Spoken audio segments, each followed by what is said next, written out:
Hello and welcome to VGIW's Regal Rampage 2! The main show. We've seen the Royal Dungeon matches in the pre-show. Now it's time for the main show with the Regal Rampage matches, the winners of which will challenge for their respective world titles at Hall of Glory. We're starting right out of the gate with the GHK Regal Rampage match. 30 men will be entering. The only way to win is by sending all... Well, the only way to be the winner is to be the final person in. If you're eliminated, that's by going over the top rope and both feet hitting the floor. Now, I'm very interested to see how this is going to go and who the first two are going to be in this. Oh, and it looks like we know who the first person's going to be in this match. Making their way down to the ring now. It's Adrian Baldwyn of the Anarchists.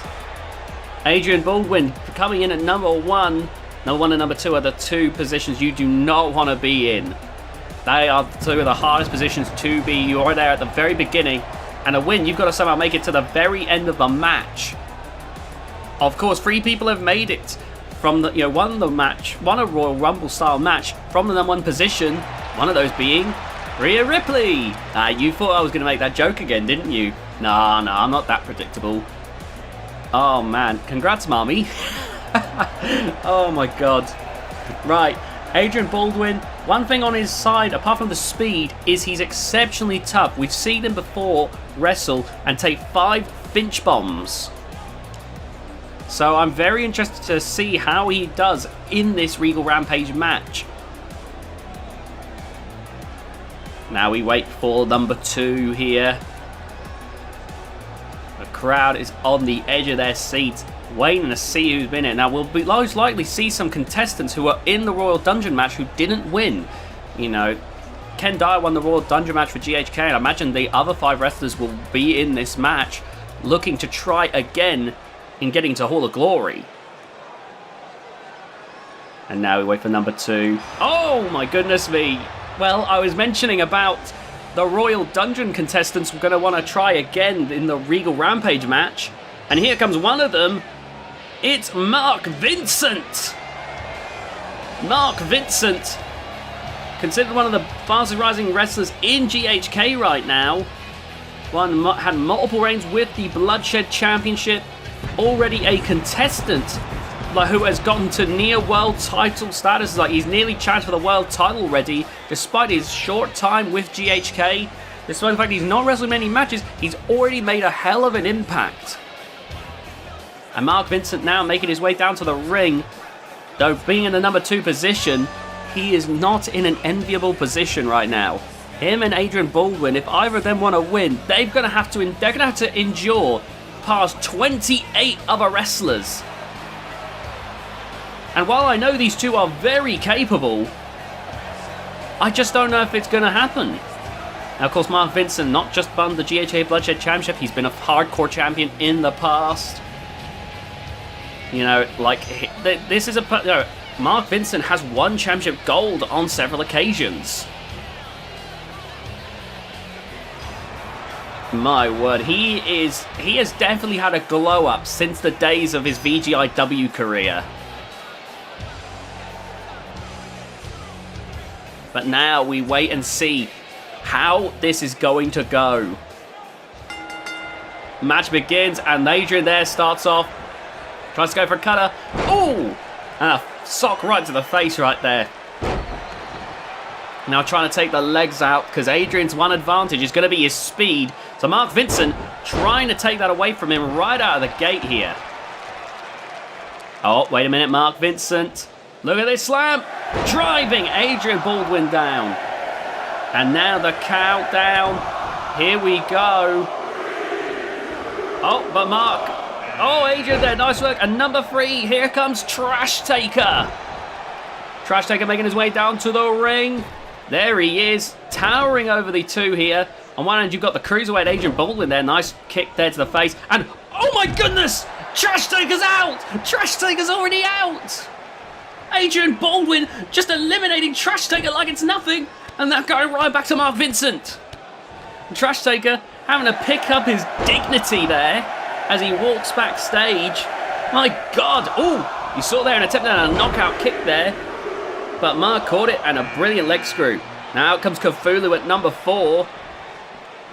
Mark Vincent, meanwhile, going to try and eliminate Adrian Baldwyn. You can see Adrian hanging on, trying to cling on. Cthulhu's looking to help and eliminate Adrian here. Look at this. Adrian trying to cling on, but it might not work. He is struggling against the much larger opponents here. Beefy, large opponents. Adrian is going to have to do a lot of durability here. Oh, wait a minute. Look at this. Cthulhu and Mark here in some sort of teamwork. Adrian having to fight them both off. Right now he's doing surprisingly well. Number 5, Kurt Cassidy making his way down to the ring. My goodness. Here we go. Kurt Cassidy. Oh, look at this. He's calling to them. Bring it on. Adrian says gladly. Adrian is taking everyone on in this match. Though Kurt Cassidy may be the one to get him out of here. Cthulhu and Mark Vincent meanwhile also duking it out in the corner as the countdown starts for the next man to enter the match. I think Trash Tiger might have had one of the shortest runs in Regal Rampage history. Here comes Byron Jackson in number 6. Byron Jackson, not won a major title, however, he's had some big wins in the past. Remember when he beat former VGIW World Champion Platinum Pete before? And also has done quite well himself in Orcs Wrestling Live, teaming up with Brutus Armstrong. Oh, look at this. Kurt Cassidy, though, looking to get rid of Byron Jackson quickly, and Cthulhu, meanwhile, might have Mark Vincent here. The countdown's going. Mark Vincent struggling. Mark Vincent on the cusp of being eliminated by Cthulhu. Oh, punch to the face there gets him safe. And in comes Imperfect Isaac Kinley at number 7. And here we see Cthulhu and Adrian working together to get rid of Mark Vincent. Isaac Kinley coming in here. Oh my goodness. Oh, wait a minute. Look at this pump handle slam. Oh my goodness, a pump handle fall away slam.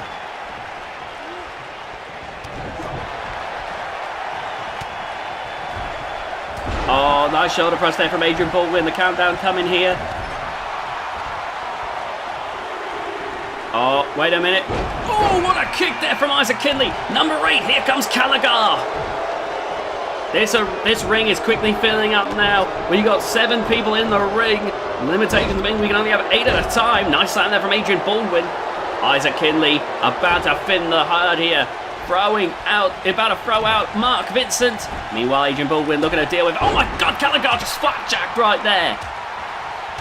Good Lord. Good God. Cthulhu with an overhead belly to belly. And here comes number 9. The countdown counts to this next participant. We're about to have a full 8-man ring. Here comes Kazumi Yamamoto. Mark Vincent's just been busted open by Kurt Cassidy. Number 9, Kazumi Yamamoto, meaning we're going to have 8 people in the ring at once. Means that we won't be able to get another person in until the ring starts to... Some people start to spill out of the ring. We might be able to see that here. Byron Jackson might be about to eliminate Isaac Kinley. Kazumi Yamamoto with the Bulldog. Adrian Baldwyn and Mark Vincent, number 1 and 2, finding it out right now. Mark Vincent got hit with a DDT. Meanwhile, Cthulhu taking Caligar into the corner. Oh my goodness. This match right now is going crazy. There's so much going on. Isaac Kinley on the ropes. Cthulhu in the corner. Kazumi in the corner. Oh my God. Oh my God. Wait a minute. Flipping right into a second attitude adjustment. And Cthulhu, in fact, bows back in. My God. My God. These men are giving it all here. Oh, look at this. Kazumi there. Driving the back of Caligar's head into the knee. Irish whip into the corner. And now we're seeing several people about to be eliminated here. Oh, man. Oh, Kazumi and Mark backed away. Meanwhile, Byron Jackson right now on the ropes in the corner. Oh, my God. We're not seeing an elimination yet.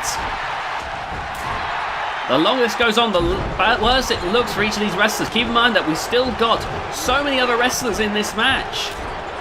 We still got 21 other men in this match. Oh, Isaac Kinley! Isaac Kinley's been eliminated by Kazumi Yamamoto. And Cthulhu being tossed out by Mark Vincent. Nice power slam there by Kurt Cassidy. Great work right there. It looks like we are about to see everyone go out of the ring. Cthulhu, you can see he is so disappointed. Oh, wait a minute, what is going on here with Byron Jackson? Oh, whatever he was going for, it was blocked. Meanwhile, Gallagher looking to get rid of Mark Vincent. Oh, nice scoop slam there from Kazumi Yamamoto. Byron Jackson trying to get rid of Kurt Cassidy. Oh, man, could he have Kurt Cassidy here? No, Kurt Cassidy's clinging on, but he's got him over the ropes. He's still going to push with the foot. Kurt Cassidy makes his way back into the ring. We're waiting eagerly now for the next person to enter this match. Nice German suplex and a fireman's carry. Meanwhile, Gallagher trying to get rid of Mark Vincent. Mark Vincent was number 2. Adrian Baldwyn was number 1. Oh, there goes Byron Jackson. Adrian Baldwyn, Mark Vincent still in this match.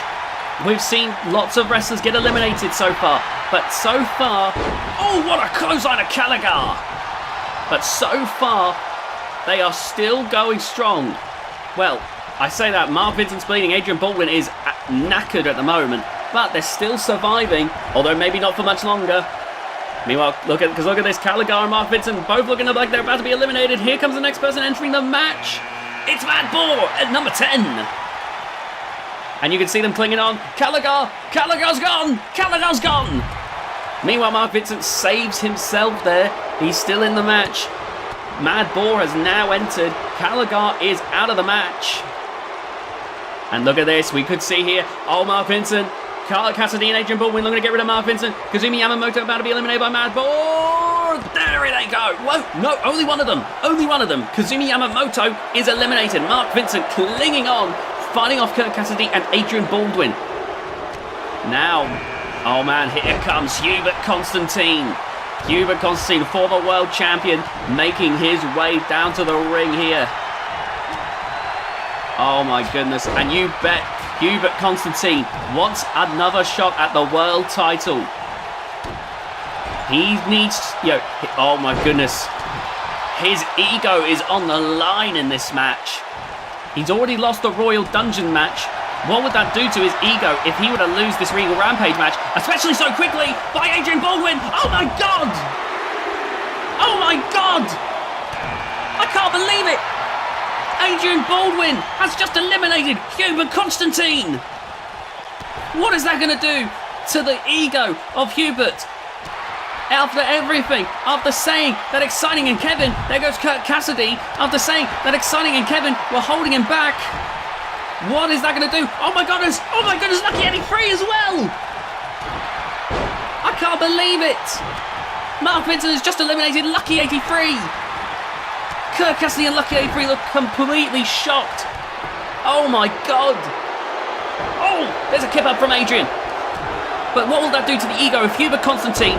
He said that that Kevin and Exciting were holding him back. Now he's on his own. Now he's been boosted by Mark Vincent's presence, and yet he lost that quickly in the Regal Rampage match. Meanwhile, a quick kick there from Adrian Baldwyn as number 13, the Monster, makes his way down to the ring. Another former world champion joins the fray. That has got to fuck with the head of Hubert Constantine. He was so certain that he was better than Kevin and Exciting, that he didn't need them, that he would be better without them. And look at that. It's not paying dividends right now. It's simply not. Mark Vincent back on his feet. Mark and Adrian still in this match. The first people that started the match. Speaking of the other Constantines, here comes number 14. It's Kevin Constantine. Oh man, Mark being taken to the corner there. There is Kevin Constantine rushing over there with that moonsault kick. My God. Here we go, Hurricane Rana. Oh man. Look at this big knee drop. Right onto the chest of Mad Boar. Oh, look at... Whoa! Good work there by Adrian Baldwyn. And a big clothesline from Mad Boar. Adrian taking a second to rest. Here comes number 15 now, Gene Baxter. We're halfway through the contestants in this match. Oh, and I think Adrian sizing up Kevin. I think he wants to go for an elimination. Oh, but Gene Baxter coming from behind with a back suplex. And now the Monster grabbing Mad Boar, trying to corral him over to the ropes. But the Mad Boar is not going to let that happen. Meanwhile, Gene Baxter might be about to throw Adrian Baldwyn out. Oh my God. He's gone. There goes number 1. Oh my goodness, Mr. Krabs. He was number 1. And now Kevin Constantine about to be thrown out by Mark Vincent and the Monster. He's clinging on for dear life as number 16. Jackson Phelps makes his way down. Kevin fighting his way back in the ring. Adrian Baldwyn, he fought well, he lasted a while, but his journey ends here in the Regal Rampage match as he makes his way backstage. Mark Vincent, number 2, meanwhile, is still in the match, though maybe not for much longer. Madball's clinging on. He's still in the match. My God. Kevin there. You know he's got a score to settle with Mark Vincent. Mark Vincent attacked Kevin Constantine. What a backdrop from Madball. Mark Vincent attacked Kevin in exciting. You know that there's a score to be settled there. Here comes Curtis Burton at number 17. Now Curtis Burton nearly was the one to win the the Royal Dungeon match, losing to eventual winner Ken Dyer. You know, he was on the final 2. Curtis Burton put up one hell of a performance. Will he be able to do the same kind of thing here in the Regal Rampage match? There goes Gene Baxter, eliminated by the motor. My God, this is looking incredible right now. Mark Vincent is knackered. He is running on empty. Meanwhile now, Curtis Burton picking a fight with Madball. And you're seeing these 2 hosses just going to what's town here. Choke slam! Choke slam! And now the motor with another clothesline. Mark Vincent clings on. And Kevin Constantine fights off the Monster. This is the thing with the Regal Rampage match. Even champions aren't guaranteed victory. Losses can come just like that. And we are seeing it here as Curtis Burton looks to try and eliminate Madball. Madball, who's won many hardcore title reigns, been a former tag team champion. Oh my God, the motor catches Kevin perfectly for that power bomb.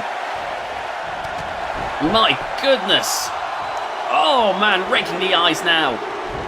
And now, out in comes number 18 from Storm System Worldwide. It's Nuke.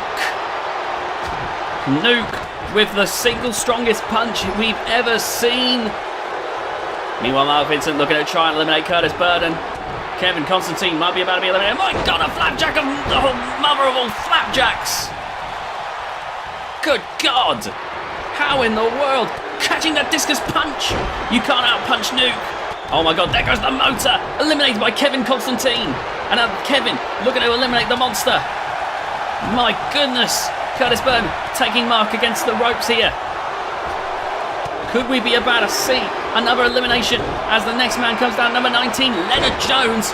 A nice wheeling kick there from the Monster. Meanwhile, Madball clinging on. Nuke might be about to get an elimination here. My God, a beetle toss. Big old technician toss right there. Oh my goodness. Madball still clinging on. Manages to get the punch. Leonard Jones taking his time. Meanwhile, nice Elite del Sol by Kevin Constantine. Leonard Jones is in the fray now. Nice work there by Mark Vincent, still going strong in this match. It's a miracle. We're nearly 2/3 of the way done with the match, and yet Mark Vincent's still clinging on. Meanwhile, the Monster could be about to be eliminated by Kevin Constantine. No. There we see the Monster finding his way back in. Meanwhile, Leonard Jones looking to take out Curtis Burton here as he goes for the clothesline. Curtis clings on. The Monster looking to go after Mark Vincent here. Mark Vincent, number 2, was here at the very beginning of the match. And oh my God, Mark Vincent clings on. My goodness. Curtis Burton here being beaten the piss out of. Oh wait, Nuke. Oh my God. The Monster. Everyone. Oh, there goes Curtis. Eliminated by Mark Vincent. And a 5-star frog splash from Kevin Constantine.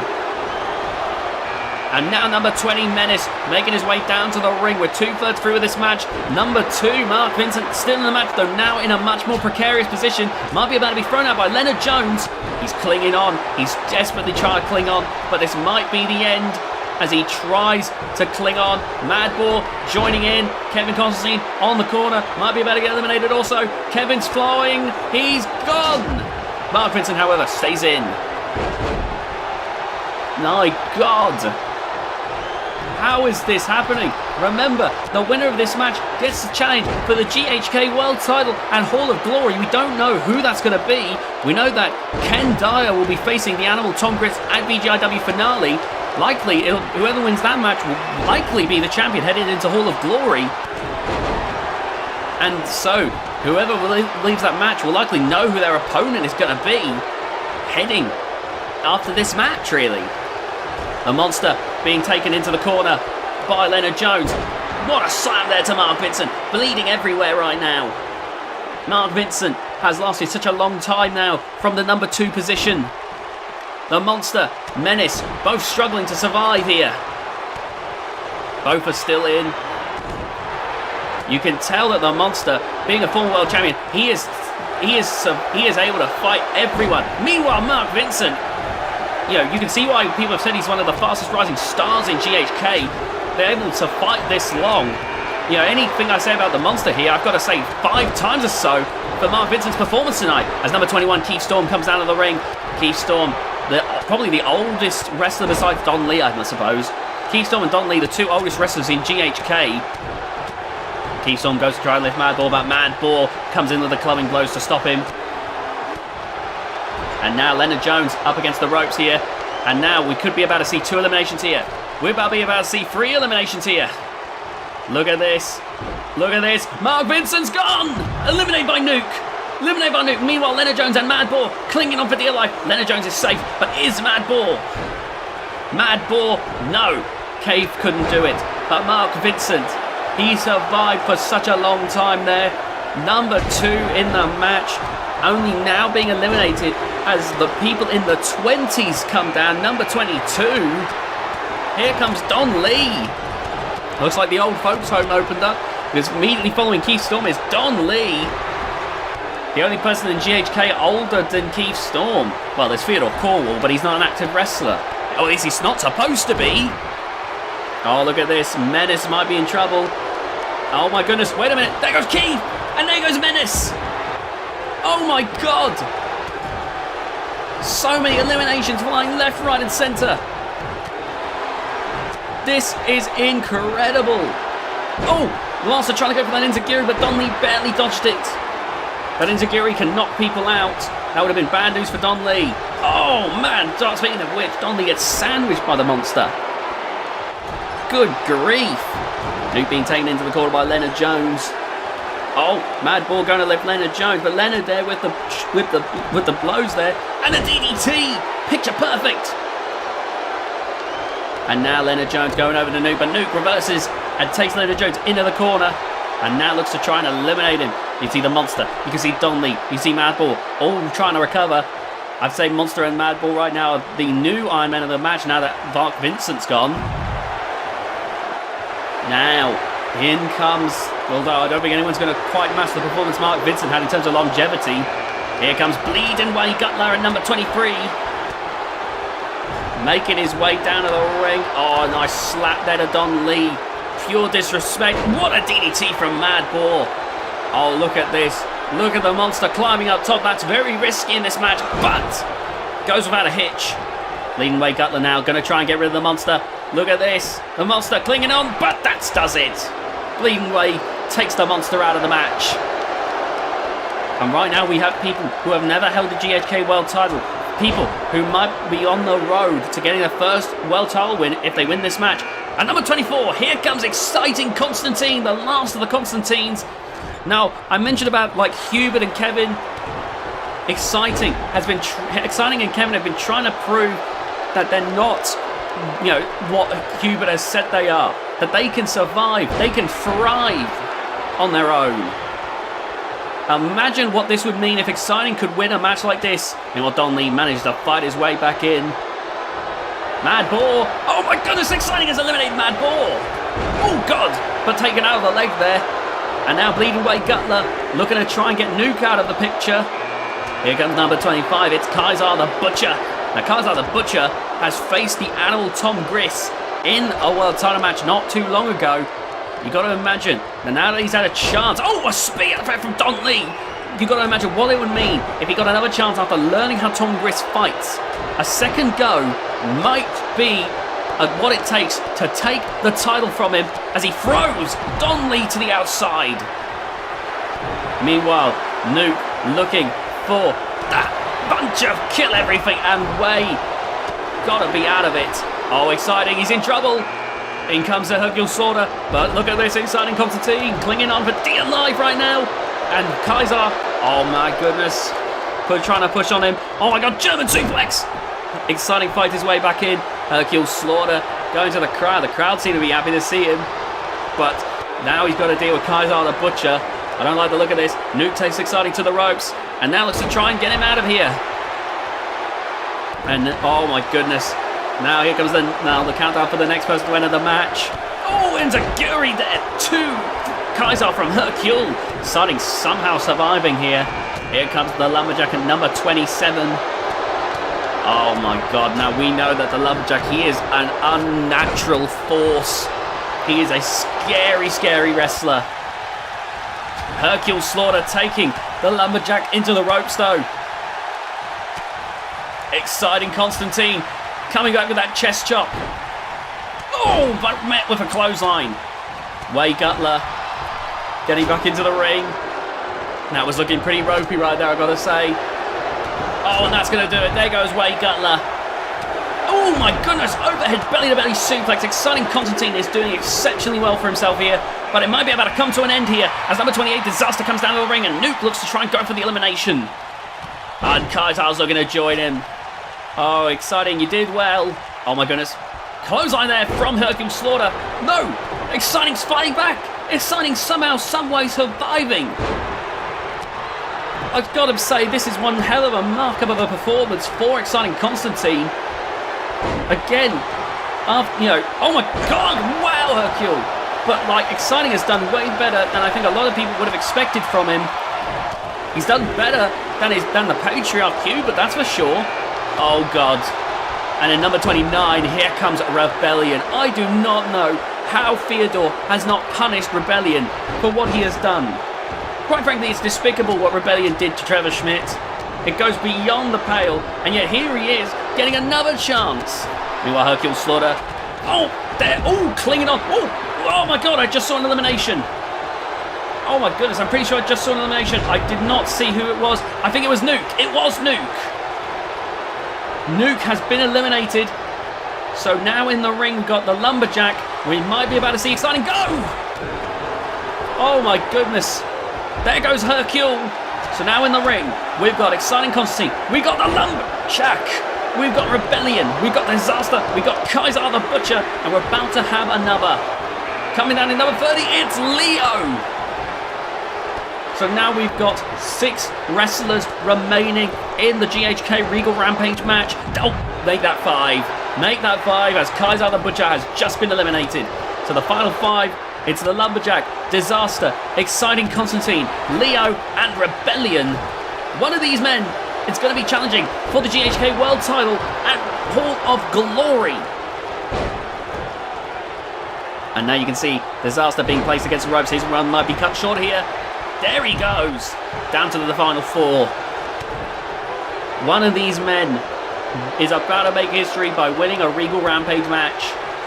And you can see Exciting Constantine battling, trying to grip as Rebellion looks for the elimination here. My goodness. Meanwhile, Lumberjack, the Exciting manages to slip free. And now Rebellion up against the ropes. Oh my God. Oh my God. Exciting has just eliminated Rebellion. And now, oh my God. Oh, blocked there. That was about to get very dicey. But now the final 3. And they look at each other, they're staring each other down.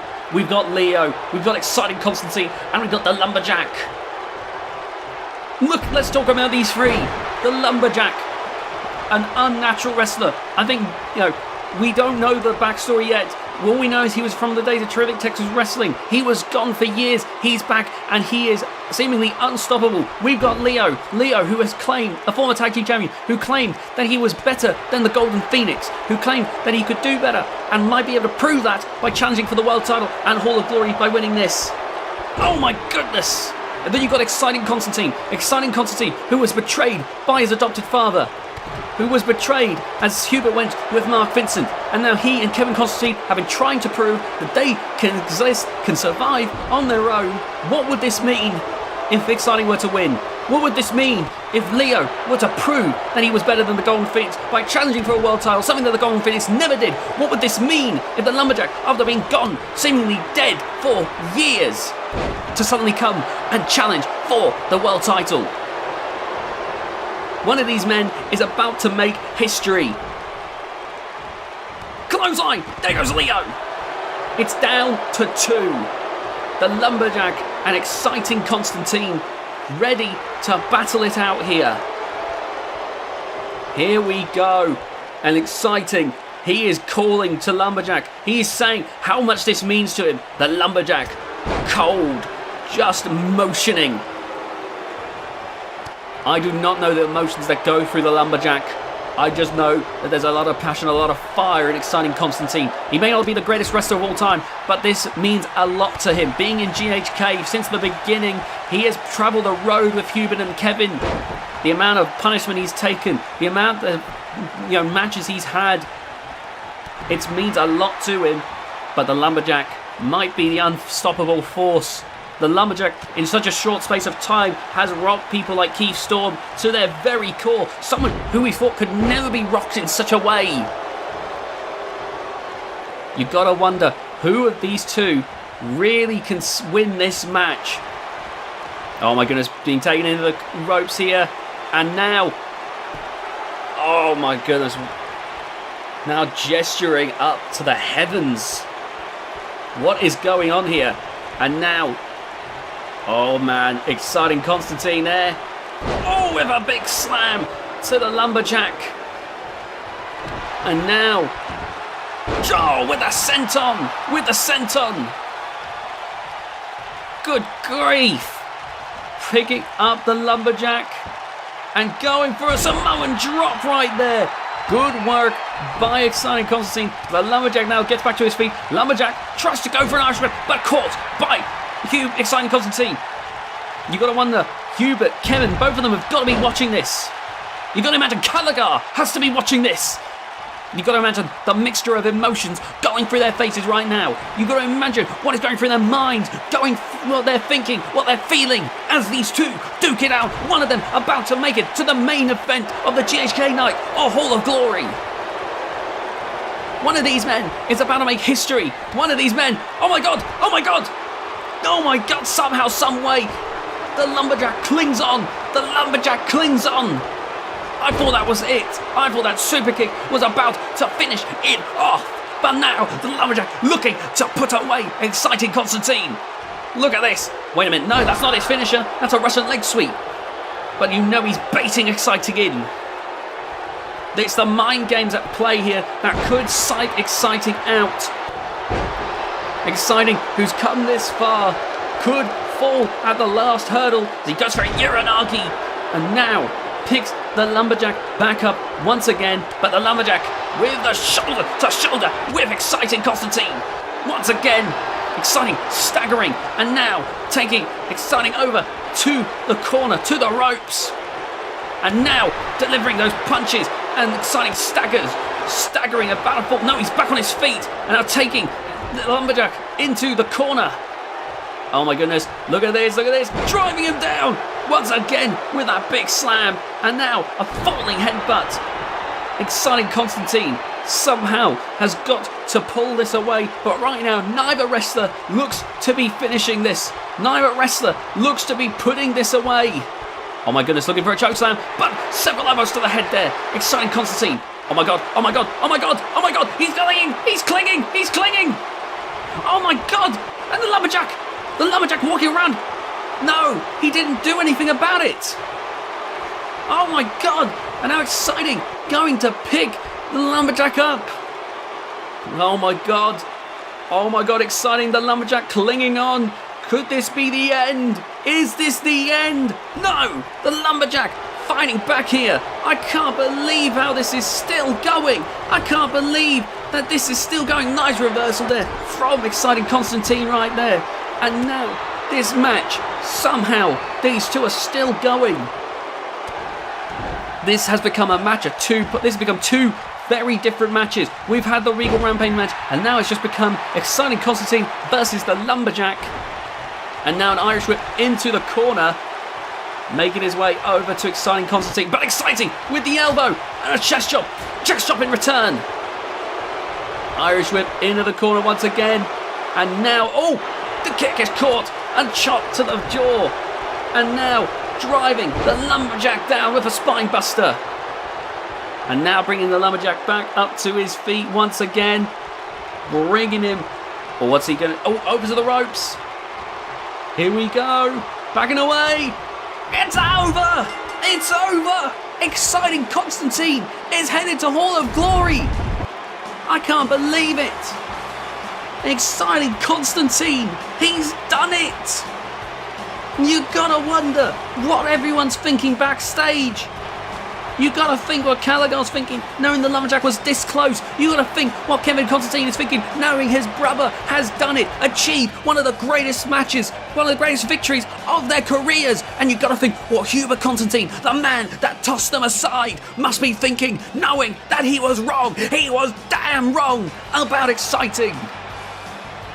That is got to be humbling. Next up, we got a global championship match as Hope Halliwell looks to take on Natalie Reid. Whew, I need a drink.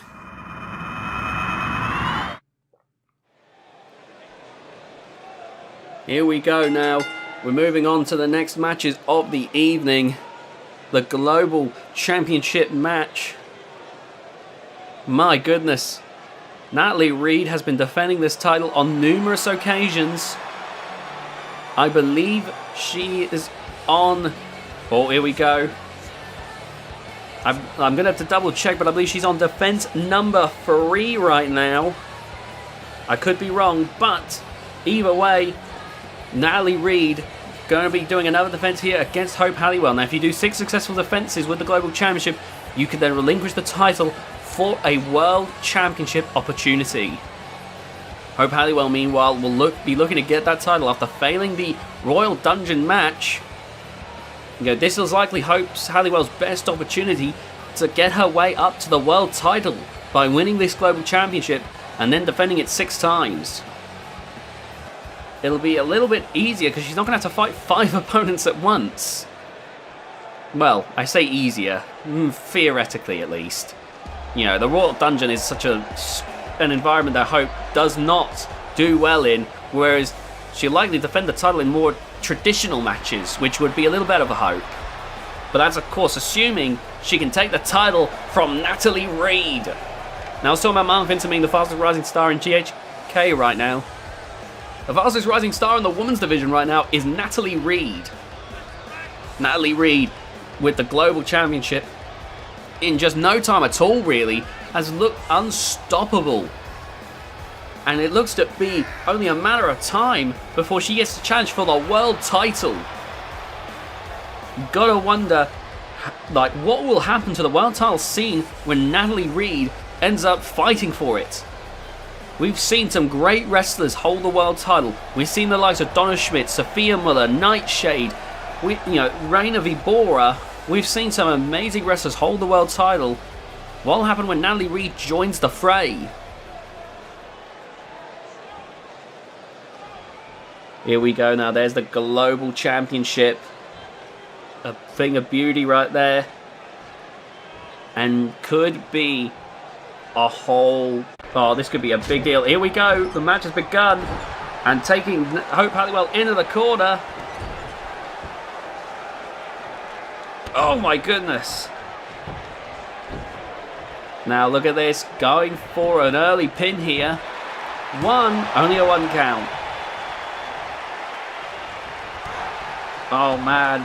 Look at this. Nice jawbreaker. And okay, Fabe, apologies if you see any sudden jumps. I promise you, it's the recording software. I don't know what's happened. Anyway, making it into the corner now. The clothesline. And now bringing Hope Halliwell back up to her feet here. Oh, it looks like she's going to try and put it away early here. Going for a pump handle power slam. Driving Hope down so quickly, so easily. And now going for the pin. 1, 2, and a kick out at 2. Oh my goodness, Natalie Reid right now. She is currently dominating the challenger. Hope Halliwell not looking to be in a good state here.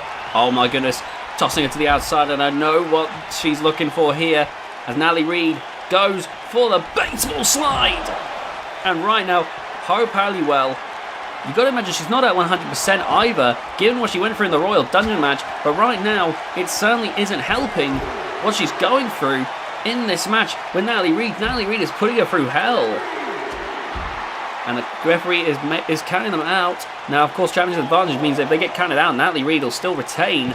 But you better believe Natalie Reid is going to want to win the old-fashioned way. And right now, though, those two, they don't seem to be aware as the referee gets to count of 6. Count of 7 now. They got to get back in the ring and quickly. All right, I hope Halliwell being brought back into the ring. Count of 8, and Natalie finally gets back in the ring. That was cutting it incredibly close. And now, caught there by Hope Halliwell. And a quick series of strikes. Hope Halliwell there, staggering Natalie Reid. And a nice cutter right there, going into a pin. But an immediate kick out. I've never seen her pull a cutter out before, but she's definitely trying to adapt to deal with Natalie Reid. Oh my god, that's the knockout kick that took out Sophia Muller. She's got this. No. A kick out of 1. And you see Hope there taking a moment, trying to compose herself. But you've got to think that rocked her there. That's a move that took out Sophia Muller. And yet, here's Hope still having to fight with everything she's got in order to try and win the Global Championship. Natalie Reid refuses to go down. Or at least stay down. So, goes to the top rope. And look at this, she is positioning herself correctly here to deal with Natalie. But Natalie dives out of the way. Hope rolls to the outside, trying to recover from that crash landing. The referee now beginning the count. Hope Halliwell back in the ring. And Natalie just waited for her. And look at this. Attempt number 2 at the knockout kick. 1, 2. No, it's still not enough. It's still not enough. One of those took out Sophia Muller. Sophia Muller, a 4-time world champion. And yet Natalie Reid brushing it off like it's nothing. I can't believe this. This is unbelievable. Sophia Muller couldn't even do that. Only a 1 count. Natalie Reid. What is it going to take for Hope to win this match? Can she win this match? My God. Natalie Reid, meanwhile, it's got to be commended how much she's enduring in this match. She has taken stuff that would knock other people clean out, and she's still going. In fact, going for another pump handle power slam. Up in the air, driving Hope Halliwell down. Natalie Reid dragging Hope, center of the ring, going for the pin here. 1, 2. Hope kicks out. And Natalie can't believe it either. I think she expected Hope to be done. But now Natalie looking to finish this off once and for all. Here we go. Time to put her up in the air, lift up, and boom! With the powerbomb, pinfall. Referee rushes over. 1, 2, 3. No! Somehow Hope has done it. Somehow Hope has survived again. My God, how has she survived all this assault, all this abuse from someone like Natalie Reid? And now, taking her into the corner. Oh man, what is she doing here? Oh my God. Wait a minute, Natalie Reid realises to put Hope away. She's got to take it a step beyond. No, my goodness. A powerbomb from the top rope. That's it. There we go. That's going to do it. 1, 2, 3. And Natalie Reid is still your global champion. But it has to be said, these two gave each other hell. Boom! With that baseball slide drop kick, setting her flying. That knockout kick, that was the second knockout kick that normally end the match, but it wasn't enough. That pump handle power slam, that can end matches. Hit 2 on Hope, wasn't enough. Hit that sit out power bomb. That elevated sit out power bomb still couldn't put Hope Halliwell away. Look, here we go. That's it. Only what it took was a power bomb from the top rope to put Hope away. That was incredible. It shows that these wrestlers, no matter their size, no matter their strengths and weaknesses, it takes a lot of things to be a wrestler. And we saw it from both of them here tonight. But still, Natalie Reid, with yet another successful defense of the Global Championship, is still on her way to defending, to fighting for the world title if she keeps this up. Natalie Reid, what can stop her? Can anyone stop her? Because at the moment, she is blazing her way to the top. Next up, we're moving on to an Intercontinental Championship match as Aaron Storm takes on Cliff Cruz.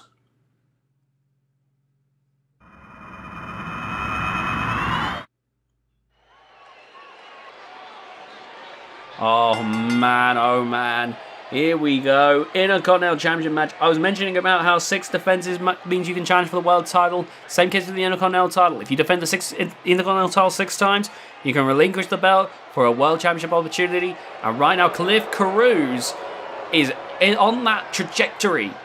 But the latest challenger on his path, the leader of Storm System worldwide, it's Aaron Storm. Being led to the ring by 3 of the members of Storm System worldwide. On the left there, that's Thomas Swole. On the right is Bruce Stubbs.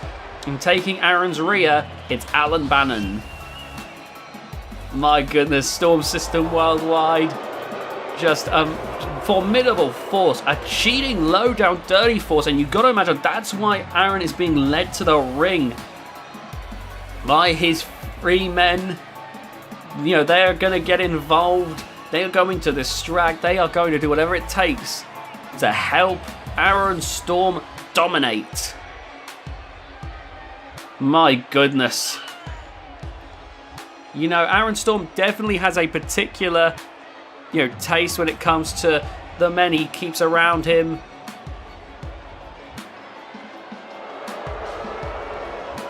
This is going to be very, very interesting to see who comes out on top. But Aaron Storm, a former world champion, absolutely could win a match like this on his own if he really tried. But he's not a person who is willing to leave things but to chance and try to win things fairly. He'll cheat to get ahead. Aaron Storm now waits for the champion. Oh, here we go. Here comes Intercontinental Champion Cliff Cruz. My goodness, this is going to be crazy. I'm honestly excited for this. Cliff Cruz has really been, ever since episode 1, has been constantly honing his craft. This is why I like to give wrestlers chances, even if they don't automatically do amazingly. Wrestlers can start off showing that little glimmer of potential. They can craft it. They can hone on it. They can get so much better. And then you get people who get to this position, like Cliff Cruz, who is getting closer and closer to a world title opportunity. It's why I back these wrestlers along the way, because they can eventually, refine themselves here. Cliff Cruz has refined himself, and he is looking better and better with every month that passes by. There you see the Intercontinental Championship. That is what's on the line here. If Cliff Cruz wins, he's one step closer to a world title opportunity. If Aaron Storm wins, he wins the Intercontinental Championship and can start that journey himself to try and get a second world title reign. My goodness. There you see Aaron Storm beating his chest. He's looking ready for this one. But Cliff Cruz, who's faced members of Storm System Worldwide before, won the title by beating Bruce Cannon Stubbs, in fact, knows that this could be one hell of a step above. Bruce Stubbs is good, but Bruce Stubbs has never been world champion. You can see him looking at the title. Cliff, as much as I'm rooting for him here, he's got to wonder, is he going to be able to pull this off? As the title is shown to Aaron Storm. Aaron Storm has got his game face on here. This could be incredible. Oh my goodness. And now the bell is rung, the match begins.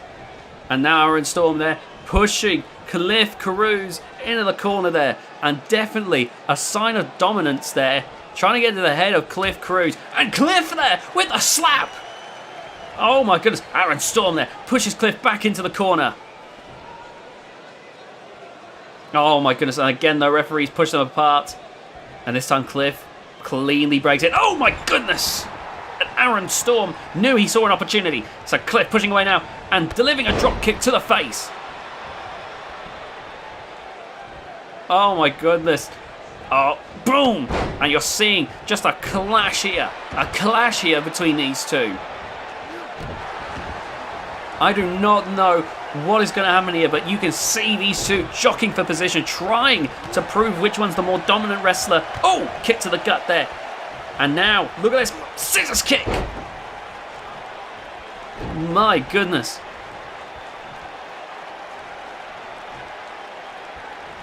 And now Snake Eyes from Aaron Storm. As he goes, oh, what's he doing now? As he goes for the legs. Oh no, you better, oh God. I think he realised he's got to play by the rules here.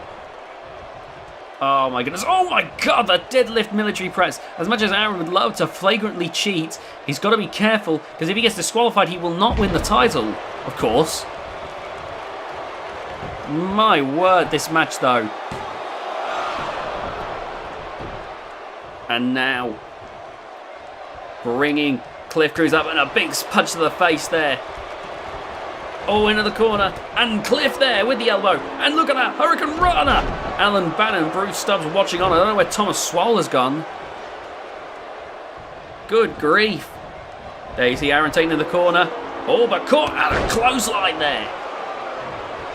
I wonder if Thomas Swole has just walked off, because I can't see him right now. Oh, nice suplex there by Aaron Storm. And now, oh my goodness. Going for, oh, Cliff there with the takedown. My God. Nice drop there by Aaron Storm, though. Neither of these wrestlers are backing down at the moment. No one is in the clear driver's seat out of these two. As Cliff goes to the outside, Aaron Storm is flexing, however, trying to prove that he is in control. Cliff being taken in the corner. Oh, and a big uppercut with nowhere to go. Still no sign of Thomas Swole. I don't know what's happened to him there. Oh God, look at that. Deadlifting Cliff Cruz up above his head. My goodness. Driving him down. Good God. And now, oh man, look at that. Look at that. He's trying to make Cliff tap out. He's trying to make Cliff submit. But Cliff, with a snapmare, manages to escape. My word. And now, oh my God, smacking him in the back of the head, picking him up in the air. And now, driving him down with that backbreaker. Oh my goodness me. Oh, super kick into a German suplex. Here we go. Oh, and he's pinned him, but Aaron gets his foot on the rope. The referee calls for the break. Aaron Storm now, he is starting to look worse for wear after that as he tries to recover. Oh my goodness, and there's Thomas Swole. Thomas Swole standing a fair bit back from everyone compared to everyone else. I've got to wonder why he's standing so far back. Oh, nice slap there. And now another Hurricane Rana. And he lands on the concrete. Oh my goodness me.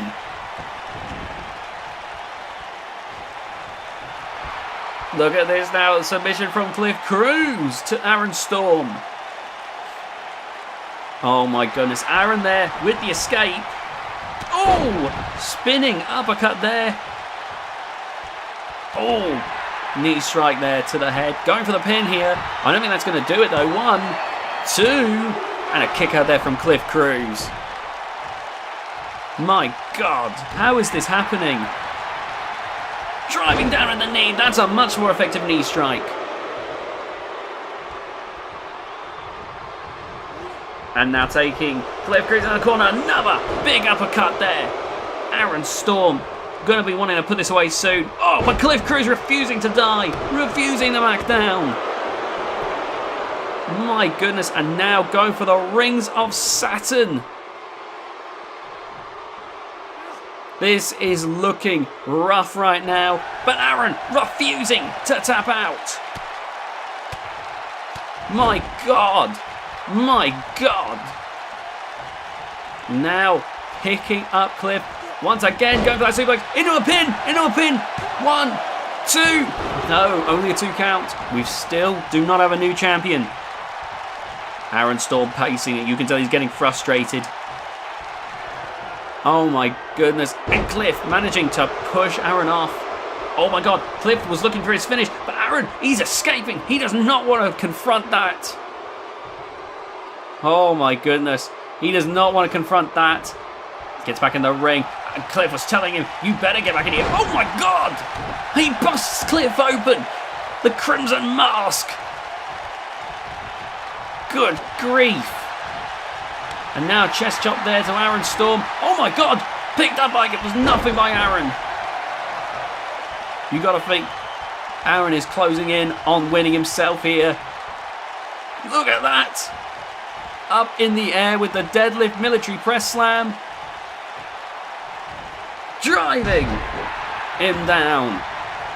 My word. With how far Thomas Swole is, you'd think there was still COVID restrictions going on. Oh, look at this. Look at this. Oh my goodness.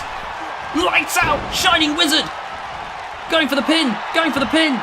1, 2, 3.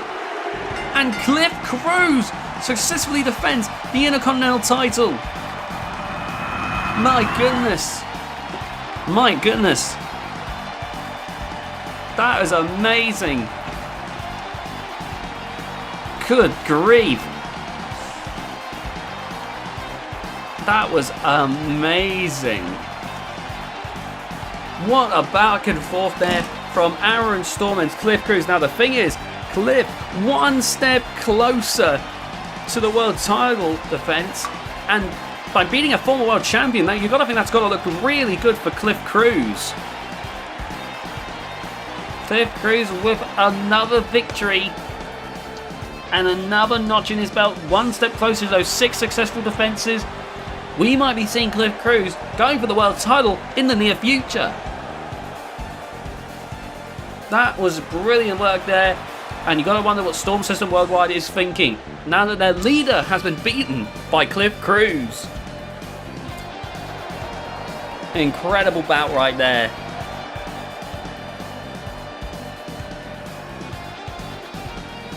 Cliff Cruz standing tall once again. Congratulations.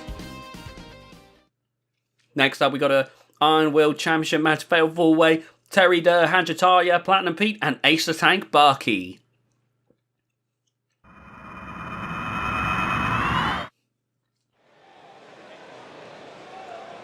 Now the way this goes, if you're not familiar, the Iron Will Championship is defended in an elimination multi-man match.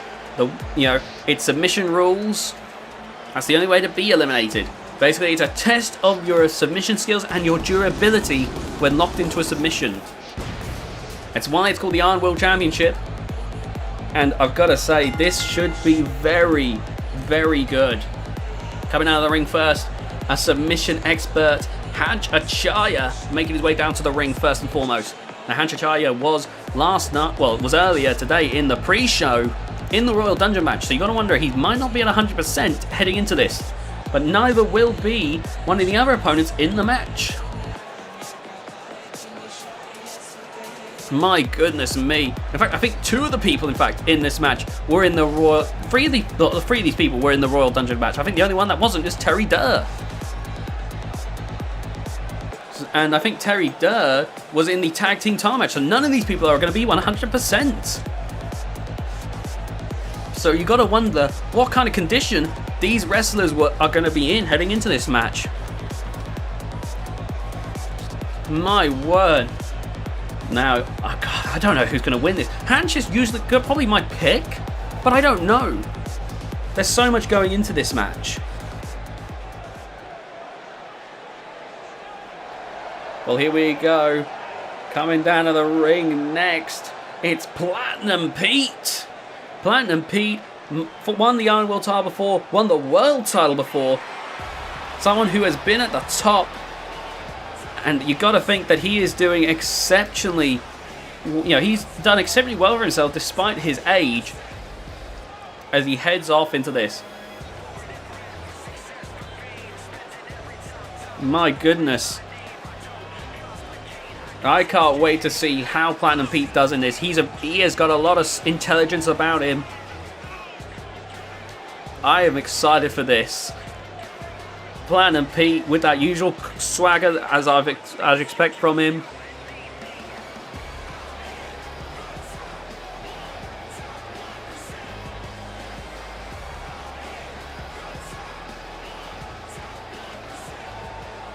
Well, now that Platinum Pete is in the ring, we wait for the next person to enter the match.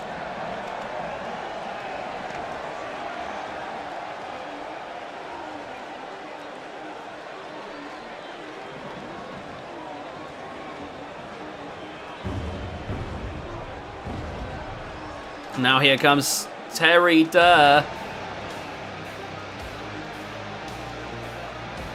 Oh man, Terry Durr. I've got to say, Terry Durr might be the freshest. His match happened before the Royal Dungeon match.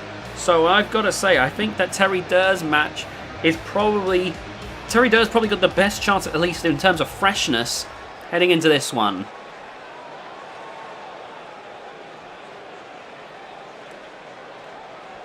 And now here comes the defending champion. One person held 2 titles. Here comes Ace the Tank Bakke, who's coming down as Ace the Beast Bakke. He was Hardcore Champion and Iron World Champion, and if he'd have won the Royal Dungeon match, he'd have been going for the World title. He recently lost the Hardcore title to Franco Cannoneer. He didn't win the Royal Dungeon match. It looks like his big run might be coming to an end here, as he now defends the Iron World Championship in this fatal 4-way match. You've got to wonder if he's going to be able to do it, or if this is going to be the end. I am wondering if Ace the Tank Bakke is going to be able to pull this off, or if he's about to go back down the card. I'm excited though. This should be fun regardless. You can see that Ace trying to step it up a level though by becoming Ace the Beast Bakke here tonight. That should be fun. This should be a lot of fun.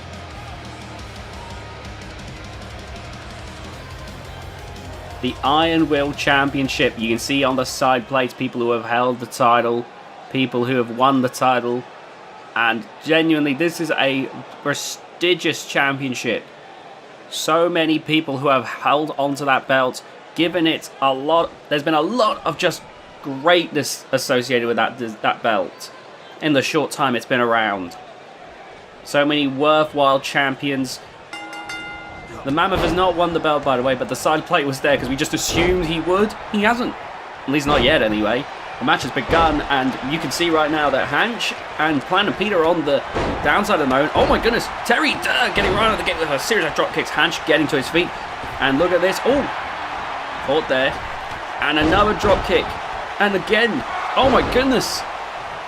Hanch tries again with the drop kick, but oh, crossbody. Nice work there. Now remember, the way this works is it's elimination rules, submission match. Ace is looking to do his own flourish here, but Pete's not going to let that happen. Ace always likes to just soak it in. It's like a big burn. But I think he did it too early to give Pete that much time. Oh, nice work there by Terry Durr with that reversal, by the way. Oh, look at this, though. Look at this. Ace with that around the world backbreaker. My God. Oh, wait a minute. Oh, Ace there stopping Terry Durr. And now, look at that. Terry Durr reversed that move before, but he couldn't do it this time. Oh, pushing Ace the Tank Bakke away. And now a grapple here. Oh man, Pete back in. And now, Hanchachaya. Oh, Ace is rolling out of the ring. And Terry saying, get back in here. I'm not through with you. Oh my God. Well, Pete might be done now. Look at that. Out cold in the middle of the ring. Oh my God, what a takedown. Pete's getting back into this now with an arm drag. And now, bringing Hanch to his feet. Nice. Face first there into the turnbuckle. This match. Oh, good work there by Hanch. And now lifting Pete up in the air. Driving Pete down. No, nice roll up, Pete. Right now in a bad way. Oh my God. We just saw Ace diving for Terry Durr's leg to try and take it out. Terry there with an amazing dive over Ace. Oh, look at this. Hanchachaya with a submission hold. Look at the torque on that neck. He could have Pete here. Oh, Pete there prying the arm away. And a quick punch to the top of the head. And Hanch there writhing around. Nice chest chop. And you can see here, look at that. Good work. Oh, sling blade. Sling blade. Great work right there. We are seeing spectacular work from these wrestlers. The Iron World Championship is being defended strongly tonight. Oh my goodness, face first. And now Platinum Pete going back into the ring here. Pete calling for Hanch. Meanwhile, Ace grabbing Terry Durr. Oh, look at this. Placing him on the knee. All that body weight now being placed onto the back of the head. Stretching the legs, putting the arms in an uncomfortable position. Terry though started wriggling and Ace could not hold it. That's a very difficult submission to hold for a long stretch of time. Very dangerous, but very difficult to maintain. Nice clothesline from both Terry Durr and Platinum Pete. But it's not enough to stop Ace. Hanch is coming back now as well. And it looks like Ace is going for an armbar. And now turning it into a full-on Muta lock. Oh my goodness. The great KG Muto recently retired, recently had his farewell tour, and now Ace the Tank Bakke looking to tap out Terry Durr here. And Terry there, nice work, getting out of it. Oh my goodness, oh what a takedown there. And Ace is rolling out of the ring, trying to get some space, trying to get some breathing room. But you know that Terry Durr now that the Ace is out of the way, he's going to go straight for Hanchachaya, taking Hanch into the corner. Oh my goodness, what? Oh my God. No, he's not doing what I think he's going to do. Oh my God, he is. The crowd are going on their feet. Hanchachaya is about to be hit with an outside superplex. Oh my God. Hanch, stone cold, just dead. Oh my God. Good Lord. My God.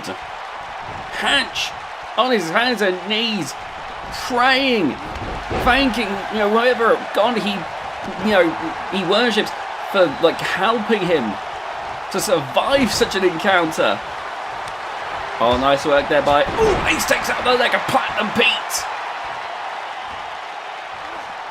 Right now, the Beast looks to be on the road to defending his championship, but right now there's not been a single submission. There's not been, not a single tap out. I mean. No one has submitted yet. Terry there taking out the leg of Hanchachaya. I gotta wonder how much Hanch has got left in him after that outside superplex. Look at that. Oh my God, Platinum Pete. Oh my God, on the outside. That is a padded concrete floor, but there's not much give at all there. You gotta think that Ace is shaking the cobwebs out as he fights off Pete here. Some of those punches were going all over the shop. Meanwhile, a Dragon Sleeper on Terry Durr might have Terry here. Literally any submission could be the submission that taps you out in a match like this. Nah, but he lets go. Oh, and Terry's back on his feet. Oh, look at this. Going for the armbar. Oh, my God. Terry Durr. One half of the tag team champions could be going on to become a dual champion if he wins this match. You can see Hanj struggling and forced to tap. Forced to tap. Hanj Achaya's out. 3 wrestlers remain. Like I said, we could go. Ace was formerly a dual champion, and we might be about to go from Ace being a dual champion to Terry Durr being a dual champion. As he goes for a Uranagi backbreaker, pushing him onto Pete there, just dominating the competition right now. Bringing Ace up. Ace the Beast Bakke tonight, trying to fight with everything he's got, but it's definitely not going to be easy. And now, into the ring post. Oh my goodness. And now, oh, Platinum Pete with the backbreaker. And a Russian leg sweep. Oh my God, Terry does kick back up like it's nothing. Oh, what a strike there. Knocking Ace completely out of his element. And now Platinum Pete taking on Terry Durr, but Terry Durr retaliating here. Oh, God, right across the knee. And another elbow there, dazing Terry Durr. Nice neck breaker right there. Oh, God, and a swift kick to the midsection. But they need to get back in the ring. They're not going to be able to get a victory. Oh, my God, into the ring post. They're not going to be able to get each other eliminated outside the ring. Platinum Pete finally getting Ace back inside the squared circle. And now, looks like he's going for the leg here. Oh, going to drive it down. And you know why. His finishing move, the Platinum Standard, targets the leg. Oh, nice work there, taking down Terry Durr. And now, focuses his attention here as he goes for that leg again in a single leg crab. Looks like he's going to focus solely on that leg. And a quick tap out there from Ace. Ace rolls out of the ring. 2 people remain. Platinum Pete, Terry Durr, both have eliminated another contestant. It's just one of these 2 now will be walking on as the new Iron Will champion now that the champion Ace has been eliminated. Terry Durr getting back to his feet here. Oh my goodness. Oh my God! Oh my God, I mentioned the Platinum Standard! The Platinum Standard! It's in! It's in! It's in! You can see Terry trying to get to the ropes. They're just out of reach. And he taps! He taps! He taps! We have a new Iron Will champion, Platinum Pete. Once again, your VGIW Iron Will champion. What a result right there. My God, good Lord. There were some amazing performances there. Terry Durr, of course, looked to be the winner up until then. Right then, right there, that's when it was over. The moment that leg was hooked, that was it. Terry Durr couldn't reach the ropes, forced to tap. The pain in that submission hold is excruciating. And it's what's made Platinum Pete a world champion before, and it's what makes him tonight your Iron Will champion.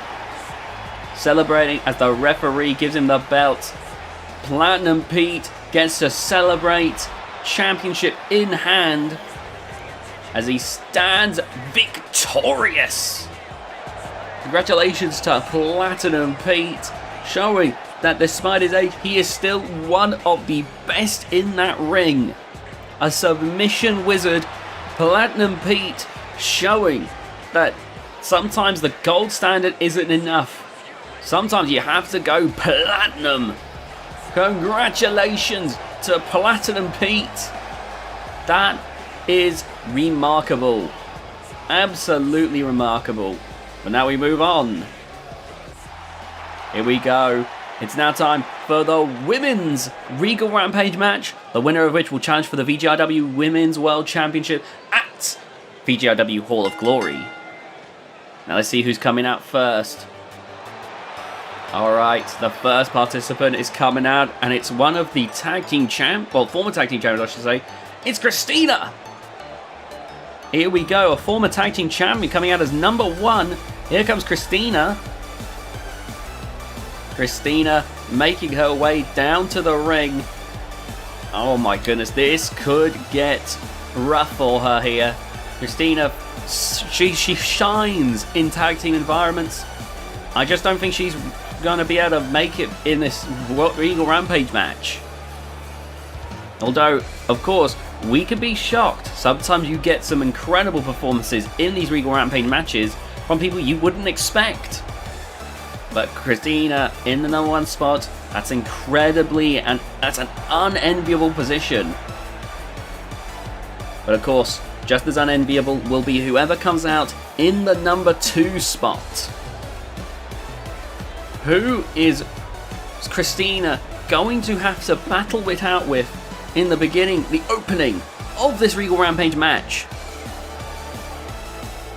Man, we are waiting in anticipation for the next participant, the second participant of the Regal Rampage match. Remember, to be eliminated, both feet must touch the floor after being thrown over the top rope. There'll be 30 women in this match. Oh my god. The winner of the Royal Dungeon match is in the Regal Rampage match too?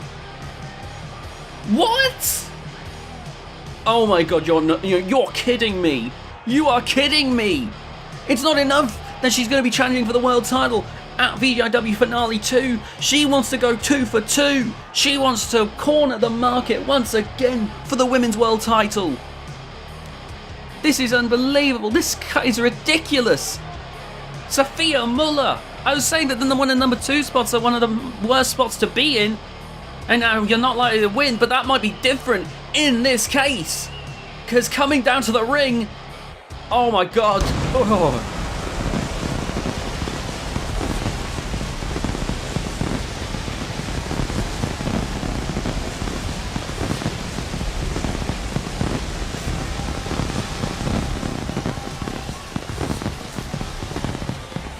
That right there is a 4-time world champion!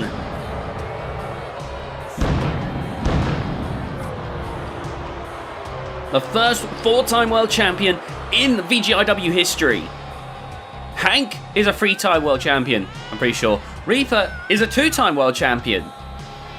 Sophia, the first person in the company's history to have won a world title 4 times. In fact, even if we include the Limitless Championship, Wade, Mammoth are 2-time world champions. Still, no one gets this many world title reigns. And it's because no matter who beats her, it seems inevitable that Sophia reclaims the title. Oh my god, throwing Christina there with that suplex. Oh god, just kicking her in the head. Christina rolls to her feet, but immediately caught her. Oh, nice work there by Christina, but not able to make much of it as Sophia, tries to throw her out. Good god! Christina's just trying to survive. I think all she can do is try to buy time. Looks like it won't be too long. Christina's just to buy time here, because I don't think she's going to beat Sophia Muller. Nice crossbody, though. Here comes the next person. It's Isabella Violet! Isabella Violet, a person who, one of the people who beats Sophia Muller for the world title, for the history here. Sophia Muller was the first person to ever win a World League tournament. Like, she was the first ever champion to win a World League tournament, I should point out. Normally, a champion loses their title while in the World League tournament because of how competitive the field gets. But Sophia Muller was the first to come out victorious. Then, after coming out victorious, Isabella Violet cashed in the briefcase and beat Sophia Muller. My god, what a full Nelson slam. Right now, both of these women are struggling under the might of Sophia Muller. But out comes the next woman of the match. Here comes Alice Savage. Alice Savage right now. Well, Alice Savage won a randomized tag team tournament with Donna Schmidt. And the two of them are now arranging a VGIW women's pay-per-view called Virtual Shock. And there we see Alice Savage there taking down Sophia Muller. Alice Savage, she's not won a major title as of yet, but I think there's a lot of potential in Alice Savage to go very far here in VGIW. And now coming out to the ring next. Oh man.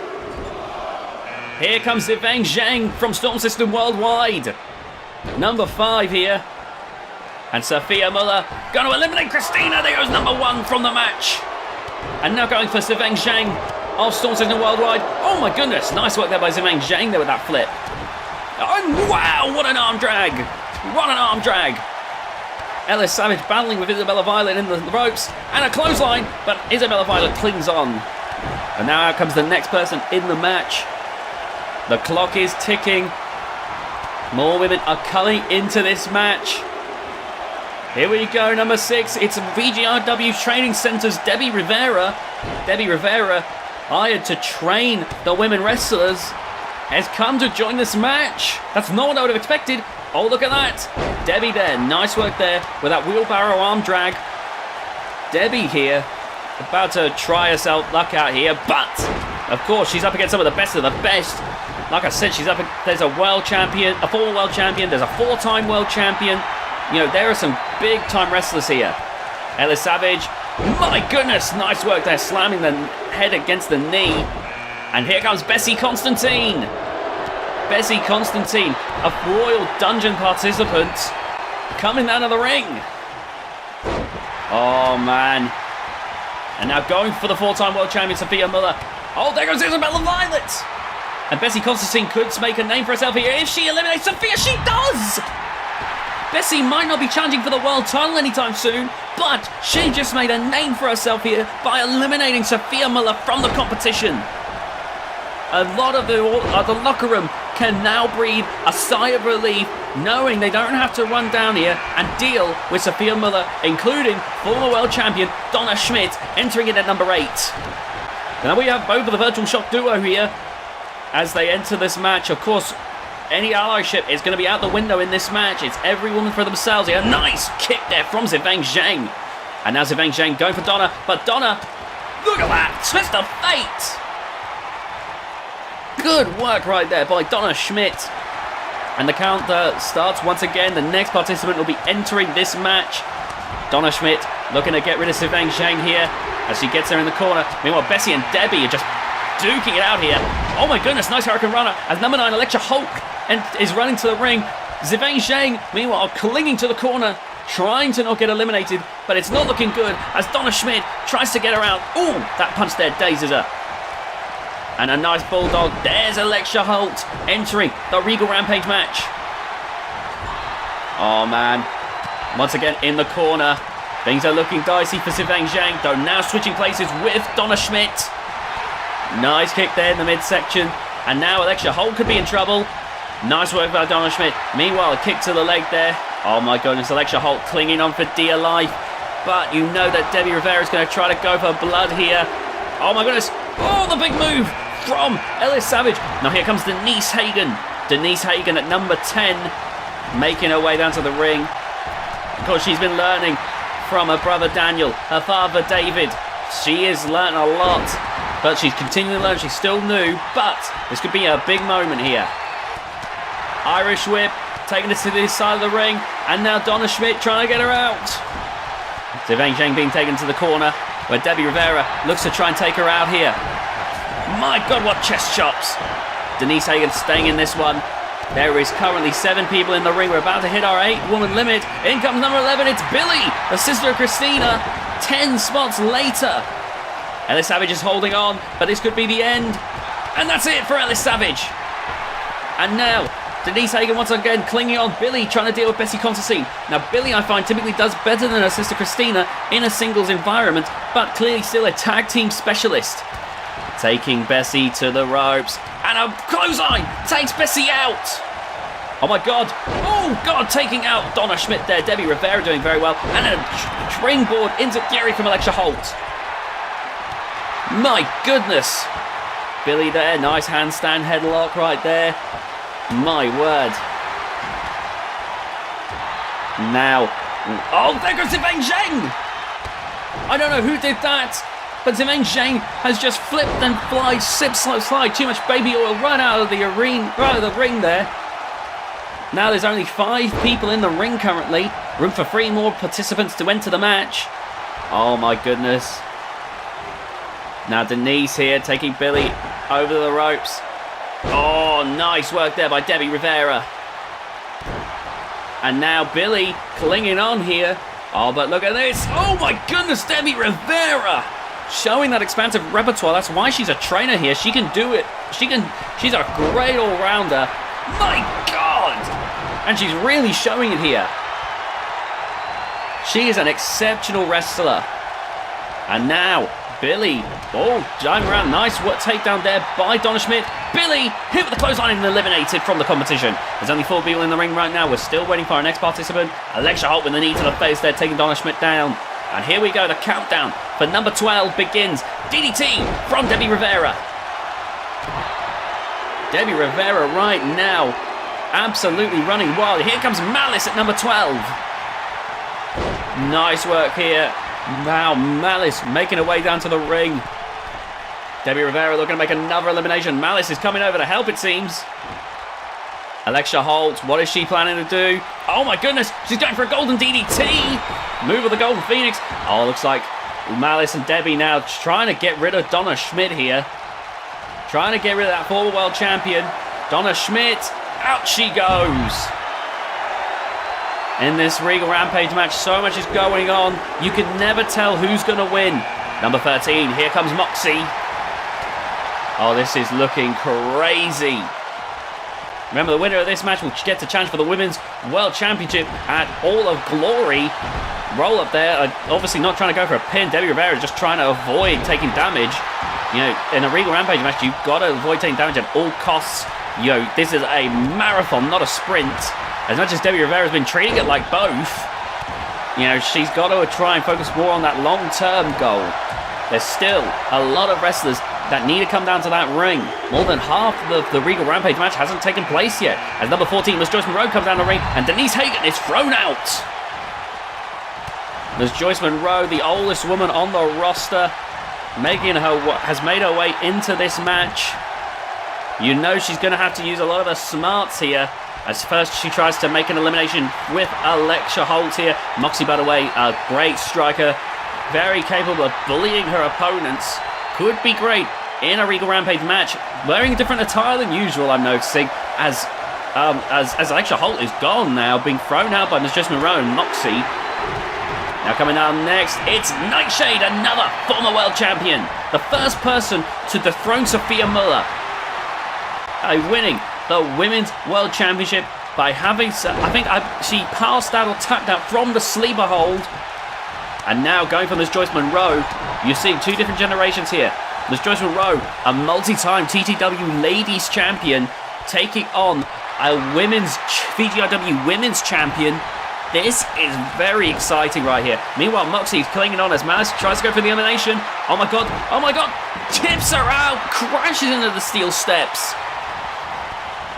Amazing work there by Malice with the elimination. People are flying out in this match. We're not seeing an Iron Woman performance like we did in the GHK match. I don't think anyone's going to match Mark Vincent's performance tonight. And now going for that suplex there. Good work there by Debbie Rivera. Here comes Reina Vibora at number 16. My god, there's so many people in this match. Reina Vibora joining in at number 16, Nightshade. Oh my goodness, taking Miss Joyce Monroe and flowing her out. That's it. Miss Joyce Monroe has been eliminated. My God. Miss Joyce Monroe, her career at this stage, she'll want to take any opportunity she can. That's got to sting. But I think she understands. Oh, there goes Debbie Rivera.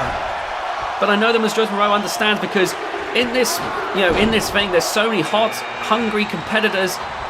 And I mean hot as in like hot-headed or something like that, you know what I mean? Like, they're peeved, they're ready to go. They're going to chomp at the bit, they're going to grab that brass ring. You know, this means the world to them. Miss Joyce Monroe, David Hagen, Platinum Pete, they understand that as much as they want it, as good as they're going to try it, as much as people like Herman want to try it, they know that there's a whole new generation that are going to try even harder than they even possibly could. Now, we've seen a lot of people spilling out in this match. Candice Matthews now coming in at number 18. And it looks like Nightshade might be in a spot of trouble here as she tries to cling on. Tiffany, though, looking to try and get that elimination. Candice Matthews, a submission expert. I mentioned Platinum Pete. What Platinum Pete does to legs, Candice Matthews does to arms. Look at this as Tiffany and Nightshade sprawl it out here, battering each other. Oh, there we go. Nice strike there. And a kick to the midsection. Oh, and here comes Sandra Charles Davies. The Shark, a multi-time United Team champion. An amazing wrestler, someone who I think could end up getting to the top here. But, of course, will she be able to do it tonight? Meanwhile, Nightshade clinging on. Oh my goodness, Nightshade could be eliminated right here. Oh my god, Nightshade trying to cling on and manages to fight her way back in. As a countdown begins, as another wrestler enters this match. Oh, meanwhile, Candice Matthews looking to try and eliminate Tiffany here. Malice is struggling with Sandra Davies. Here comes Hope Halliwell at number 20. Hope Halliwell, another Royal Dungeon contender, try to contend for the Global Championship. This is another chance for her to try and go for the world title. Oh my god, I think she just knocked Malice out. And now, here we go, Sandra Davies with a suplex. Oh, brainbuster, never mind. Set up similar, but the landing is very different. And now an Irish whip into the corner. And a clothesline, taking Sandra Davies out of the picture. Sandra Davies, they are out. They're gone. They will have to try again another time. Now coming down the ring next, another Royal Dungeon contender. And the one who nearly won it all, the Warrior, Ruby Bourne. I believe she was the last one in the match before losing to Sophia Muller. So Ruby Bourne here has a lot to prove here. Well, maybe not a lot to prove. She's proven she can hang with the best. But for her, this is going to mean a lot because she's not had that world title opportunity. So she'll definitely want to win this. But, oh my god, oh god, in a Ring Rampage match, of course, you can go in a heartbeat. We've seen some of the best go out so quickly. In fact, we might be able to see it here. Oh, hanging on there. Here comes the granddaughter of Ms. Joyce Monroe, Helen Monroe.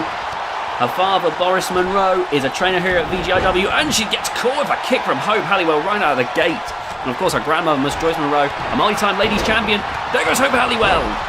Eliminated by Nightshade.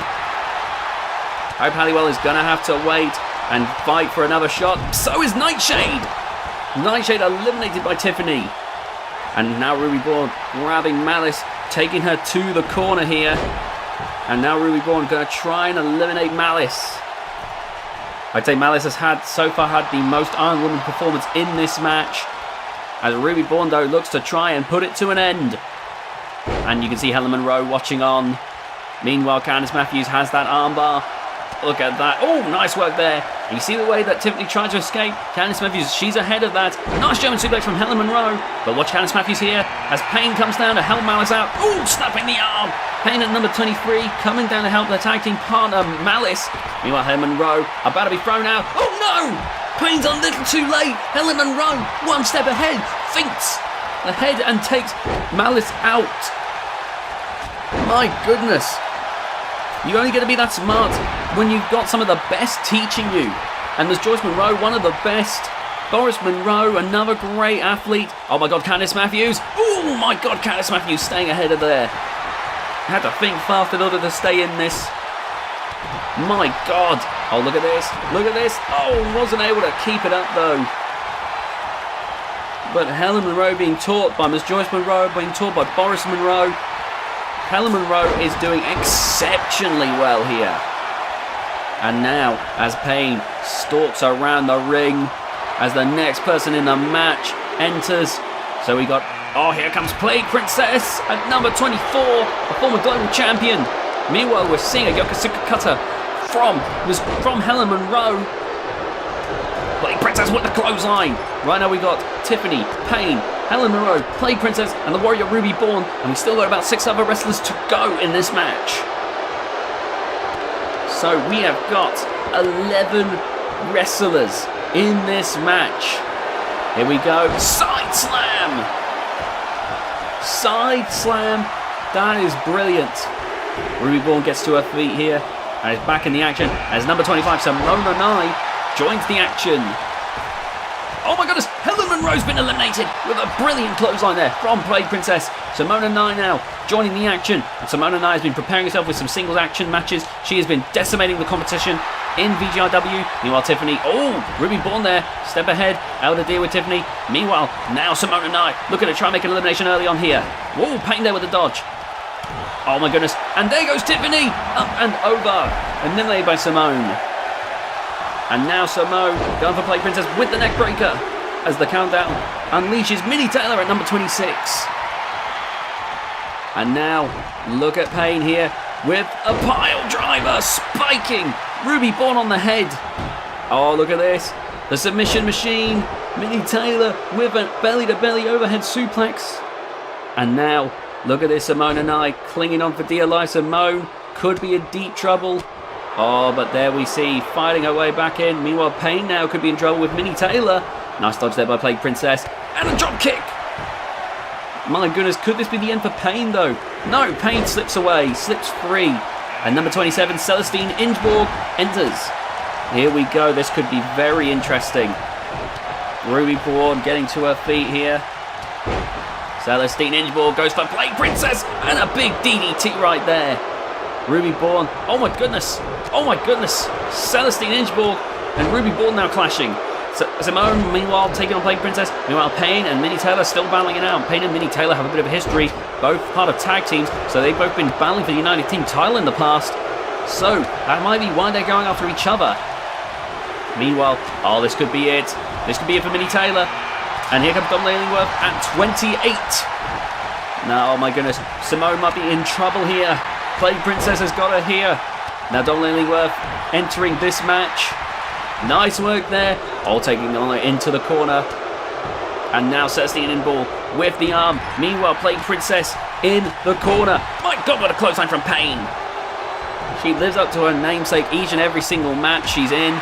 Simona Knight and Plague Princess battling out. Mini Taylor in the corner by Celestine Ingeborg, though she boots her in the face to stay in it. We've currently got, what is this, 7 people in the ring. We're about to hit 8 with number 29, the Queen, Sam Garrett, entering the match. The Queen of VGIW entering the fray. Oh, what a flatliner. An elevated flatliner from Simone. And now the Queen looking to get rid of Simona Knight here. But no luck. Meanwhile, Ruby Bourne and Mini Taylor both look to be in big trouble here as Plague Princess throwing Ruby Bourne out. Mini Taylor, however, survives. That was looking rough. Ruby Bourne there. You can tell she is disappointed in herself. She can't believe she fell here. She was getting so close to the end, but once again, she got so close yet so far. And now Mini Taylor being taken into the corner. Sam Garrett onto the side of the ring. And now we see 2 wrestlers attempting elimination here. And look at this. Could we be about to see someone go out? Mini Taylor flying out. There we go.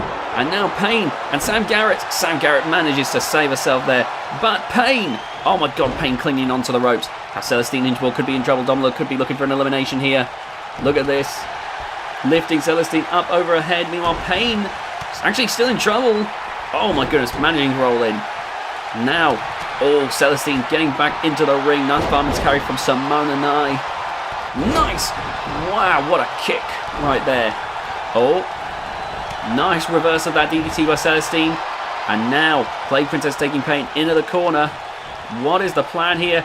Oh my goodness, Doppler being sent into Payne. And Queen Sam Garrett right now just recovering on the side of the ring. What? Oh my God, Plague Princess going to go for a giant swing to Payne. Oh my goodness, Celestine's been eliminated. The Queen has just eliminated Celestine. And now Dom Lalingworth could be in trouble here. Meanwhile, Payne being swung around like a dog with a chew toy. My goodness. And now, Dom avoids elimination. And now the countdown continues as the next person looks to enter this match. Oh my goodness. Payne's eliminated. And here comes number 30. The Forsaken enters the match. Remember, the winner of this match will challenge for the Women's World title at VGIW's Hall of Glory. Here we go. Oh my God. I am excited to see how this goes. And now taking Dom Lalingworth into the corner. Plague Princess is marching over to Dom Lalingworth. And boom! Up and over. There she goes. All remain in this Regal Rampage match. Good Lord. The Forsaken stomping away. And there we see Sam Garrett get back to her feet. Trying to fight back against the Forsaken here. And now trying to get the Forsaken out. Meanwhile, oh my goodness. Oh, Simone up in the air and throwing Play Princess to the outside. Good Lord. Simone screaming at Sam Garrett, roaring like a lion, calling. Oh my goodness, and Sam Garrett heeds the call. Good Lord here. Oh my goodness. And now look at this, full Nelson Slam. Whoa, driving her down. And now looking to get rid of Simone and I. Simone looks to be so close, has done so much in this match, but now could be at the cusp of elimination.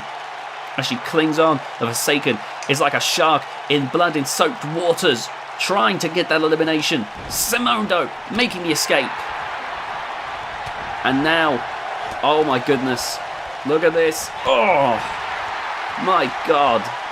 And now, Northern Light suplex. Great work by Simone.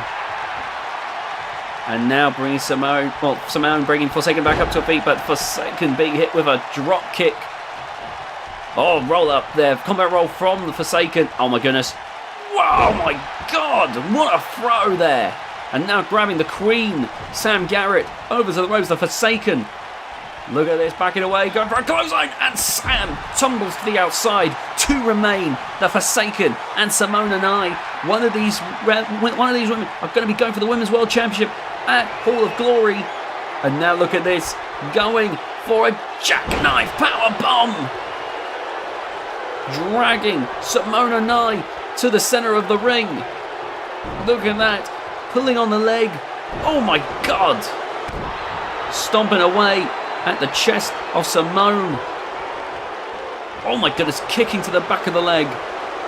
And now, oh my goodness, elevated flatliner. Could this be it? Could we be about to see an elimination?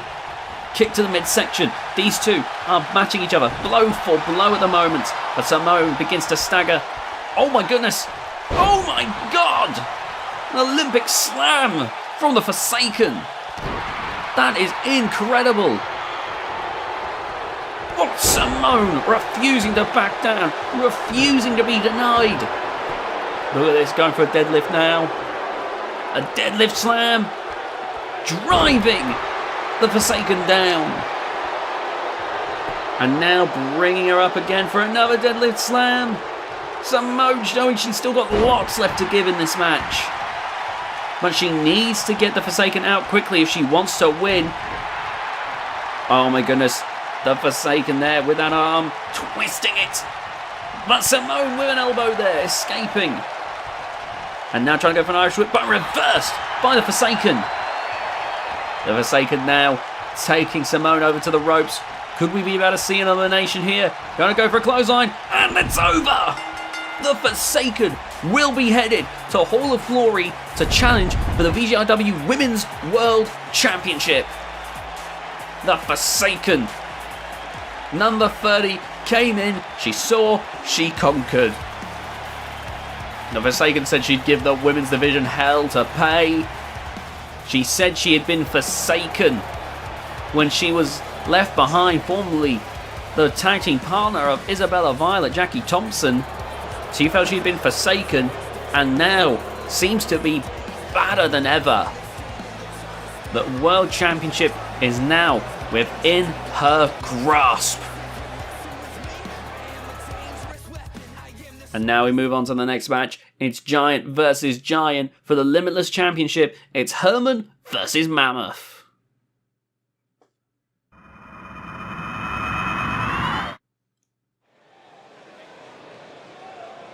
The Limitless Championship is an incredibly unique thing. The idea behind it is that the champion can defend the title within reason, within a stipulation of their choosing. It's also considered a world championship. If you hold that, you have become a world champion here in VGIW, because it was at one point the top prize of VGIW's Genesis. So that is why it holds such a status here in the company. Of course, now that there's only one brand, well, you know what I mean, only one VGIW brand at least, then things will be changing as we head into 2K22. Now here is the Giant Herman around since day one. Literally was in the very first episode of VGIW. Herman has seen and has done it all. Or at least seemingly anyway. One of the things he hasn't done, however, is win a world championship here in VG. He's never won a world championship here in VGIW. And while he won't be winning the top prize here tonight, he will be able to change one of those things by becoming a world champion by beating the Warbeast. That's if he can beat the Warbeast, however. But Herman has continued to push himself. He's continued to strive. Despite his old age, he has continued to show an ability that defies his years. He has continued to fight amongst the best and prove that he's got a fighting chance. Herman standing tall, standing ready to take on the Warbeast here.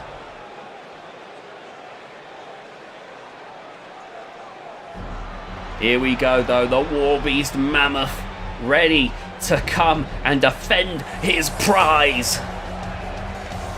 Standing at 7 feet tall, the Warbeast Mammoth, the other giant of VGIW and our limitless champion, a man who has won every title in his way. The only two titles he has not yet held being the Iron Will and United Kingdom Championships. He has held every other championship in the men's division. VGIW has not been able to stop him. No one has been able to hold him off. He has beaten so many of the top stars. He has beaten the likes of Wade Danielson, of Hardcore Hang, of the Reaper. He has made them all look soft in his wake. He's not impossible to beat. I've seen people like Hank beat Mammoth in return, but doing so is especially difficult. There you see the Limitless Championship. Still a beautiful thing even after all this time. And there you see Herman looking, staring down Mammoth. This is the largest singles match we've ever had just in terms of sheer size. Two giants ready to square off here. The titles look like toys on them.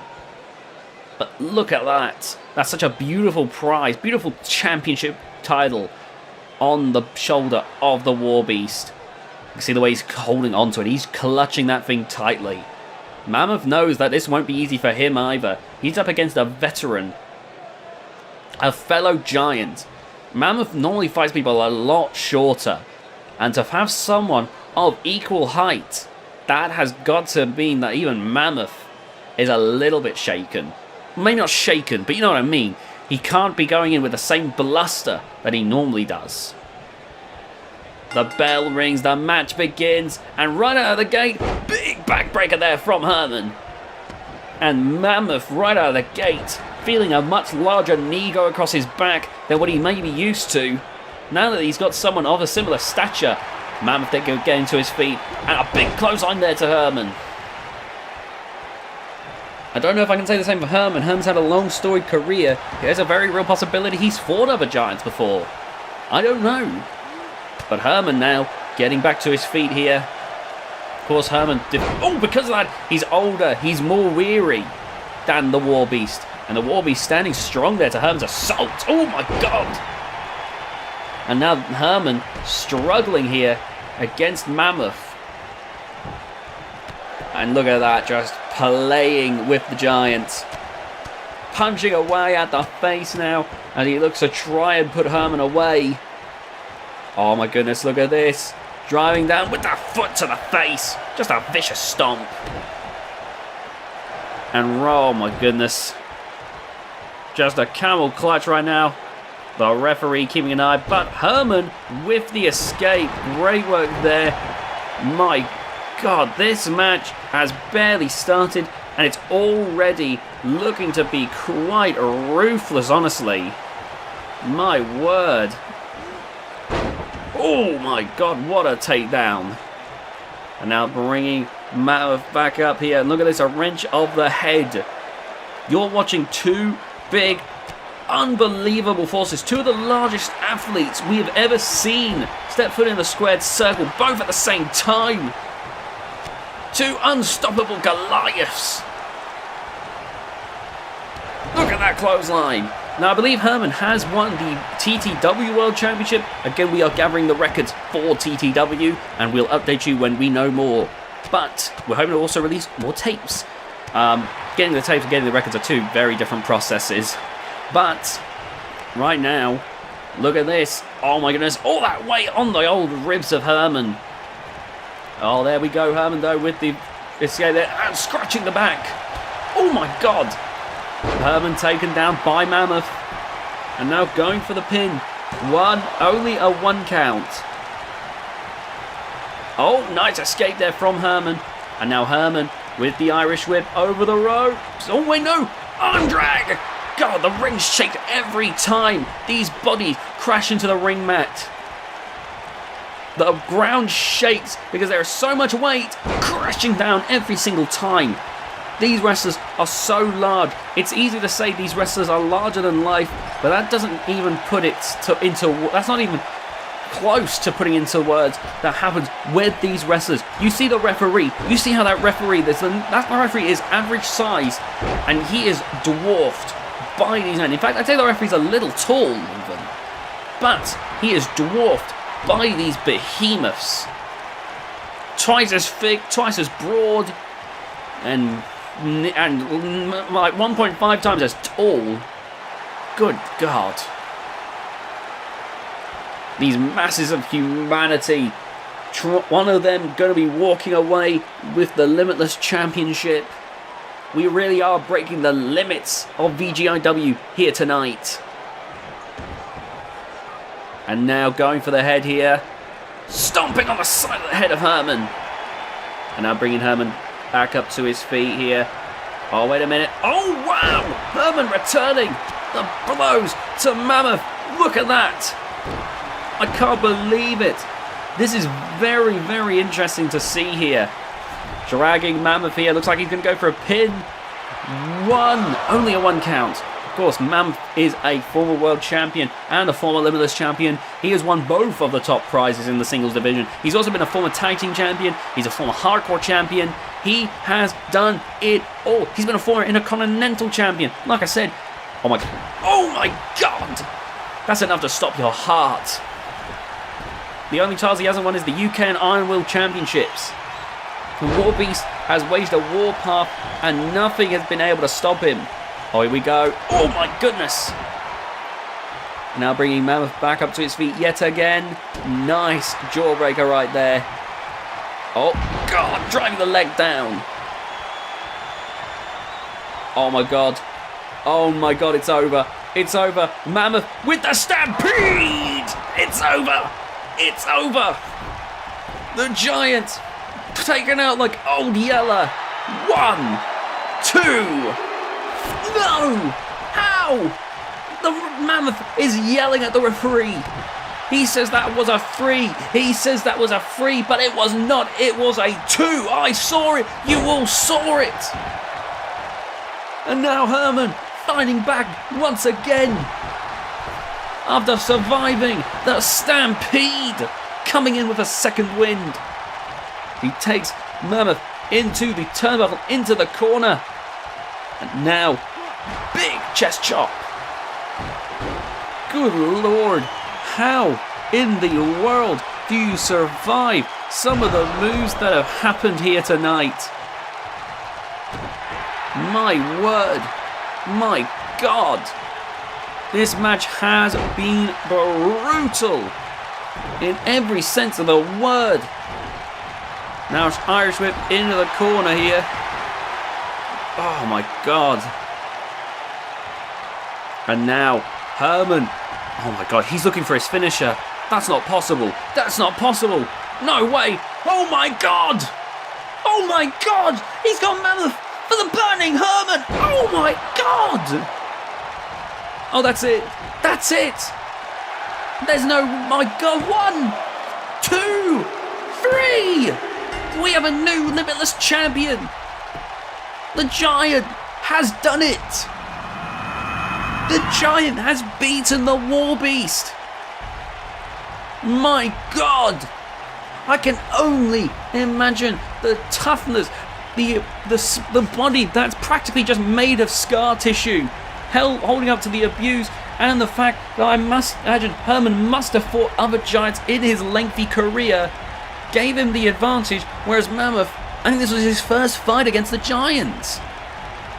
This was incredible. Oh my goodness.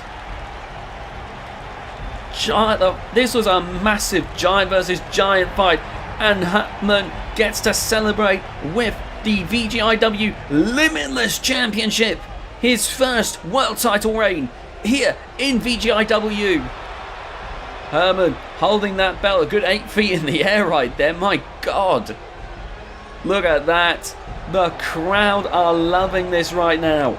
The Limitless Champion, the Giant Herman. He has done it! After all the trials and tribulations he has suffered here in VGIW, backstabbing friends. All of this, all of everything that he's dealt with, the likes of the Storm System worldwide trying to stop him, he has finally emerged through it all as a champion. And now moving on to the Women's World Championship match. It's a triple threat match as Reina v. Bora, Malice and Untouchable battle it out.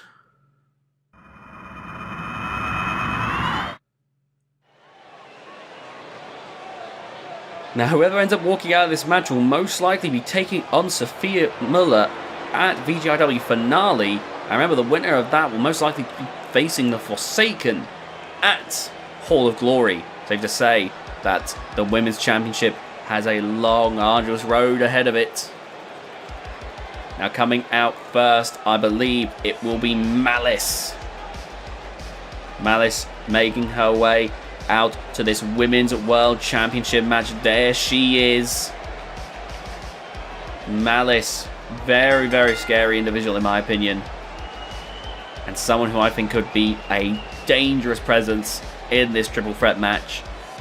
Malice is frenzied, Malice is durable, Malice can terrify the individuals. She may be the shortest person heading to this match, but that does not mean a damn thing. She is unhinged. And Malice, well, she's won the United Team Championship before. This will be her first big opportunity for singles gold. As Malice stands prepared here tonight. You gotta wonder if she's gonna be able to do it. Of course, safe to say, I think it's best you do not count her out. I think she's got a good chance here. Look at her, just frenzy running around the ring here.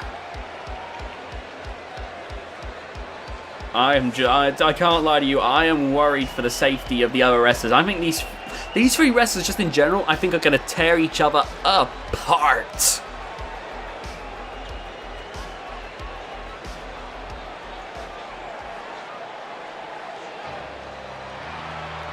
And now coming down to the ring next, the former Women's World Champion. Here comes Reina v. Bora. Reina v. Bora was the previous Women's World Champion and looks to reclaim her championship here, due with her rematch clause. Hopes to try and come back to the top of the mountain and become a two-time world champion. Reina v. Bora, a great all-round athlete, great high flyer. She is a brilliant wrestler just in general. I think she has a good chance in this. Honestly, it's very hard to pick a winner in this kind of match because we got three very different but three very capable wrestlers. This is the kind of thing where anything could happen, and it's what I love to see here in VGIW. There's so many hungry competitors. You hear the thing about a big fish in a small pond. This is like a bunch of sharks in a massive pond. They're in the ocean. But the thing is, there's so many sharks that even then, it's still suffocating as the sharks start eating at each other. Here we go. Here comes the Women's World Champion, the giant of the women's division, and one of the most ruthless powerhouses you will ever lay your eyes upon. It's Untouchable. Untouchable making her way down to the ring. Now I gotta say, if I had to pick a favourite, it would be the current world champion, Untouchable. Untouchable, a former global champion. Untouchable has dominated and decimated anyone in her way. I don't think I've ever seen Untouchable take on Sophia Muller. That would be a very interesting matchup. And of course, if Untouchable wins this match, he'll almost certainly be going on to fight Sophia Muller. But we'll have to wait and see. Here we go. This is looking very exciting as Untouchable gets ready to go here in this matchup. Oh my goodness. If there's someone who I'd say might be more scary than Malice, it might be Untouchable. But that depends on your perspective. Do you want to be torn in half or have your eyes gouged out? Not an enviable position that I'd say Reina Vibora is in, being stuck between these two. But for the Women's World title, you'll be willing to do whatever you have to. You'll face anyone to be at the top. Reina, now that she's had a taste of being at the top, she wants more, she wants seconds, she's ready! And the match begins. And starting off here, Malice being thrown across the ring by Untouchable. And now Reina Vibora coming in with some strikes there, staggering Untouchable. Oh man. You can see that Malice and Reina in a race, it seems, to try and take Untouchable down. Untouchable now with some strikes. Oh, there you see Reina Vibora, nice work. Untouchable gesturing to the crowd. And Reina takes advantage. Nice work there. And now Reina Vibora. Oh, Untouchable there with the immediate roll-up. And Reina dodges that clothesline, but immediately into a Northern Light suplex from Malice. And now Malice with a stiff kick there. And some strikes, trying to take Untouchable down. And it looks like she's doing so. She brings Untouchable to a knee. Oh, but no dice there. No one has knocked Untouchable down yet. Oh, and Reina just batted away like it was nothing. And now going for Malice. Oh my god, what a spine buster. Dragging Malice around right now. Untouchable looks scary as she goes for a deadlift powerbomb to Malice. Good God! And that drop kick from Reina didn't even phase Untouchable. Oh my god, what a clothesline. And now, Hurricane Rana from Reina Vibora to get Untouchable out of the picture. I think this is the smartest idea. Get Untouchable out of the picture. Malice is tough, but Malice seems at least vaguely beatable right now. Good lord. Malice taking Reina Vibora into the corner. And look at that dodge. And Reina made sure that Malice went both these right into that turnbuckle. Oh god, Untouchable going for a belly to belly there. Oh my goodness. Reina Vibora. Oh my god, and batted away. Oh, clashing big boots there. Another Hurricane Rana there to take Untouchable off her feet. And now another Hurricane Rana. That seems to be the best way Reina can get Untouchable off her feet here. Oh, Malice now. Monkey see, monkey do. Malice there with the Hurricane Rana. Oh my goodness. What is Malice going to do now? Oh, Malice battering Untouchable here. And now bringing Untouchable back in the ring. Malice is going to have a go at taking Untouchable out here. Going for a pinfall. There's no way. Here we go. Only a one count and not even close. Not even close. Untouchable still in this. Oh, nice clothesline there. Almost like Malice was holding her still. That wasn't intentional on Malice's part. But Reina, incredibly smart. Clearly the smartest person in this match, is picking her moments perfectly.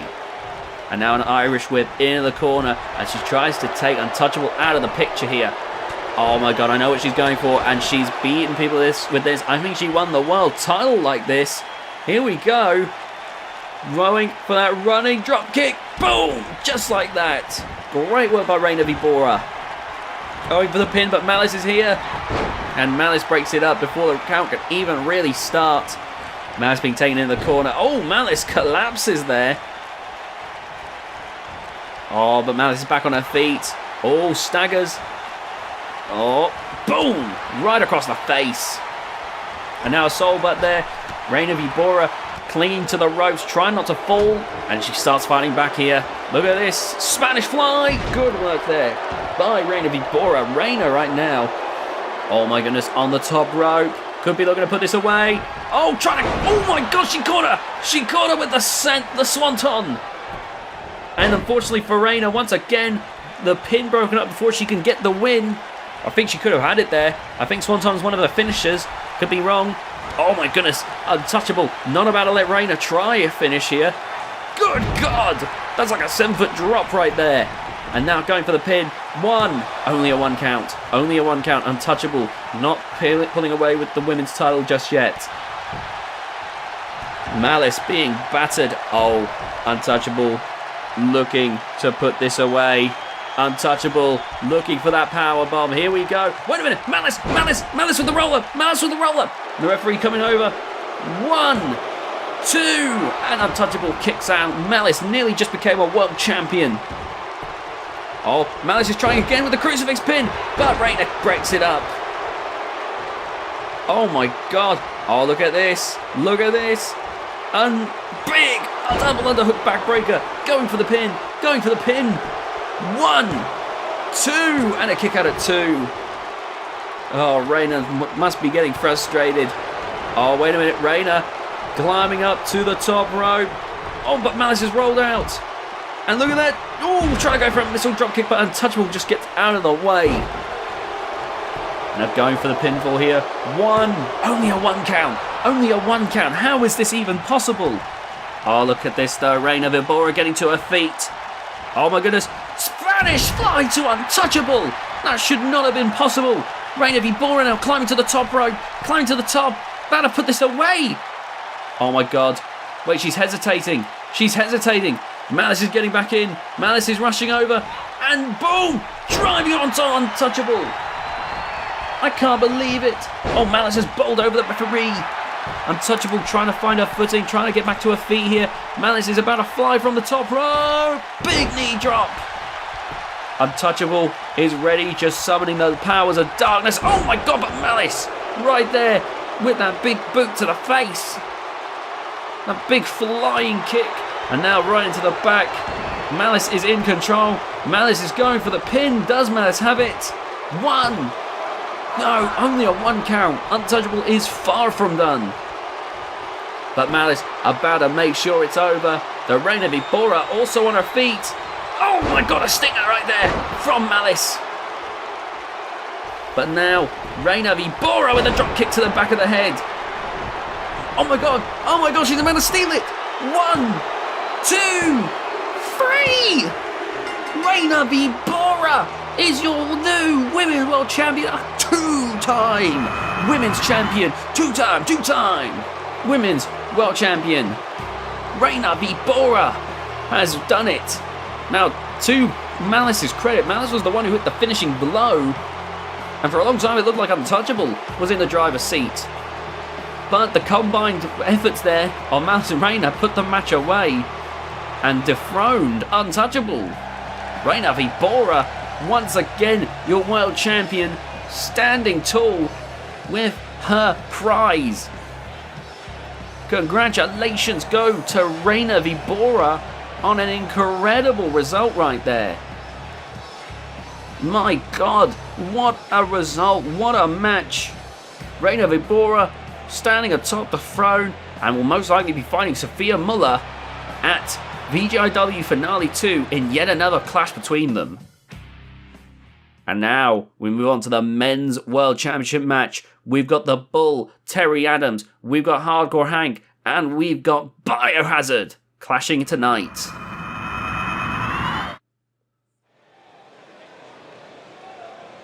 Now, one of these 3 will be facing the Reaper. And you got to think that is a double for Hardcore Hank. Hardcore Hank here has 2 things that he can win from tonight.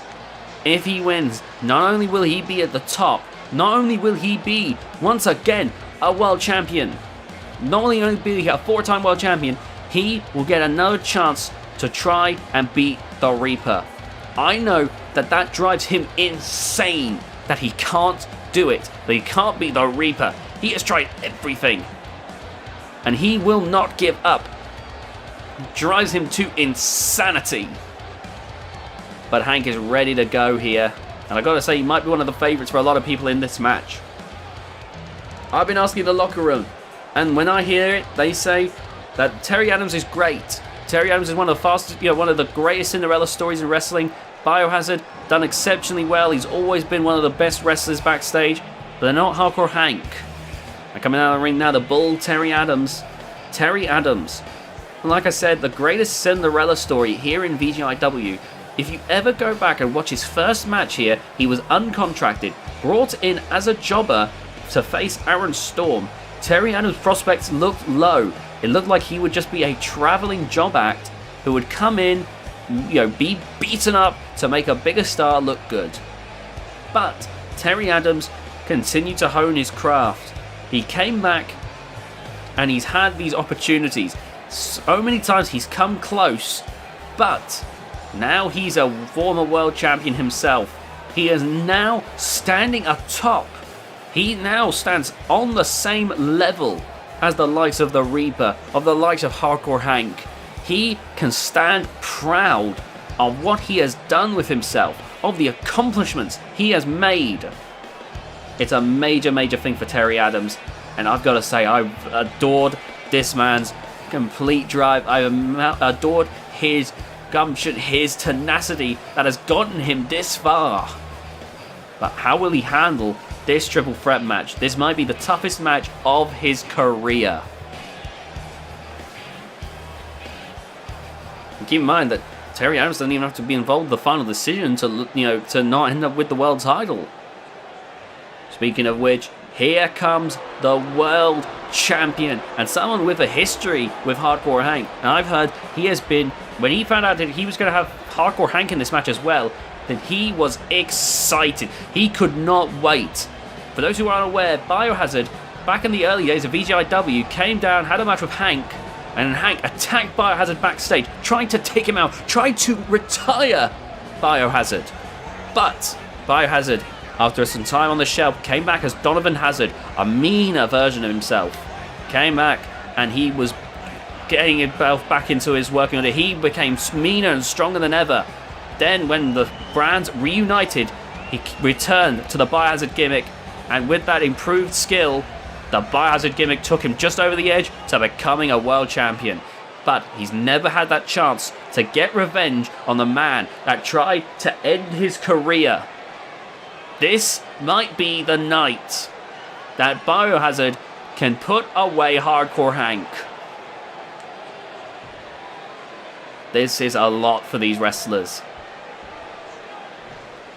Here we go. The bell is called, the match begins, and here we go, some striking blows. But Hank, look at this, into a German suplex. And this is why Hank is a favourite. He can so easily turn this around so effortlessly. Oh, look at that. Big front slam, though, from Biohazard. Oh, nice strike there from Terry Adams. But returning with a kick there. Oh, nice reversal of the clothesline. These are three people who have held the World Championship. The VGIW World Championship, it's the top prize here. It's the reason anyone who signs a contract would want to have it. It's either that or the Women's World Championship. These wrestlers sign this contract hoping to claim the top prize. Samoan drop there from Biohazard. And these three have gotten a chance to hold that top prize, that gold. Safe to say, it is a very tricky thing. Look at this, Hank positioning Biohazard here. Oh my god, right across the back of the head. And now taking Terry Adams into the corner and choking him. He's choking the Bull. He's choking Terry Adams out. Hank has not just had success in the singles division, he has been a former tag team champion as part of the guild with Keller. Hank is without a doubt one of the scarier individuals I've ever seen. He's often superhuman in his abilities. I often say he doesn't seem human because he endures so much punishment, he dishes out inhuman amounts of punishment, and he's so freakish in his strength and agility. And now, look at this, going up to the Bull. Oh god. And now an Irish whip against the ropes here. Hank with an arm drag. Great work there by Hardcore Hank. And now Biohazard re-entering the ring. Nice takedown by Terry Adams. Oh, God, caught with a Judas effect. And now, Biohazard going for... Oh, he's going to press the weight down. Oh, God, and Hank as well joining the effect there with that fist drop. And now, oh, stiff knee strikes to Biohazard, who tries to stay in this, but he definitely looks like he's starting to fail here. Oh, with the slap there, but doesn't matter. Oh, maybe it does. Oh my goodness, Biohazard, stiff punches there, staggering Hardcore Hank, and then somehow it dropped there. Great work there by Biohazard, and now trying to deal with Terry Adams, but Terry Adams is fighting back here. Back and forth now. Look at this. Driving him face first. Biohazard could be about to put this one away. Oh, he's going for the pin here. He's looking to try to end this one already. 1, 2, no, only a 1 count. Well, Bull Terry Adams still in this. Hardcore Hank now trying to deal with Biohazard. Look at this. Against the middle rope here. Oh, rushing against the ropes. And driving the hips down.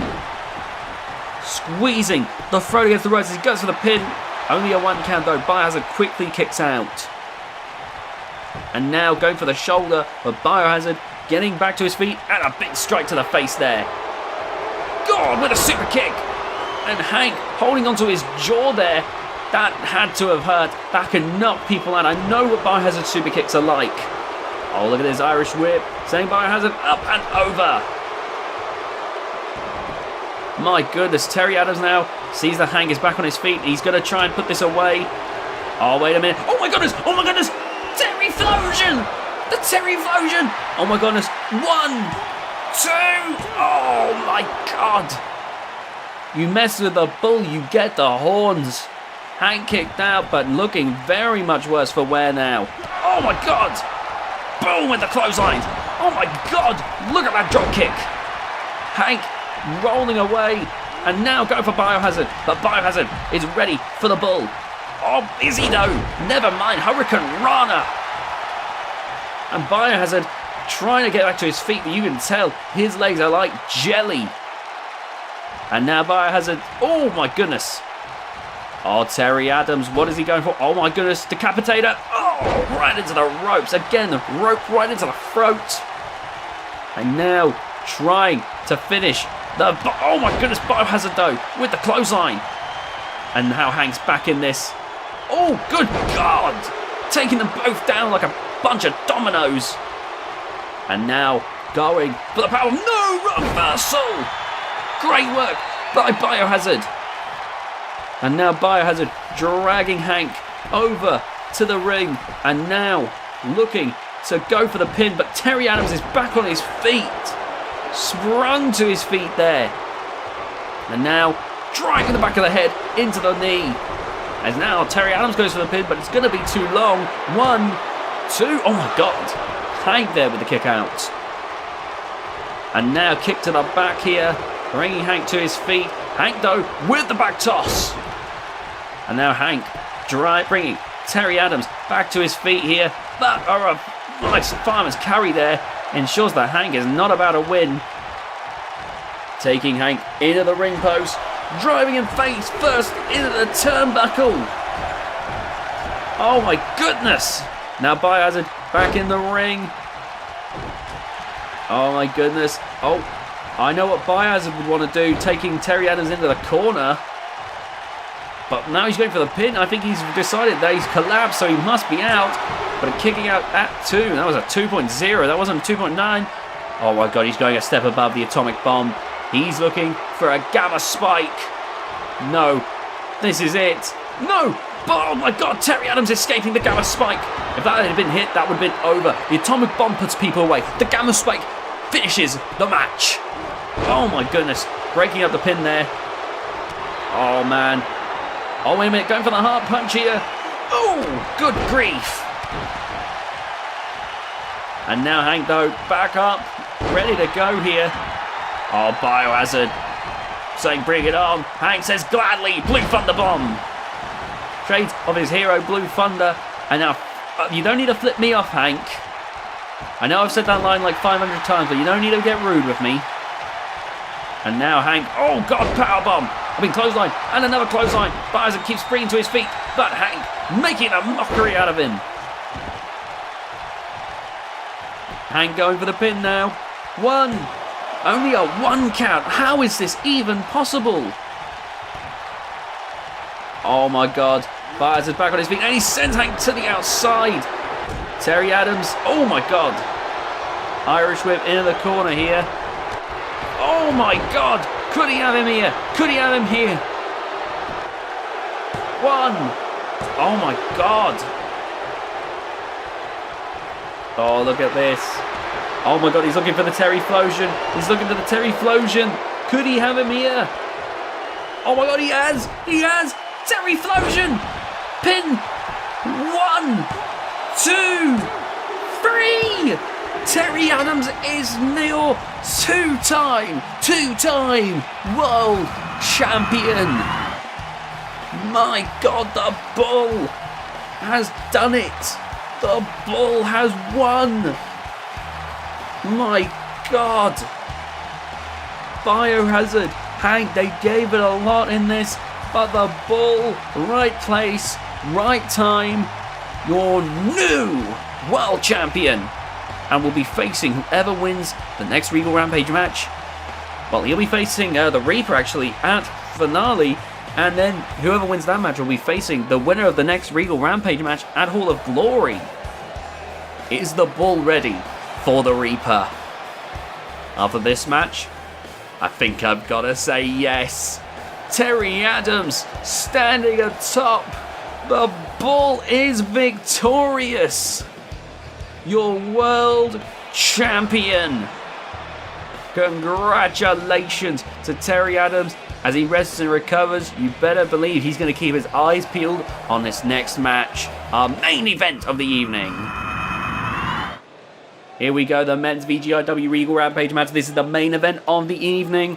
The winner of this match will be challenging for the world title at Hall of Glory. Hall of Glory, our biggest event of the year. It's such a momentous occasion. Oh man, so many crazy wrestlers that could be involved in this one.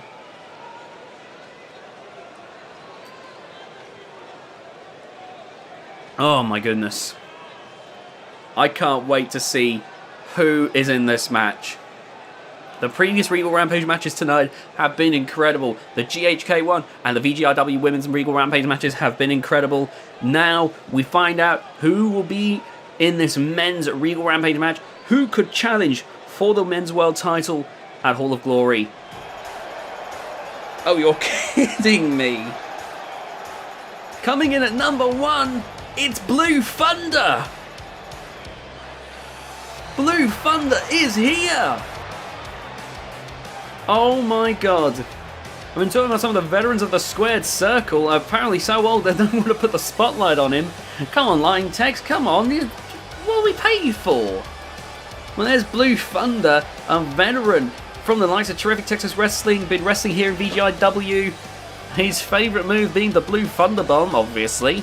Blue Thunder making his way down to the ring. He has made his money in wrestling. He does this for fun now or anything. He's probably the only one of the rare cases of an old wrestler who actually still has money. It seems every old wrestler now just wrestles because they wasted all their money. Oh my goodness. Blue Thunder ready to go. He's excited. I wouldn't be so excited if I was in the number 1 position, but that's just me. Maybe Blue Thunder knows something I don't. Blue Thunder looks ready to go though, so I gotta say, this should be good. Now we wait for the next person of the match. Who is at number 2? What? Oh, thank goodness. Here comes Hardcore Hank's tag team partner, the other member of the guild, it's Keller. I was about to say, when I heard that music, I thought for a second that Hank was coming down again. I was thinking, I know that obviously we saw Hope Halliwell appear a few times. I know that it's perfectly fine to appear a fair few times, but just, I was thinking, hang on, is Hank, I thought Hank was going to appear. It was more the thing of Hank had literally just wrestled. I didn't think Hank was going to be willing to wrestle straight away. That would be a bit crazy even for him. At least have a rest tank. Thankfully, it is Keller. Keller, you know, the difference between him and Hank, apart from the fact that Keller has not won a world title, is Keller is more frenetic. He's often chaotic in his offense. That unending energy, however, could prove useful, or the killing blow to his chances in this Regal Rampage match. Depends on the usage here. And Blue Thunder Bomb starting things proper with a Blue Thunder Bomb. And now kicking Keller while he's down. Oh, but Keller dodges there. And now we're seeing a bit of a dance here. Of course, Blue Thunder being older, he's going to have the more experience. And Keller right now does seem to be struggling. Oh, goodness. Oh, my God. No, no, no. Oh, Keller thinking fast there. And there you see, taking out Blue Thunder. My goodness. In comes number 3. It's VVC, Vivacious C, ready to bring some disco dancing fever to the Regal Rampage match. And here we are. Oh, but Keller right there to meet him. But VVC, look at that. Quick thinking there on the part of VVC. Great work there. And now a chest chop. Oh, some big strikes back and forth right now. And look at this. Going, oh, with an Impaler DDT. Great work by VVC. Now, I've seen VVC nearly beat Hardcore Hank on occasions in the past. So, you're going to wonder how they're going to do here. Meanwhile, coming down to number 4, it's Antonio Esposito. Coming down to the ring next. Antonio has had some great performances in his time here in VGIW, but he's never won a big one here. So, he's going to want to change that, though. Right now, VVC seems to be running like a house on fire. My goodness. Burn, baby, burn. Disco Inferno.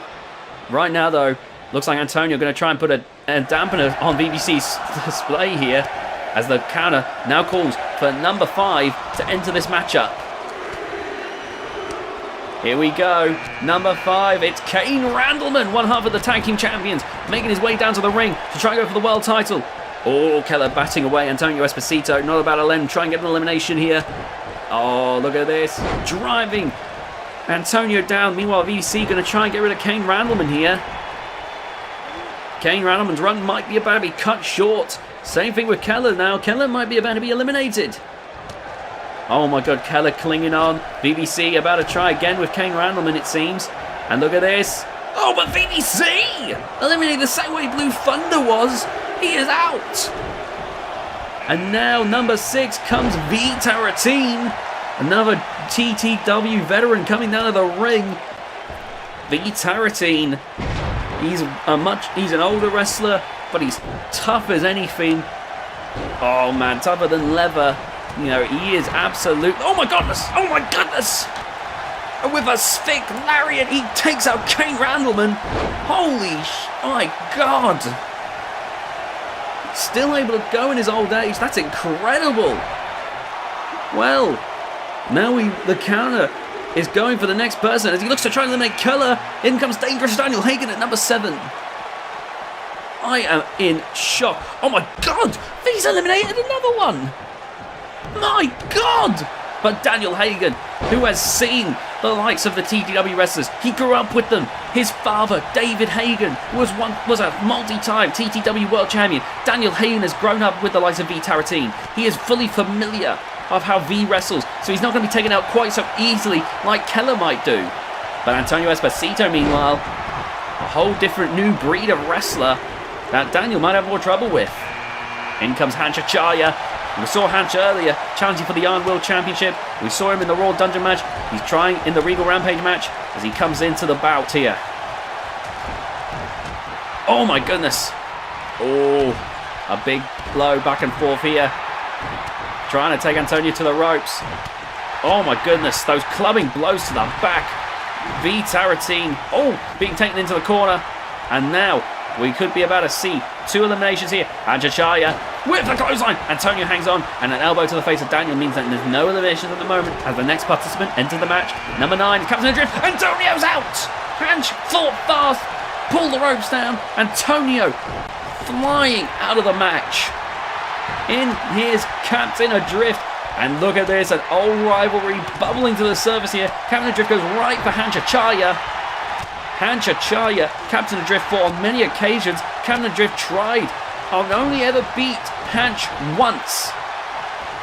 But you better believe he wants to beat Hanch again. Meanwhile, Daniel Hagen looking to try and get rid of V-Taratin as the next person enters the match here. 3, 2, 1. And Wholesome Shaw is in at number 10, a former Intercontinental Champion, enters the match. Oh my goodness. Wholesome Shaw now in, but Captain A.Drift. Oh, driving down Hanchachaya. And now, A.Drift taking Daniel Hagen into the corner here. Oh my god. And now those clubbing blows. Good grief. And now the counter climbing down once again. And the next participant is ready to enter the Regal Rampage match. In comes Ace the Tank Bakke at number 11. Ace the Tank Bakke, former Iron Will champion, former Hardcore champion, ready to have a go for the VGIW Men's World Championship. V-Taratin though looking to try and put him away, but Ace is like, no thanks grandpa. And now Wholesome Shaw could be in a world of trouble. Oh, Hanch realised he couldn't get it.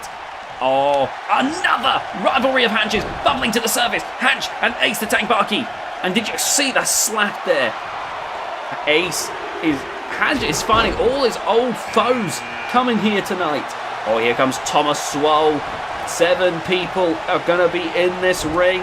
We're about to reach capacity. If we reach 8 due to system limitations, we won't be able to have another wrestler until an elimination if we get to that point. Of course, that's assuming there isn't an elimination soon. Thomas Swole not fighting right now. He is just egotistically just showboating here. Oh, but Captain A.Drift has him there. Meanwhile, Ace looking to try and get an elimination, trying to get V-Taratin out of here. Meanwhile, Daniel Hagen looking to try and get Hanchachaya out of here. Oh, V-Taratin fights his way back in, but Hanch might not be so lucky as number 13, Tsunami Frank, coming down to the ring. An icon in Japan, Tsunami Frank, making his way to the ring. Ace Tank Bakke trying to get rid of Wholesome Shaw. Nice takedown there to V-Taratin. Oh my god, Daniel Hagen might be done. Daniel Hagen is out. Hanchachaya with an elimination. Meanwhile, Tsunami Frank going to try and get rid of V-Taratin. And right now, V-Taratin has had many a... Oh my goodness, Hanchachaya takes down Ace. There goes V, landing right on his back. Eliminated by Tsunami Frank, who goes with a splash. Oh my goodness. Oh my god, Ace.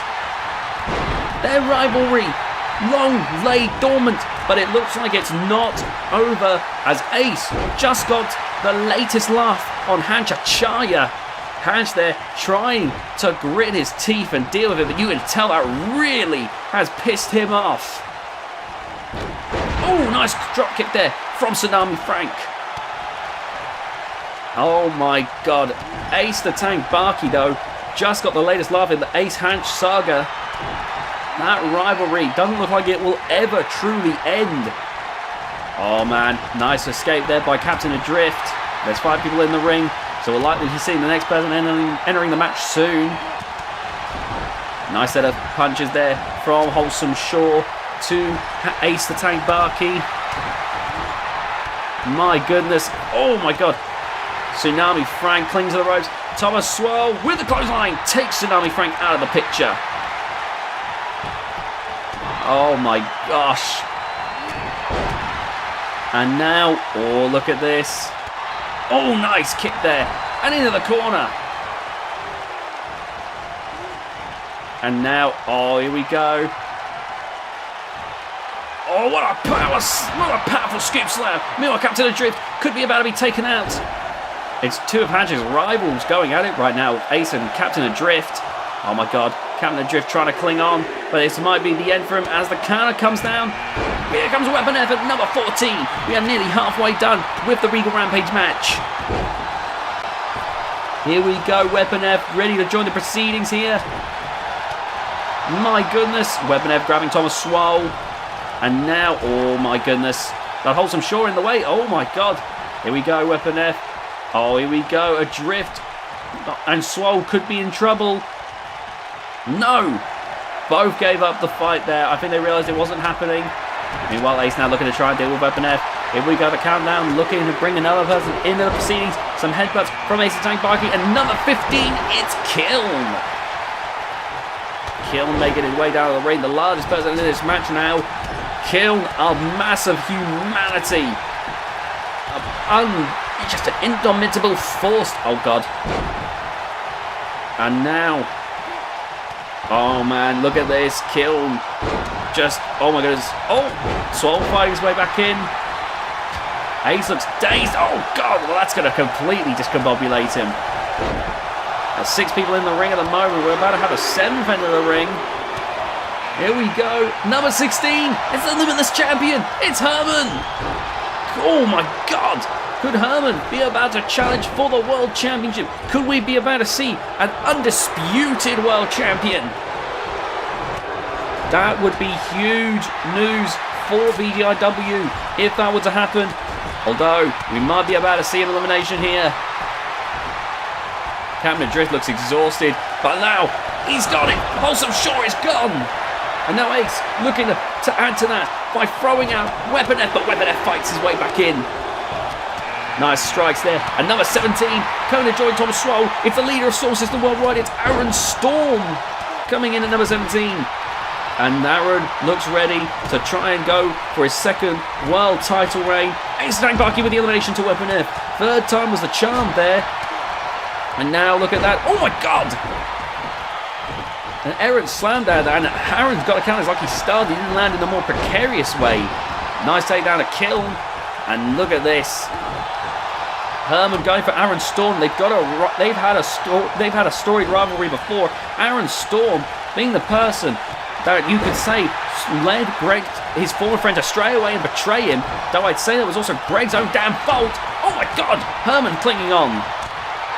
I would say that's Greg's own damn fault.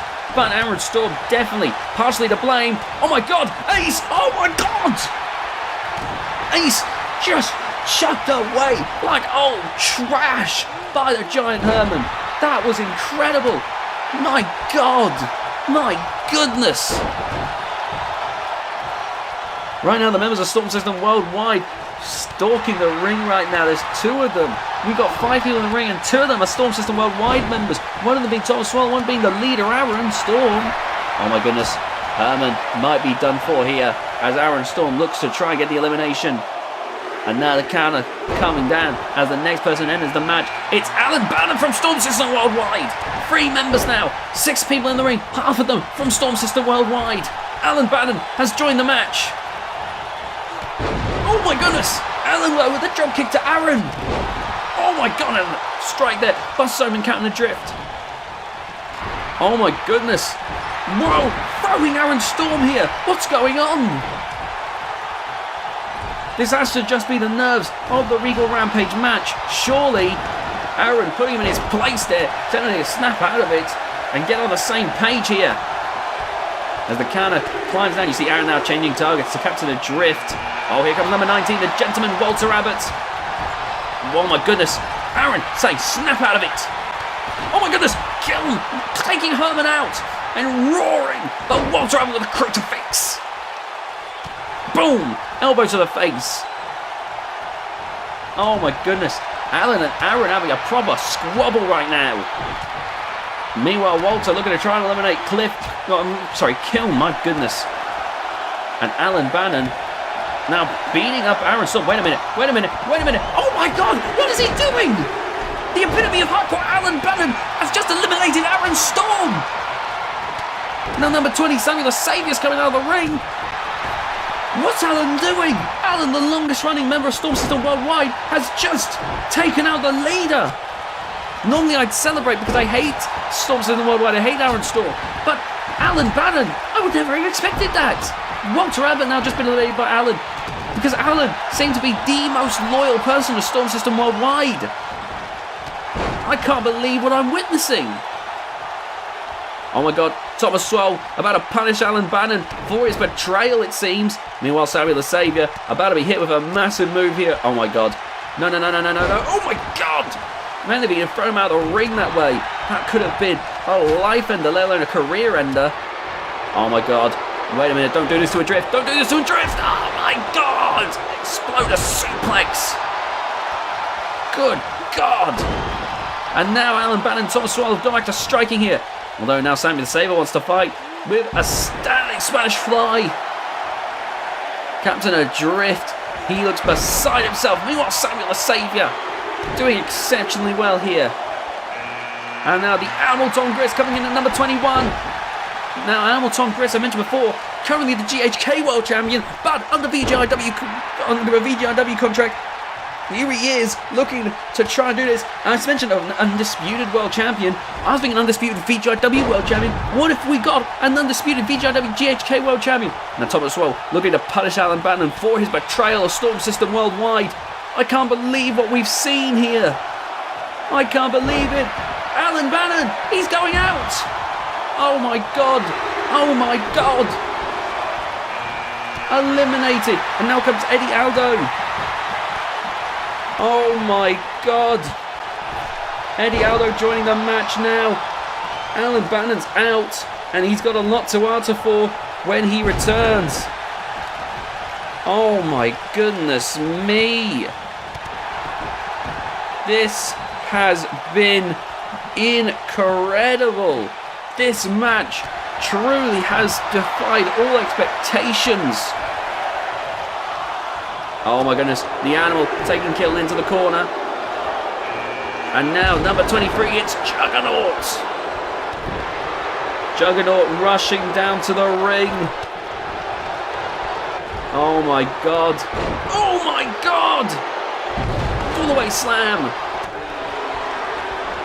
And now, oh my God, look at this. Kill with the power slam. Good God.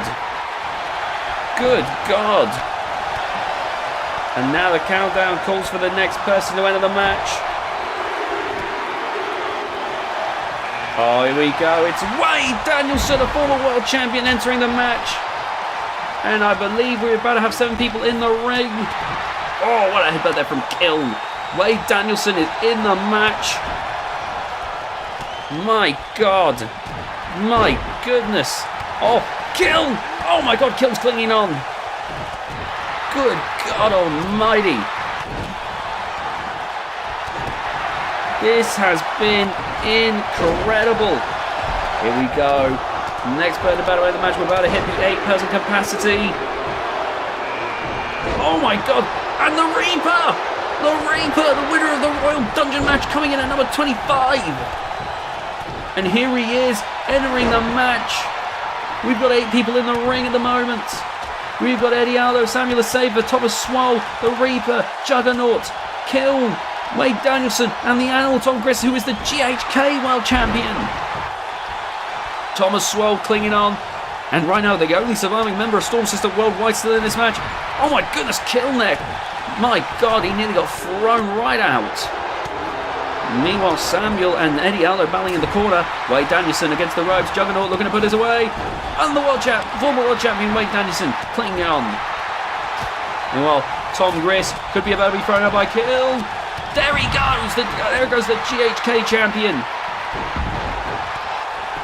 My God. My goodness.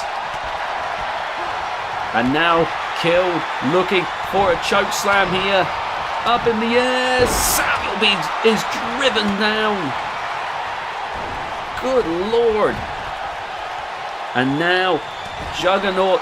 Oh my goodness, Wade Danielson about to try and take down Reaper. No. Oh, wait a minute, backpack stunner. Backpack stunner to Samuel, my God. Now Kiln. Oh my goodness, Juggernaut up and over. Juggernaut is eliminated and Kiln roars to the crowd. Give it all to me. Oh God. Neckbreaker there from the Reaper. And now Eddie Aldo clinging on, but it might be too late for him.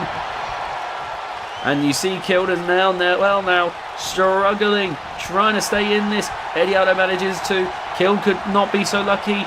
Oh my God, Wade has been clutched by the Reaper. And now Wade up in the air. No way. Choke slam to the outside. I can't believe it! Wade Danielson's been eliminated by the Reaper! Right now in the ring, we've got Eddie Aldo, Thomas Swole, Kiln, the Reaper, and Samuel the Saviour. These wrestlers all could end up challenging for the world title, the Hall of Glory. Samuel, oh my God! Samuel's eliminated the Reaper! I can't believe it! Who would have ever seen him beating someone like the Reaper? Well, anything can happen in Regal Rampage, and now we've replaced one Dark Talon with another. There goes Eddie Aldo, and now Black Death making his way in at number 26. This is incredible. Black Death, another person who held the secondary title and nearly got to world title status, similar to Untouchable. Black Death nearly got to that point, and now could make it to that point by winning the Regal Rampage match.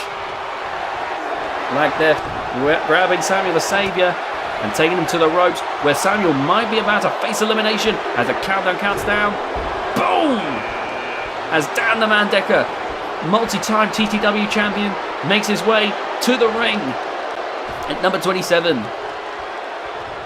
Thomas Swole, his chances look bleak right now as Kiln looks to try and take him out here. Nice double underhook suplex there from Dan Decker.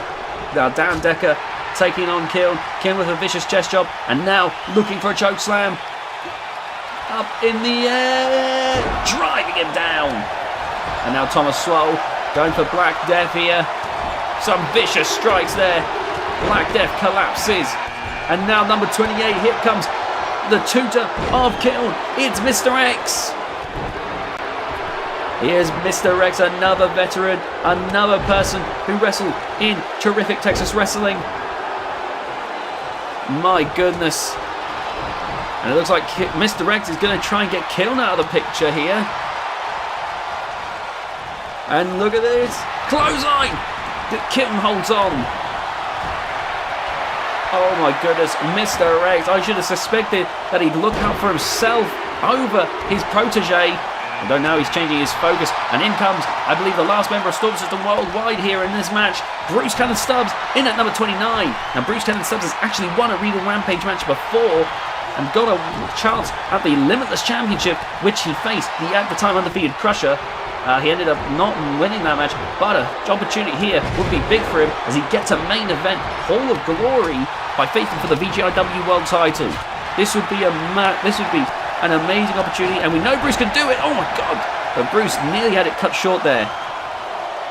Thomas Swole is actually still in this as well. It's shocking to me. Oh my God! I mentioned the Crusher, now at number 30. Oh my God!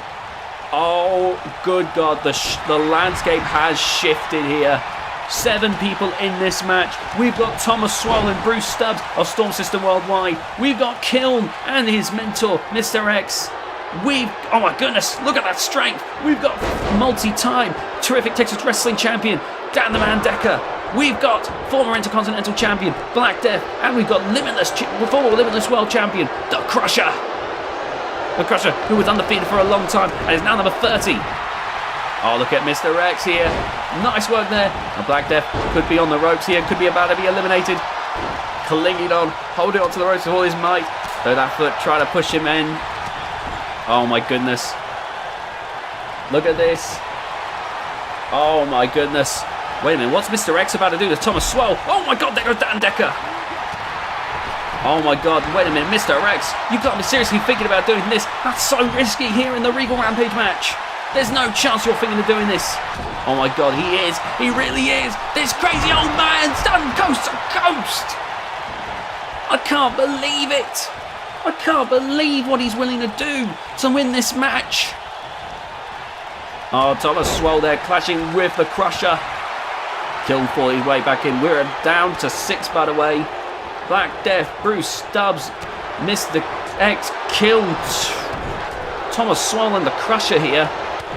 This match is looking pretty grim right now for these wrestlers. There's a lot of very, these are all people who I could see challenging for the world title. And look at this, another chokeslam from Kiln and Bruce Stubbs. I think he's about to be eliminated here. Thomas Swole, I think he's just going for every man for himself here. At this stage, I don't think I can blame him. It's not like earlier with Alan Bannon. At this point, these are the final people. It was only a matter of when these two would have to fight each other. Thomas Swole might have jumped the gun earlier, but I can see Aaron forgiving Thomas Swole. I don't know if he's going to forgive Alan Bannon, especially because Alan eliminated Aaron. My God. You know, You're not going to get easy forgiveness when you eliminate the leader. Oh my goodness, kill with the backpack stunner to Mr. X. We might be seeing the mentor, the protege breaking up here. Oh my god. Oh, those punches to Thomas Swole, staggering him. Oh, look at this. DDT. No! Reverse there. And no slams with such force into the turnbuckle. Remember, the winner of this will challenge for the men's world title at Hall of Glory. Oh my god, Kiln with the clothesline, sending Mr. X out. And Kiln just showing that he is superior to his master. Now lifting up the Crusher, rip a front slam, the final four. Taking Thomas Swole into the corner. And now, down to 3! Down to 3! Oh my god, one of these men is about to walk away. And the winner, and will head to Hall of Glory for a world title shot. It's either going to be Black Death, Kiln, or the Crusher. Oh my god, the Crusher taking Kiln over. And now, oh look at this. Is Black Death going to assist? No, Black Death backing away here as Kiln clings onto the ropes. Black Death slitting his throat. Oh, there goes Kiln. It's down to 2. It's down to 2. And now, being pushed away. Oh my god! It's down to Black Death and the Crusher. Both of these two are some of the top stars, have been two of the best performers in the singles division. One of them is about to go on to Hall of Glory for the World Championship. Oh, those stiff elbow strikes and a big punch to the jaw. Black Death trying to rise to his feet, but look at that, just thrown around like a rag doll. Black Death brought to his feet, and now, oh my goodness, German suplex. And now it's a Chimeraplex. It's a Chimeraplex. Okay, this has got to be it. Boom! Black Death has got to be out. Surely this is it. Surely this is it. Oh wait, fireman's carry from Black Death. Oh my goodness. These two are still going back and forth here. Still duking it out. Clothesline from Black Death. We are about to see a winner. Oh my god! We are about to see a winner here tonight. We might be about to see a future world champion. Oh, wait a minute. Black Death about to make things old school here. Up on the top rope. This is precarious in a Regal Rampage match, but he does it successfully without a hitch. But you can see he's getting exhausted. Black Death has got a call to the Dark Forces. Oh my god. Oh my god, he's looking to put Crush away, but the Crush, no! With a clothesline! And now looking for his own finishing move here. Here we go. Going for the multiple power bombs. Oh god, the way that he can lift them up again and again and again. Oh my god. And that has got to do it. That is it, surely. No! Black Death! Still going! Still going! Somehow, some way! With a neckbreaker now, Black Death fighting back here. As now, he's going to take the Crusher to the ropes. Oh my god, those stiff strikes to the gut, weakening the Crusher for that uppercut. And now, bringing, oh my goodness, twisting the arm. And it looks like he's going to go for old school once again. He's got to be careful up there. That is a risky position to be in. But once again, he's successful. The Dark Forces compelling Black Death to will his way to victory. But the Crusher with a heel toss. My goodness, an uppercut there, staggering the Crusher. And again, look at this, trying to go for the Crusher. He could have the Crusher here as he goes for elimination. Could he have the Crusher here? Black Death trying to get the Crusher up and over. Can he do it? No, the Crusher with the reversal, with those strikes, with those blows. And now, as he gets to Black Death, taking him over to the ropes. It's Crusher's turn now to go for an elimination as he lifts Black Death up. Oh my goodness, Black Death trying to cling on, but no, he's out! And your winner of the men's VGIW Regal Rampage match, it's the Crusher! The Crusher will be headed to Hall of Glory to face either the Bull Terry Adams or the Reaper. My goodness, what an action-packed night with the pre-show and the main show. I hope you enjoyed. If you did, please be sure to leave a like on this video, subscribe if you haven't already, and be sure to hit that notification bell to be notified of future videos on the channel. Share this video around with your friends. We'd love to get more eyes on the channel. Thank you for 80 subscribers. Comment, let us know what your favourite match of the evening was, and we'll see you next time. My God, the world has been put on notice. The Crusher is on his way to the top, and there's not a damn thing you can do about it.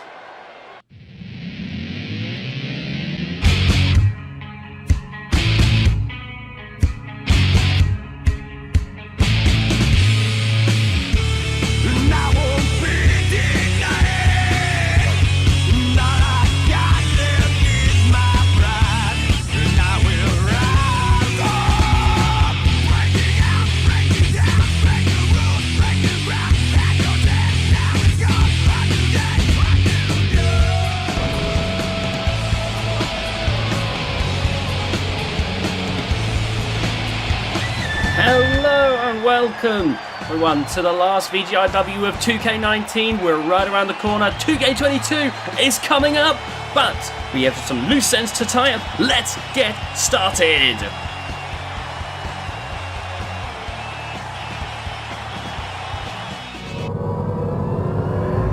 And we're getting right into the action here. First up is an Intercontinental Championship match between Cliff Cruz and Bill Whiplash. Bill Whiplash with that Russian leg sweep to start things off. Cliff Cruz, meanwhile, going to grab the leg now. Leg screw in return there. Nice work.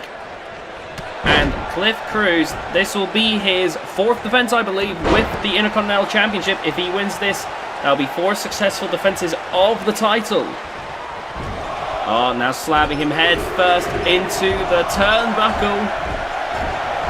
Boom! Just like that, and Cliff collapses to the ground. Now bringing Cliff to his feet, but Cliff there, taking the leg out of Bill Whiplash. And now, backdrop right there, good work by Bill. And now, going to wrench the head here. And Bill Whiplash is going to try and wear Cliff Cruz down here to try and make it so that Cliff is worn out. That way he'll be a sitting duck when it comes time to finish the match off. Now, Cliff Cruz will need to start fighting back if he wants any chance here. There we go, a nice dodge there. Now Cliff going to the outside. Oh, I can see Cliff here right now. He's trying to find a better position, but Bill Whiplash is a step ahead. Now the referee begins the count as these two brawl on the outside. Now taking Cliff Cruz over to the side of the ring and collapsing to the ground. Oh, but there you go. Good work right there. Now back in the ring. Oh, Bill's back on his feet. And with a series of strikes. Nice work right there. And now dragging Cliff Cruz to the center of the ring. Bill Whiplash once again in the driver's seat as he goes for an elbow drop. Slamming the head down there onto the ring mat. Slowly but surely he must be wearing down the Intercontinental Champion. Now stomp to the midsection, and now a big boot to the face.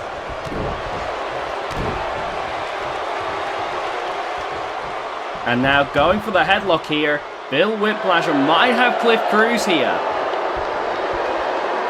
The referee undoubtedly going to be keeping a close eye just to see if this is the end for Cliff Cruz. Right now he seems to be struggling to get anywhere with Bill Whiplash. But let's go. Didn't think he realised he wasn't getting anywhere with that. And he can't afford to waste too much time, you know. He needs to do something big if he wants to put this match away. Now there you see Cliff taking Bill to the side of the ring. But now he's got to pull something big here. He goes up for a vertical suplex. Boom! Dropping him down. That's a step in the right direction for Cliff Cruz as he looks to try and bounce back here. Irish whip into the corner. Narrowly avoiding the referee there. Nice knee to the midsection though. Cliff Cruz. You hear the crowd starting to pick up now that Cliff Cruz is in control of the match. And now going for the pinfall here. Oh, and a quick kick out right there. My God. This match is not wasting any time. Oh, nice elbow to the midsection. Point to the head and a clothesline there from Bill Whiplash. As he regains control here. Cliff, though, however, is staying on the offensive here as he now grabs the arm. I think he's going to go for a monkey flip. There we go. Up and over the head there. Nice work. And you see Bill Whiplash getting back onto his feet, but Cliff Cruz already gunning for him here. Taking him to the corner, but Bill now with some elbows to the midsection breaks away.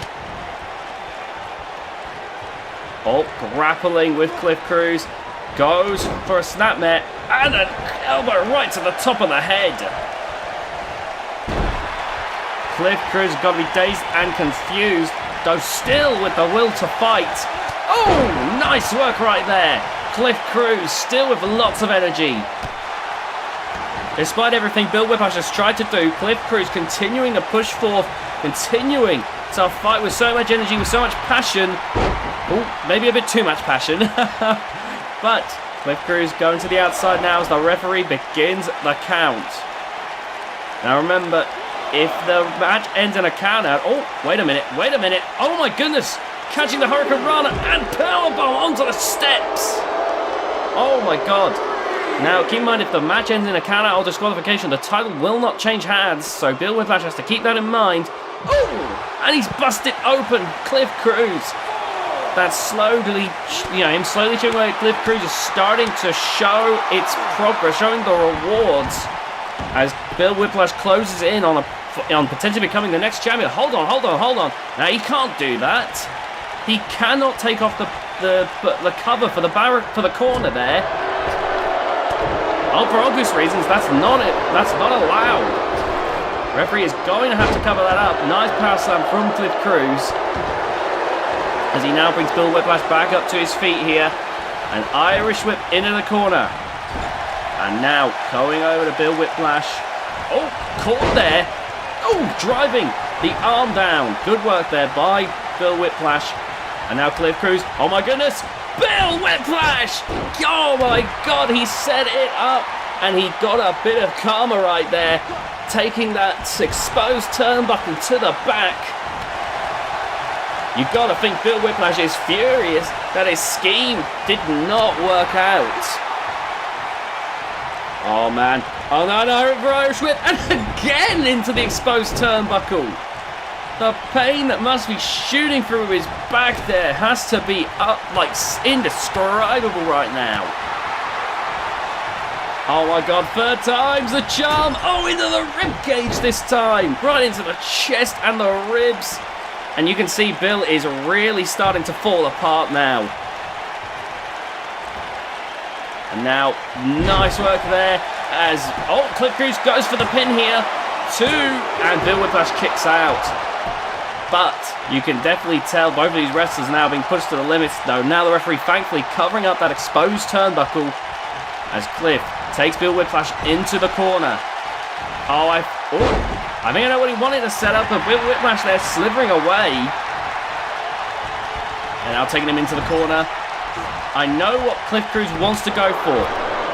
He wants to go for one of his best finishers, but Bill Whiplash is fully aware of Cliff's intentions and is going to do whatever he can to stop Cliff from gaining the victory.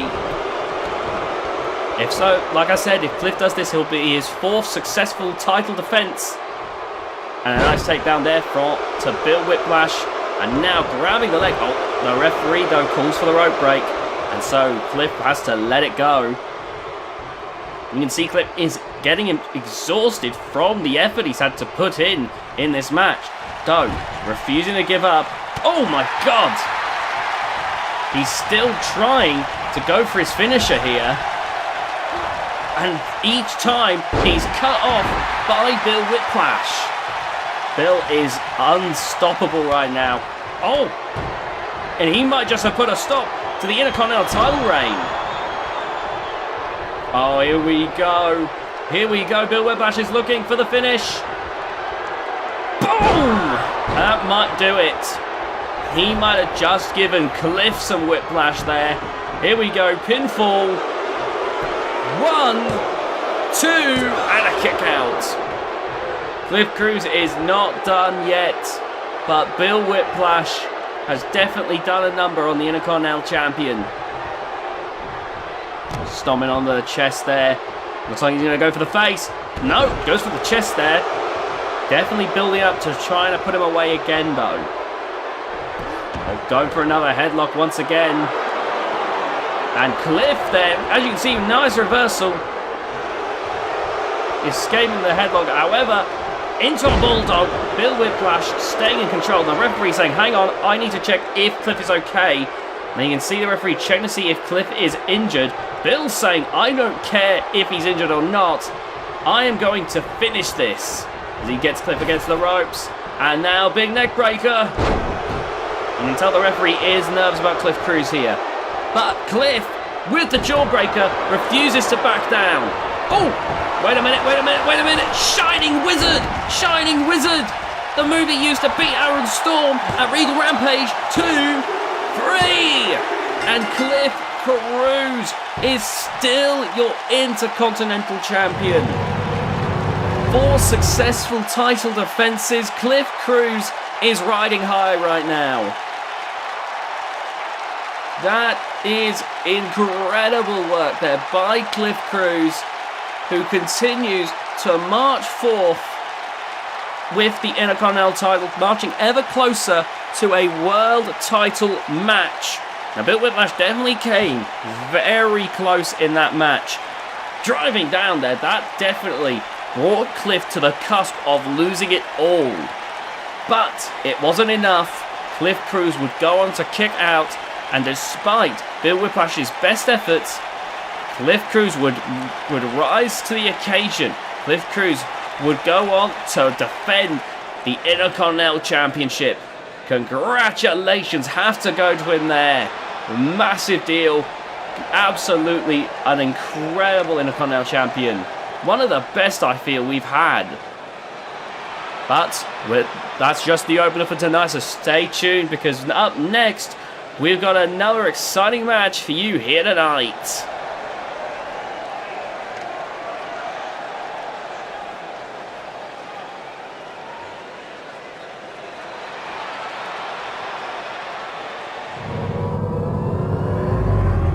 Next up, Eddie Aldo is the next person who wants to challenge the undefeated Brutus Armstrong to see if he can defeat the Streak. Brutus Armstrong is starting to gain more and more of a reputation backstage. Each and every single week, well, every time he appears, people try and fail to beat him. Eddie Aldo is the latest challenger to try and take on Brutus. Eddie making his way down to the ring now. Looks very focused. Eddie knows that this is going to be an incredibly tough challenge, but I think that he is such a unique competitor that at the very least Brutus is going to have a hard time knowing how to deal with him. He's clearly very focused, and I think that Eddie Aldo has a lot of potential here. Could be that this is the match that sets him to, gets the rocket strapped to his back as he shoots for the moon. That's easier said than done, of course, however. And it's going to be interesting to see what happens for Eddie Aldo in this match.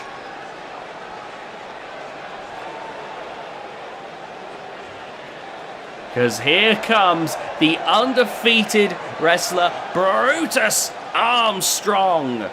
Brutus Armstrong with an ever-growing streak. Each and every single time he appears, he has laid waste to anyone that opposes him in that VGIW ring. We've seen world champions fall to him.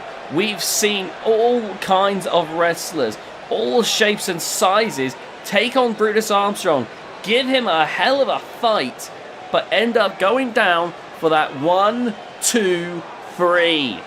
We're hoping to get a full grasp on the scale of his undefeated streak heading into 2K22, but for now, all we know is that it grows every single time.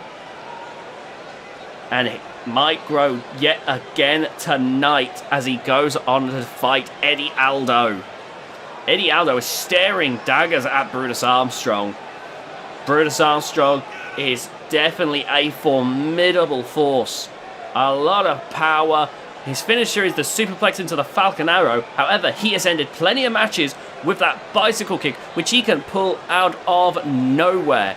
It comes when you least expect it, and when you're hit with that, you could be lights out. He has taken out Wade Danielson, a former world champion, with that bicycle kick in one of the shortest matches in VGIW history. And you see they're looking ready here. Here we go. The match begins. Eddie Aldo there going for a backdrop. Great work right there. And kipping right up so he can continue the assault as he starts stomping away at Brutus Armstrong. Brutus, however, right back on his feet and a big shoulder tackle right there. Takes Eddie Aldo off his feet. Eddie with the elbow though. And a clothesline taking Brutus to the outside. And this match is right off to the races as this fight builds to the outside. Referee begins the count. And look at this. Oh, lifting him up in the air, but Brutus breaks free. And now Brutus with a Lou Fez press and series of punches there to Eddie Aldo, dazes and confuses him. Eddie Aldo is very much been taken off guard here. Oh, right into our LED panel there, please, fellas. That is expensive to replace. Oh, Eddie Aldo with some elbows to the face. And now bringing Eddie back into the ring. Eddie trying to get back to his feet, but Brutus Armstrong is right on his case here. Oh, elbow to the face. And now, wait a minute. Nice clash there. Oh my god. Oh, trying to go for a bicycle kick of his own. Brutus dodges it so easily. But doesn't look like it matters as he goes for a Falcon Arrow. And you can tell Eddie Aldo right now trying to get into the head of Brutus Armstrong. Tried to go for a bicycle kick, went for a Falcon Arrow. Is he going to go for a superplex next? My goodness. And now lifting up. Wow, just throwing Brutus Armstrong. This is definitely intentional use of moves there. Now going to go for an armbar here. Now back to a more traditional offense. But Brutus Armstrong is not shaken enough here, as you see there, as he breaks free. That definitely did an impact to him. You can see him clutching the throat. That was another part that would have been impacted with that triangle armbar. And now a nice suplex from Brutus Armstrong. Look at this. Into another suplex. Look at this. That is an incredible feat of strength. Right into a fisherman suplex. Perfectly delivered there by Brutus Armstrong, who gestured to the crowd. And now, oh, wait a minute. Oh, a slapping return from Eddie Aldo. Brutus Armstrong taking Eddie to the side of the ring here. And now driving him back into the ring. As Brutus goes for the pin here. Only a 1 count. Brutus Armstrong is not going to put Eddie Aldo away that easily. A nice uppercut there, and Eddie is staggered. And now bringing Eddie Aldo over to the corner. Oh, and this is going to definitely leave its mark. Slamming the face down again and again and again and again. Busting open Eddie Aldo.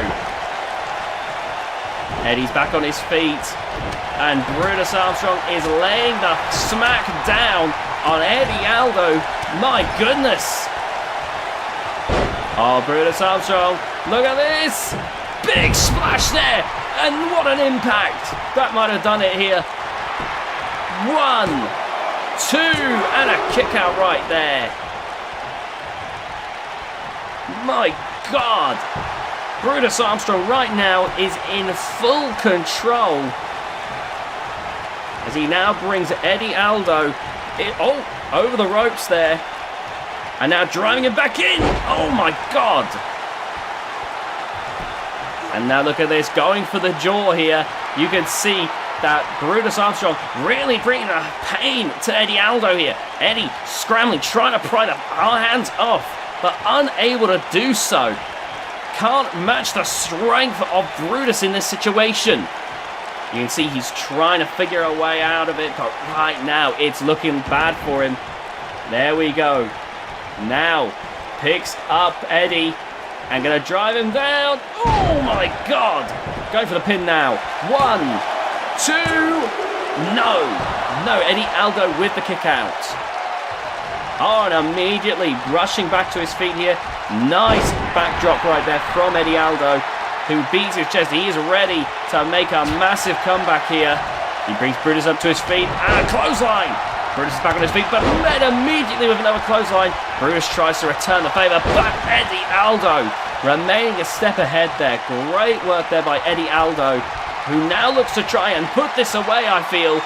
Boom! And now looking to go for a Kinshasa. My God, he might have it. He might have it here. No! An instant kick out. Eddie Aldo looking to put this away for good now. Oh, and there we go. Boom with the DDT into a pinfall. And again, an instant kick out. And the crowd can't believe it. The crowd is erupting. My God. Brutus Armstrong is back on his feet yet again. My goodness. He drags Eddie Aldo center of the ring and now looks for an enormous swing. Look at that. My God, the power of Brutus Armstrong is immeasurable. And now going for a scoop slam into the corners there. Oh my goodness. Eddie there with the uppercut, still trying to fight back here. Irish whip, sending Brutus over the ropes. Now this is the Regal Rampage match. That would be incredible. Now, look at this. Ringing. Oh, no! Elbow there to the knee. And there we see Eddie in return with the punch.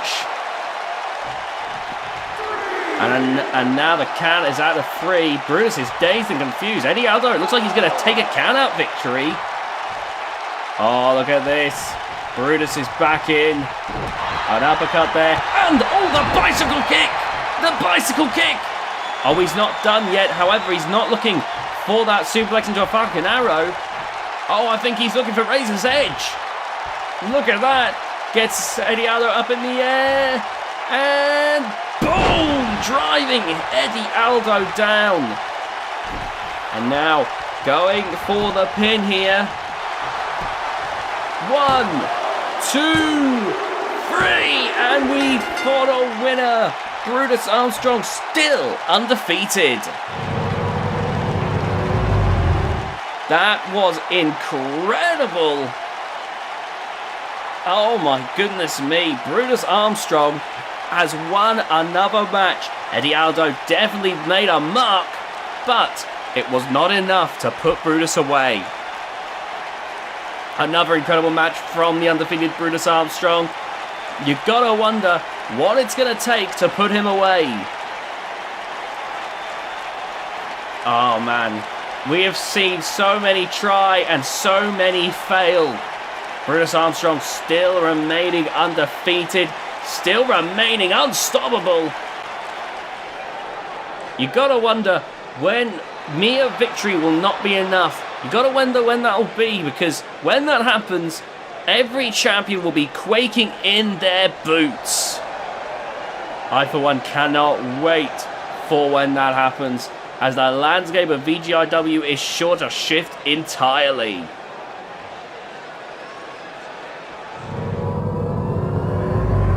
Next up, we've got a match for the Global Championship as Celestine Ingeborg takes on Natalie Reed.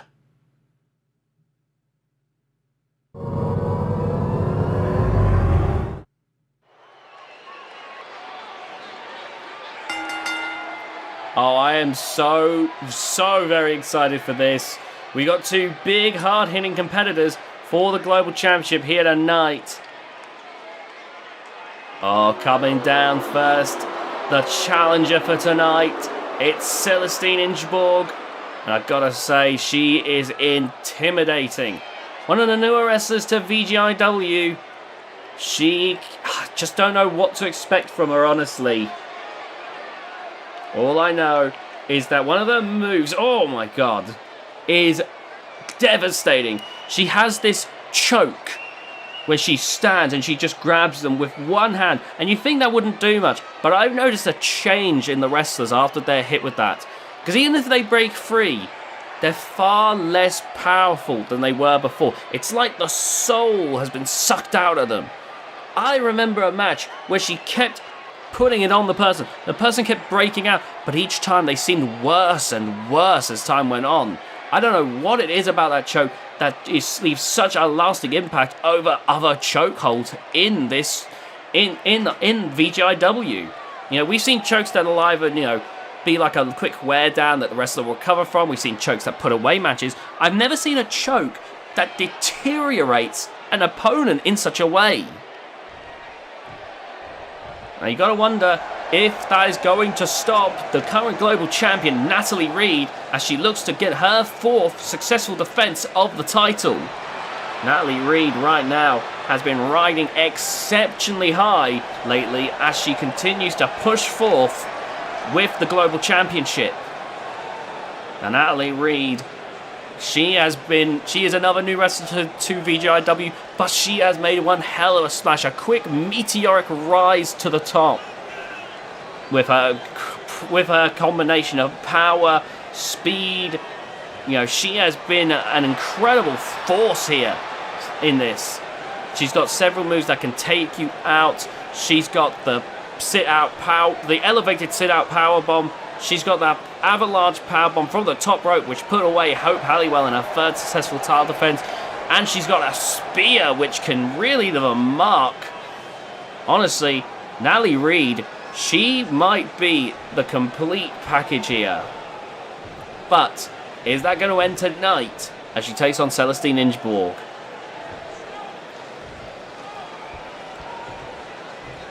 You can see there, that's the Global Championship. There's Celestine looking down, and now looking around at the crowd just menacingly. You can see just clenching that hand that can really just ruin a wrestler.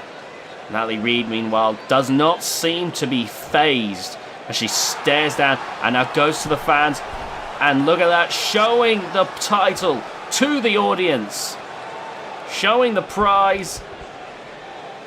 You gotta think that Natalie Reid, despite her demeanor, she's gotta think that it's, you know, she has to think it's the fans that helped her get to this point with that gesture. Now the title being shown once again to the crowd as our typical gesture here, just to get things going. And now the match is about to begin. Here we go. The bell is rung. The match begins. And here we see a grapple here. And Celestine here gonna start things off, grabbing onto the jeans and goes for a suplex. Good work right there by Celestine Ingeborg, who starts things off strong. And look at this. Right as Natalie was on her feet, immediately brought back down. Celestine Ingeborg being very deliberate here. And that's a quick choke. That's not the choke, however. I know it when I see it. It's very particular, and you'll know it too, because it's unlike any other choke we see here in VGIW. Oh, nice job over by Natalie Reid. And look at this, into a neck breaker. Great work there by Natalie. And now Natalie there with the knee to the back there. So brings Celestine back to her feet, but Celestine with the fireman's carry. Now bringing Natalie back to her feet. Look at this, going for a backdrop. Great work right there. And you can see right now that Natalie Reid, as much as she has got power, she can't seemingly topple Celestine Ingeborg. Now dragging her over, going for the pin here. The referee rushes over, and not even a 1 count. Though the referee was a bit slow, it still wouldn't have been a free in either case, in my opinion. And you can see now, look at that. Natalie, though, gets out of the way, and a nice kick to the leg. And look at this. The power right into that rib breaker. And you're seeing these two clashing styles here. Both of these wrestlers going for different things here. And you're seeing the way that they both jock for position to get their way with their strategy. What a kick to the midsection, right into the ribs, causing Celestine to collapse to the ground. And now a pinfall here, only a 1 count, however. Celestine, similarly to Natalie, is far from over in this match. And now you can see the headlock here trying to wear out Celestine Ingeborg here to set up for bigger moves. And right now, Celestine Ingeborg seemingly has no answer for Natalie Reid there. As Natalie lets go, Celestine gets back to her feet, but maybe a little worse for wear perhaps. And it looks like Natalie Reid is already looking to put this one away here. Going for a pump handle power slam, center of the ring. And now bringing Celestine right back up to her feet once again. Irish whip into the corner. Natalie Reid, I think, is ready to finish this off. Oh, look at this. Oh my goodness, she's going to make sure that Celestine is out for the count. She goes for that baseball slide drop kick. Great work right there. And Celestine is struggling. Look at that. Oh, Celestine looking to try and fight back, but Natalie Reid right now. Oh, wait a minute, back and forth. Oh, taking Natalie down and rushing back into the ring. Natalie trying to gain her bearings after that. And Celestine, meanwhile, mocking Natalie Reid there. And now back in the ring. Oh, wait a minute. Suplex from Natalie Reid. Straight into a pinfall. That's not going to do it, surely. No, only a 1 count. And now Natalie with a deadlift power slam. Coming right up, center of the ring yet again. And now Natalie Reid looking for that spear I mentioned earlier. Here we go. Boom! Spear lands perfectly. 1, 2, 3, and Natalie Reid once again with another successful defense of the Global Championship. Natalie Reid is still your Global Champion. That's her 4th successful defense on the road to the Women's World Title. That is incredible work there by Natalie Reid, continuing to show that she might be one of the hottest prospects here in VGIW. Incredible work right there, continuing to push the boundaries of what is capable here. Amazing work, just taking on anyone and everyone. I gotta wonder what's gonna happen when she eventually challenges for a world title, because like I said, I think it's a case of when, not if, she challenges for the world title. Whether it be Untouchable, Reina Vibora or Sophia Muller, you gotta wonder, could Natalie Reid be the future for the women's division? Standing tall, however, right now with the Global Championship, she must be feeling proud to once again be victorious. Another win in the record books for Natalie Reid, her 4th successful defense with the Intercontinental title. It's looking very promising for Natalie Reid.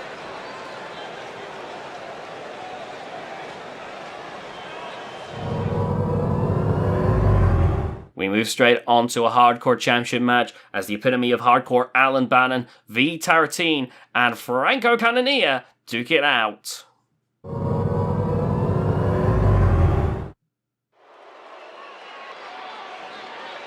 Now, this is going to be very interesting. This is the first time we get to see Alan Bannon since Regal Rampage. Now, coming out first is V Taratine. Now, V Taratine, a terrific Texas wrestling veteran, someone who has definitely got a lot of miles. He's had a lot of hours in the ring over the years, many matches under his belt. Easily the most experienced person in this match. V Taratine gonna be trying to make something of himself here in VGIW. He's gonna show that there's still some fight in him, but it's not going to be easy for him. He's got some hungry young competitors at him. But if people like Herman can do it, if all these older wrestlers can still show that, like Platinum Pete can show they still have a lot of fight becoming Iron World Champion, if Herman can do it becoming Limitless World Champion, then V Taratine surely has a chance of becoming Hardcore Champion. We'll have to wait and see, but safe to say VGIW is going to give these wrestlers hell. Now coming out next, it's Alan Bannon. Now Alan Bannon, I gotta say now, very interesting, conspicuous by the absence of the other members of Storm System Worldwide, and that might very well have to do with Alan Bannon's behaviour at Regal Rampage. Alan Bannon, if you're not aware, came down in the Regal Rampage match and eliminated the leader of Storm System Worldwide, Aaron Storm. Now, yes, there was other eliminations. I believe Thomas Swole would go on to eliminate Bruce Khan and Stubbs. But Alan Bannon, someone who has been around in Storm System Worldwide since the very beginning, and Aaron Storm not going to be happy to know that his right-hand man was the one to get him out of the competition and out of a world title shot. And now the main man of this match, though, currently defending hardcore champion, here's Franco Canania. Oh man, now Franco Canania, in my opinion, is the favourite heading into this match. Franco Canania, a great combination of strength, speed. He's an all-round incredible athlete and definitely one of GHK's finest, in my opinion. Now the VGIW GHK Hardcore title gives you a unique benefit. Winning a VGIW GHK title gives you the right to be able to appear on both shows. Now, that's why Franco Canania, despite being a GHK wrestler, is here tonight, and it's allowed wrestlers like Tom Grist to win GHK titles despite being under VGIW contract. Although I want to make it clear that in Great Cataclysm we will be holding a draft, so Tom Grist may not be under VGIW contract for much longer. Still, it's through this title that he was able to get the top prize in GHK at all. And Franco Canania, in my opinion, has to be a favourite to win a VGIW title at some point. The bell is rung, the match begins, and look at this, Alan Bannon goes straight for V-Tarantine as they start exchanging blows. You see there, oh, V trying to go for a drop kick, and Franco was like, I'll show you how to deliver a damn drop kick. And now going for an airplane spin to V-Tarantine, causing him to get all confused and discombobulated, and he spun around like a Beyblade. And Franco, look at that, going the other way around. And you saw there, Alan Bannon actually gestured to the fans. I think Alan Bannon may be a little bit shocked that there's some fans on his side here. You know, ever since he joined Storm System Worldwide, Alan's been so used to being booed that it must be shocking to him to now have some fans after what he did to Aaron Storm. Alan Bannon likely becoming a bit more of a fan favourite as time passes on. Now you see Franco Canania, though, in control of the match as he goes for the arm here. Nice work there by Franco. Franco now, being caught by Alan Bannon, and an elbow strike. Good work right there. Some knife punches from Alan Bannon, and look at that there. Nice pushing him away. I know Alan Bannon, a bit more of a fan favourite in GHK, but this is the first time he's had fans on his side in VGIW. V-Tarantine now with a scoop slam to Franco Canania. Great work right there, making sure that he's fully in control of this match. My goodness. And now going for the pinfall, here we go. Only a one count as Franco kicks out. Alan Bannon now rushing back into the ring here. And a nice club on the back there. But look at that V returning the favour here. And V's trying to fight both of them. But now, seeing that was a grave mistake, taking on two young up-and-coming talents. Alan Bannon there with the drop kick. V there catches him with the elbow. But look at that, Alan ducking and dodging. And now, goodness, a back and forth here between V and Alan. Alan taking V to the corner. God, but Alan, V gets out of the way. Now picking him up. Taking him to the corner. Wait a minute. No, he's not taking him to the corner. Oh my God, no, wait. Oh my God. Driving Alan Bannon down. V gets back into the ring to join Franco Canania. Franco takes V in at the corner and a nice clothesline to the back of the head. But V is not done. V is not done. My God. And now dragging the head there, but Franco springs back to his feet and what an enziguri! Lights out. V has been knocked unconscious. My goodness. And now, look at that, going for a Boston Crab, but Alan breaks it up right away. And now, Alan and Franco clash here. Franco pushes Alan away though. And now, what a chest chop. My goodness. Yeah, V is completely out of it after that enziguri. But now it means Franco and Alan get to beat the ever-loving, just beat the stuffing out of each other. And Alan gets the better of that. But now, V is back on his feet and ready to come to blows again with Alan Bannon. Alan, though, refuses to buckle. Oh, my God, but V sees an opportunity. He sees Alan's weakening, goes for the pin there, but Alan kicks out. Oh, my goodness. V trying to get into Alan's head, showing that he's still got plenty of gas left in the tank. But Alan refusing to back down. And now, oh, here comes Franco. Oh my goodness, driving Alan down with that Uranagi. And now, going V-turreting with a crossbody. This match, I feel, is drawing to its conclusion here. At some point, one wrestler is going to have the right place at the right time and walk away with a hardcore title. Oh, nice blow there from V-turretine. Oh my God, and again. Irish whip sending V up and over. Oh, wait a minute. Oh, Franco celebrating, but it might have been too early. German suplex, center of the ring from Alan Bannon. Franco's back on his feet though. And look at this. Oh, he might have it. He might have it. Here we go. 1, 2, 3. Franco Canania is still your hardcore champion. My goodness, this got incredibly close, this fight. All three competitors gave it their all. We saw the epitome of hardcore Alan Bannon doing exceptionally well in this match. We saw V-turretine try fighting everyone, though I think that ultimately was the result that caused him not to win. Franco Canania, meanwhile, continuing to prove his mettle against all sorts of competitors. Right now, he is doing exceptionally well in the ring. Gotta give him some major credit and kudos there. Franco Canania now standing tall, standing proud. Still your hardcore champion. There's a lot of promise in this young man's career. I think that things are going to go very well for him, honestly. Congratulations once again to Franco Canania.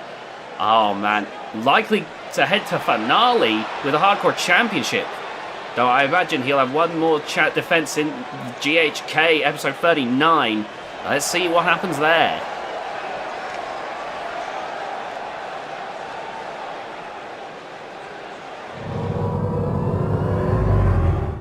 Next up is a VGIW Iron Will Championship match as Ethan the Hunter takes on Platinum Pete.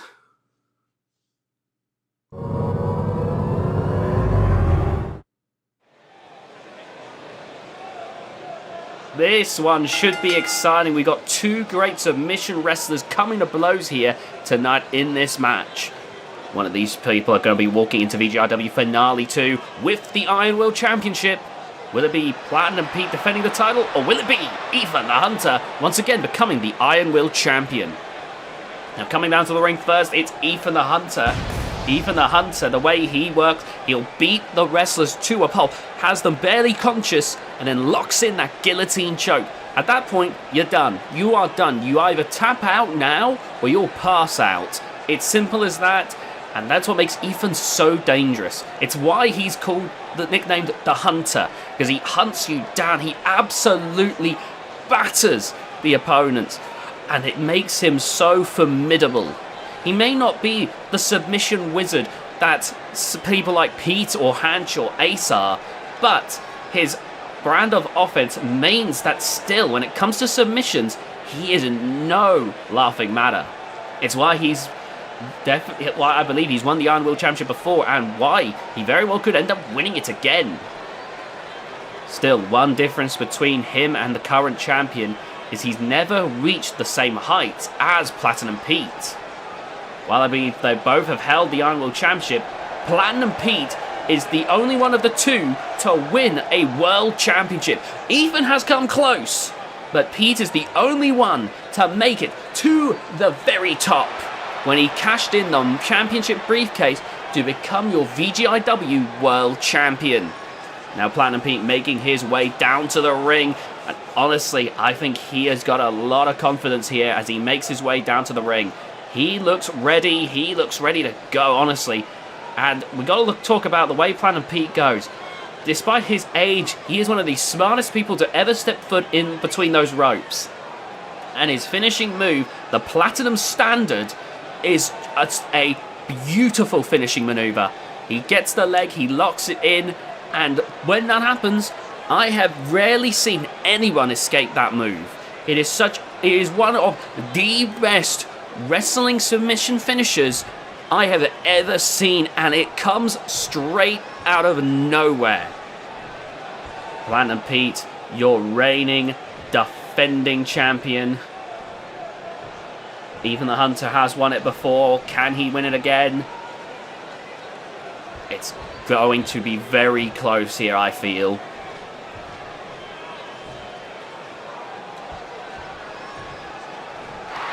You can see there, crowd cheering there for Even the Hunter, who looks very ready for this one.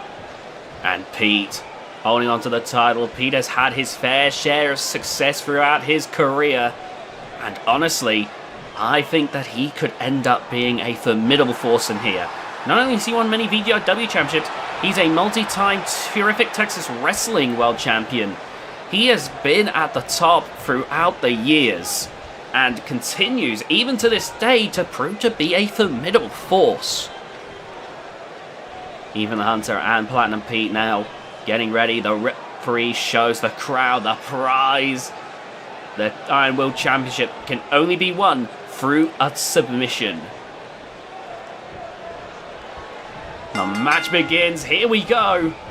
And immediately, Even the Hunter starts things off by taking Pete to the ground. See Pete there trying to block the blows. But you got to wonder how much good that does, as Ethan really does land some awful shots. And there you see again the strength disparity. Ethan much younger, far more strong than Platinum Pete. The referee breaks it up. And oh my goodness! Wow! Point blank with that clothesline. And Pete there, whoa, with a neck breaker. He's not going to get put on, he is not going to be caught out like that. But now you're seeing Ethan with those striking blows, and you see the way Pete is floundering clean to the ropes there, but couldn't keep on his feet. Ethan, this is the thing, Ethan is great at dissecting his opponents. And now picking at the legs here, trying to make sure that Pete struggles. Oh, going for the head now. Whoa! Several elbows to the head. And Pete is dazed and confused. And now going to snap the neck. My goodness. If this keeps up, this match might not last long. Oh, my goodness. Right now, Pete is struggling. Ethan the Hunter ready to make this a very short reign for Pete. Though Pete there just barely dodging the fist drop. And now it's Pete's turn to try and get some offense on here. But wait, Even there with some elbows escapes the fireman's carry. Oh, and now some more blows. And Pete, he is definitely not at 100% after some of those shots to the face. Referee barely dodging there. And my goodness! This is incredibly one-sided right now. Pete now with the neck snap yet again. Races to his feet, but immediately caught by Ethan the Hunter, who is in game mode right now. Oh my god. This is Ethan in a rare state. We haven't seen him like this since the Limitless Championship hunt, where he nearly became a world champion. My goodness, he is absolutely dominating in this match. This is one of the reasons why I back Ethan so heavily, because when he gets going, when he's at 100%, when he is flowing full speed ahead, he is well and truly one of the most dangerous wrestlers to be in this ring. Right now, though, he's throwing him outside of the ring. Back in the ring now. That's very smart on the part of even the Hunter. And now, oh man, look at this. Oh, just kicking away at Platinum Pete. Boom! Right into the side of the head there.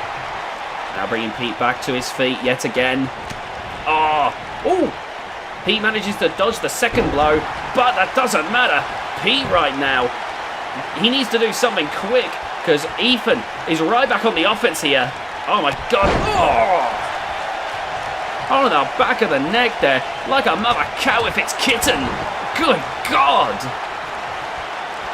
I don't think I've ever seen Pete so manhandled before. My God, Ethan is just plain brutal. Oh my God, he's going for a Dragon Sleeper here. I don't typically see a Dragon Sleeper from even the Hunter. Pete, he taps. We have a new Iron Will champion. Pete's reign this time did not last long. Ethan will be walking into VGIW Finale 2 with the Iron Will Championship. Oh my goodness me. Absolutely incredible. There you see. That was the move that put it away. Honestly, I think Pete was hanging on by a thread and that severed it. My goodness, even the Hunter showing that he is, without a doubt, one of the more dangerous wrestlers we have in that ring. That striking ability, that guillotine choke, it all combined to make one incredible combination. And now Ethan the Hunter could be capping off his 2K19 run with championship gold wrapped around his waist. And finally, we move on to the main event of the evening. It's a triple threat Tornado Tag Team match. TLC rules for the United Team Championship. Here we go, and the match begins. Now, the winner of this match will go on to VGIW Finale 2 with the United Team Championships. On one hand, we got Raker and Jaden Akiyama. We've got the Hit Squad, Moxie and Willow. Now, Raker and Jada, and finally, we've got Kelly Baxter and Grace Cameron. Kelly Baxter and Grace Cameron, the former United Team champions. Then you got, Jada and Raker Akiyama, the current defending champions. Then you got the Hit Squad, who have consistently gotten close to being champions. And there we see Jaden with a chair, but immediately it's swatted out of her hands by Grace Cameron. Oh my goodness, Grace thrown onto the ladder. Well, her head hits the ladder on the way down. You can see the pain she's in from the drop. My goodness. Also, meanwhile, we're seeing the two powerhouses, Kelly Baxter and Moxie, coming to blows here in the ring. Moxie getting the upper hand, though. Oh, my goodness. Oh, nice strikes there from Moxie. Jaden, though, with the jawbreaker. Nice Hurricanrana right there. Raker Akiyama, meanwhile, with the chair. Ooh, Willow books it. My God. There we see Raker with the kick 10 to the face. Now the winner of this match needs to climb the ladder to grab the titles. Now we're seeing another fight between Grace and Jaden over the chair. And now, oh, good Lord. In comes Kelly Baxter now. And oh my goodness, oh, Willow crashed into the chair there on the side of the ring. And meanwhile, Grace Cameron now setting up Jaden Akiyama for a massive superplex here on the middle rope. Here we go. Oh my goodness. Quite a lot of strength on the part of Grace Cameron, and now everyone's piling back into the ring. The ladder has not yet been introduced into the match, but you know it won't be long. My goodness, oh my God. There's a lot going on in this match. And now, Grace, Kelly Baxter sitting at the table in the corner. That could come into play at some point in the match. Oh God. Staggering Raker Akiyama, and you can see Kelly Baxter wants to make quick use of it. Meanwhile, Jaden Akiyama might be. Oh my goodness! Oh my God! Oh my God! Raker Akiyama was speared through the table by Kelly Baxter, and Jaden Akiyama being thrown around like a toy by Moxie. Willow now there with the Sleeve del Sol, and the Hit Squad now in control of the match. Oh my God! This match has really accelerated in ferocity. The ladder and a second table now being brought into a ring. Reika Akiyama still recovering from that spear through the table. I think we're about to see another giant swing right now. Here we go. Willow, oh, head crashing into the ladder there first. And now Kelly Baxter throwing Willow around. My God. Oh my goodness. This is insane. This is insane. Oh my God. Oh, right onto the ladder there with that fireman's carry. Willow now grabs the table and is going to set that up in another corner. While we see, oh my goodness, Grace Cameron being sent face first into that turnbuckle pad repeatedly. This match is brutal. And a German suplex from Kelly Baxter. Kelly Baxter now going for the ladder. That's what she needs in order to win. Wait a minute. The standing, it's not the right moment, likely because Reika Akiyama and Grace Cameron are both in the center of the ring, right in the way where the ladder needs to be. Oh God, steel chair. Here we go, Willow's in trouble. Oh my God, barely dodging. Oh my God, and managing to wrestle it away. Meanwhile, we're seeing a deadlift German there from Moxie. Oh, and now Moxie and Jaden ready to come to blows here. Irish whip, sending Jaden up and over. Oh my God, wait a minute. Ooh, good Lord. The striking blows. Oh my God. Great work there from Moxie. Meanwhile, Willow with the double underhook powerbomb on the outside. Oh, Grace there still going. And now Willow looking to put Kelly Baxter away here. But Kelly Baxter with the clothesline. Jaden Akiyama grabs a steel chair. And Jaden looks to want to finally use that chair. Oh, wait, she's changed her mind. A change of tactics, perhaps. Oh my goodness, look at that. Driving Moxie on the back of her head. Moxie though, not phased. My goodness. Full throttle now, in full control. Kelly Baxter sets up another table. We know this could be real bad news. Oh my goodness. Knocking Willow out with that vicious punch. My God. Reika Akiyama takes down Moxie. And now, look at this. Reika Akiyama grabs the ladder and trying to slam the ladder into Willow there. What a force. God. And repeatedly doing so. Willow is trying to get back into this. Moxie saving Willow there from further punishment. Kelly Baxter maintains to the side of the ring. And there you see Reika Akiyama doing the same thing to Willow, sending her up and over. And now Jaden taking down Moxie with the ladder. Jaden Akiyama now climbing to the ladder and racing up. First one up on the ladder, grabbing a hold of the titles. Now going to have to try and unmask them from that complex mechanism. We could see Jaden successfully reclaiming the titles. Oh no, electric chair drop from Grace Cameron. And now Kelly Baxter with that powerbomb, that release powerbomb. Moxie is down. My word. Oh no, not again. Look at this. A second time. Oh my God, bouncing off of the ropes like that. That is sickening. And look at, oh my God. Kelly was ready to do it again to Moxie, but Jaden Akiyama actually got in the way and actually saved Moxie. I imagine Jaden, unlike her mother, isn't quite so sadistic and wasn't willing to let that continue. My word. And right now in the ring we've got Jaden Akiyama, Kelly Baxter and Willow. One member from each team here. Each team looking to try and become United Team Champions. Oh, Jaden Akiyama and Willow here jockeying for position. Willow taking Jaden into the corner. And now look at this. Going to the outside. Meanwhile, Kelly Baxter grabbing the ladder and setting it up. Meanwhile, Willow. Look at this. Oh my goodness. Oh my God. Incredible work there. Now Kelly Baxter's grabbed the title and Willow's not noticed. Willow hasn't noticed. No one is able to stop it. Double underhook powerbomb. And look at this. Willow finally notices. Races over. Hit squad now. Racing over. Trying to stop Kelly Baxter. Grace going to try and save Kelly.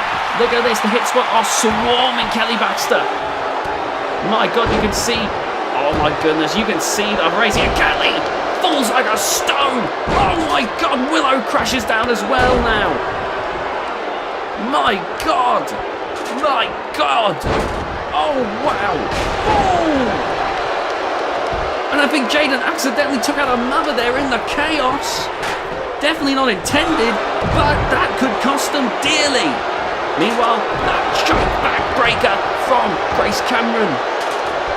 My god, this match shows no signs of stopping. This match has been pure chaos from the beginning. Willow grabs the ladder, and now... Oh, wait a minute, look at this. What's Jaden looking to do? Oh my goodness, DDT to Grace Cameron. And now, double on hook powerbomb on the ladder. And Reika Akiyama is out. Willow now going to the ladder and races up. Jaden Akiyama meanwhile focusing on the DDT. And now Willow could have it. Kelly Baxter racing over to try and stop it. Reika Akiyama going to try and stop it. You can see the battle here. Oh, look at this. Jaden Akiyama trying to get rid of Kelly Baxter. Trying to stop anyone interfering with Reika getting the titles. Meanwhile, Reika has to stop Willow and manages to push her off. And look at this. Kelly Baxter grabs Jaden and throws her into the corner. My goodness. My goodness. Oh, to the ladder once again. Reika Akiyama, the tailbone is in agony. Oh my god, once again, into the corner with that release powerbomb. Kelly Baxter has no restraint, no mercy to her opponents. Oh my god. And you can see Grace going for that, oh my god, reversal there, into an STO. And now, Kelly Baxter taking Moxie over the ropes to the outside. Oh my god, the way she crashed there. And now Willow with that double underhook powerbomb once again at Reika Akiyama. And now, once again, looks to go for the ladder. My word. Into the side of the ring, Moxie stays confused. But if Moxie can help distract Kelly for just a little bit longer, it may be worth it.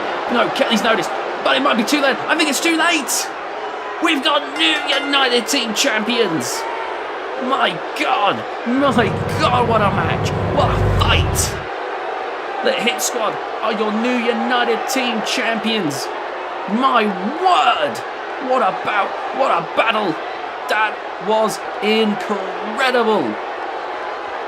Reika Akiyama, all three teams gave it their all, but the Hit Squad were in the right place at the right time and are your new United Team Champions. I want to thank you very much for watching this episode of VGIW. If you enjoyed, please be sure to leave a like on this video, subscribe if you haven't already, and be sure to hit that notification bell, leave a comment down below and tell us what your favourite fight was, and be sure to share this video with your friends. With that all being said, I will see you all next time.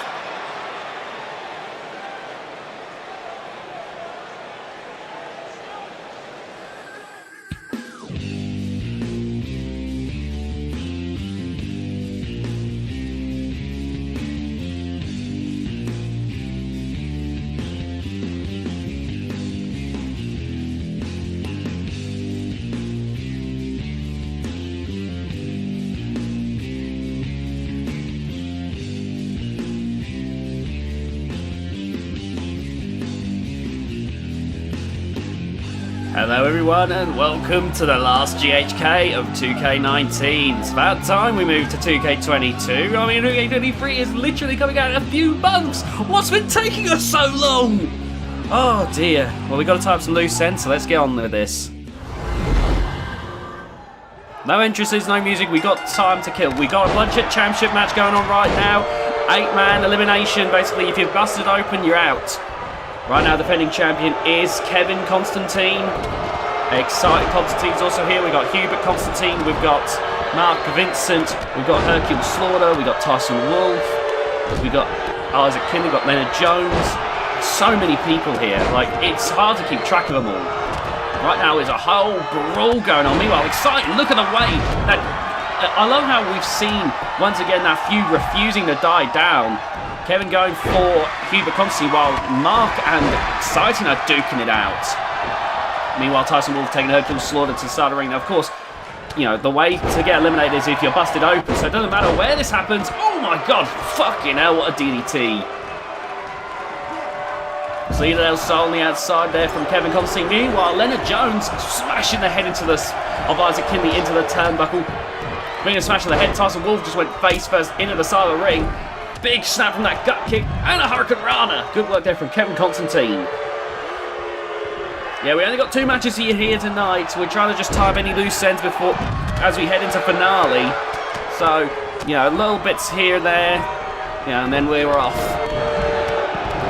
Right now, though, my God. Okay, taking Tyson Wolf over to the table there. Oh, wait a minute. Oh, my God. Mark Vincent wants that exciting. He starts out to fight off Isaac Kinley and Mark Vincent. It ain't looking good right now. Oh, look at this. Look at that slam. Oh, my God. Oh, God. Right in the face there. Still no blood. No one's been busted open yet. Everyone's still fair game in this match. I'm waiting for that moment. We see the first person busted open.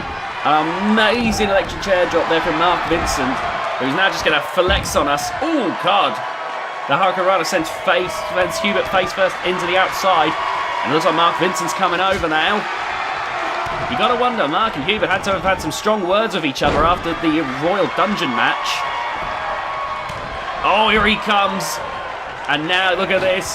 Hubert and Mark working on Kevin Constantine, trying to get the reigning champion out of there. Oh my God. Whoa. Jesus Christ. In comes Exciting back into the ring. Nice flatliner there from Tyson Wolf. Still no blood spilled yet. God, this match is going pedal to the metal right now as everyone tries to bust each other open.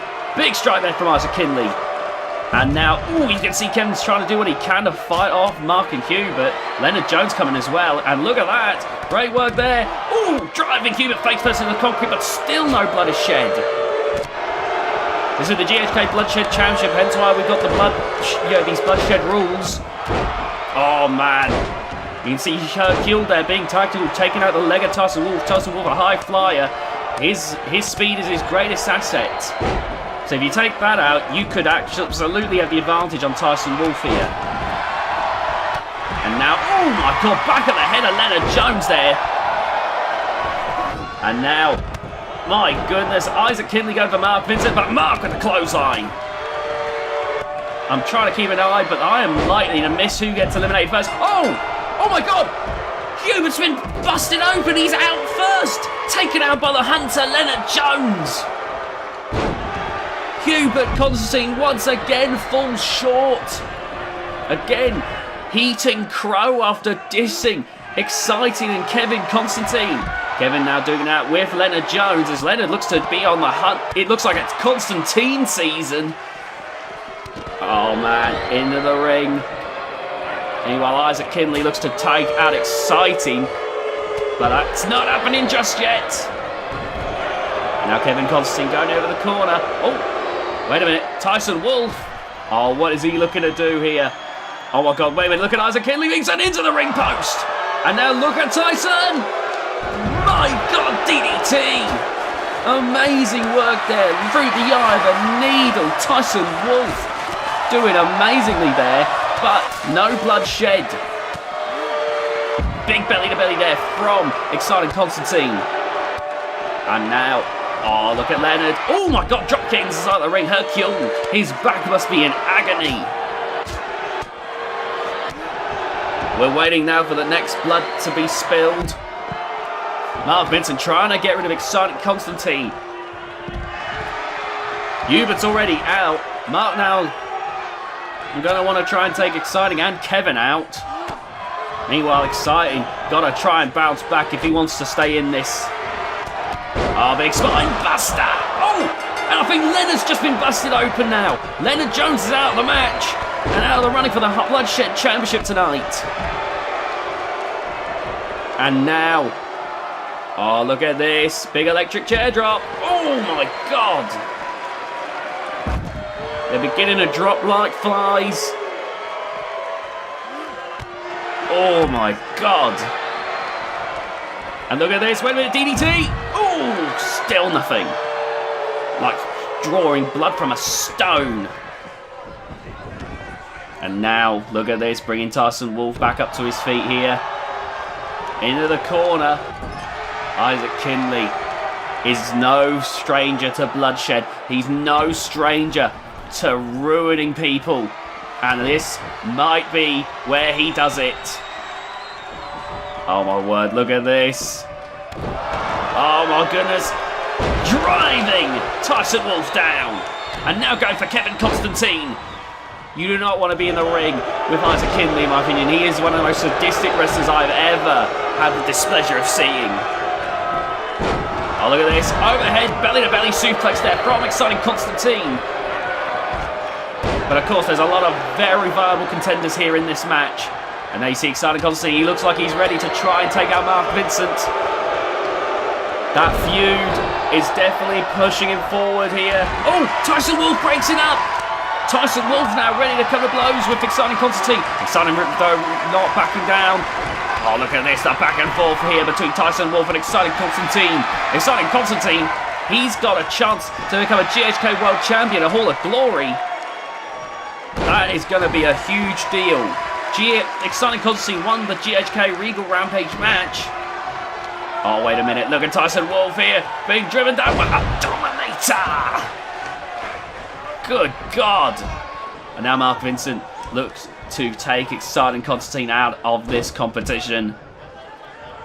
Kevin Constantine coming over to try and help, I imagine. Here we go. Oh, he missed the kick to Mark. But, oh, wait a minute. Oh, he's going for Isaac. I think he's realised that he's got to deal with Isaac and Mark. But that might not work. Oh, God. No blood. No blood spilled. But that was very dangerous in my opinion. Oh, good God, the spine that is ridiculous. Now look at this. Oh my God, not again. Oh, good grief. Every bit of Exciting has to be in sheer pain. Oh my goodness. Exciting still trying to fight back against Mark Vincent here. God, that is horrible. Oh, Hercule's been busted open by Tyson Wolf.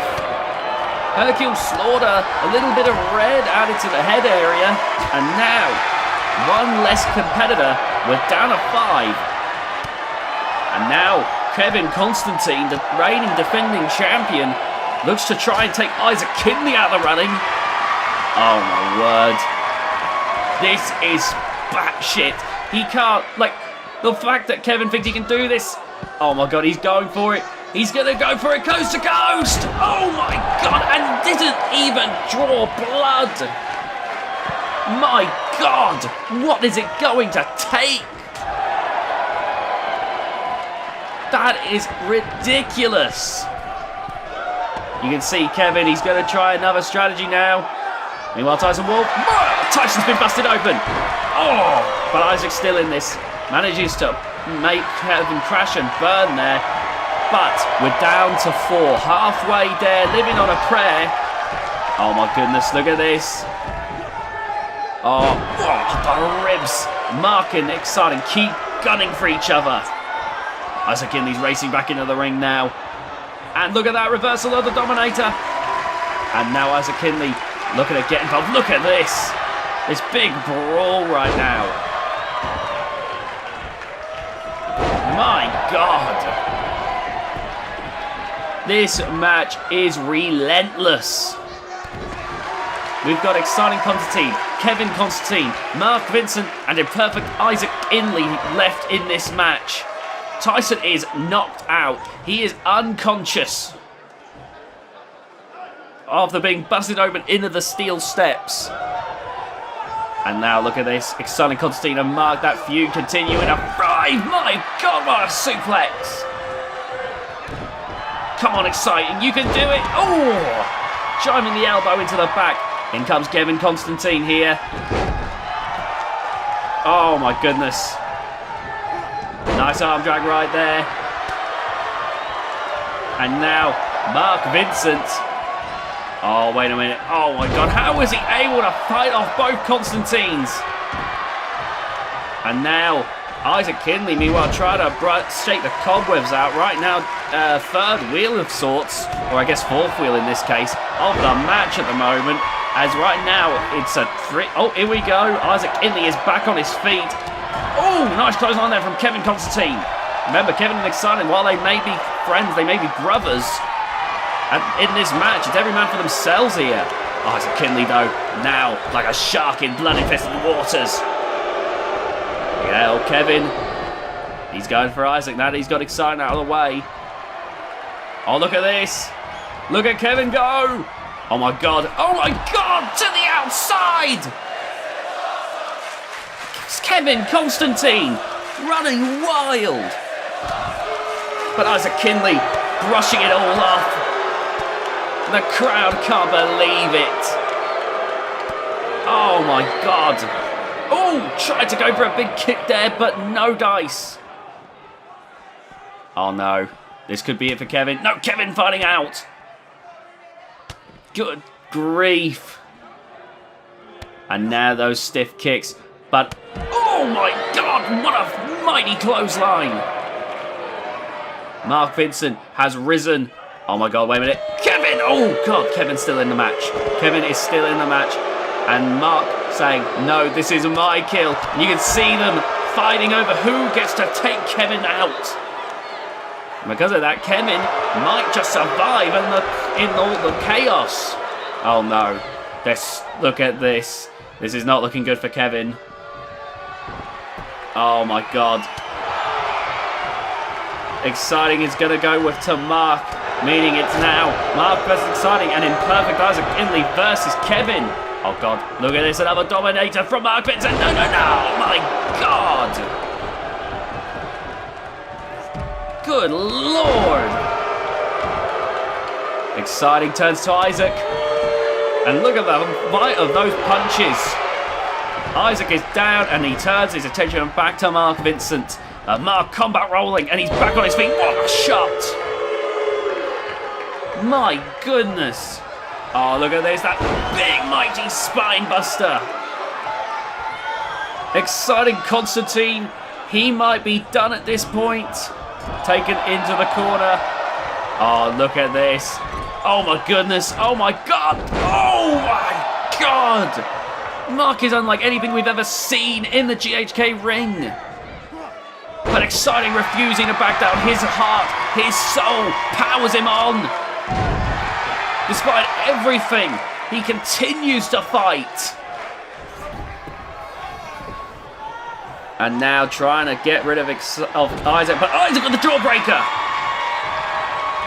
Kevin Constantine, meanwhile, trying to get himself up to his feet here. Oh my goodness. Kevin rushes back in. Oh no. Dominator to Isaac Kinley, driving him down. Hurricanrana there, too Exciting Constantine. Nice uppercut there from Isaac Kinley. Oh my goodness. And now, Isaac Kinley taking Mark into the corner. Oh, what is he going to do here? Oh my God. Oh no, Isaac's going to try and replicate what Kevin did. No way. Isaac, he is an he's insane, he's crazy. There's no way he's going to manage this. There is no way. Oh my God. And yet nothing. No bloodshed, no blood spilled. My God. Exciting now, taking Isaac Kinley to the outside. Mark Vincent trying to shake the cobwebs out. Turns his attention to Kevin Constantine, who is not yet on his feet. Exciting watching Isaac Kinley on. Oh my goodness. And now a jawbreaker from Kevin, who tries to fight back against Mark Vincent. DDT and still nothing. What will it take? What will it take? Oh my God, look at this. Oh my God. Oh, crashing down. Oh my God. You've got to imagine it's going to take any moment. One of these, these wrestlers are all going to drop. Kevin Constantine, big setup here, big snap suplex. Good Lord. Oh no. Oh no, it's Kevin. He's trying to get a break free, but that elbow to that head dazes him and confuses him. Isaac Kinley's been busted open. Cracked open like an egg. And now, look at this. Kevin rolling out of the ring. Oh my God! Knocks out! Knocks out! The final two competitors, one of the Constantine brothers, is going to walk away with the Bloodshed Championship. Either Kevin will retain, or Isaac, the man who won the GHK Regal Rampage match and will be challenged for the world title at Hall of Glory, will become our new champion. One of these two will succeed. One of these two will prevail. These two proving Hubert wrong. Proving Mark to be wrong. My God. Good Lord. The bodies that have been laid out, the blood that has been spilled in this match. Oh my goodness. Uranagi! These two have fought each other on so many occasions throughout their careers, throughout their lives. This has got to feel almost like second nature to them at this point. Exciting Constantine and Kevin. They're not going to hold anything back against each other. They may be friendly. That doesn't mean that either of them are going to give up an opportunity for championship gold. And right now, exciting in the driver's seat. Holding Kevin's head in place here. But Kevin, look at this. Not about to back down. Not about to break. Oh, look at this. Taking Kevin, tumbling him back to the outside. Kevin having to catch himself on the fall. But now dazed and confused. This might be exciting's opportunity to become Bloodshed champion once again. And look at this. Oh, Kevin there. Back rolling away. My God. Oh, chest chop. And now grabbing Kevin by the hair. Taking to the side of the ring. Oh, we have a new champion. We have a new champion. GHK Bloodshed champion. Exciting Constantine.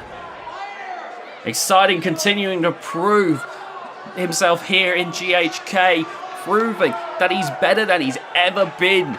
Hubert Constantine, ditch Exciting and Kevin for Mark Vincent. But guess who the final two participants were, Hubert? Guess. That's right, the people you left behind. The people you left to die, left to rot. And now, exciting, your new Bloodshed champion might go on to greater heights. The same kind of heights that only Hubert managed to walk in the Constantine clan. What will Hubert do then? We'll have to wait for 2K22.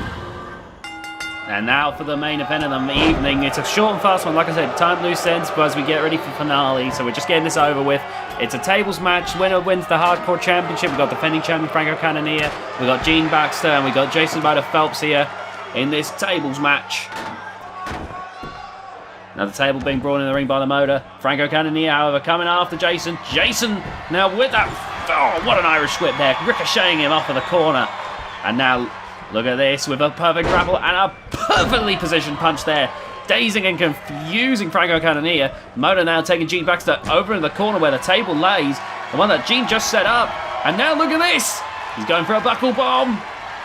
Boom! And Gene's already out. So we're down to 2 already.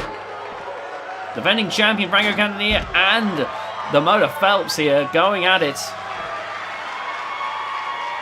Look at this. Oh man, we're about to see either a successful defense of the Hardcore title or a brand new champion. Look at this, driving the head down there.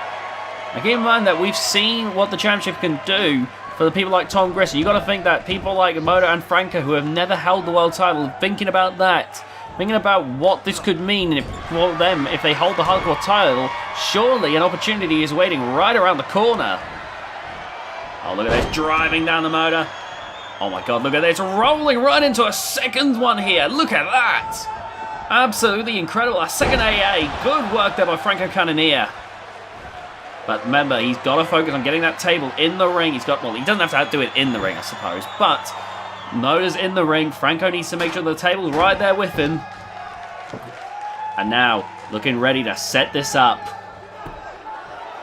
Oh, slamming into the back there. Now Franco sets it up, center of the ring. And, oh wow, a standing shooting star press. Oh my God.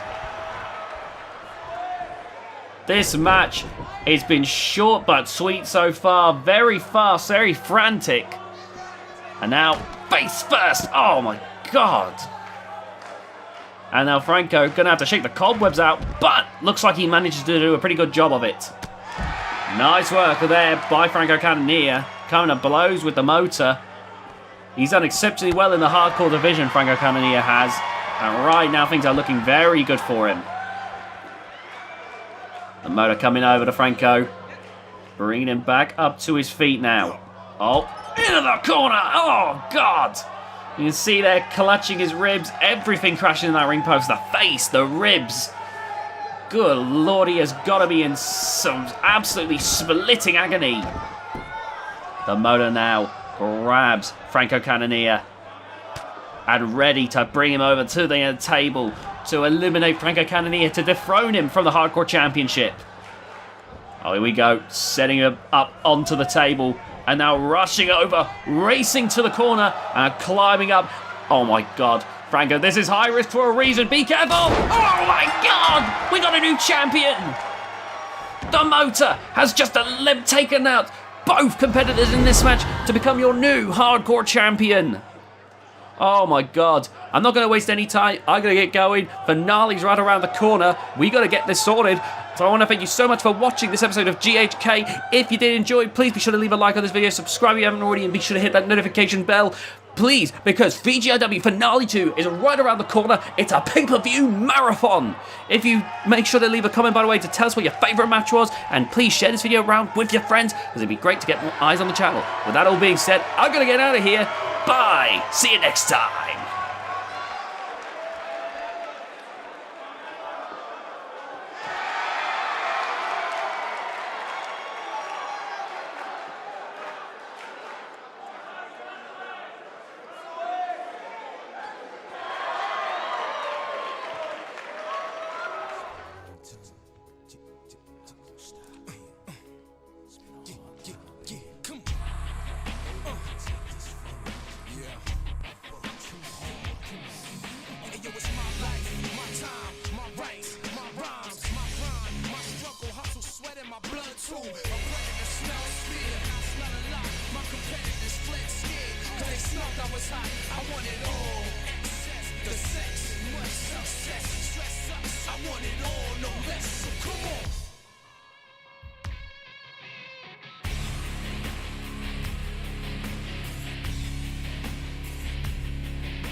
we're here with the final event of 2K19. VGIW Finale 2 is here. It's been long awaited, but finally VGIW is going for one last victory lap before leaving behind WWE 2K19. We're in for a long one. Let's start the marathon.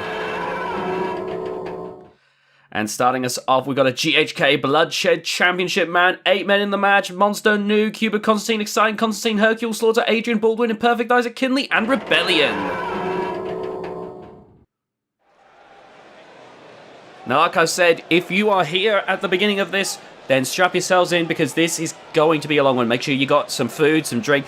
This finale only comes around at the end of every game. We typically try to last through the games for about 2 years, because we don't want to do this kind of event every year.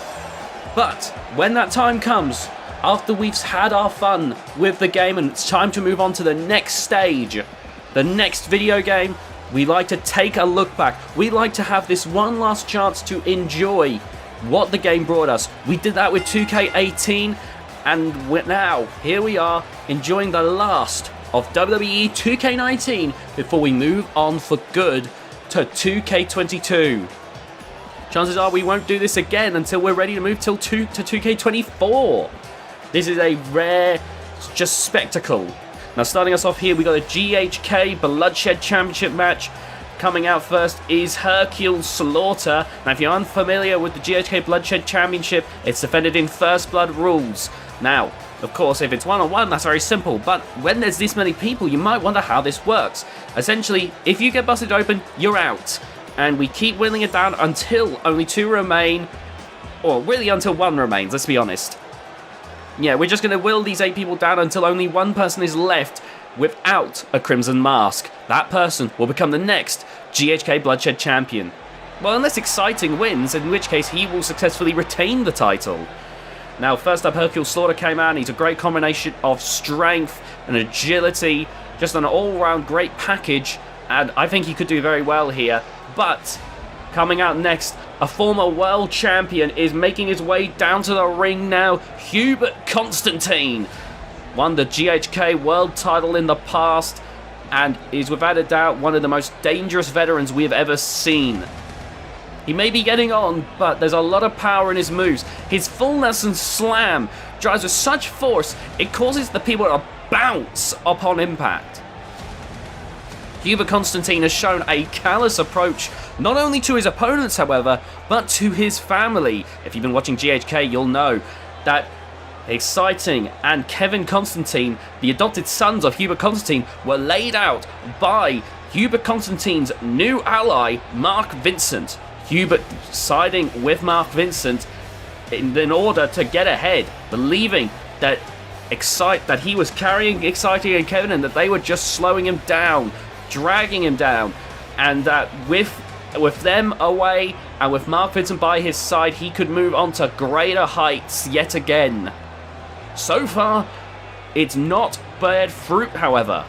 Not only has it not worked out, with Hubert not yet regaining the world title, Exciting Constantine is actually going to be challenging for the world title at our next Hall of Glory event in April.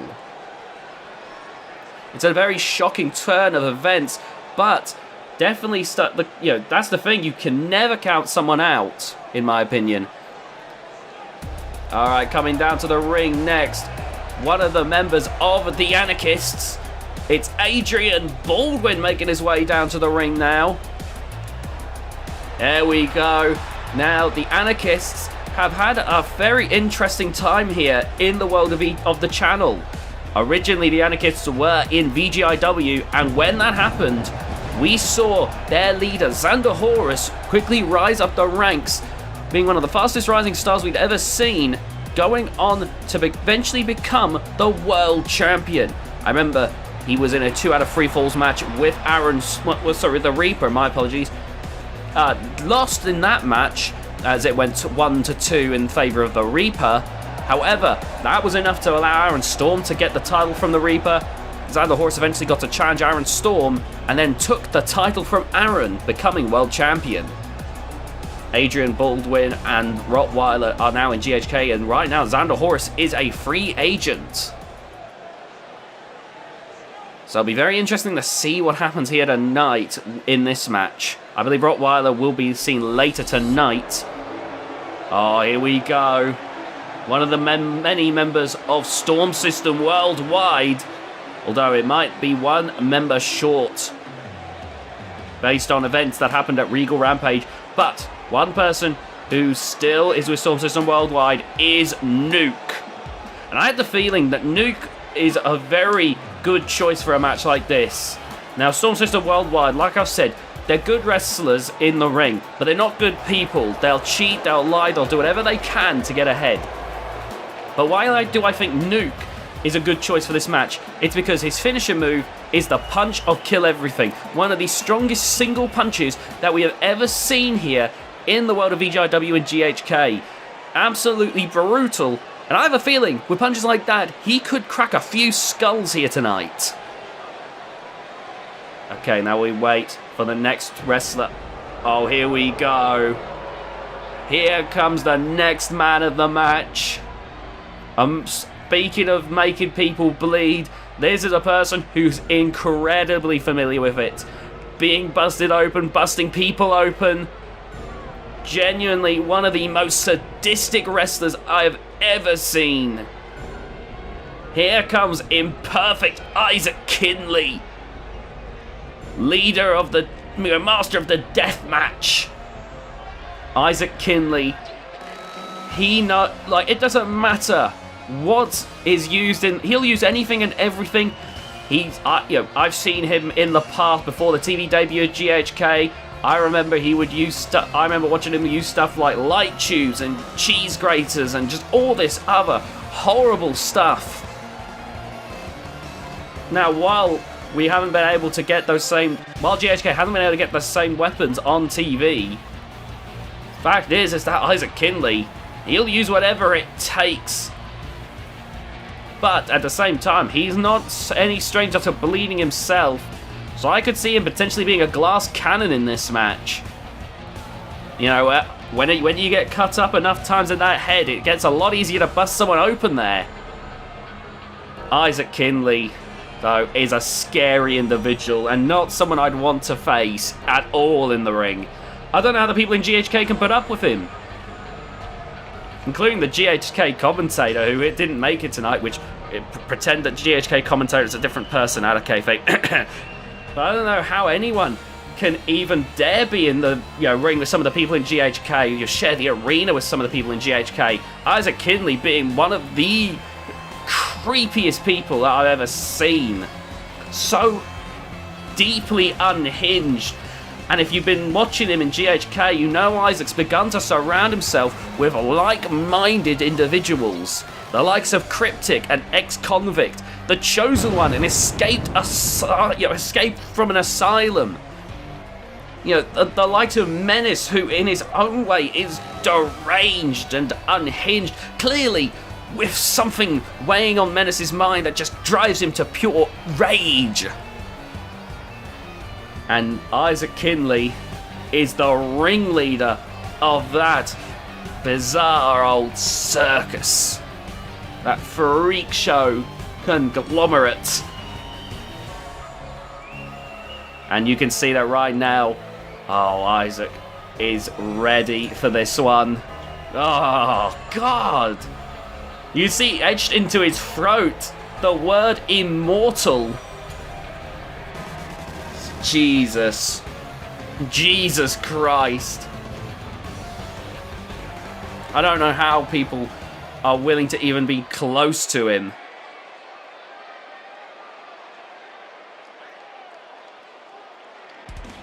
Alright, here comes the next man of the match. And another former world champion. It's the Monster. The Monster, the Giant of GHK. Another case similar to Hercule, sort of someone who, is a combination of strength and surprisingly agility. Clearly easily the most agile giant that we've seen. That's the thing with the Monster. it's one of the reasons why he became a GHK World Champion in the first place. Sure, he is more physically imposing than pretty much everyone else on the roster, but on top of that, he's able to do some surprising acrobatics. Means that he has a pretty mean enziguri. It means that he's not, it means that you're not going to be completely, while you can outrun him, that doesn't mean that you're in the clear. Oh my god. The monster pacing around the ring.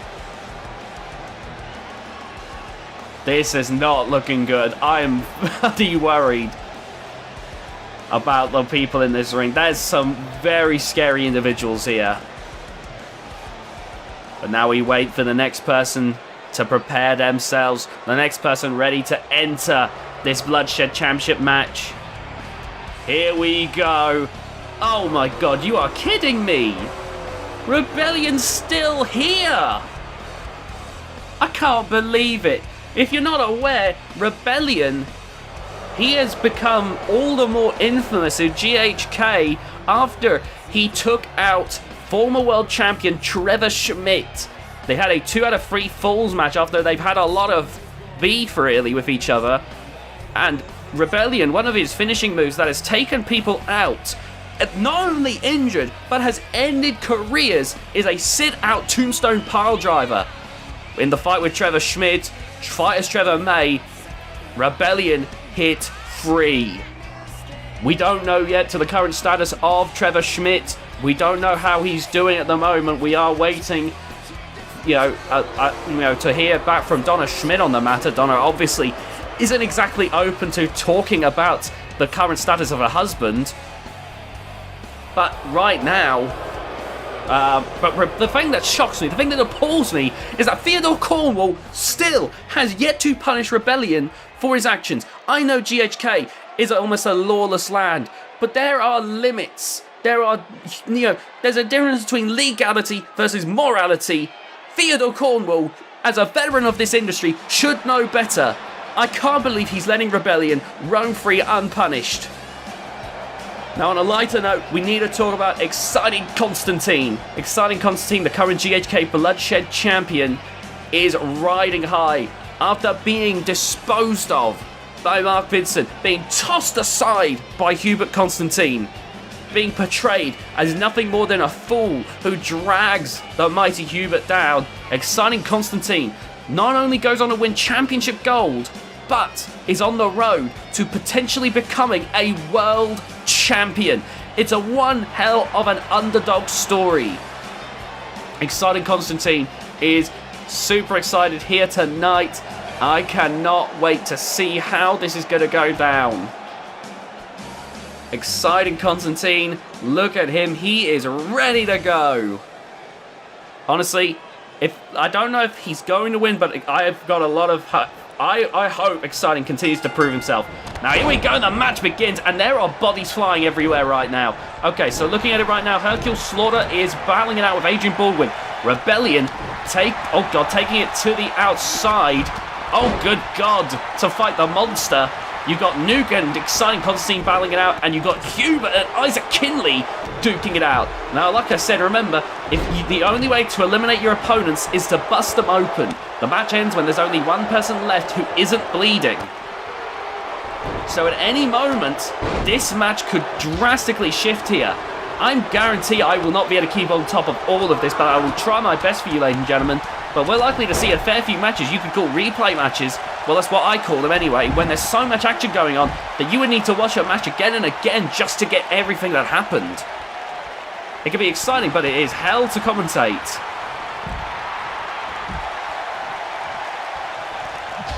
Oh my god! Oh, Rebellion just battering away at the monster. Meanwhile, Exciting Constantine manhandling Nuke. Not something we've ever seen before happen to Nuke. What a fall-away slam. Oh my god, Isaac Kinley being sent into those steps. Good god! Hubert Constantine being absolutely aggressive. You know, as the VGIW commentator, I'm not used to the kind of hardcore action that the GHK Dominus is, commentates. Good lord. Oh man, the monster there taking down Rebellion. We're seeing a lot of high-tier talents in this match. We've got former world champions in Hubert and the Monster, a potential future world champion, exciting. There's a lot of action going on here, a lot of rising stars. Oh, biting away the fingers. I guess if you make them bleed through the fingers, that does count. But no blood drawn yet. You can see so much going on. Adrian and Hercule, meanwhile, have been duking it out right here. Oh my goodness, DDT on the outside, but still nothing. Meanwhile, Nuke there with that power. There's a lot of cases like Rebellion and Nuke where they rely on just pure, and Hubert actually, where they just rely on full-out power to keep them going. Hubert, the oldest of those three, you know, is going to, you know, maybe not be the most powerful. As you can see, he's lying on wrestling against the corner, exhausted. But still not out, and Hubert is going to be a dangerous presence in this, I feel. Because we're powerhouse here. They slam harder, they hit harder. That, you know, and that means that the Skull will only be able to take so much abuse from these wrestlers. Oh my goodness, Exciting takes down Hubert and takes down Nuke. You're seeing Exciting now taking on two at once here. Oh god, but it might be that the numbers game is not going to work out here. Though, oh my god! Oh my god! Hercule Slaughter just threw Rebellion at the corner. Please be careful, fellas. The LEDs are meant to last us the entire night. I see GHK didn't bother to put a caption in. Well done, fellas. Oh, my goodness. Oh, my God. A lot going on here tonight. Oh, face first into steel steps. Exciting hanging on in there. Still no blood shown. But you can see, like, the abuse that's being dished out. Oh, wait a minute. Adrian there. Oh, boot to the face of the monster. But now, Adrian Baldwyn has to deal with Rebellion. Isaac Kinley spring to the top rope. Oh, my God.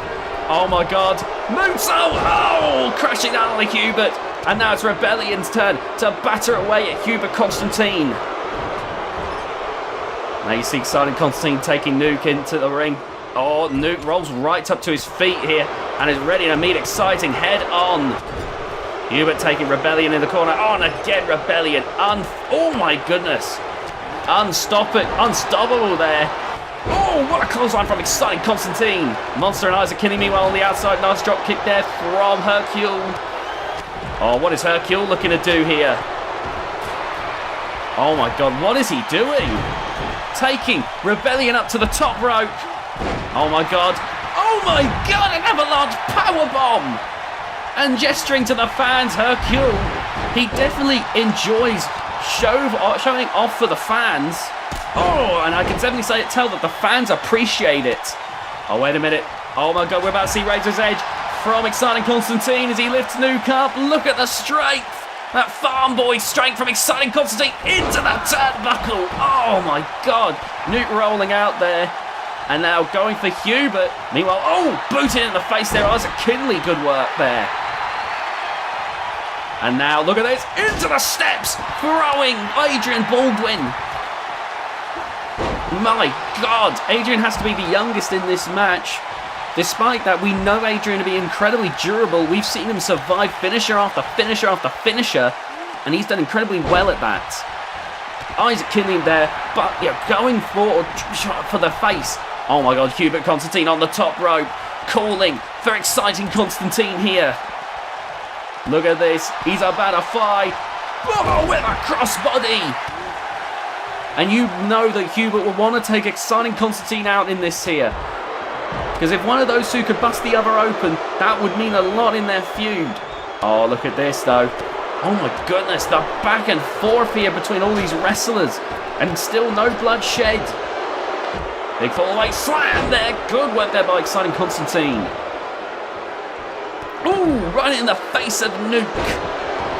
And you can see there another fall-away slam from the monster. Good work there. On the outside, that all the slams and impacts hit that just that much harder. While there is padding there, it only does so much. It's not a lot. Oh my goodness! Great work there by Hercule Slaughter. Good God, taking down Rebellion. Meanwhile, the monster takes Hubert Constantine back into the ring. Oh, wait a minute. There we see the monster dodging out of the way. Surprising agility there. Oh, God, Rebellion sent in there. Oh, someone's been busted open. Someone's been busted open. I think it was Adrian Baldwyn. Yes, I can see the blood there. Look at that. Oh, my God, that was a gusher. Okay, well, Adrian Baldwyn, I believe, was busted open by Nuke. And now Adrian Baldwyn, you know, can go back saying whenever he wants. I think he's just more in disbelief that his final match in 2K19 is going to be a loss. There goes the monster, taken out by Hubert Constantine as well. Former world champion, taken out by another former world champion.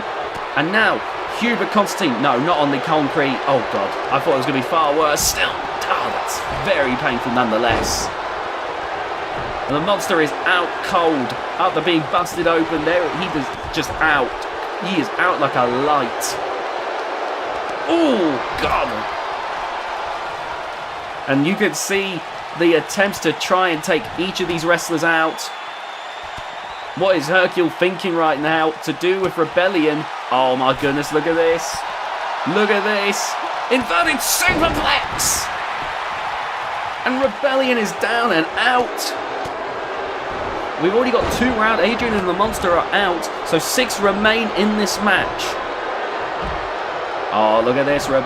Hugh, exciting Constantine going for Rebellion. Wait a minute, Isaac. Oh my God. There somewhat cushioned the blow. Definitely hurt, but didn't bust him open. Meanwhile, look at this. Look at this. Great work there from exciting Constantine. Ooh, Nuke's been busted open. Cracked open with that vicious kick to the skull. Isaac Kinley has just drawn blood, making Nuke gush blood everywhere. The monster is still unconscious. Nuke is now unconscious. My God. The power of these shots to crack open a skull has to do long-lasting damage. And now you see Hubert and Exciting, 2 people who have lived and breathed GHK, still in this match. The monster's finally awake and now gets to head backstage. Meanwhile, Exciting looking for that razor's edge. Look at this. Gonna drive in down center of the ring. Oh! If that was pinfall or submission, this would be over for Hubert. But Hubert needs to be busted open. Oh, we're about to see. Oh my goodness! Good enziguri right there from Hercule Slaughter. My word, I believe we're down to 5 now. Oh my God. Wait, no, don't do this, don't do this. No, Rebellion! Oh my God! Oh my God, okay. If Exciting, we have seen some people have been able to fight through those sit-out tombstones. We have seen that happen before with people like Venom the Lizard King. But we need to know if Exciting is okay. Okay, he's fine. Oh my God, that genuinely could have been an utter disaster. That genuinely could have been a career-ending moment right there. It all depends on the execution of the sit-out, of course. But that was definitely worrying. Meanwhile, though, Isaac Kinley might be going for more blood here. Oh, here we go. Going for coast to coast. Oh, my goodness. He lands with a huge shot. No bloodshed, however. No blood spilled. Hubert Constantine getting out of the ring, trying to recover. You can tell he is out of it right now. I'm just glad Exciting's okay, though. You can definitely tell he's worse for wear after that sit-out. He may not be out, he may not have a long-lasting injury, but I would definitely urge Exciting to rest up. You know, the road to Hall of Glory, we're coming up to Hall of Glory very soon, in fact. Exciting Constantine can't afford to get himself injured on that road. Oh my God. But Rebellion does not care about that. All that Rebellion cares about is just ending anyone who gets in his way. Oh, look at that, Isaac Kinley. 2 very different monsters here. Oh my God, Isaac just busted open Rebellion. Oh my God. That is incredible. Oh, Exciting there, deflected the attempt from Hercule. Though Hercule there with the kick to the back of the head. And now going for Isaac Kinley. What is the plan here? Oh my goodness. Going to take Isaac up to the top rope here. And now Hubert Constantine, right to the back of the head. And just throwing Hercule aside. Isaac Kinley, meanwhile, on the... Oh my God, Hubert's climbing to the top rope. Look at him fly! Axe handle! Good God, the way that back of the head just crashed down. I don't know. I think Hercule's going to be shaking the cobwebs out. Isaac Kinley! Oh, God! They call it high risk for a reason. A move from that high can do a lot of damage, but if it misses, you end up taking the full brunt of that fall. Oh, look at that though! Isaac Kinley, battle hardened, absolutely just shaking off the force of that slam. You see Rebellion gets up a lot faster than everyone else did who got busted open. Rebellion is a scary, scarily powerful individual. Oh my goodness. Okay, everyone's pouring back into the ring. We're down to half of the individuals in this match. Exciting Constantine, Imperfect Isaac Kinley, Hubert Constantine, and Hercule Slaughter. One of these wrestlers is going to become a Bloodshed champion, or in the case of Exciting, if he wins, he will retain the Bloodshed championship. Oh, those elbows to the face. Oh my God. Oh, here comes that full Nelson slam I mentioned. Look, the force. Oh my God. Oh, that Enziguri hit Exciting full force in the face. Meant for Isaac, but Exciting was ready to just crash back into action. And, oh my goodness. Oh, look at this. Lifting up Isaac Kinley here. Boom! Oh my God, no way, no way, no way! My God! The power of Hubert Constantine is crazy. For a man at that age to be able to just do that to people. Oh my God! And now bringing Hubert back up to his feet here. Oh, what a clothesline! Oh, wait a minute. Oh, Isaac there, right in the face. No blood spilled, but you can tell that every shot Isaac does is drawing Exciting ever closer to potentially losing the title. Exciting now trying to get to his feet here. Oh, God. Wait a minute. Exciting. Oh, Isaac's been eliminated with the snake eyes to the side of the ring. Oh, but look at that. Oh, my God. Just like that. Hercule Slaughter has just taken out Hubert Constantine. Exciting Constantine. It's between Hubert Constantine and Hercule now. Oh, my God. Just like that. We are about to have a new champion. Are we going to see Hubert once again win the Bloodshed Championship? Or, for the first time, is Hercule going to become GHK Bloodshed Champion? Look at that clothesline taking Hercule to the outside. My God, what an impact. Taking Hercule back into the ring now. Look at this. Stalking his prey as he goes up to the top rope. What is he going to do? Oh, he was going to go for an elbow to the head, but he crashed and bombed. These two brawling right now. One of these two is about to... Oh my goodness, look at that! Amazing swiftness. These two both have a bit of strength to them, but on one hand you have the experience of Hubert, then you've got the speed of Hercule. This leads to two very different power dynamics. Oh my God, here we go again. That full Nelson slam, my God! If you have enough force behind your slams to cause someone to bounce upon impact, that is a terrifying move. I wouldn't be surprised if it's not herniated a few discs. Oh! Hercule's done it! Hubert looked furious at that point. But Hubert Constantine falls at that hurdle. Now I'm surprised Exciting was okay after that, but I think Rebellion, also as a warning shot, actually held back. I have to imagine then that there must be worry on Rebellion's part that he is on his back.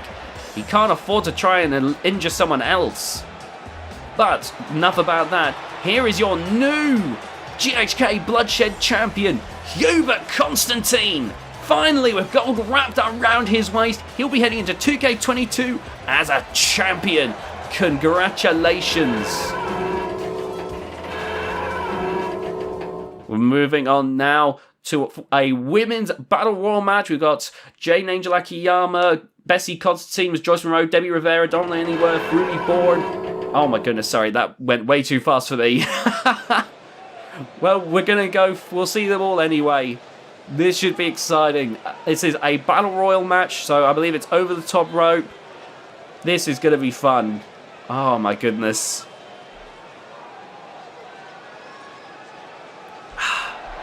Here we go. Oh man.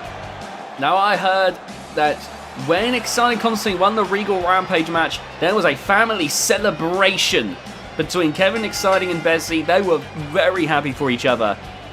Now here is Bessie Constantine making her way down to the ring. Bessie Constantine, actually very similar in terms of what happens to, like, the main difference is Exciting is more strength, while Bessie is more just full-blown durability. You know, you could throw all kinds of stuff at Bessie Constantine and she'll just keep on going. I think it's going to be tough to get her over the top rope. There's going to need to be a bit of teamwork to try and get her out. But she looks ready for this, and I am excited to see how this match is going to go. As far as I know, nothing on the line here, no championship opportunities. This is just because, like I said, this is the victory lap. We want to include as many people as possible as we march on to 2K22. Okay, so we're now waiting for the next person to enter the match. Here we go. Here comes, I believe, yes it is, it's Ms. Joyce Monroe. One of the oldest wrestlers on the VGIW roster. Ms. Joyce Monroe making her way down to the ring right now. My goodness. Despite her age, she has so much cunning, so much intellect. She can make, the way that she knows how to command the ring means that even with more powerful, even with faster wrestlers, we have seen Ms. Joyce Monroe hold her own in that ring. But how will she fare with 7 other women ready to throw her out at any moment? Well, Ms. Joyce Monroe looks ready in her final 2K19 match to really make a statement here tonight. Time marches forward, but Ms. Joyce Monroe is far from done here. Now we wait for the next person to enter this match.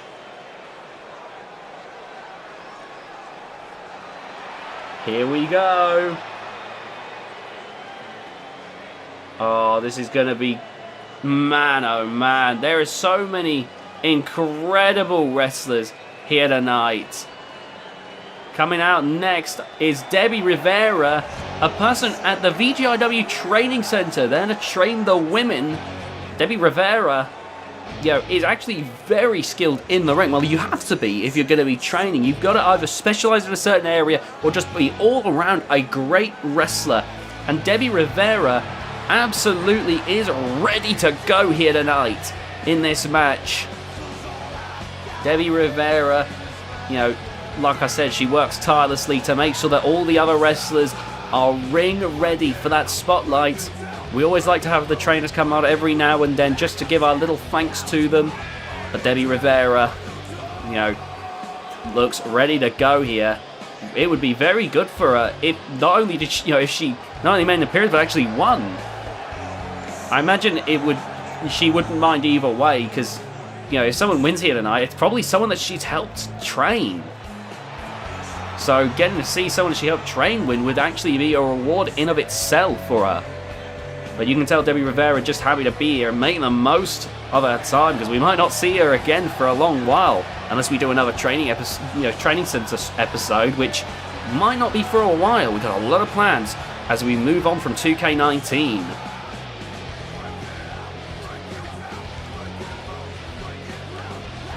Here we go.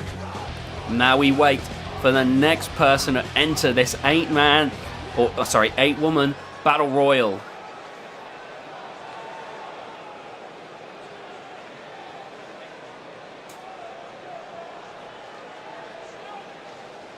Who is coming out next? Oh my goodness, here we go. Making her way down to the ring, a former world champion. Here comes Isabella Violet. Now, Isabella Violet, one of the, the most cunning wrestlers I've ever seen. After winning the championship briefcase for the women, she managed to cash in at the right time and became world champion. It was only for a brief time, however, but still, for that moment, Isabella Violet sat atop the throne, the queen of VGIW. And Isabella Violet undoubtedly going to want to try and win here tonight to prove that she is still a force to be reckoned with. That was no fluke, that was just the beginning. Isabella Violet has no doubt risen several ranks up the totem pole after something like that. It's going to take a lot to take her down a peg or two. Though I can definitely tell you, there are 7 women here tonight who are looking to do that, that's for damn sure.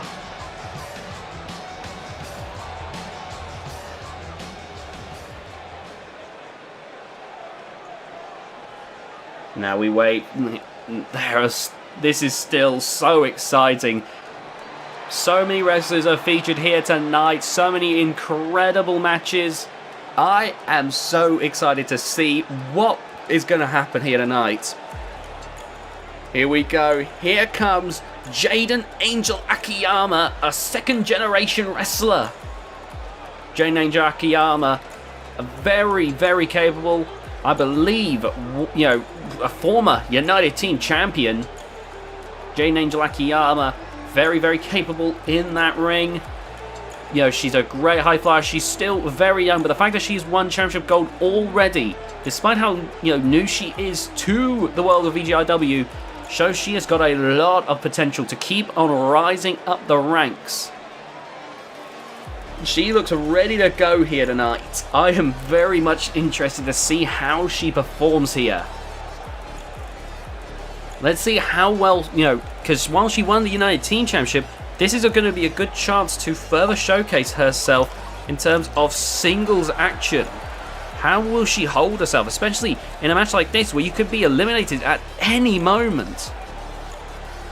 Could be scary. Very, very risky as well in an environment like this, because you don't just need eyes in the back of your head, you need full 360-degree vision.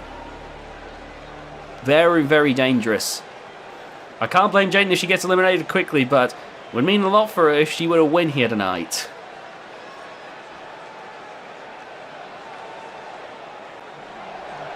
Oh man, here we go, coming down to the ring next.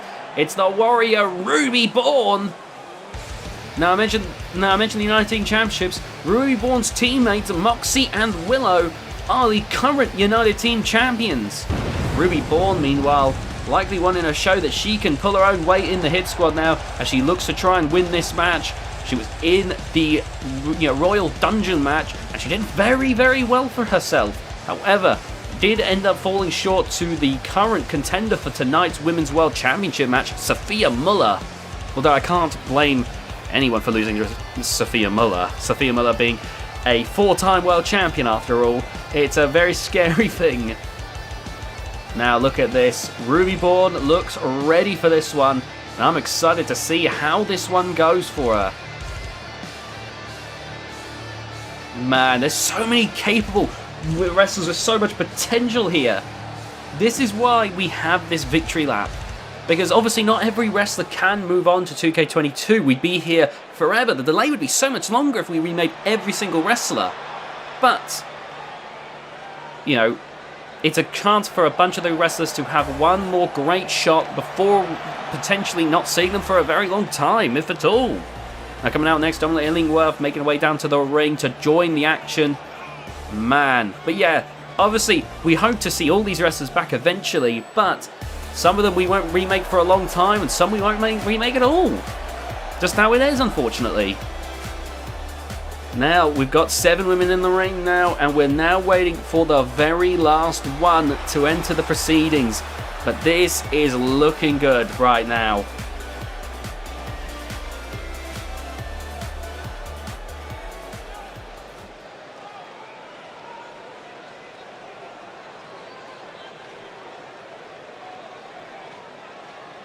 Now, let me just check. I believe the last person... Who's the last person? Hold on, I'm trying to get my notes up.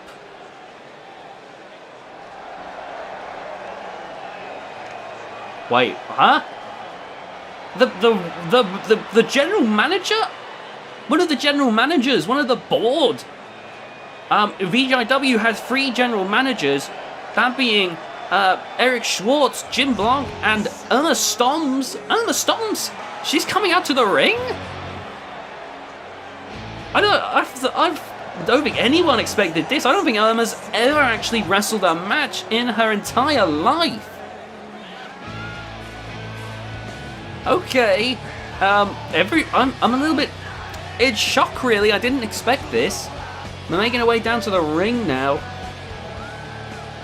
Oh my goodness. Does Irma know what she's in for here? Is she fully aware of what she is putting herself up to here? Irma, you don't have to do that. Wow, okay, that was pretty impressive. This is going to be very interesting, that's for sure. My goodness. Alright, well, now that 8 women are here in the ring, we're going to get started. Match begins, and right now you can see the battling already taking place here. Oh my goodness, Bessie taking... Oh, there goes... Oh my god, we've already seen the elimination. Ruby Bourne is out, and there goes Jaden Angel Akiyama. Debbie Rivera and Bessie Constantine both an elimination to their name. Oh, Ahmed doing a great job of deflecting John Illingworth's moveset there. Isabella Violet and Miss Joyce Monroe going at it. Debbie Rivera trying to take out Bessie Constantine. Oh, look at this. Isabella Violet could be taken out by Miss Joyce Monroe here. Oh my goodness, Isabella Violet hangs in there.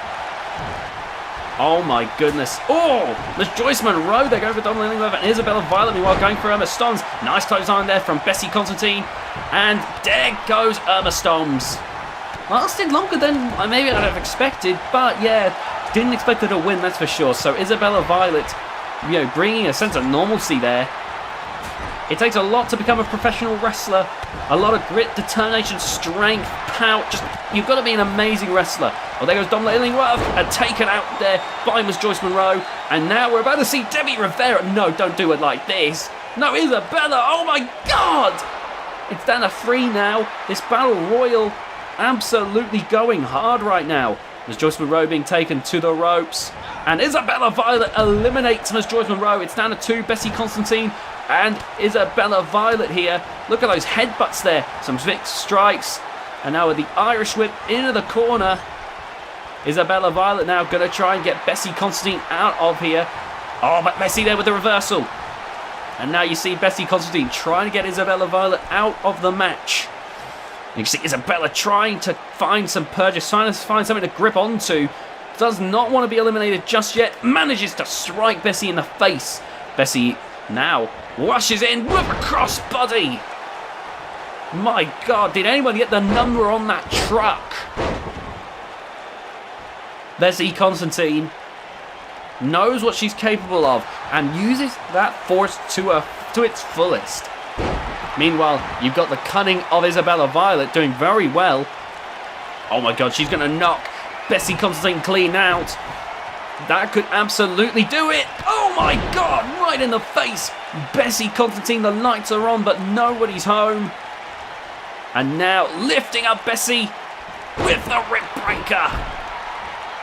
You can tell that she's getting Bessie set up to put this one away. But Bessie refusing to back down, refusing to break. Oh my God, but it might be too little too late for Bessie Constantine. Look at this, back of the head. And Bessie just clinging on.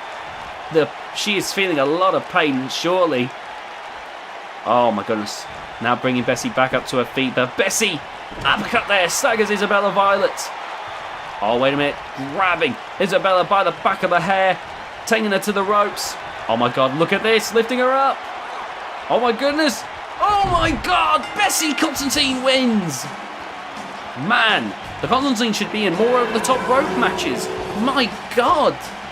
Simon Constantine won Regal Rampage, and now Bessie Constantine just won this over-the-top rope Battle Royal. That's incredible. The Constantines have a knack for this stuff. My word. Short but sweet, that's for damn sure. Amazing right there from these 8 women. Brilliant stuff. Bessie Constantine riding high. Maybe she didn't win anything, except further pride and the hope that her run in 2K22 will only be better than it was in 2K19. That was incredible. Bessie Constantine absolutely excited, ecstatic, and I am right there with her. That was brilliant stuff right there.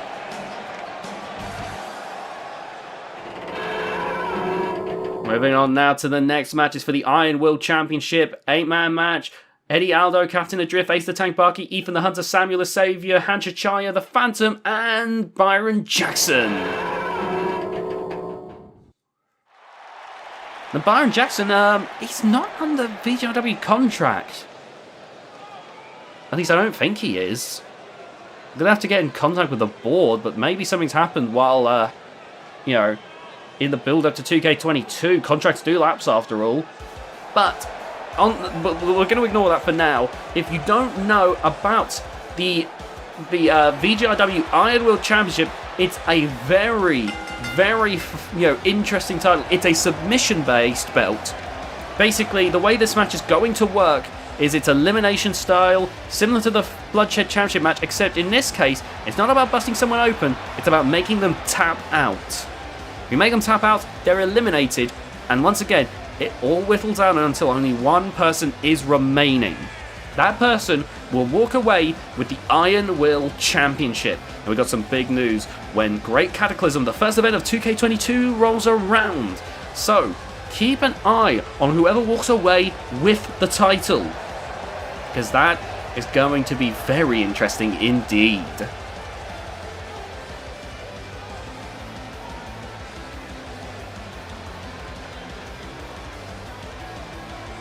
Man, oh man, I don't know who's going to win this match, but I know that there's a very capable wrestler. Samuel Savior, great high flyer, and very slick with the submissions, which he started adopting more and more ever since he started winning matches with a Dragon Sleeper.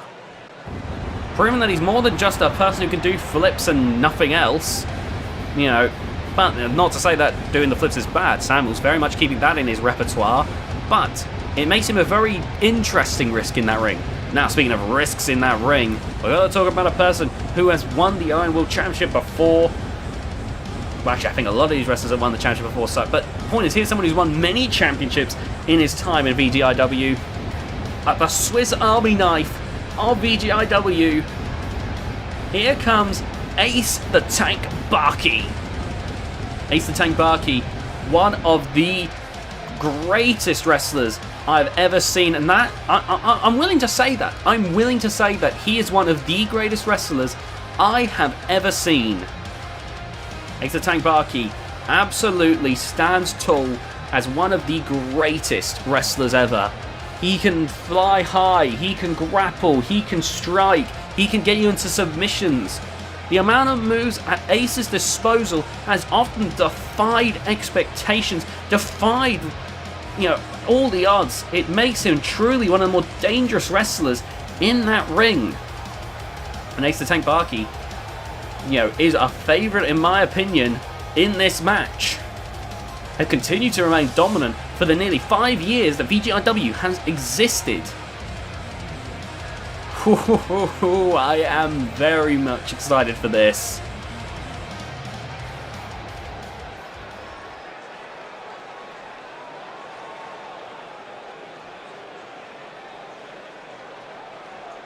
Okay, here we go now. The next wrestler for the match. Oh, here we go. Now, someone who has been a permanent thorn in the side of Ace the Tank Bakke and has easily been one of the best submission wrestlers of all time. Here comes Hanchachaya. Hanchachaya. Now, he focuses purely on being a submission wrestler, and he is one of the best of all time. Has to have one of the highest amounts of tap outs that any wrestler has ever had. Hanchachaya is so damn good at it. When he gets you into that label lock, for instance, it's over. It is pure and simply over. Hanchachaya knows fully well how damn good he is. And I gotta say, Hanchachaya, another favourite in my opinion in this match.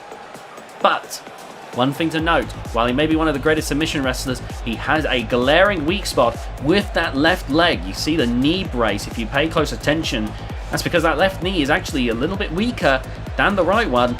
And so that means that, you know, it could be targeted by a cutting wrestler.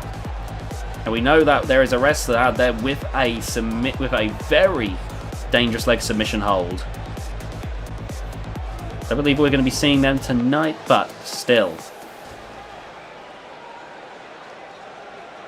Now we wait for the next person to enter the match. Here we are. Oh, this is going to be good. Like I said, this is the final event of VGIW in 2K19. This is the victory lap before we move on to 2K22, where we hope to spend another good year or two there. Should be a lot of fun. In comes Captain A.Drift. Captain A.Drift has been through a lot in his time here in VGIW.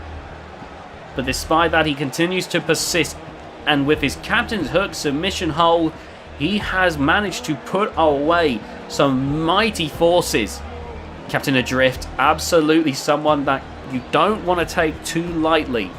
Sure, he has been beaten by his fair share of opponents, but he has clearly shown again and again and again that he is far from, you know, that you're not taking him out that easily. That's what I'm trying to say.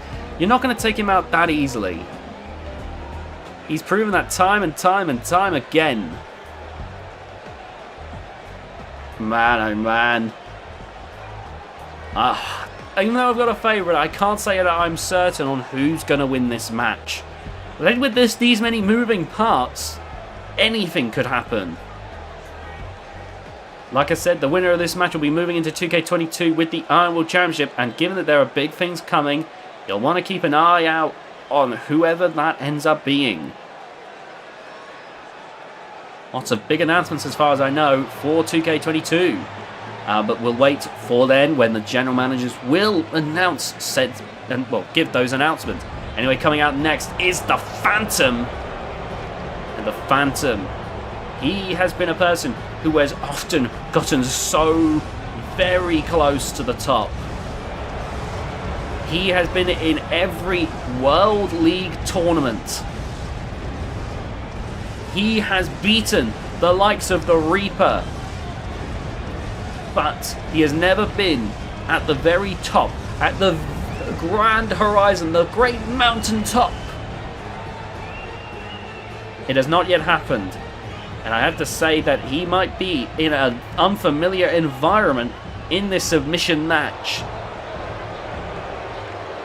Of course, like I've said, anything can happen here in VGIW, but with some of the great seasoned submission experts, Phantom might be a fish out of water here, but I have been proven wrong before with wrestlers, and I may be proven wrong again here tonight. The Phantom could walk away as our last Iron Will champion of 2K19.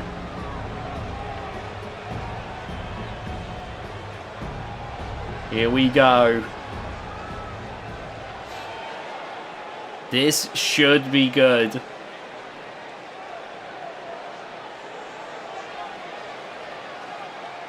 And I'm excited. Here we go.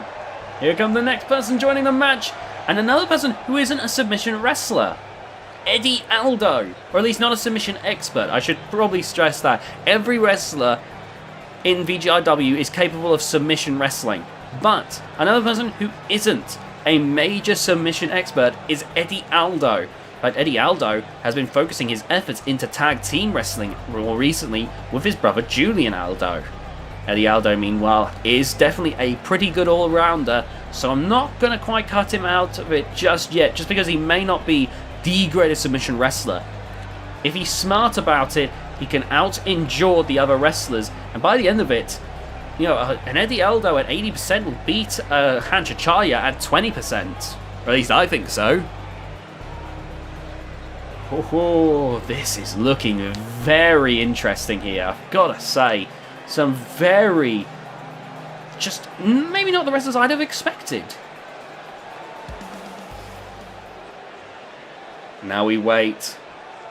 Here comes the next man of the match. Byron Jackson coming down to the ring now. And like I said, I thought he was under GHK contract, but I may very well be mistaken. Now Byron Jackson, we have not seen him in this environment all too often because, again, he's been GHK. However, I can tell you that he is very well suited to this environment. Now, you may not know this because it was such a long time ago, but the last time that Byron Jackson interacted with the VGIW roster, it was when he faced Platinum Pete. Platinum Pete, who would go on to become a world champion. They had a singles match, and Byron Jackson made Platinum Pete tap out. He made one of the great submission wrestlers in Platinum Pete, one of the great submission experts, tap out. That goes to show you that if we have snagged Byron Jackson onto the VGIW roster, that is a very big deal. Byron Jackson definitely looking very confident here. I gotta say, after doing that, I can certainly see why. Byron Jackson looks very ready here. And if he can tap more people out, it's been a long time since he tapped out Platinum Pete. So it's going to be interesting to see how well he adapts when there's 7 VGIW wrestlers breathing down his neck. Byron Jackson is cool and cocky and confident as ever though. Looks ready for this one.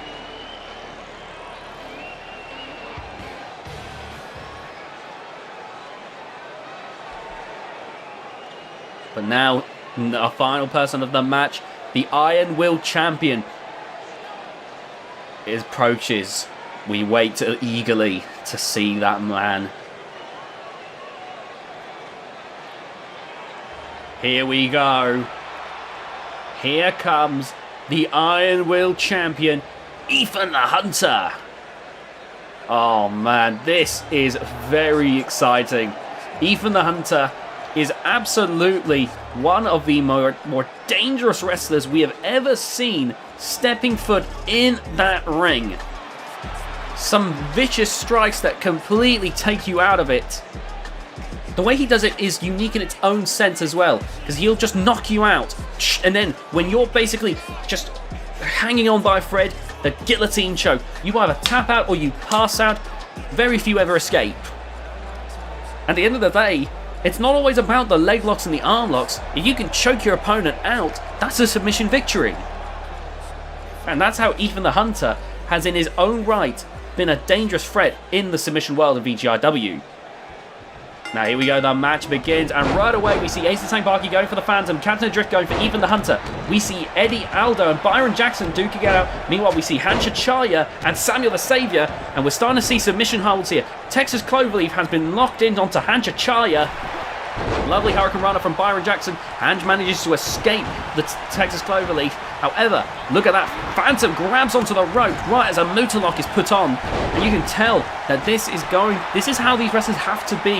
They have to be so incredibly quick, so incredibly intelligent to be able to not only lock in submissions, but quickly escape to avoid being put through too much punishment and tapping out early.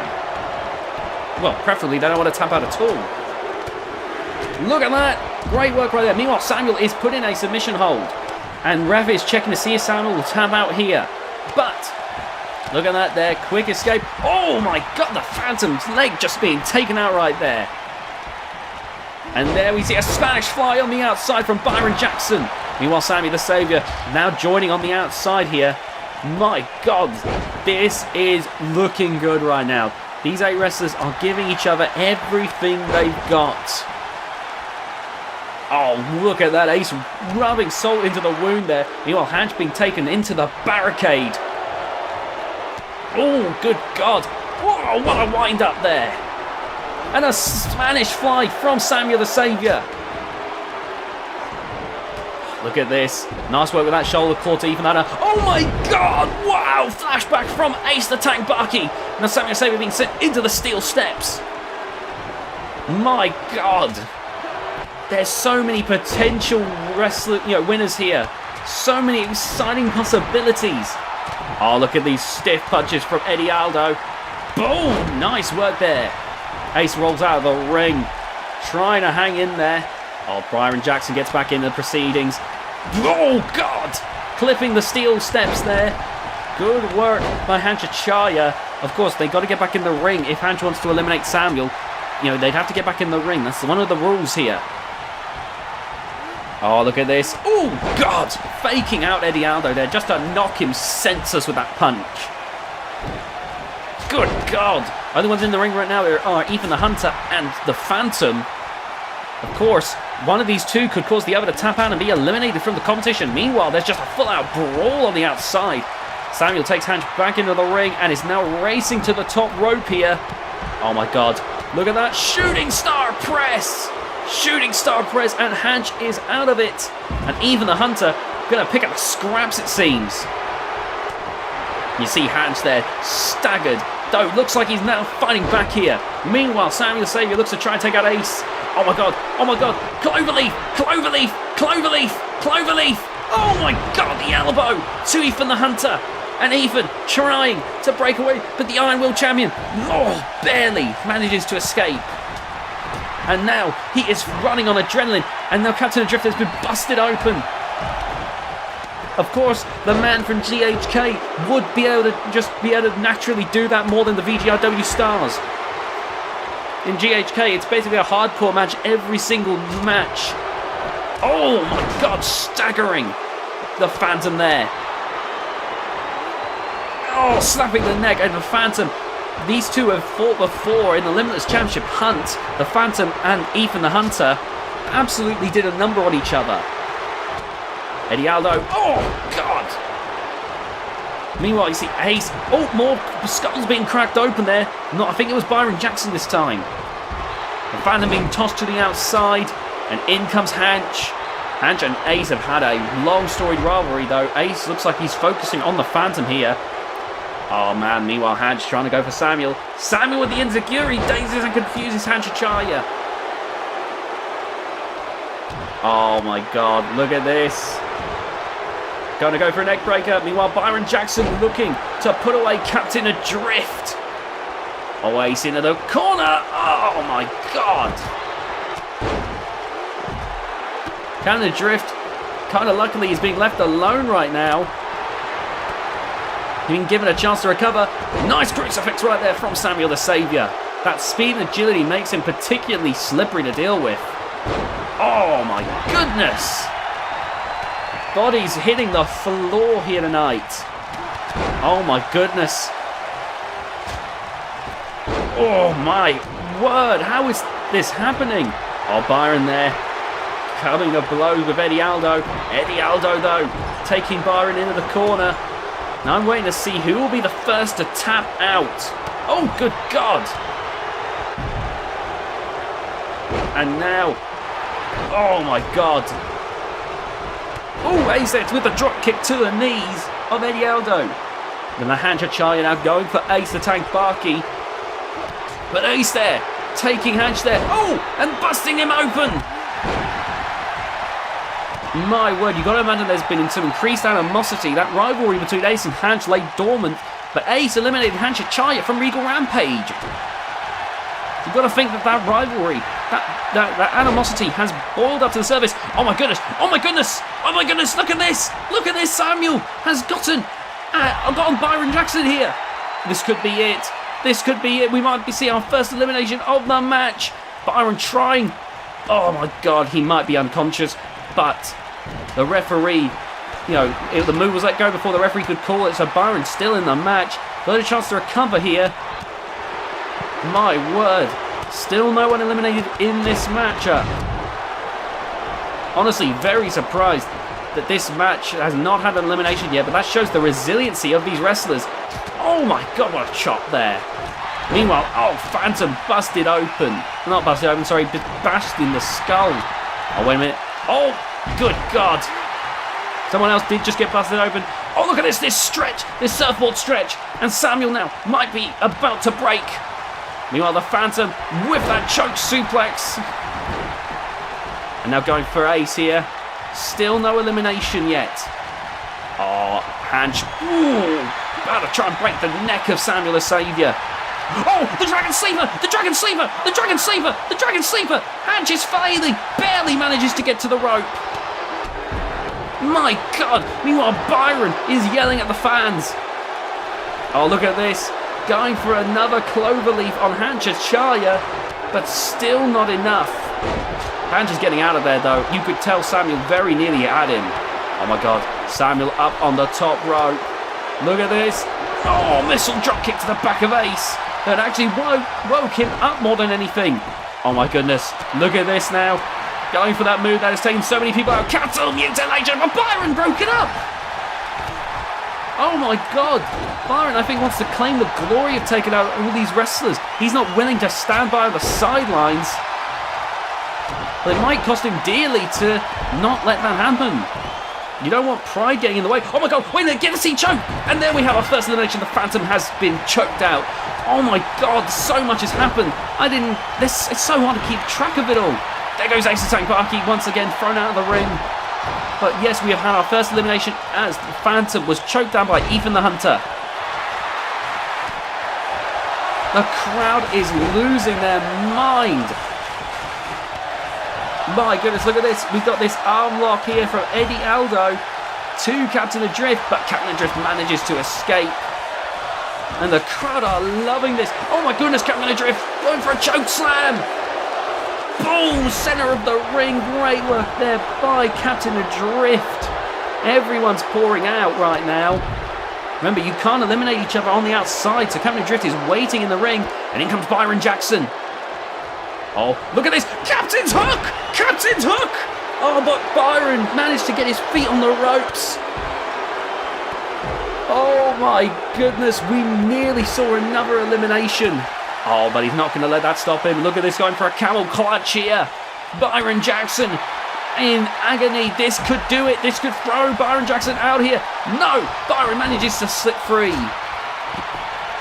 My word. And now, oh, that well-delivered, well-executed punch to the face of Hanchachaya. Meanwhile, Captain A.Drift doing very well. Oh, I think Hanch has just been busted open by Ethan the Hunter here. Oh, look at that wonderful DDT from Eddie Aldo. Good work right there. My word. Good clotheslines now from Ace Attack Bakke on the outside. Very effectively done. Oh, look at this. Even the Hunter and Eddie Aldo working together against Byron Jackson. Now focusing on each other. Eddie Aldo gets the first strike in with that axe kick. Oh, but now, look at that. Ethan's back up and getting the better with those strikes. Oh, my God. Ace Attack Bakke, meanwhile, still brawling with Sami the Saviour on the outside. Ethan the Hunter, though, alone in the ring with Byron Jackson. Byron's got to think fast. He's got to recover quickly if he wants to stay in this match, because Ethan already eliminated one person from the match. He might just be about to eliminate another. Oh, look at this. Oh, God! Okay, that's it. That's it. There's no way Byron's going to be able to recover from that. And you can see the way that Ethan's just picking him apart, picking the bones, basically. Meanwhile, Sami with the Spanish Fly on the outside. Lost a lot of force. Byron Jackson with the knee drop there, trying to bounce back here. And you see there, trying to gloat, but you can also tell he's trying to recover. As Hanchachaya, oh, he tried to go for the left knee of Hanchachaya, but Hanch says no, no, no. Oh, but you can see Byron's like, oh, yes, yes, yes. Wait a minute.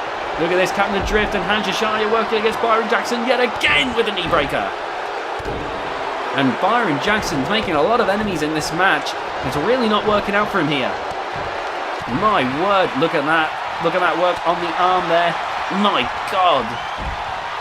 And now throwing Ethan the Hunter there. There's so much going on here, so much brawling, so much action, so much carnage. Oh, taking him down. And the ground and pound.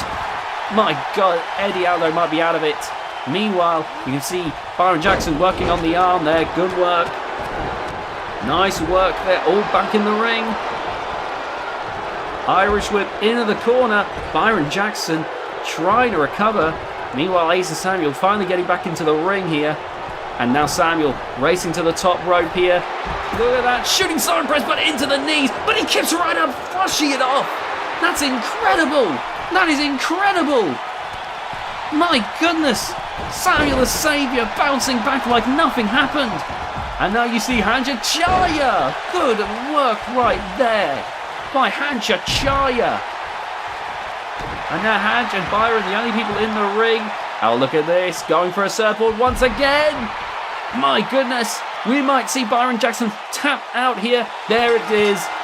I can't blame him. He went through the ringer in this match. But Hanja Chaya with another submission victory. Just asserting his dominance against all other submission wrestlers.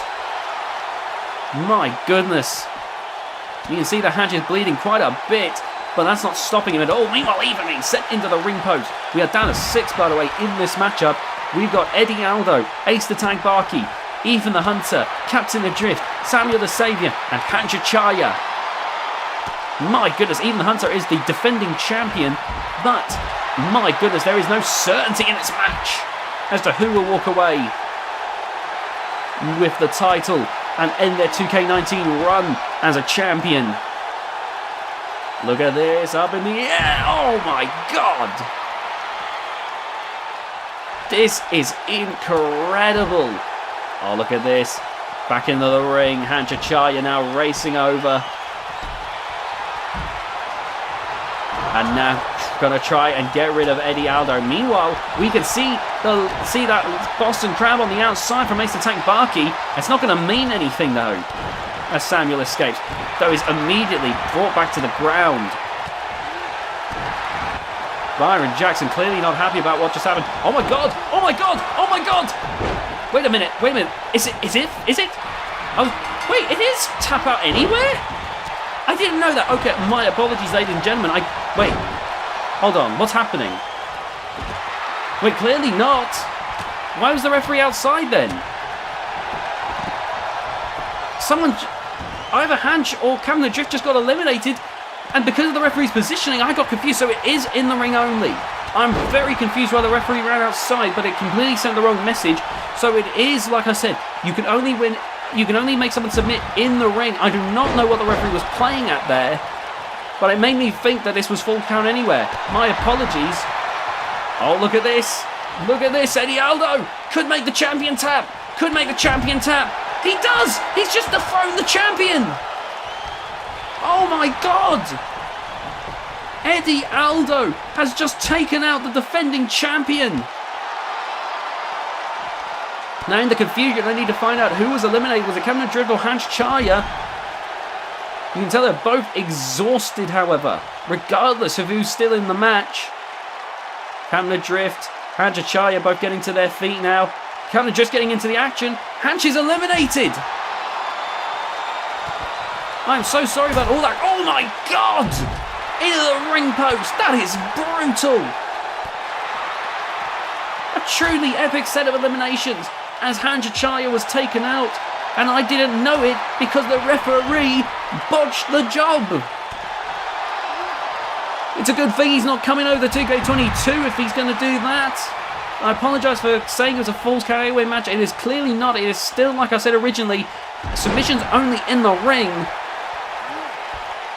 But I have to rely on the referee to communicate what is going on if I get it wrong. And I thought I had it wrong.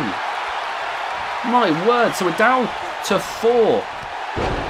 We are down to 4 here. Eddie Aldo, yes, as you can see, the referee ignoring the submission on the outside. It doesn't mean a damn thing, but look at this.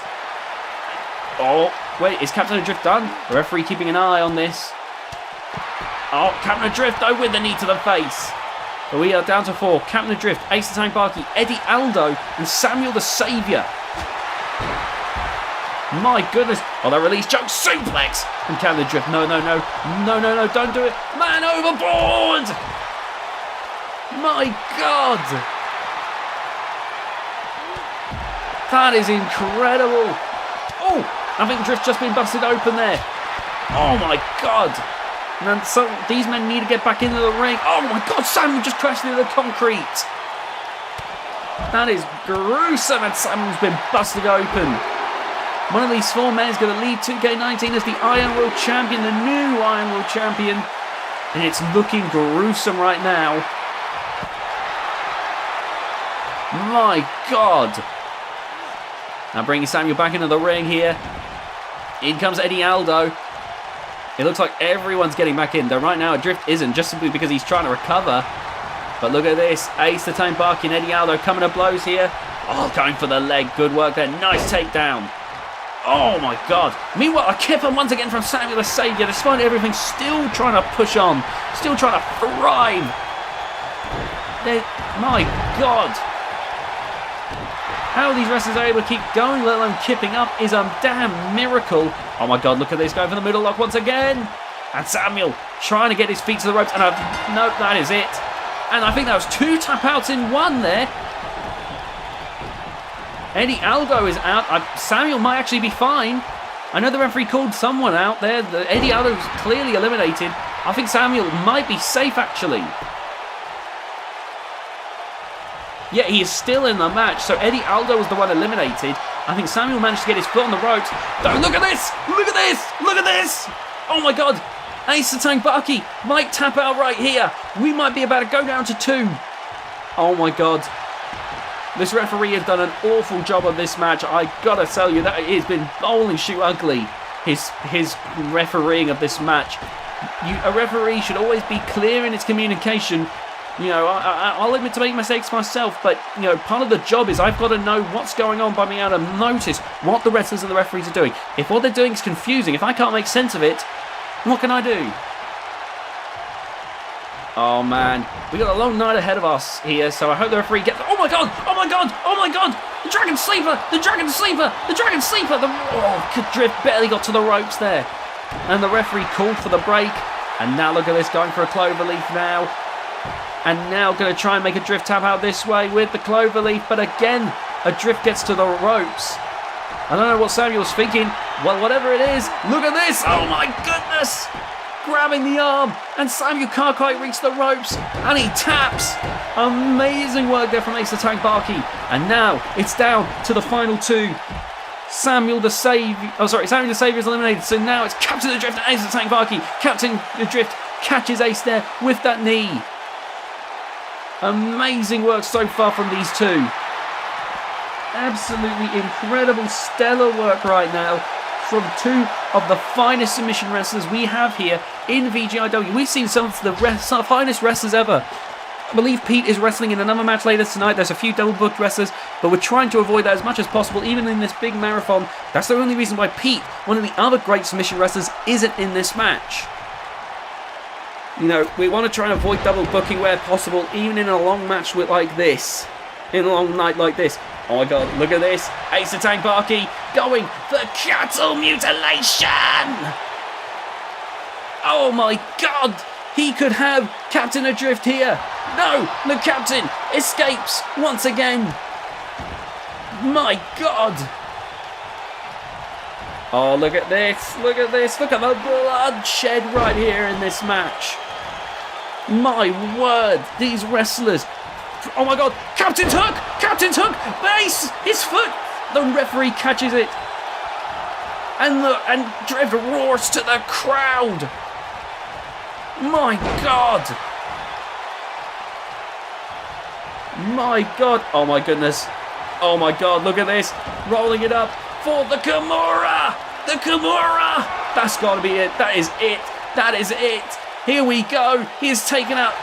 He only pulls that out in case of emergencies. And this was one hell of an emergency. Ace the Tank Bakke is now once again your Iron Will Champion and is leaving 2K19 with gold wrapped around his waist once again. Ace the Tank Bakke, maybe he didn't reach the heights he had hoped. At one point he was hardcore Iron Will Champion.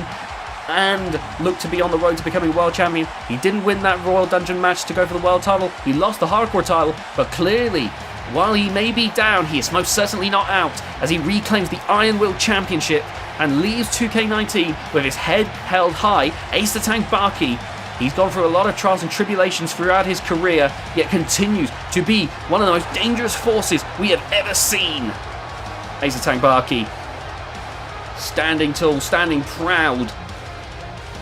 My word, there's a lot of unexpected results here tonight, but Ace the Tank Bakke is once again one of the greatest damn submission wrestlers we have ever seen. Congratulations to Ace the Tank Bakke. My oh my. And what will be the future for that title? Next up, we've got a training center battle royal. We've got so many wrestlers. Let's get into this.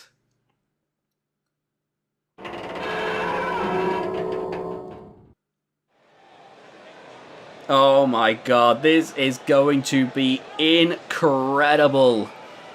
We've got 8 more wrestlers in an over-the-top rope battle royal match. Oh, this should be fun. This should be a lot of fun once again. We've got trainers, we've got trainees, all ready to duke it out here tonight.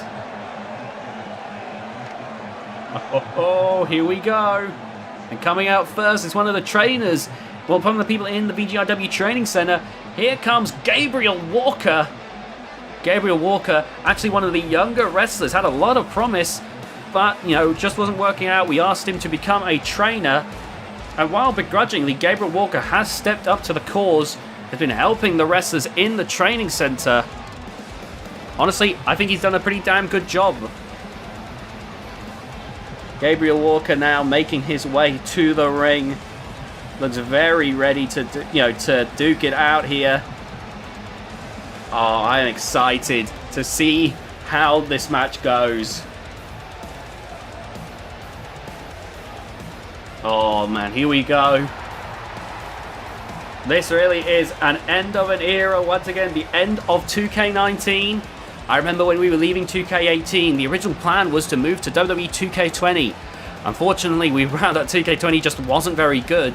And while 2K19 was a little bit long in the tooth, we needed to move on. So we moved on to 2K19. And so, now 2K19 has served us well. But, we now press forth to 2K22. Like I said, we're going to be with 2K22 until about 2K24. So for a year and a bit, basically. Now coming out of the ring, another trainer. Here comes the Lizard King Venom. Now Gabriel is an all-round great wrestler. Venom the Lizard King is a good hardcore wrestler.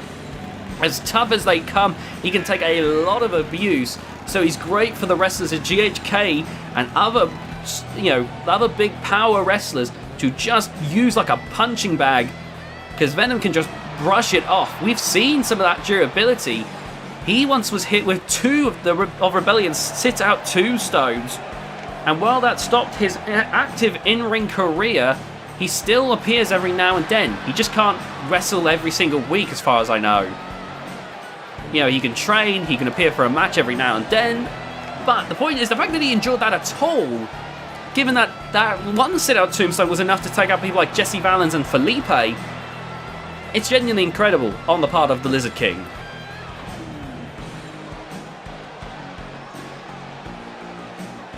Now we wait for the next person to enter this match here. The crowd is waiting in anticipation. This should be a lot of fun here. Now, if I'm understanding it correctly, it will be over the top rope rules once again. This should be good. Here comes Mark. Mark, another person in the training center. Mark is experienced in martial arts, so it should be very good. I'm very excited to see how this goes. Oh man, I'm very excited to see how this goes. Now Mark is actually very good in that ring. I've seen what he's capable of. There's a reason why he's able to train the wrestlers. Oh, gosh, I am looking forward to this. We've got a lot of very capable wrestlers in the training center, training our wrestlers to be the best they could possibly be. I am very excited to see how this one goes. So we've seen a few now. We've seen 3 of the trainers. I believe there's one more left. That being Dennis Finch, who is a veteran of professional wrestling. He similarly had an injury that meant that he had to retire from full-blown wrestling. However, still has enough left to give, thankfully. Actually, was taken out by Rebellion, funnily enough. 2 of our trainers were taken out by Rebellion. And yet, Theodore does nothing. Cheers, Theodore. I guess I know where we stand. But... oh, wait, no, that's not Dennis Finch. Sorry. I forgot. We got 5... we got a lot of trainers. I apologise. So we got Gabriel Walker, we got Venom the Lizard King, we got Dennis Finch, we got Mark, and we got Boris Monroe. Boris Monroe, the father of Helen Monroe, the son-in-law of Ms. Joyce Monroe. Boris Monroe, you know how I said Venom is basically like a punching bag for people to just go all out on, you know, to test their abilities and see what happens? Boris Monroe is the opposite. Boris Monroe is the person where to test out when you want to go blow to blow with someone. When you want to see if you can take just pure physical punishment. Boris Monroe stands there as one of the most brutal wrestlers to be able to do that. It's going to be very interesting to see how Boris Monroe does in that ring, because we don't see Boris Monroe wrestle all too often. This is going to be fun. I can just already tell this is going to be a lot of fun.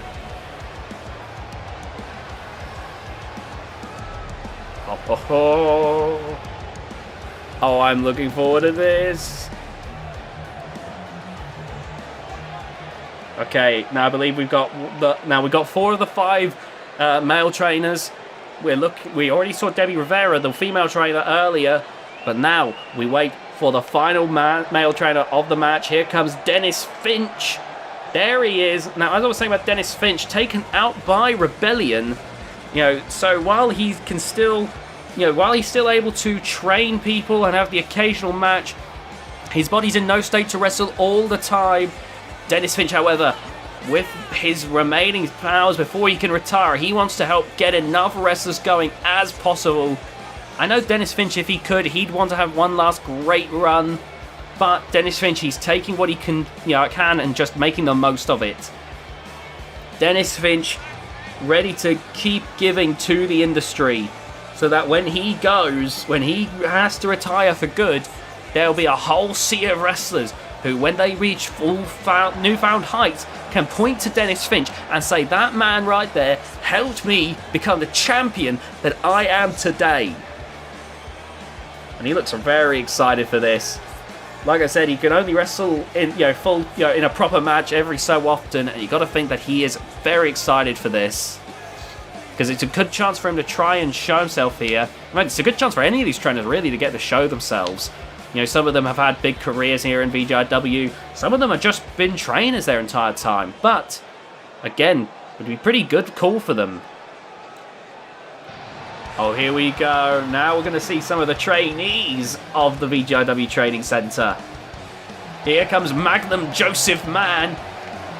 Now, Joseph Mann was selected for the VGIW Training Center because we here were very impressed with his ability, especially his vicious super kick. I remember watching a match where he was in Orcs Wrestling Live in a tournament, and while he didn't make it past, while he fell at the second round, he did an amazing catching super kick that looked like it was going to decapitate his opponent. It was very, very well done, and I think that Magnum Joseph Mann would be very good in this one. I've got to say, I'm excited to see how this goes. Joseph Mann, I imagine, will want to try and show, because we haven't really seen him actually leave the training center. You got to think he wants to try and prove that he deserves to be let loose full time. Let's wait and see how that works out. But I'm very excited, that's for sure.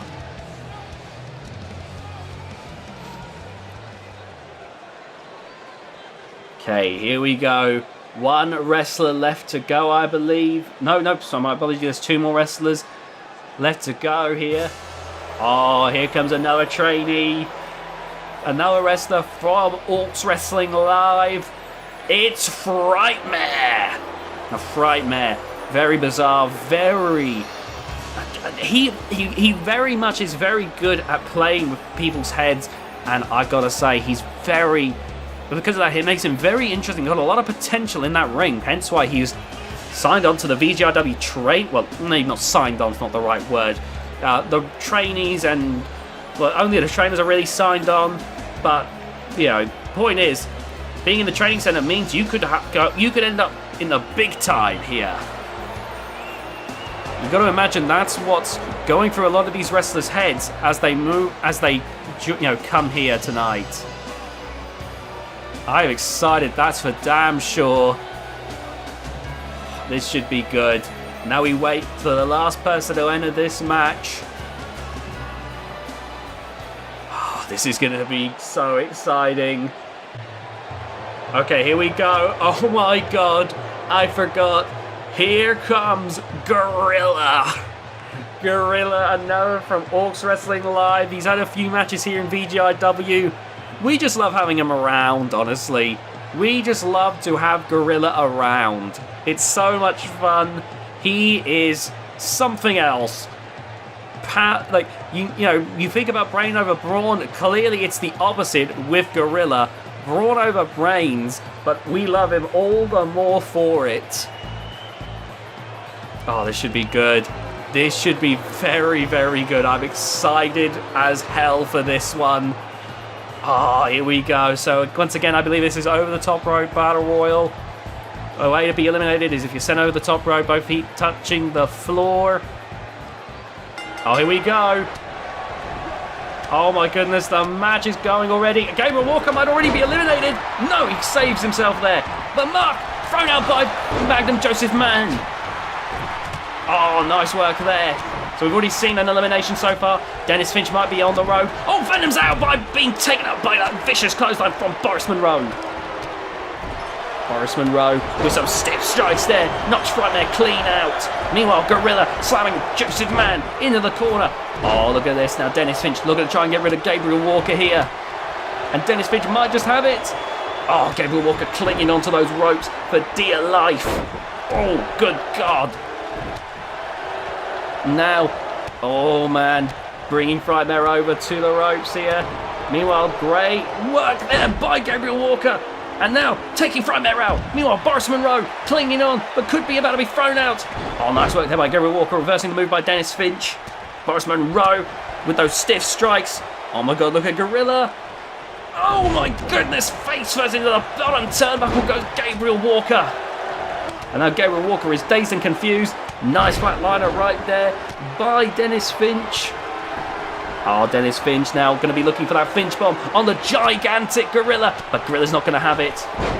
Now Boris Monroe looking to get rid of Magnum Joseph Mann. Joseph Mann clinging on. Oh my god, what a clothesline there from Gorilla. And Joseph Mann now clinging on to the corner. My god, though, this match absolutely incredible so far. Oh my god. This match is looking incredible so far. Oh my goodness. Who is coming out? Who is going to be eliminated next? We've seen an initial spill out. And in fact, it's now... Oh my goodness. Oh no. Wait a minute. Gabriel Walker looking to put away Gorilla here. Oh my god. Looking for the pedigree. Statement being made right there. That's for damn sure. Gabriel Walker now. Oh, look at this. Look at this. Oh, wait a minute. Gorilla clinging on. Meanwhile, Boris Monroe being thrown out by Gabriel Walker. My God, and look at that big flip there from Gabriel. And now Dennis Finch looking to try and take out Gabriel Walker. So we've got 2 trainers and 2 trainees now. Oh, Joseph Mann going to try and get rid of the Gorilla here. Nice soul back into the corner. You can see, oh, Gabriel Walker now taking Dennis Finch into the corner. Oh, what a stiff strike. But back and forth now, back and forth. Oh, look at that. That's incredible right there. Oh, look at this. Lifting up Dennis Finch. Meanwhile, super kick and Gorilla's out. And now looking to help Gabriel Walker in throwing out Dennis Finch. That stiff super kick that I mentioned before. Magnum Joseph Man showing here on this grand VGIW stage. Meanwhile, Dennis Finch manages to fight his way back into the ring. We're down to 3 right now. Gorilla holding his head. That super kick likely did a lumber on him there. Oh, look at that, Gabriel saying bring it on. Oh man, look at this. Dennis Finch, I think he's looking for the Finch bomb. He is! Finch bomb! And Magnum Joseph Man is out of it. But Gabriel Walker now, ready to bring the fight to Dennis Finch. Oh, this is exciting. Look at this. Look, taking Dennis Finch into the corner. And now trying to get Dennis Finch out of the ring, out of the match. You can see it's a struggle right now. Dennis Finch trying to cling on. And a strike to the face there with the elbow. Gabriel Walker is dazed and confused. Oh, Magnum Joseph Man being hit with the farmer's carry by Dennis Finch. Irish whip. Maybe the end of an era, but with the training centre, we're always preparing for a new era. And look at those shoulder thrusts right there. Oh my god. Taken out right there by Gabriel Walker. Oh my god, it's down to 2. It's down to Gabriel Walker and Magnum Joseph Man. My goodness, my god, this is looking amazing right now. Oh, wait a minute, grabbing the hair of Gabriel Walker. And Gabriel, he's been sent over, he's clinging on. Oh my god, barely managing to save himself there. Gabriel Walker and Joseph Man. Oh my god, look again, once again, he's clinging on. And this time he couldn't stop Joseph. And Joseph wins the Training Centre Battle Royal. What a performance. What a match. That was incredible. Some stellar performances right there from these wrestlers. These wrestlers bringing a new era to 2K22, helping us prepare. And my god, what an impressive performance right there from the winner, Joseph Man. Absolutely incredible. That means, there's a lot of promise for him there. Got to give some kudos to other wrestlers as well. We saw some great stuff from the likes of Gabriel Walker. That was brilliant overall. But Joseph Man, standing tall. He didn't get to do much in 2K19, but maybe this is a sign of things to come in 2K22. We'll have to wait to find out. But we won't have to wait too long, I suppose, because 2K22 is right around the corner. Next up, it's the Limitless Championship match. It's in a steel cage. Aaron Storm, Weapon F, Sid Onslaught, and Herman duking it out.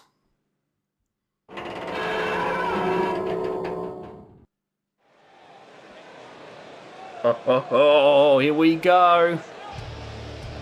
Now the Limitless Championship, a world title. One of the big championships here in VGIW. And at one point VGIW was split into 2 brands. We had VGIW's Mountaintop. At one point it was, okay, we'll explain it like this. VGIW was originally one show. Then the brand, the roster expanded so much that we felt the only way we could showcase all these wrestlers was to split it up. Now, with that, a new title was created, a new top prize was created, the VGIW Limitless Championship. Eventually, we felt that, we had done enough exposing of the talent to show them off, and the brands have recombined into the one VGIW show. The Limitless Championship, however, still remains a hot commodity. It was the top prize of VGIW Genesis, and it still remains a hot commodity, even if it isn't the top prize overall anymore. And now here comes... Now in the ring already is Weapon F, a great power wrestler, though a great high flyer at the same time. Now coming out next is Sid Onslaught, a second generation wrestler, son of the current champion Herman. Sid Onslaught, however, has beaten Herman in the past when these two have duked it out. Sid Onslaught looking to pave the future here. Herman may not be done. He's not strictly the past yet. But you know that there's going to come a time when Herman is history, when Herman is gone, and Sid Onslaught remains. in this period, in this transition period, Sid Onslaught is going to want to do everything he can to stand out, and winning this match here tonight would mean the world for him. Now, despite the fact that Sid Onslaught wants to stand out on his own, that's not to say there's any more animosity between the two. There was initially. These two have very different ideologies when it comes to the ring, when it comes to their friends or allies. But, despite these differences, they have since worked them out, especially when they were dealing with a common enemy in Herman's former best friend Greg. In that moment, Sid Onslaught was able to help his father, who managed to get his revenge. It was a great time. You know, Greg was hated by all, and so there was a great team effort from him, from Sid, from Herman, from the Hagans, to finally get Greg out.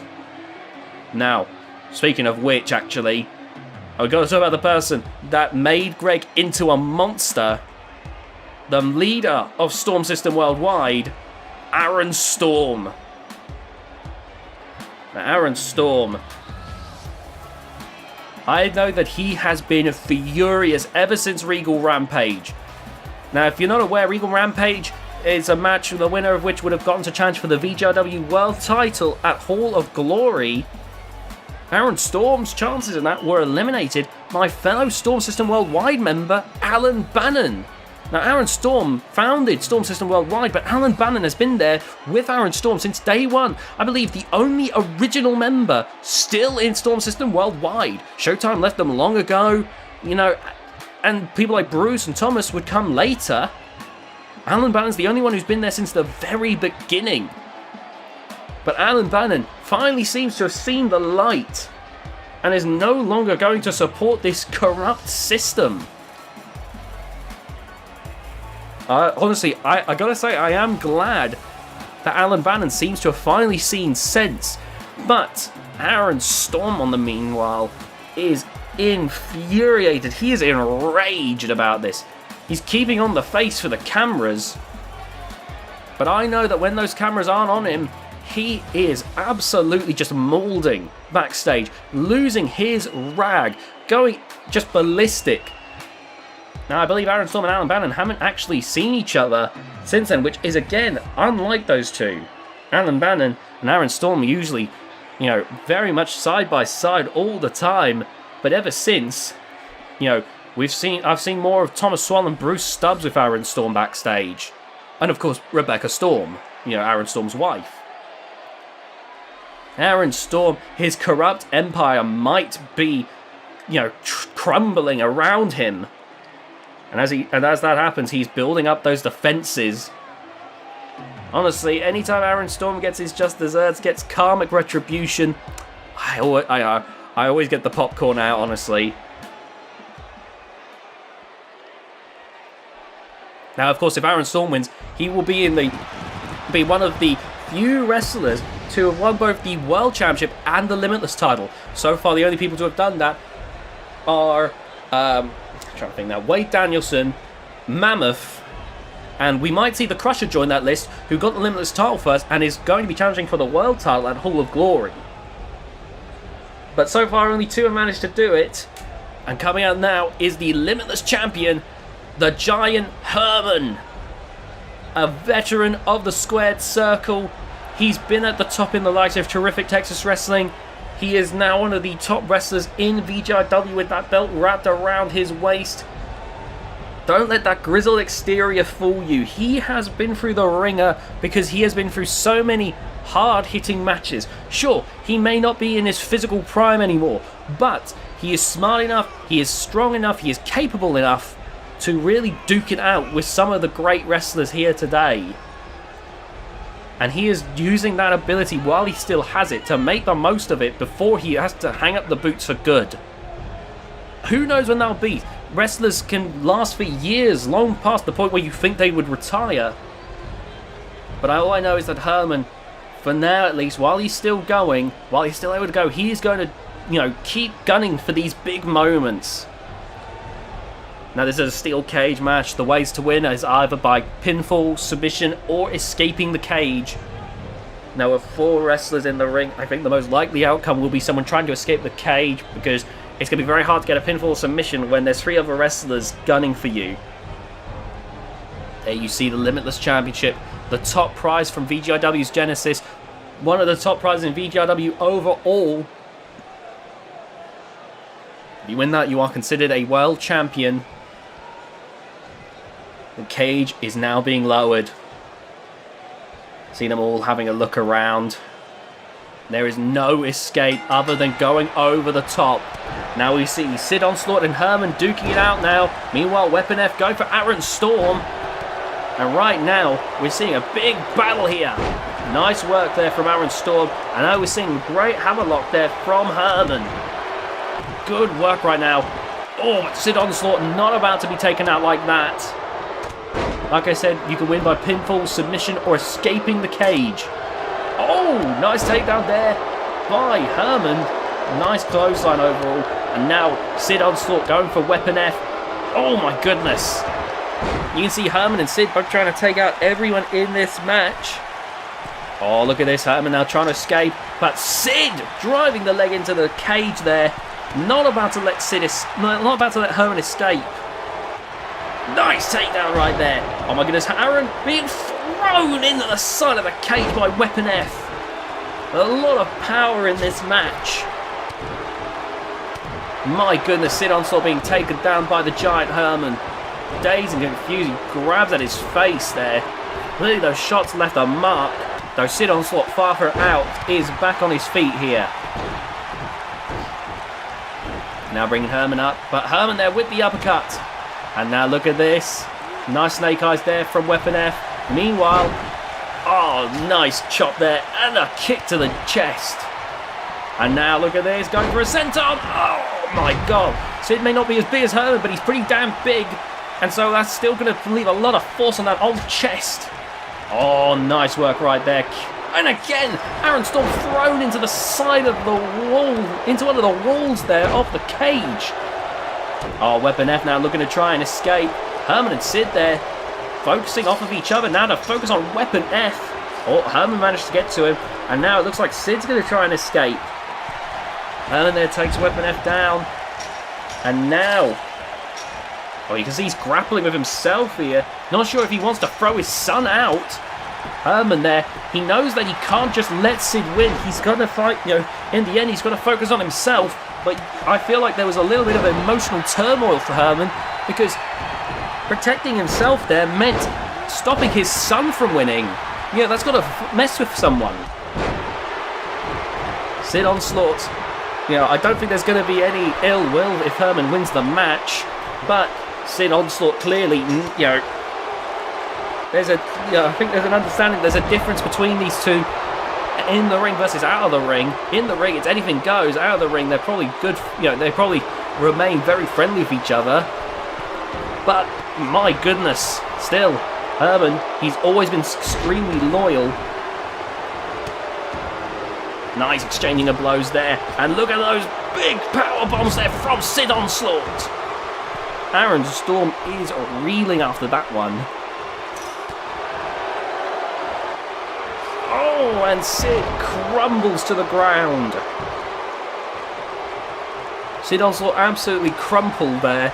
Oh, wait a minute, Weapon F looking at go, and again, you see the way Herman and Sid immediately stop focusing on each other to deal with the problem. Oh, look at this. Sid Onslaught going for that electric chair drop. Oh, man. Now, I know that back in the days of TCW, Herman would finish matches with an electric chair drop. Sid Onslaught took it and made it his own with the electric chair powerbomb. And Herman now is on the top of the cage. Oh, here we go. We're seeing 3 men climbing up the cage now. Oh, Aaron Storm there. Had to reconfigure himself there. Oh, look at this. Weapon F with the Spanish Fly. Meanwhile, Sid Onslaught trying to bring his dad, Herman, back into the cage here. Meanwhile, Weapon F is calling for the door.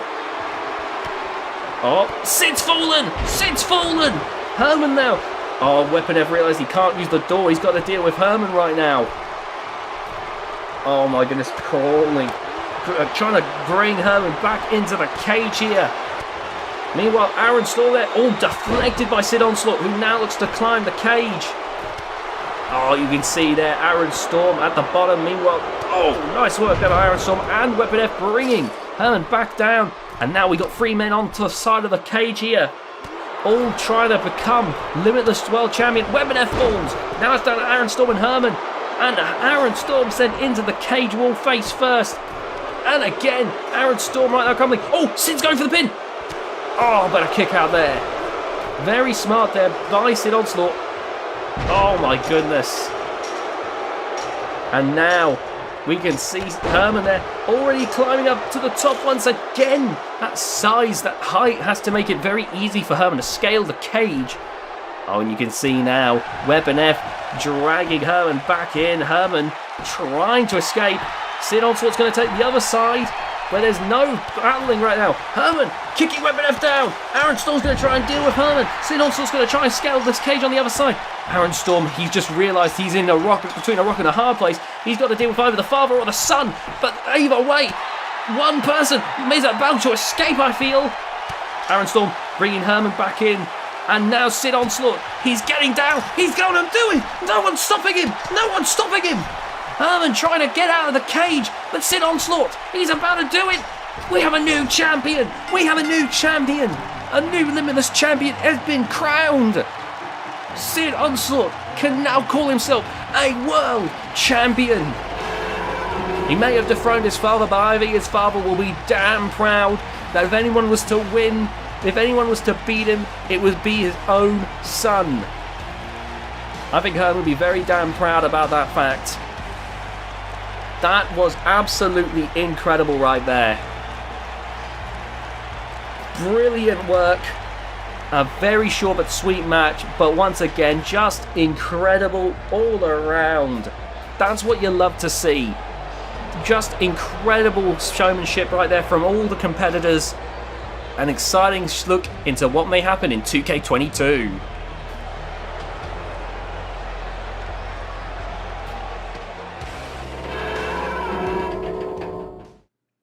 Next up, it's a Hell in a Cell match for the VGIW Global Championship. We've got Hope Halliwell, Donna Schmidt, Untouchable, Nightshade, Natalie Reid, and Ellis Savage.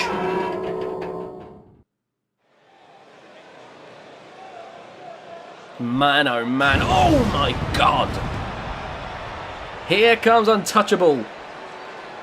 Now this is for the Global Championship.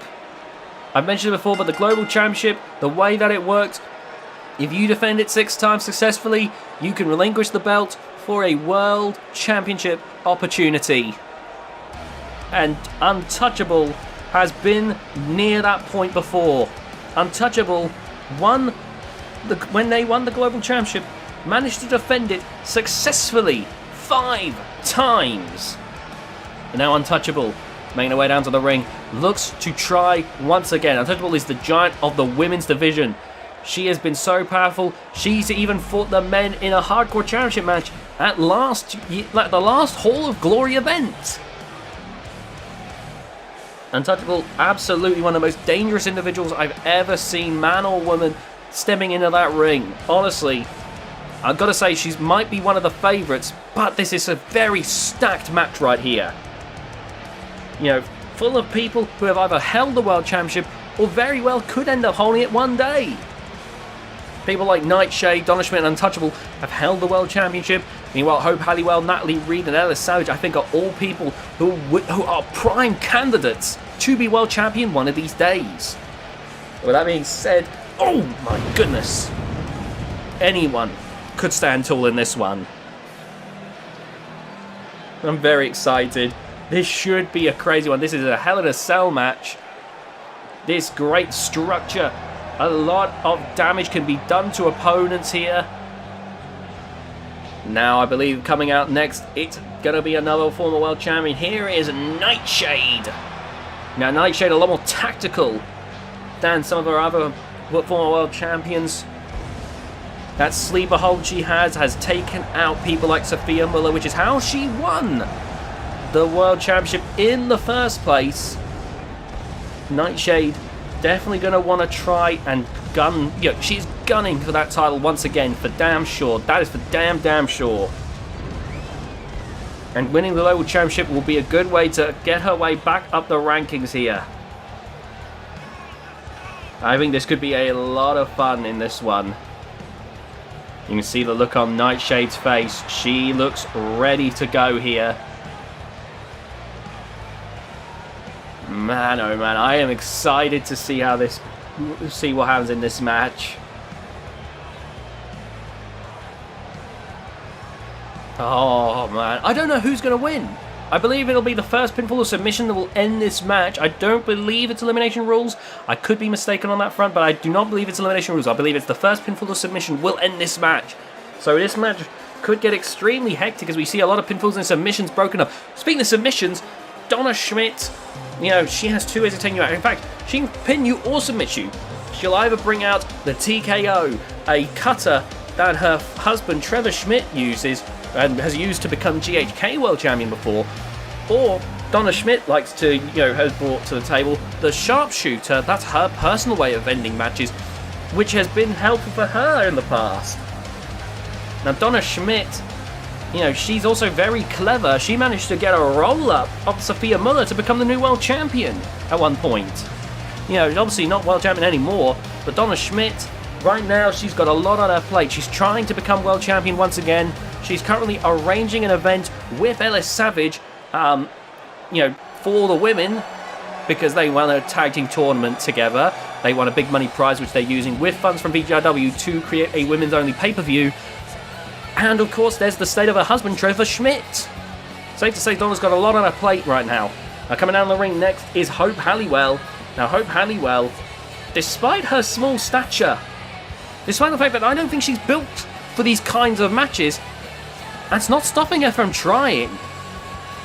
That's not stopping her from trying. And that's incredibly interesting to see how that's all going here. Honestly, I'm very shocked.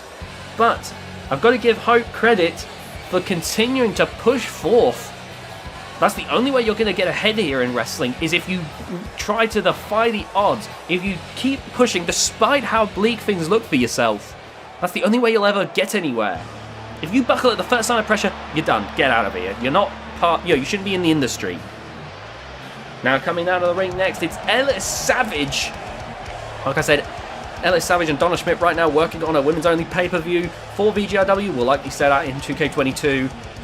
But obviously, you know, creating a pay-per-view like that, there's a lot of work that goes into it. Because they're looking for new wrestlers as well. That's one of the big primary things, is it's meant to be a place where we get to see some new women's talent.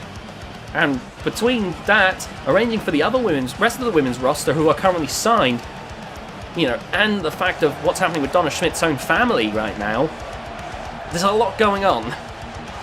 But I have heard that they are working hard still.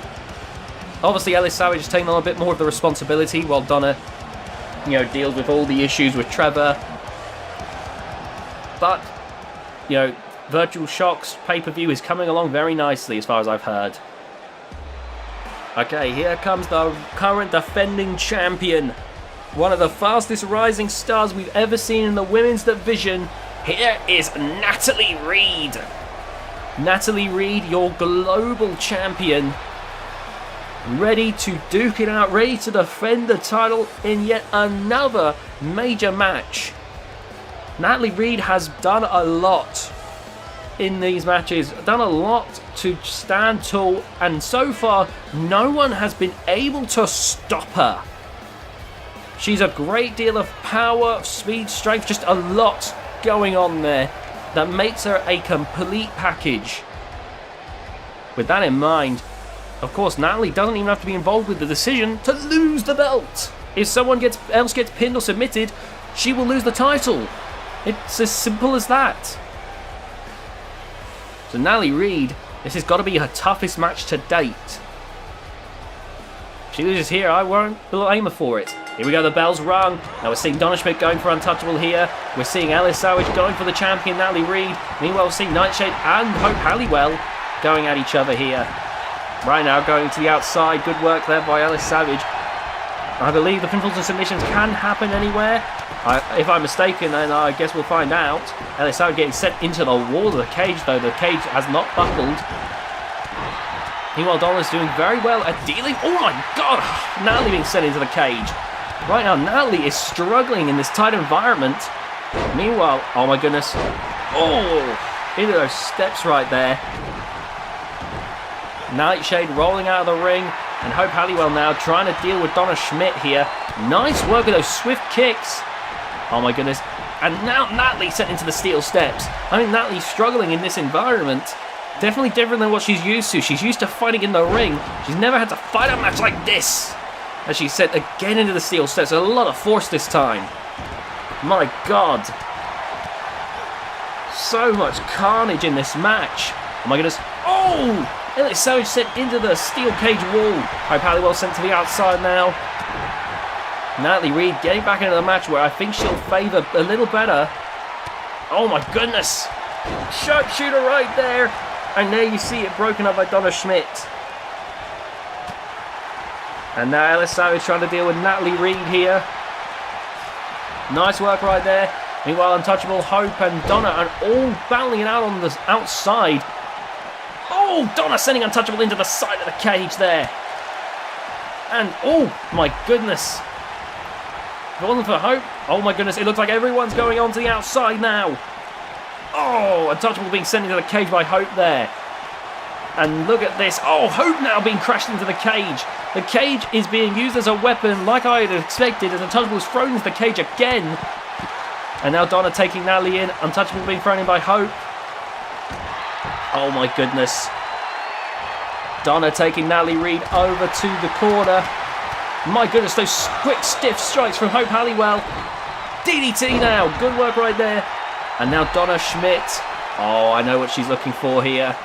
Oh my god. We're seeing 2 attempts at a knockout here. We're seeing 2 attempts at a knockout here. Oh my goodness. Look at this. Oh my god. Oh, back of the head. And now Donna Schmidt looking for coast to coast. Oh my god. And no pinfall. Oh my god. Nightshade breaks it up. Oh my god. We nearly saw the end there. My goodness. And now Donna Schmidt with the pinfall. 1. Oh my goodness. A breakup once again. My god, this match has had 2. Oh my god, the force from that punch sent Donna flying into the cage. These women are driving themselves through so much punishment, so much pain. That's what this means for them. Oh my god. Oh my god. Wait. Oh my god! Pain! Nightshade has just sent Donna Schmidt through to the outside of the cage. Meanwhile, Pump Idol Power Slam 2 Untouchable from Natalie Reid. Good god! Good god! Donna Schmidt and Nightshade duking it out on the outside. Ellis Savage trying to get rid of Natalie Reid as these women are battling it out on the outside. Good lord. Good lord. I'm shocked Donna Schmidt could keep fighting after being slammed through the cage. Oh my god. But continues to battle out with Nightshade nonetheless. Big boot there from Untouchable to Hope Halliwell. Oh my god. Oh, Untouchable. She's smelling blood in the water. And that is dangerous when Untouchable is coming. I think Untouchable wants to go on the outside. She's going after Donna and the Nightshade here. Meanwhile, Ellis Savage getting back into the ring. And in joins Natalie Reid. Oh my god. Oh, back in where she's going to join Ellis Savage here. Oh my god, into the cage once again. Oh my goodness, trying to go for a big kick to the face. Oh, look at this back and forth here. Oh god. Throwing Ellis Savage out of the cage there. Natalie Reid going to join them. Everyone is battling it around the cage right now. Hope's about to go join them, I think. Wait, Natalie Reid saying, no, Hope, you and I are going to go back in the ring. Oh, Hope says gladly. Hope is like, gladly, I'll join you in the ring. Oh my god, Hope Halliwell, while everyone's busy duking it outside of the cage. Hope Halliwell looking to take out the champion here and become the new champion. Here we go. Look at this. Boom! Square in the back of the head. Natalie Reid might just be out. Here we go, pinfall. 1, 2, and a kick out at 2. Natalie Reid still in this one, But my God, is it looking rough right now. Natalie Reid stomping on Hope Halliwell, bringing her back to her feet now. Oh my goodness, Nightshade back in the cage. Oh my God, look at this. Pump handle, power slam. Boom! With so much force, so much power. Going to pin Hope Halliwell now. 1, 2, 3! Natalie Reid is still your global champion. Another successful defense for the global champion. Absolutely incredible. I believe that's either the successful defense number 4 or 5 at this juncture. Meaning Natalie Reid is close to going for the world title. Oh my God, this match was incredible. So much power, so much prominence from these amazing wrestlers. These wrestlers are the future of women's wrestling. These incredibly capable, incredibly talented individuals. The fact that only one of them can walk away with a title is a damn shame, but it's just a fact of life. Natalie Reid is standing tall once again. With a rocket strapped to her back, it seems like nothing is going to stop her. I wonder, whoever wins the Women's Championship here tonight, you got to wonder, what are they thinking about Natalie Reid right now? Natalie Reid, who might be about to take one of them on. I guess we'll have to wait and see.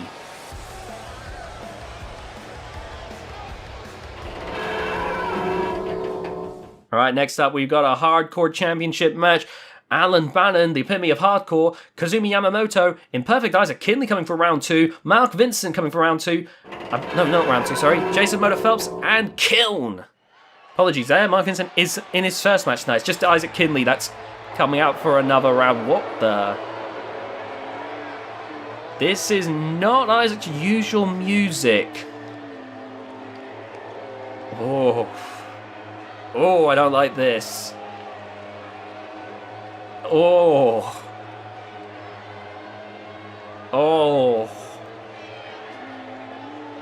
I don't like this at all. Oh man. Isaac Kinley. We saw him earlier tonight going for the Bloodshed Championship. We saw him crack some skulls open. And now we're seeing him come out tonight to try and go for the Hardcore Championship. The Hardcore Championship, as we've mentioned before, a very, very good championship to go for.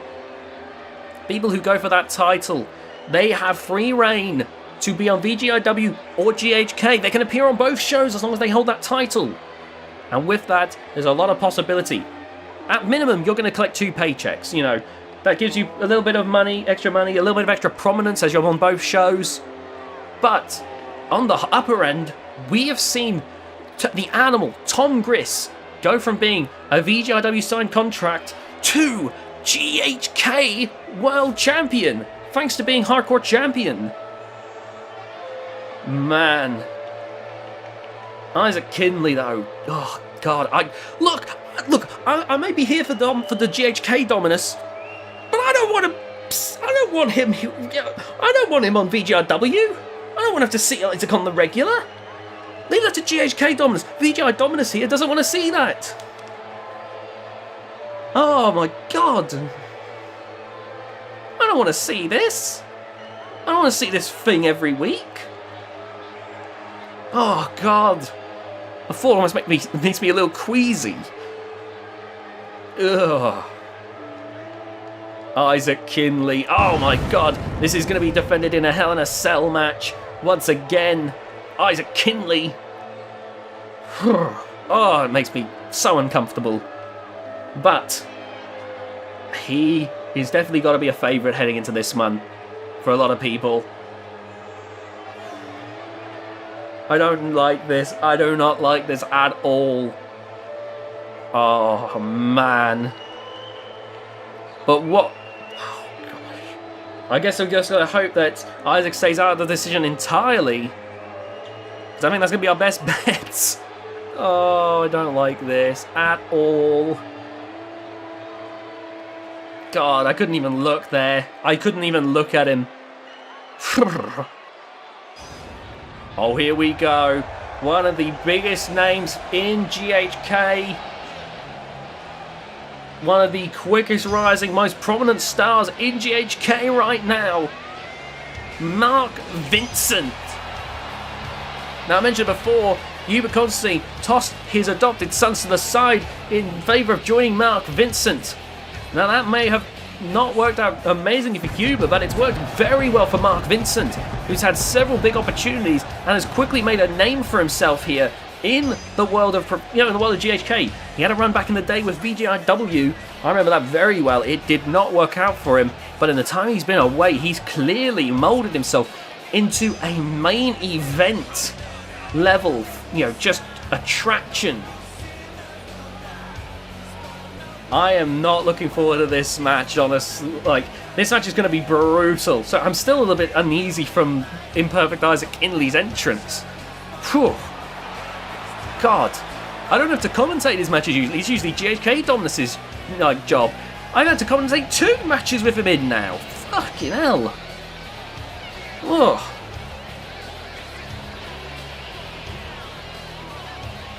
Mark Vincent right now looking very excited with himself right now for this one.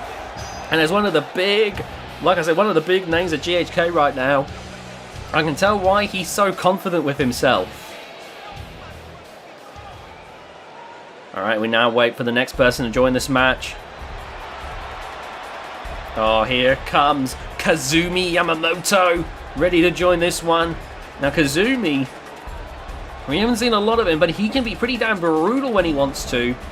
I have to imagine Kazumi is going to dish out some of that vicious assault here in this match here tonight.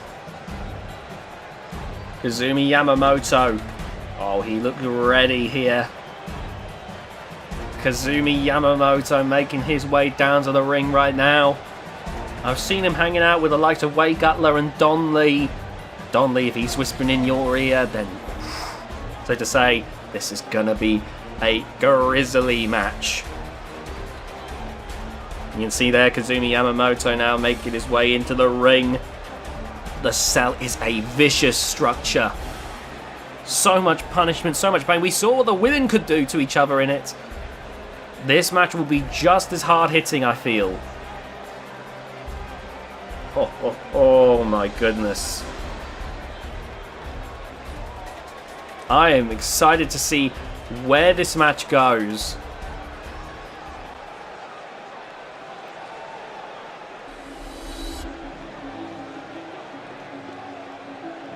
We go.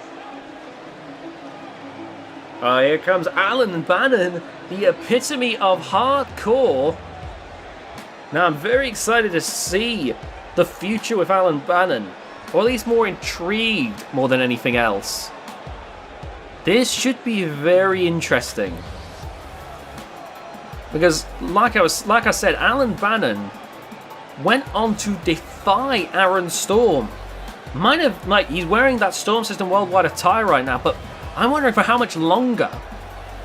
After he has seemingly cast himself out of Storm System Worldwide, you have to wonder whose side is he on.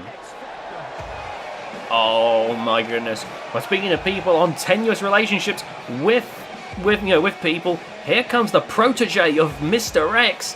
Here comes Kiln. Now these two are duking it out during Regal Rampage as well. Now I have to wonder if they might be on having similar problems. This will be very interesting. Without a doubt in my mind, this will be very interesting. I don't know what's going to happen here. But this match, this is going to be, I don't know what to say. This, Kiln is a big, formidable force in that ring. His backpack stunner is a guaranteed knockout. I feel like he might be the best suited person for this matchup. And he makes his way down to the ring now. Man, I don't know how to call this one. Oh, he's ready for this. He is more than ready for this. Remember, the winner of this matchup becomes essentially a free agent. They can be on VGIW, they can be on GHK until they lose the title, of course. And like I said, the opportunities are, well, they're endless, really. There's a lot that can be done. Now, there's, like I said, some big announcements on the way in 2K22. A lot of opportunities are rising for the great wrestlers of VGIW and GHK. So, with that all being said, things are about to get very interesting. Oh, man. Hope you're all enjoying the show so far, by the way. I know we've passed the 2 hour mark and we're still not done with the show yet. Still got a lot of great action for you here tonight. And I hope that you're ready. Like I said, this is a big pay-per-view marathon. So without a doubt, this is going to be a lot of fun.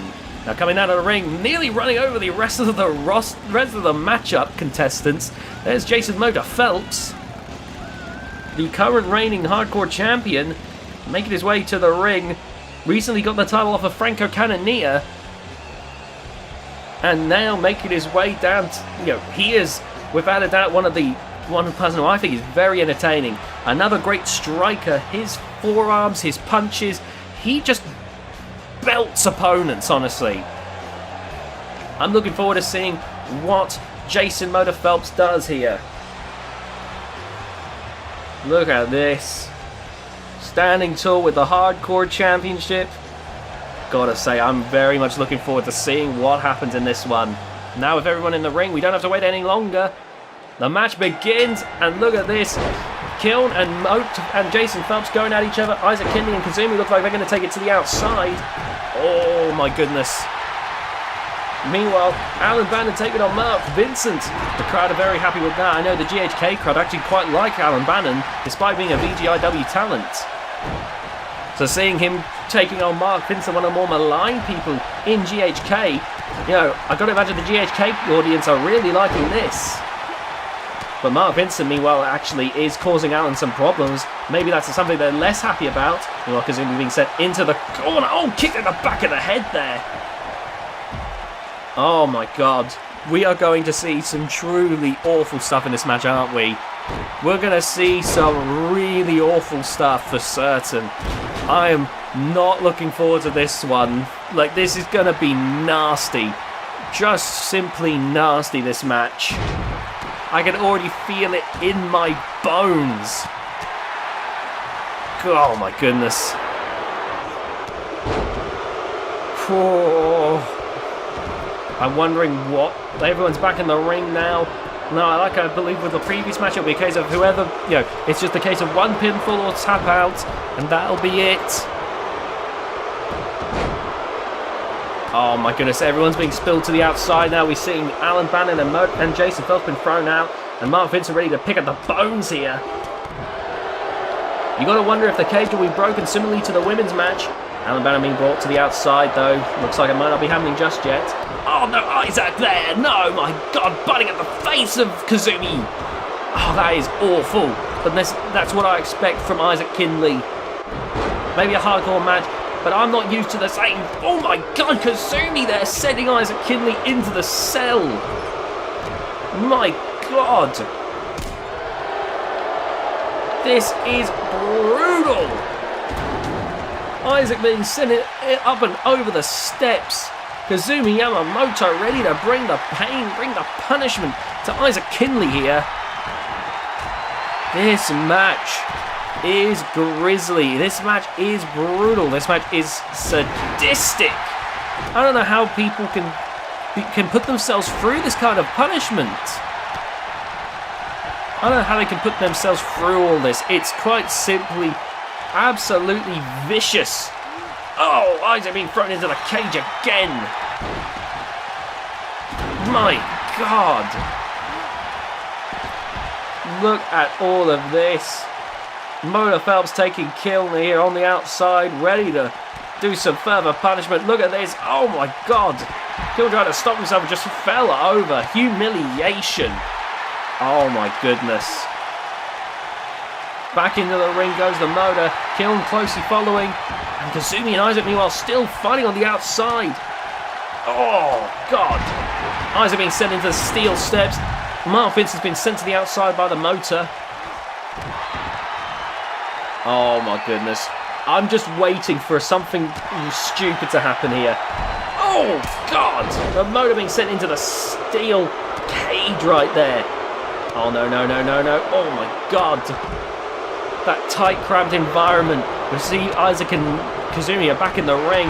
Oh, my God, Alan Bannon. Oh, my God, what a kick from Mark Vincent there, sending the motor flying there. Meanwhile, chokeslam from Kill, who goes for the pin. But there you see the champion manages to break it up. Everyone's back in the ring again. We see Kazumi is busted open and bleeding. Great spine buster there from Mark Vincent. The power is unparalleled. Kazumi slams Isaac back into the cage again. Oh, what a big boot there. And now Kiln standing over Mark Vincent. Oh my God, he's looking for that backpack stunner, I can tell. Oh God, Kazumi sent it to the steps. Oh my God, there's no way. There's no way, look at this. Backpack stunner. And now we're going for the pin. 1, 2, 3. And there you have it. Kiln is your new hardcore champion. Absolutely incredible. Kiln is entering 2K22 as your VGIW GHK hardcore champion. The cell didn't break, but some of these wrestlers sure did. Look at this again. Oh my God. So many ways that the neck and spine took punishment on the drop down. Bloody hell. I don't know how these wrestlers do it. I do not envy them in any sense of the word. And now, Kiln standing tall as your hardcore champion. Doing very well for himself there. My oh my. There we go. If Kiln has left Mr. X behind, I think things might work out for him in the end. Congratulations go to Kiln. Oh, wait a minute. What's TTW Dominus here? No, oh, no, you're not telling me. No. Oh, my goodness me, ladies and gentlemen. Today, you can forget all about that modern-day namby-bamby, flippy-floppy, VGIW, GHK bullshit. It's time for terrific Texas Wrestling, which in 2K22, we hope to have many more of those tapes unearthed for your viewing pleasure, so you can remember what real wrestling looks like. But for now, we are going to have an amazing battle royale over the top rope with some of the finest wrestlers you have ever seen. Coming down to the ring, a young buck, at least by my standards, it's Dan the Man Decker. I remember back when TTW was a thing, and Dan Decker went on to become a world champion. He represented the future of terrific Texas wrestling. Unfortunately, it did close down not long after, but the future nonetheless. And Dan Decker still looks very good. Not as good as some of the wrestlers you'll see here in this match, but good nonetheless. I am very excited to see him after all these years. Still has not grown any hair. What a shame. I really thought that was just I really thought that the thinning would sort itself out. And that is why you should get the sponsor of... I'm not sponsored. I was going to make a Keeps joke. I couldn't do it. Oh my God. I mean, oh my goodness me! Dan Decker still has a lovely mustache, however. As he stands proud here in this match. I believe the way this match will go is if you are sent over the top rope, you are eliminated. I have to wonder if that shiny head with too much baby oil, he might not be able to stay in the ring. And as usual, my accent is going all over the place. I don't even know what voice I'm trying to do anymore.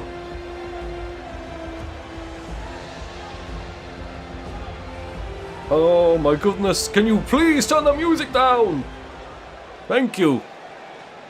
People actually listen to me in this arena? That's actually a benefit. That's actually an improvement over TTW. Anyway, coming down to the ring now, one of the finest TTW wrestlers. Where's the championship, man? Our last champion, our multi-time champion. Spectacular David Hagen, what are you doing, man? Where's the title? God damn it, Keith! I mean, God damn it, David! You gotta bring the... What is this? This is meant to be a match to promote DEgITx. You don't even have the belt! What am I, what's the Arabian doing here? God damn it!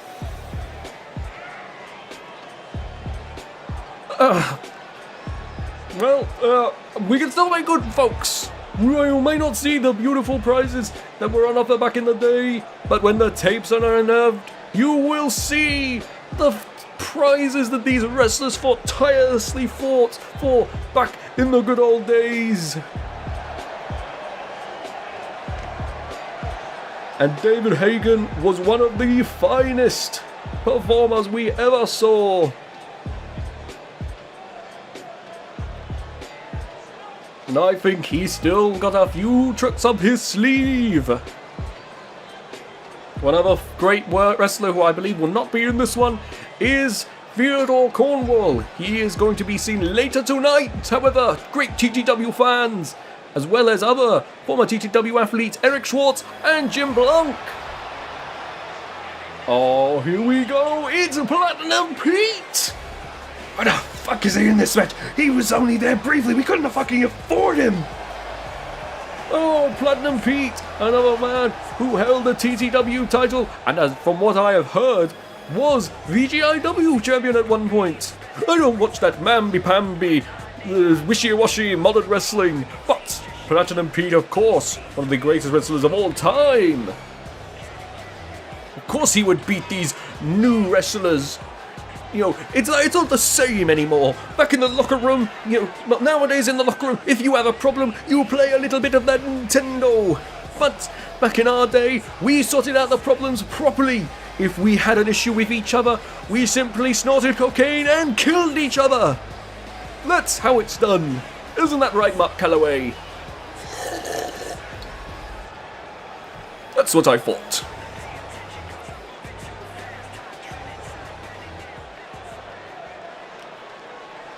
No, you know, I am quite old. You know, TTW Dominus is quite old. I don't think I have the time to wait for all this. Oh my goodness, it's the monster that is Mr. X! That almighty beast is here! Oh god, I think I'm having a heart attack. It's Mr. X! Oh my goodness! That beast who could decimate and dominate your competition! Oh my god, what is he doing here? Clearly here to be slain by the great wrestlers David Hagen, Platinum Pete, and Keith Storm. Oh, this should be very exciting indeed. Okay, we are halfway there now in this 8-man battle royale. I cannot wait to see what happens in the royal battle today.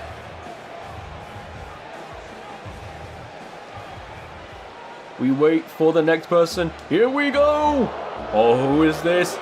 It's V-Tarantine, the UK champion. Oh my goodness, that is incredible. Well, what's that? He's not actually UK champion? Where's he got the belt then? You don't know? That's disorganized even by our standards. Oh my goodness. Well, at least someone's bringing a title down. David! Dear, oh dear, oh dear. Well, nonetheless, this should be very exciting indeed.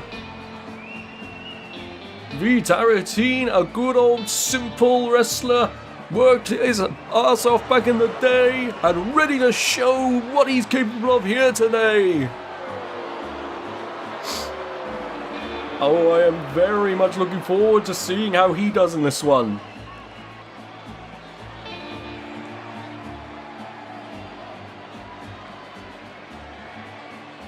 But all these wrestlers may be good, but they've got nothing on the almighty, drumroll, the almighty Keith Storm! There he is, the wrestling's finest Keith Storm! The crowd never learned to enjoy pure wrestling talent. But here he is, the one, the only Keith Storm! My goodness, the makeup department makes it look like he hasn't aged a bit! Ignore the wrinkles. Time comes for us all eventually. But here he is, one of wrestling's finest accomplishments. Get him to stop blowing. Turn down the crowd mics. We're meant to make him. He's meant to be popular. Why was he never popular? Oh, I can't do this. I used to have cocaine to keep me going through these stupid wrestling matches. I never liked wrestling in the first place. Oh dear. Well, we have 7 of the 8 wrestlers, and now we wait for the last participant to enter the match. This should be very exciting indeed. With every hero, there's always a villain, and they don't come much more villainous than the evil, conniving, sinister Don Lee. Ooh, don't know what came over me for a second there, but there he is, Don Lee, who looks ready to go here tonight. Doesn't look a day over 165. Don Lee is ready to go in this one. Oh my god. Don Lee, he may not be one of the greatest wrestling accolades ever, but his conniving, dirty, cheating ways has seen him unfairly get victories over many of the greats of wrestling's past. Could help him here tonight. Hopefully not. Keith.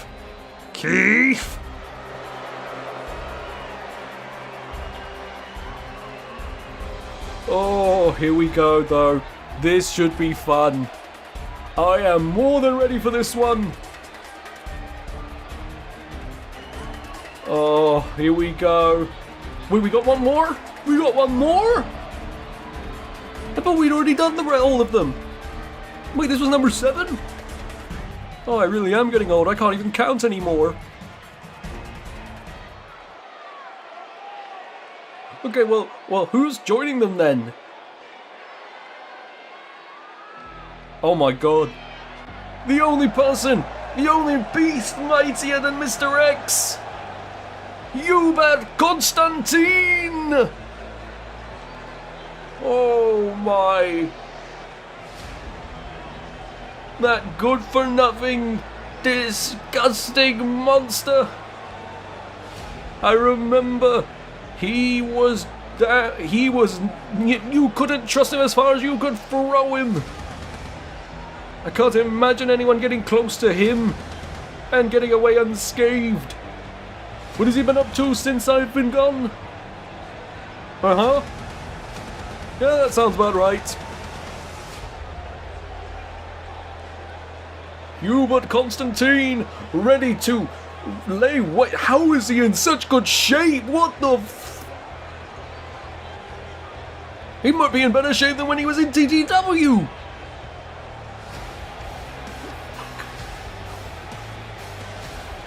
Hubert Constantine. As much as I hate to admit it, might be a favourite in this one. Oh my goodness. What I have heard, he is looking to gain a bit of his reputation back after some rocky goings in GHK. From what I could see, he didn't make it out of that Bloodshed Championship match earlier tonight as the victor, so I imagine he is going to want to redeem himself here in this Battle Royale. In this Royal Battle, here we go! Okay, Don Lee being sent into the corner. Keith Storm being taken down by Platinum Pete. Two great superstars, two great legends going at it. Meanwhile, David Hagen looking to take out the beast, Mr. X. Oh my goodness, Mr. X though is not going out that easily, and neither is Don Lee. This battle duking it out right now. Someone is going to go flying over those ropes, Keith being taken into the corner, but there's no way he's going out that easily, as you see. Oh my goodness. Oh, Don Lee about to be taken out by the man Decker. And please, oh, no, never mind. I was about to say Pete's about to be taken by Keith Storm, but Keith's going to have to do a little more before he inevitably wins this contest. Keith rolling to the side of the ring to recover, very smart. Oh my goodness, no, do not break the back. Oh my goodness. Oh, what a headlock takedown there from VGIW. Oh, Pete there might be about to be taken out by David Hagen. David delivering punches, and Pete's gone! And now, David Hagen gesturing to the crowd as Keith Storm looks to eliminate Mr. Rex. The crowd very much cheering for David after such an amazing elimination. Mr. Rex staying in, but you know what, Keith Storm on the prowl, that won't be for much longer. Oh my goodness, Dan Decker looking to take on Keith. Dan, you may be the future of TDW, but you will not take down Keith Storm. And now we see Don Lee might be about to be taken out by Hubert Constantine. Dan Decker still trying to get rid of Keith Storm, but it is a futile endeavor. Dan Decker going over to the ropes here, but you see the mighty strength of Keith Storm clinging to the ropes. And now, oh my goodness, the back and forth, and Hubert Constantine, the Beast versus Beast battle has been decided. Mr. X has taken out Hubert Constantine. Oh my goodness. And now VGIW, Keith Storm, both in trouble, but Keith of course fights back. Nothing is taking him out. VGIW meanwhile, oh, with the elbow to Don Lee. Oh, we might be about to see Regan eliminated. Goes on from the dastardly Don Lee. Keith Storm looking to get rid of Dan Decker. Meanwhile, David Hagen could be about to be eliminated by the Beast. No, don't do it, Mr. X. No, David Hagen has been eliminated. Dan Decker gesturing to the fans. Can anyone stop the dastardly duo of Don Lee and Mr. X? What a throw from Keith Storm. My goodness me. This is truly legendary. And now look at this. Looking to try and lift Keith, but Keith's not. Oh goodness. Well, I guess Keith is going. But that will not take Keith out so easily. As Diane tries to futilely get rid of Keith Storm, Keith's amazing grip keeps him attached to those ropes. There is no way he's going out. You might as well not even bother trying, Dan Decker. Look at this. See, just as I said, Keith Storm with the escape. And now it might be the end for Dan Decker. Mr. Rex and Don Lee, those two dastardly foes going at each other. Nice takedown there from Don Lee. I mean, awful maneuver from Don Lee. And now Don Lee going for Keith Storm, but Keith Storm with the reversal, turning it into a DDT. Back in the day, that used to give you down for a 20 count. Back in the day when pins used to be counted to 20. I bet you couldn't even count that high. I couldn't count to 8. What am I saying? Dan Decker and Keith Storm, the two favorites of the match, duking it out. But Dan Decker once again tries in vain to get rid of Keith Storm. Keith clings on. You might as well not even try. You may be the man, but you'll never beat the man. Meanwhile, Mr. X going to try and get rid of Don Lee. Don Lee clinging on. A great show of strength from Dan Decker. Always loved entertaining the crowd. And now Don Lee, being battered away by Mr. X. Oh my goodness! Dan Decker going to try and get rid of Don Lee. Don Lee, D-A-N-D-O-N, might be D-O-A. Don Lee still in this match. What will it take to get rid of this villainous force? Look at this, oh my goodness! Dan Decker and Keith Storm trying to get rid of the villains. Dan is struggling with Don Lee, but I know Keith, he'll get rid of Mr. X without a sweat. And look now, it's looking grim for Keith Storm. He clings onto the ropes and... God damn it, Keith! God damn it! You can't do anything! What is wrong with you?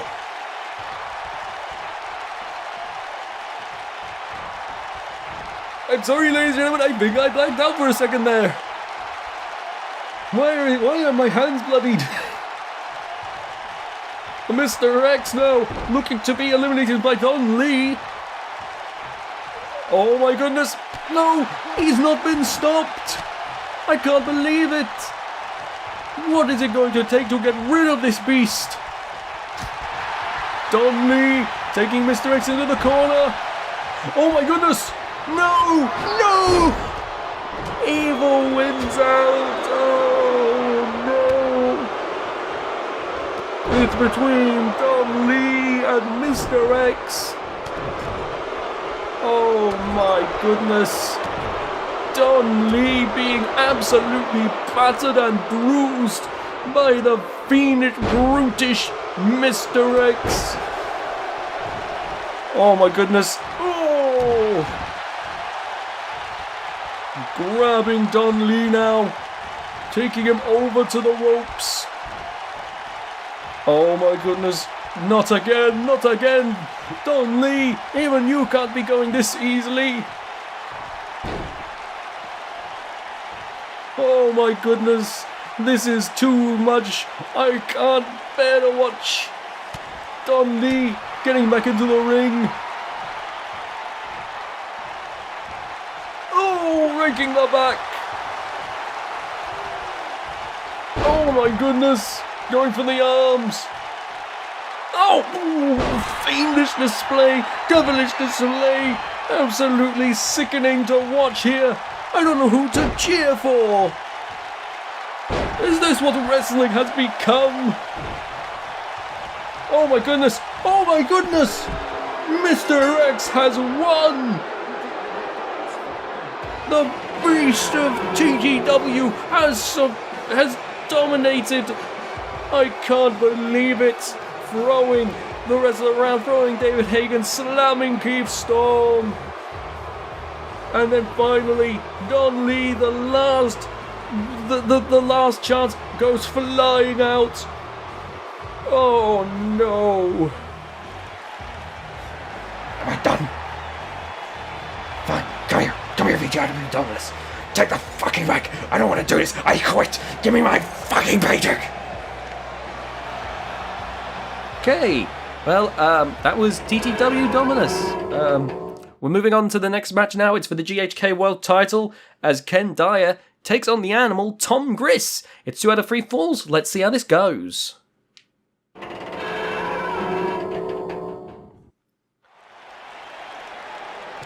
Why do we bring... I know it's TTW match, but why do we keep bringing them back every single time? I don't get it. I don't get it. Alright, now here we go. GHK World Championship match is a go. Here comes the challenger. Ken Dyer is here. Ken Dyer, a person who has made a name for himself in VGIW and GHK. We have talked about just how big a deal the Hardcore Championship can be and its connections to the GHK World Title with the current champion, the animal Tom Griss. But it has also got strong connections with the challenger here tonight, Ken Dyer. Ken Dyer is the reason that it's not just the VGIW Hardcore Championship anymore, and it's the VGIW GHK Hardcore Championship. He was the champion and then left to go to GHK. With that, we then had to make a new title because, we lost our Hardcore Championship And Ken came back and won that as well from Mark Vincent. Ken Dyer, after that, we realised we had the people at VGIW, we realised we had a choice. We either make a third championship and potentially lose that as well, or work out a deal with GHK. Hence why that Hardcore Championship has that free agent property. That's why, and that is why Ken Dyer is someone to note on either brand. Now, because of that, however, Ken Dyer is partially responsible for the success of the Animal Tom Griss. If it wasn't for that, Tom Griss, a VGIW contracted wrestler, would never have gotten to GHK. He would have never gone into the Champions Challenge, would have never impressed Trevor Schmidt, and he would never have gotten that opportunity to beat the champion. But saying that, you can't give Ken Dyer all of the credit, because it was Tom Griss that beat Trevor Schmidt. It's Tom Griss that became Hardcore Champion to get to that point, and it's Tom Griss that has been unbeatable ever since. But will it remain this way? In this 2 out of 3 falls match, we are going to see these two collide. This is a major deal, as only one person can walk away the champion.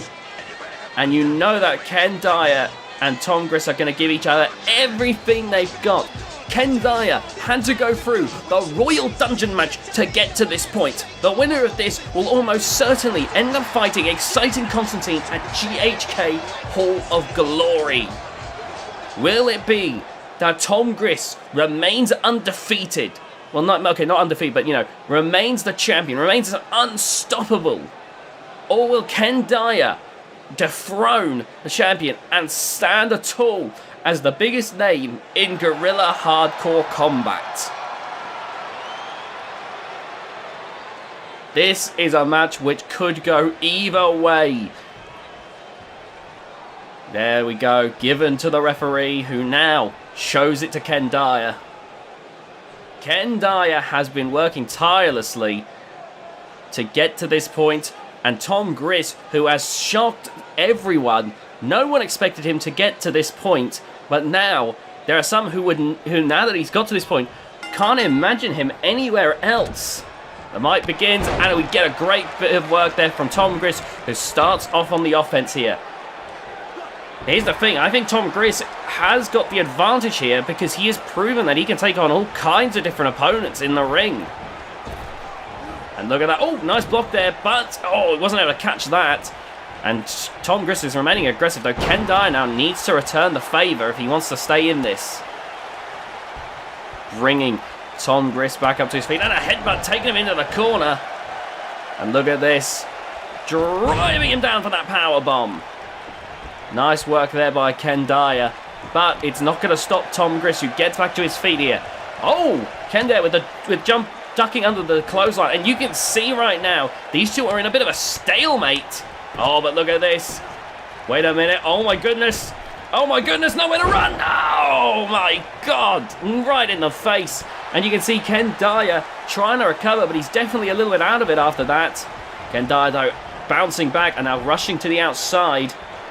And you can see the frustration.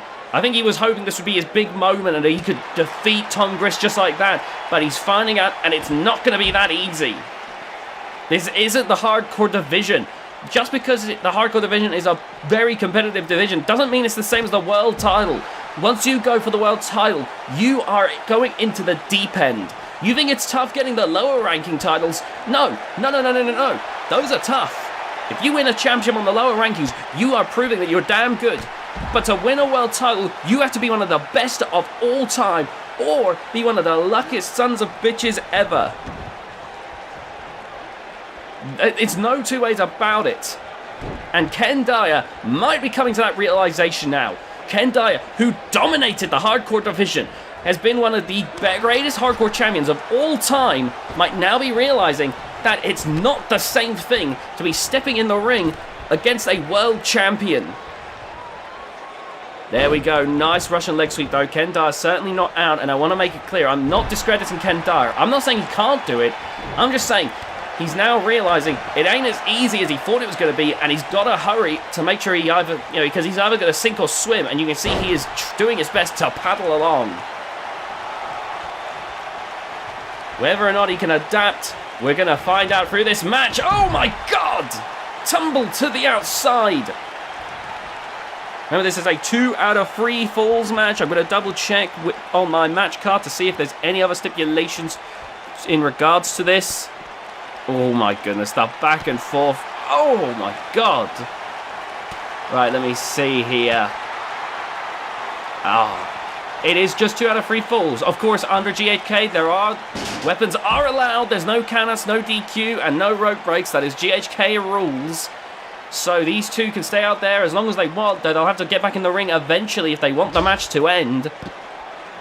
But for the time being, at least, Ken Dyer can enact as much punishment as he wants to Tom Griss here as he throws him into the steps in the barricade, just throwing him all over the place. Ken Dyer right now doing his damnedest to become the GHK World Champion. Oh my god! This is the life Tom Griss signed up for when he became a world champion. When he was willing to take on Trevor Schmidt, he knew what he was up against. And now he's really been taking all these bumps. That's another case of sinking or swimming.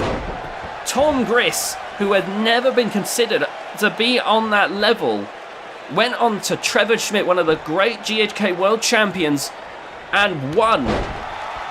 This is a case of 2 wrestlers. One wrestler who has been one of the great hardcore division wrestlers going up to that next level, and you got Tom Griss who had to go from being a nobody to being a world champion. We might see history repeat itself here. Look at this, going for that spine buster, and that's usually a sign that Tom Griss is looking to put it away. Oh, here we go. 1, 2, and a kick out there from Ken Dyer. Tom Griss is not going to put him away just with the signature. He needs to pull out a finisher. He wants to put Ken Dyer away. Ken Dyer with the uppercut. Oh, but look at that. Not even stopping Tom Griss. Oh, but look at that. That knocked him silly right there. Nice work there. And the crowd is loving every bit of this. You got to imagine there's a fair few GHK fans in the audience watching on here. As Ken Dyer climbs up to the middle rope. Oh, big splash right there. And look at that. Going for the pin here. 1, 2, and a kick out at 2. Tom Griss hanging in there. But you know that it might not be long until one of these two goes down for that first fall. And it looks like it might be Tom Griss. Look at that. What a powerbomb. Jackknife powerbomb 1. Only a 1 count. And Ken, he's as shocked as I am. I can't believe that Tom Griss was able to do that. Oh my god. The endurability, the heart, the determination you have to be a world champion is showing through here. As Ken Dyer can't seem to put Tom Griss away. Now the animal getting back to his feet here. Oh, God, but Ken Dyer, oh my goodness. I was about to say Ken Dyer remaining in control, but Tom Griss is bouncing back here. Look at this. Oh my goodness. Oh, but Ken Dyer not about to let Tom Griss run away with it here. Irish whip against the ropes. Oh, blocking the elbow. And now going for another spine buster, driving him down. But you can tell that Tom Griss is getting exhausted. He goes for the pin here. He might have the first fall. 2. No. Ken Dyer kicks out. And now Tom Griss might be reaching his limits here. The animal doing whatever he can to stay strong, stay competitive in this. But you know it's not easy. Look at this. Lifting up Ken Dyer. But Ken Dyer with the Impaler DDT. That is looking bad for Tom Griss. And now bringing Tom back up to his feet once more. Oh! Oh my goodness! Oh! Good lord! The same way he won the Royal Dungeon match! By insult to injury on a bad Curtis Burton. And it's not enough! It's not enough to put away Tom Griss. My god! What will it take to put the animal away? Ken Dyer caught with the fireman's carry. Oh, look at this. Wait a minute. Oh my God. Oh my God. Tom Griss. How has he done it? The animal is uncaged. I don't know how he managed that. But Ken Dyer, it almost reawoke him as well. It's lit a fire under Ken Dyer. Oh, Ken Dyer now getting back into the ring. You can tell he is laser focused, and he has to be. Tom Griss is not going to let up. Look at that. Just like that, kicks out once again. Grabbing a hold of Tom Griss, taking him over to the ropes here. Oh, man. Ken, what is he planning on doing here? Irish whip against the ropes.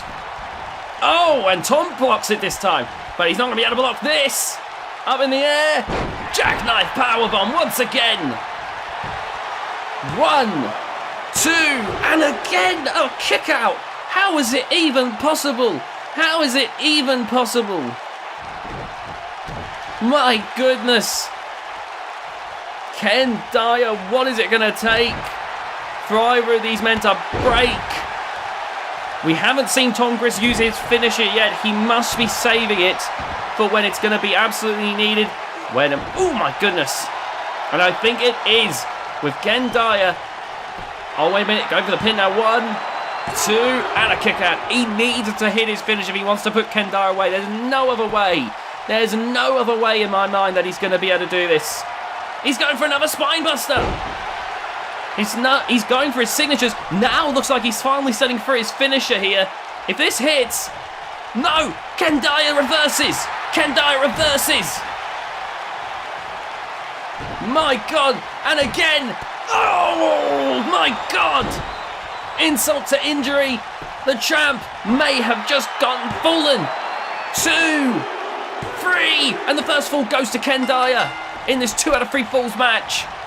Oh, but Tom Griss! Tom Griss! He's hit his finish! Oh my God! 1, 2, 3, 1. We're down to the final fall. One of these two is about to walk away with the GHK World Championship heading into 2K22. One of these two is going to cement themselves as the biggest act in GHK, possibly ever. Now Ken Dyer taking Tom Griss into the corner.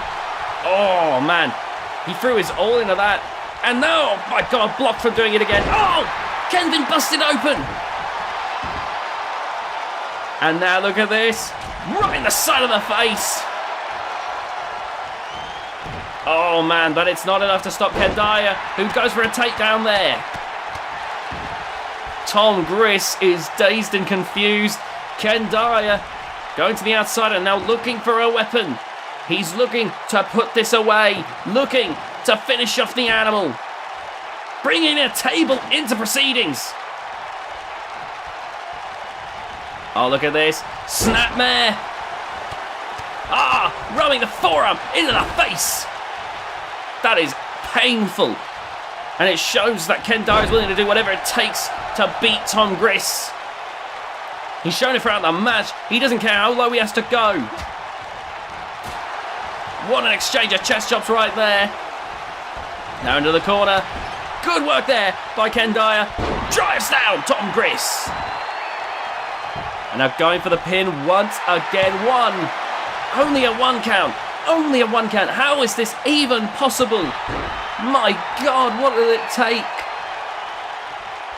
Here we go, lifting him up once again. Drives it in, driving him down once more. And the animal being brought to his feet. Oh, but there's Tom Griss. Oh, big clothesline. Playing out just decapitated Ken Dyer there. And now, a backstabber. And he's going to do that. Is this going to work? 1, 2, 3. The animal Tom Griss is still your GHK World Champion. My God. Ken Dyer, he may be disappointed in the outcome, but he cannot be disappointed in the effort there. My God. This match was insane. This match was incredible. absolutely incredible. This was a case of two combatants absolutely knocking lumps out of each other. I don't know how they managed to take on as much as they did, but Tom Griss managing to pull through despite the brunt he took, and that's why he's your world champion. That's why he walked in as your champion, and that's why he's going to walk out as your champion. In the 2K22, we have our GHK world champion. Moving on, well done to the animal Tom Griss. Absolutely, without a doubt, very well deserved in my mind. He did exceptionally well there. And you know that Tom Griss looking ready to go here in this one. I am excited to see where this goes. Who will take... Will anyone be able to stop Tom Griss, let alone exciting Constantine? Does he stand a chance at Hall of Glory? Next up, we got the Tag Team Championship match. It's a 4-way Tornado Tag Team match. We got the Beasts of Bedlam, the Guild, Kane and Randleman, and Showtime.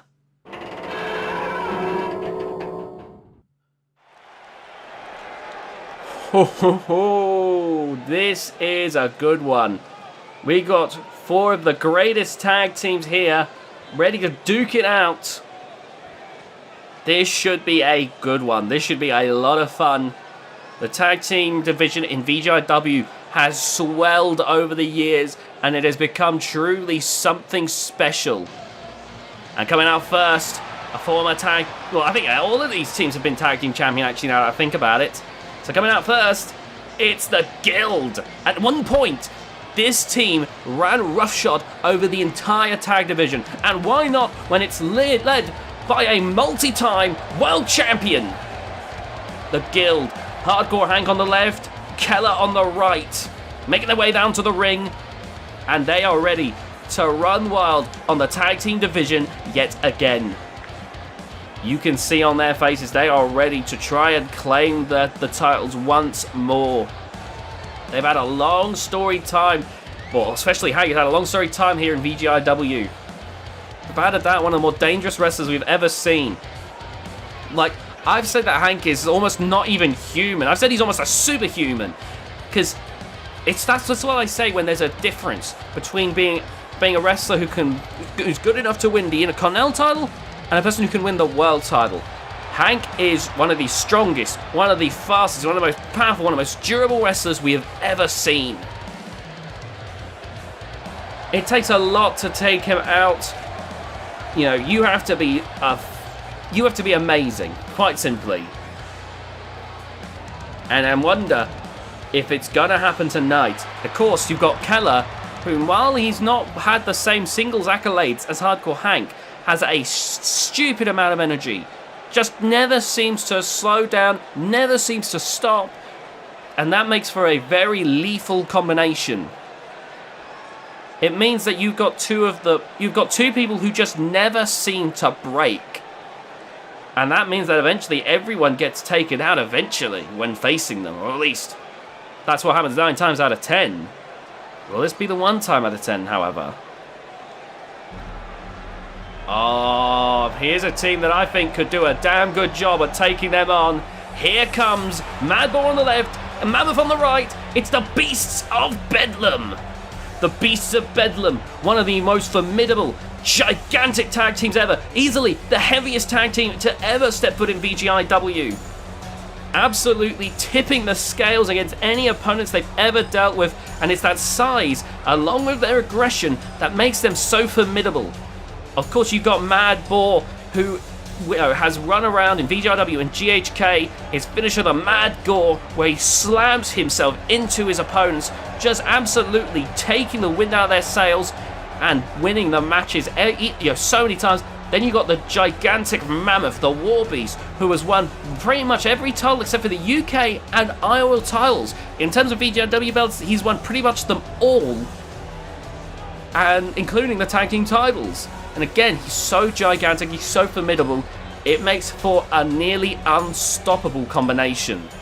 They had been departed for a while, as Mad Boar has been in GHK, but Mad Bull here tonight, looking to get another shot at the VGIW tag team titles. If he's unsuccessful, I imagine he will be going back to GHK, however, empty-handed. I guess a deal has been worked out between the VGIW board and GHK's Theodore Cornwall to allow this, Mad Bull to wrestle a few tag matches, to allow the return of Beast of Bedlam. Now, speaking of a returning tag team that has been a huge presence in the tag team division, Kendrick Melandra, Eli T, it's showtime!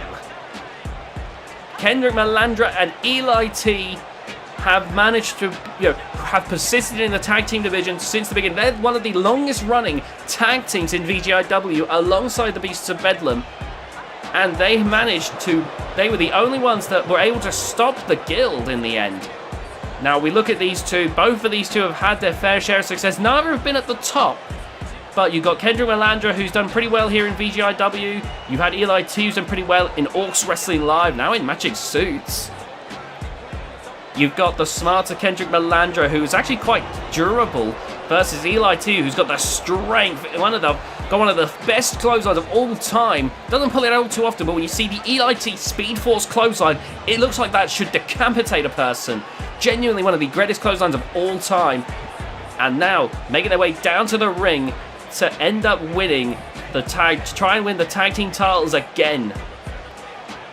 It's honestly incredible the caliber of tag teams we have now in the tag division. This is some of the best in my opinion. Not to mention wrestlers like Blood and Gore, Eddie and Julian Aldo. So many incredible wrestlers that I could go on and on and on. Fact of the matter is that these wrestlers all could do so damn much.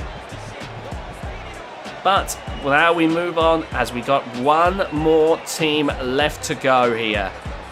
This is going to be exciting. Let's get this going. Oh my goodness, I'm looking forward to this. I can't wait.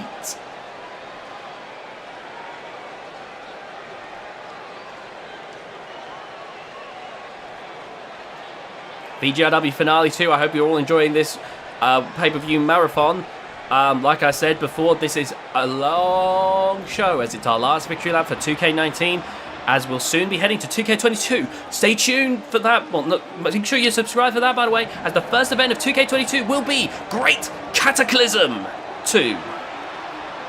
Now coming out of the ring are the current reigning, defending VGIW Tag Team Champions. On the left, Terry Durr. On the right, Kane Randleman. Two of the greatest athletes to ever step foot in the ring, joining forces, and they are incredibly formidable. They don't get much stronger, they don't get much more athletic, they don't get much more agile, they don't get much better than these two. But quite frankly, you gotta, that's the thing really. That's the thing that makes them such a force. Now, I want to make it clear, being a great athlete doesn't necessarily mean a great wrestler. There are people who can barely move, and yet because of the way that they present themselves in the ring, it makes them a great wrestler. But this is one of those cases where Terry Durr and Kane Randleman are so damn good at wrestling, and they're so damn athletic, it makes them such a dangerous force. The match has begun now, and we're seeing Hardcore Hank go for Eli T, and that is definitely deliberate. We've seen in the past when Guild and Showtime feuded together, Eli T's a great powerhouse, but if there's one wrestler he's struggled with before, it's Hardcore Hank. Meanwhile, we're seeing Keller trying to chip away at Mad Boar, but Mad Boar doing very well at enduring. Meanwhile, Kane Randleman was dealing with Mammoth. Now it looks like Keller now trying to deal with the War Beast, and Mad Boar and Kane Randleman duking out. Meanwhile, Kenny Melandra and Terry Durr are going at it here. There's a lot that's going on in this match. It's once again what I call the replay match. There'll be so much going on that I won't be able to commentate it at all, and you'll likely miss some stuff, and it's why I call it that, because you have to replay to see it all again and again. Alright, look at this back and forth though. Right on that head there of Keller, who is dazed and confused. Hank got taken to the outside. My word. Oh my goodness. This is brutal. Hank being sent into the side of the ring there, speaking of brutality. Kendrick Melandra right now rubbing in the face of Terry Durr. Look at that. Absolutely insulting display there by Kendrick. And the crowd is not happy with that. Meanwhile, Keller trying to fight off Mammoth. Oh, but you can see he can't knock him over. That's the biggest size difference of this. Keller's the smallest person in the match. Mammoth by far the largest. And we're seeing that size difference really coming to effect there between those two. And right now, Hank is just destroying Kane Randleman. Oh my God! Trying to just break the knee. Oh, speaking of which, now going for the back of Mammoth's leg. Keller playing in kind here. Kane Randleman just trying to breathe, but oh God, into our ring post right there. That is vicious. Now a big series of chest chops from Mad Boar and Eli T. Absolutely incredibly brutal this match has been so far. Now remember, this match could end at any time as far as I'm aware. I don't know if it's elimination rules. I do not believe so. Oh, here we go. Big powerbomb there. That electric chair powerbomb from Kendrick Malandra. Meanwhile, Keller there still can't seem to get Mammoth down. And he's done everything he can, so he's going to do that to take Mammoth down. But, oh my God. Look at this now. Mad Boar has Eli T and just throws him into the barricade. Hank being sent to the outside now. And Keller with the knee. Sorry, not the knee, but you know what I mean. Like, he goes with a knee there. And now, some stiff kicks there from Eli T. And a monkey flip, the massive Mammoth monkey flip right there. Oh my God. Kane Randleman trying to get rid of Kendrick Malandra here. Tornado DDT. My God, the slam. The impact was incredible. My goodness. There's so much going on here. So much pain, so much punishment. I don't know how these wrestlers are able to endure it. Oh, look at this. 2 stereo suplexes to Showtime. Mad Boar and Kane Randleman just decimated Showtime, though Eli T is bouncing back. Kendrick Malandra not so. Oh, Mammoth. Oh, my goodness. Mammoth has been bullying Keller the entire match. Now we see, look at this from Eli T, sending Mad Boar flying. My God. Oh, face first into our barricade right there. That is awful. And a pinfall. 1. Oh, and a kick out there. Mad Boar is far from done. And Hank now. Oh, look at this. Calling out Terry Durr and the fans. Terry Durr, they're not letting that bother him. Meanwhile, now we're seeing, look at this from that, a Boston Crab on the outside of the ring. Purely intimidation. Oh my goodness! Mammoth just threw Keller like a toy. The beasts of Bedlam right now in the ring are just dominating the competition. Oh, look at this. Wait a minute. Look at this. Keller with a bulldog. Incredible work right there. Oh, Terry Durr fell into our LED board. That thing is very expensive. We had to get those replaced on the regular. The amount of abuse they take from the superstars. Look at that great work there from Kendrick Malandra.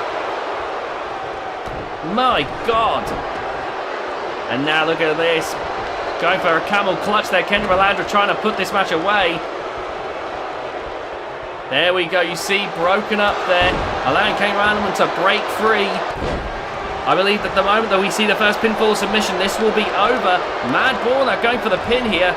And there you see the breakup. Yeah, indeed. The first pinfall submission, I believe, will end this match. Oh, look at this. Look at this. Here we go. Kane Randleman on the top of Kendrick Malandra. My goodness. Kendrick Malandra clutching onto his ribs. But this might be enough to put this away. Mammoth breaks it up. Oh, you look at that. Kane trying to go for a dropkick, but Mammoth dodged it. Incredible display here right now. Keller being taken to the ropes there. Mad Boar. Oh my goodness. And now, wait a minute. Oh my goodness. No way. Oh my God. How does Eli do it? How does Eli manage something like that? Superhuman right there. And there we see Kendrick Malandra with his own finish, trying to put this away. And Eli T needs to stand guard Hank there. My God, Eli wouldn't have been able to stop Hank if he tried. Hank was just like that. Just like that.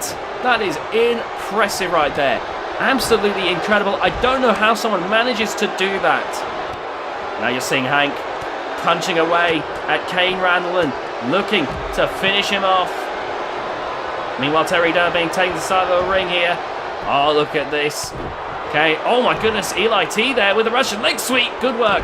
And Kane Randleman with the release. German suplex. Oh, and a DDT onto the apron from Kendrick Melandra. Oh my goodness. Look at this. Oh my God, gonna throw Kendrick Melandra like it's nothing. The Beasts of Bedlam are so just overpowering. Oh my God. Keller's been sent into the corner where Kane Randleman is going to try and finish Keller off here. Meanwhile, Eli T is decimating the War Beast. My God, what is it going to take? Oh God, here we go. Keller. Oh my God, I don't know if he's going to be able to bounce back from this. Here we go. Oh my God. Oh my God. Kane's going for the pin, but Eli T breaks it before it even gets started. Yeah, it is definitely going to be going down to the first pinfall or submission. You can tell that this is the case because the wrestlers are all breaking up pins that in an elimination setting wouldn't benefit them to break up. They are clearly, it's clearly they know that they've got to have their eyes in the back of their heads because they might not even be involved in the final decision. Oh, and someone has been busted open. I believe it was Keller. Oh my goodness, this is brutal. We're starting to see blood be shed for the tag team titles. The tag team division has become stronger than ever. Oh, look at this. Kendrick Melandra up on the top. Big splash on the War Beast.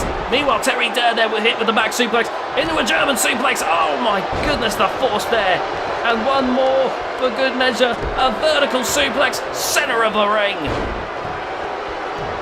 My God. Oh no. Oh no, Terry Dunn, don't get up. Don't get up, Terry. Oh, here we go. Going for that spiked emerald explosion. Oh my God. And, Eli T hit his finish as well. Oh my goodness.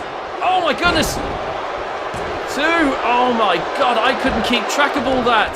Bodies were flying everywhere. The crowd can't believe what they witnessed. This is a clusterfuck. I try not to swear too much, but this is absolutely, and I say that in the most positive way I can possibly imagine. There's so much chaos going on here. I don't know how this match, I don't know how this ring can contain all this. Mike, oh my God, Eli, you're not gonna, Eli T! I can't believe he managed it. Meanwhile, Kendrick is just knocked out. Mad Bull and Terry Dunn. No, Terry Dunn is back. Oh my God. Keller now looking for his finish here. Looking for his version of the knee. Oh!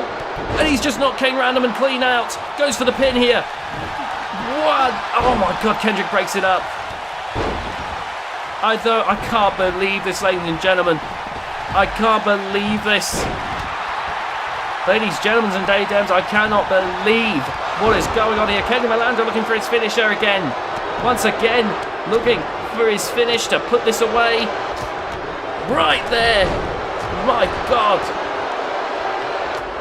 Here we go. Pinfall. Whoa. Oh, Mammoth breaks it up. Oh, the referee's been bowled over by Hardcore Hank. Hank does not care who he takes out in his way. If it means he wins, that's all that matters at the end of the day to him. Good Lord. How are these wrestlers able to keep going? How do these wrestlers keep chugging on after everything? I don't know how it's even possible. Somehow, some way they do it every single week. Every single night that you see them on your screens, they give it everything they've got. They push themselves beyond their limits. Kane Randleman, with the last of his energy there, broken up there by Mad Bull. You can see Kane Randleman forcing himself to his feet, but even for him, this is getting to be too much. Oh my God! Meanwhile, Keller who is bleeding, got more red on him than Mad Boar, was still trying to fight on. My God, I can hear bodies hitting the ground every second. Kendrick Malandra trying to grapple with Mad Boar, trying to break the arm. My God! Look at this. Oh! Famouser there from Hardcore Hank. Meanwhile, Kane Ranneman trying to get Eli T to tap out. And you can see there, oh my God, so much going on here. So much power, so much aggression in this one. Terry Durr, he's on the outside. I think he's just trying to recover. He's trying to think what the hell he has to do in order to be able to bounce back into this. Right now, this looks... He's got to be thinking, what am I supposed to do here? If I even jump in that ring, I'm getting eaten alive in an instant.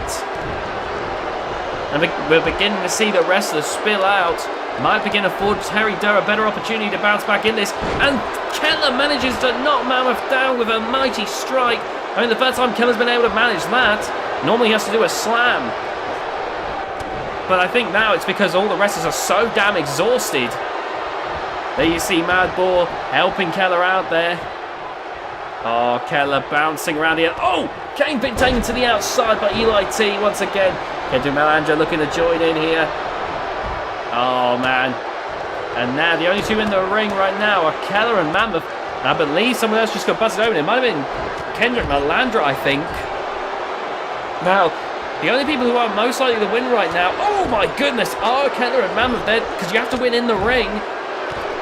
So they're the only two with the possibility of winning right now. My word, what is it gonna take? Oh, look at this submission hold. Mad Boar coming in to save his partner there. Save the match from going to the hands of the Guild. Irish whip there, sending Mammoth to the outside. Mad Boar with an Irish whip to the corner. Oh! No! He reversed the Mad Gore into a DDT! I can't believe it! Keller, though, you can tell he's still wiped out right now. The pure... everything he's had to endure in this. It's got to be too much for anyone to take. Oh, no. Oh, my God, with that headbutt. That falling headbutt. And now Mad Boar setting himself up to finish Keller off here. Look at that wheelbarrow right down. Keller is bleeding everywhere, yet still keeps bouncing back. Yeah, I might not like Hank and the Guild, you know, some of their actions are a bit questionable, but Keller, I've got to give him this, he is fighting on. I've got that discus punch. Oh, that is it. Surely that is it. Oh my God. I don't know how this match is even still happening right now. Good grief. Meanwhile, on the outside, Terry Durr being bullied by Mammoth. You've got Kane Ranneman decimating Eli T, and Kendrick Malandra fighting back against Hardcore Hank. Now Terry Durr being brought back into the ring by the Warbeast, who now, look at this, everyone's re-entering. Oh, right to the back, and Kane forcing Keller to let go. My goodness, what a stiff kick to Kane Ranneman's head there. Kane Ranneman collapses. I can't believe the forces that are going on in this match. Kendrick Malandra trying to take Hank out with a low blow. No. I know in a match like this you can't really... Oh my God, Kane Ranneman throwing Eli T in the corner. I know there's no way you could really disqualify someone in a match like this, but Kendrick Malandra knows that. He is absolutely bending the rules to suit his own means. Good Lord. My word. Oh my God! The force of that kick to the back of Mad Boar's head. Mad Boar might have gotten up, but I have to wonder if he even remembers his own name after that. My goodness. Slamming into Hardcore Hank there with the Gore. Oh, and Kane Ranneman's been busted open, bleeding on our LED board. Good Lord. Good Lord, what is it going to take? What is it going to take to put this match away? Oh my God. Oh, taking down Keller there. Oh my goodness me! This match is genuinely one of the most... Oh my god, the referee's been bowled over with the body of Kane Randleman. The referee has had to do so much to try and avoid all of this punishment, all of this turmoil. Oh, look at this. Oh my god, Hank, how are you managing this? This is why I say Hank is almost unhuman. There's no way someone should be able to do this after everything they've been through. Good God. Oh, into the barricade. Kendrick Malandra grappling with Terry Durr right now. Jawbreaking a Mammoth. And Hank taking down the Beast of Bedlam single-handedly. Oh my God. Not in the corner. I know what Hank's looking for. He's looking to do what he did to Mammoth, like he did in All the Glory, the knee, and the blood spills. My God, Kane Randleman breaks it up.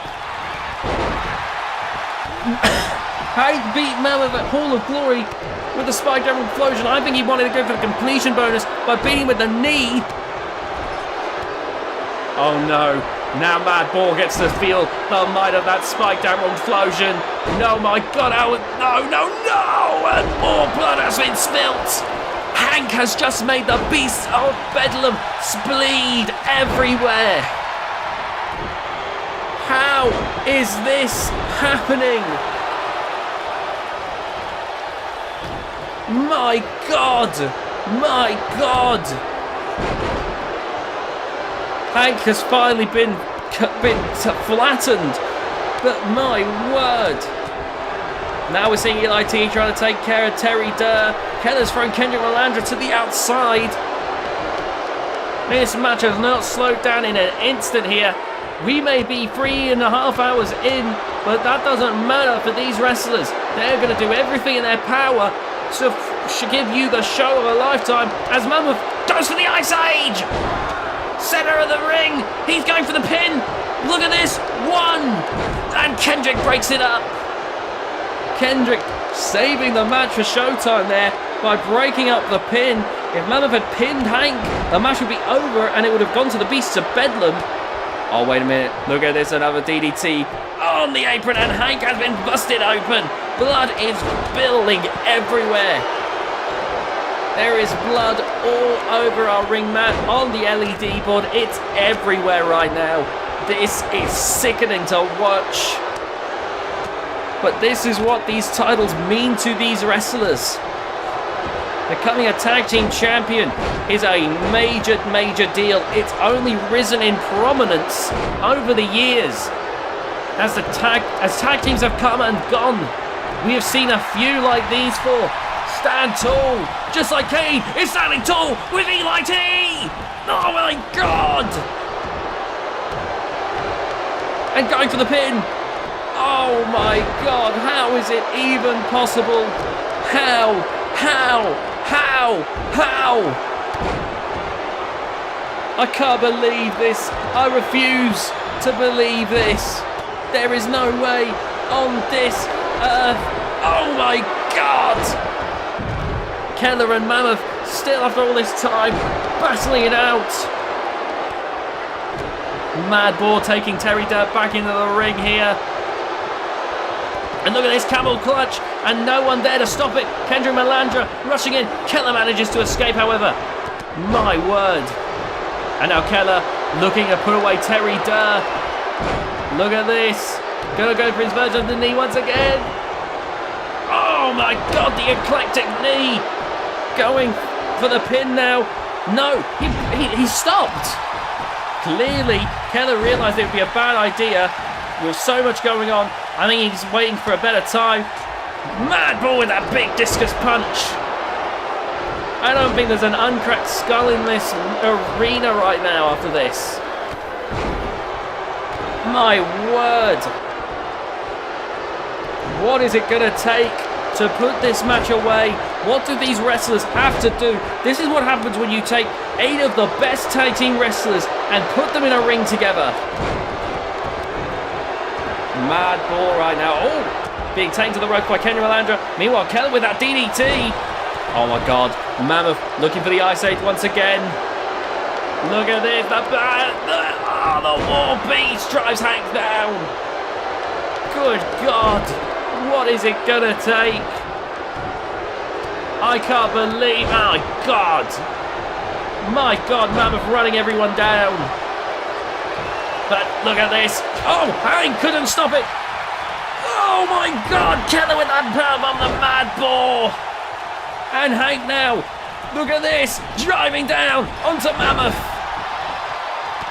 Eli T managed to stop Keller from getting the pinfall victory, but, oh my God, look at this.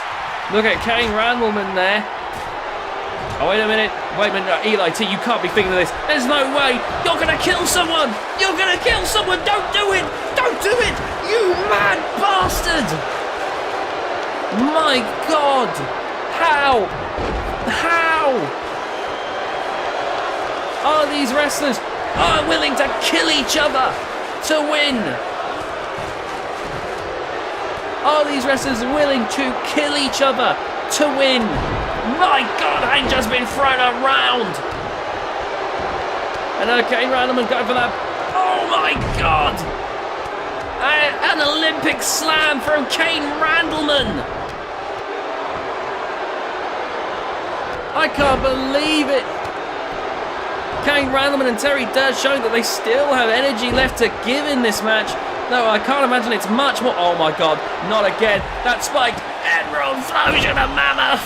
The move that won Hank the world title at Hall of Glory. Will it win him this one here tonight? No, it won't. Oh my God. You can see Hank doubling over. Even Hank is in pain now. I've got to wonder what all these wrestlers are feeling, what these wrestlers are thinking. One of them has to be, when is this going to end? But you know, with these wrestlers, the tag team titles are their main goal. Oh my God, Keller, how? These tag team titles are what they are striving for. They've gone this far. They may want this match to end, but they're damn sure not going to let it end until they walk away with their hands in the air and gold around their waist. Look at this, Terry Durbing sent into the side of the ring. Meanwhile, oh no, Ice Age to Eli T. That is agonizing. Going for the pin now. 1, 2. Oh my God, broken up just in time by Kane Randleman. Hank now going for the pin, but Mammoth breaks it up. Absolutely incredible. Mammoth being sent to the outside now. Hank stalking his prey, the War Beast. Kendrick Malandra fighting off Kane Randleman. Meanwhile, Eli T having to fight Keller off, who looked to go for the finish. This match with no signs of stopping. No signs of letting up. Eli T being sent to the side of the ring. And now, oh my God, Keller, what are you doing? Oh my God, no! Good God! My word, a sunset flip powerbomb to the outside. And Eli T has to just push on. If he wants to win, oh my God, like an unmovable obelisk. Mammoth unable to be hit with that neck breaker. Showtime might have it here. No! Oh my God. This is unfathomable. Oh my goodness. German suplex there to Kendrick Malandra. Meanwhile, look at that from Eli T hitting his finisher on Keller. But Kane Randleman is there. In comes Mad Boar. You've got one member from each team. In comes Mammoth and Hank now to join the fun. Good grief. And now Hank starting to stomp on the arm of the War Beast. Oh no. Look at this. Hank looking for the knee. No! Mammoth dodges it! Oh my God! Oh my God! Oh my God! What is going on? No way! No way! Throwing Hank around! Kendrick Malandra re-entering the ring. Mad Boar coming to assist the War Beast. Keller coming in to assist Hank. Right now, the Beasts of Bedlam and the Guild are the only ones in the ring. Mad Bull's going after Kendrick. Keller's going off the ball. And Hank is in the ring with the Warbeast Mammoth. Eli T bringing Kane Randleman back in now. And now, going to the top.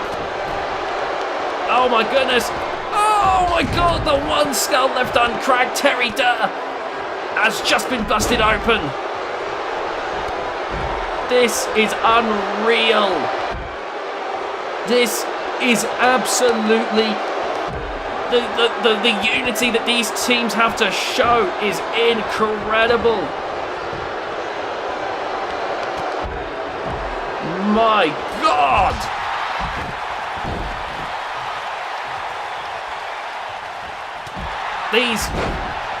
These wrestlers, they're like pythons, they're like predators.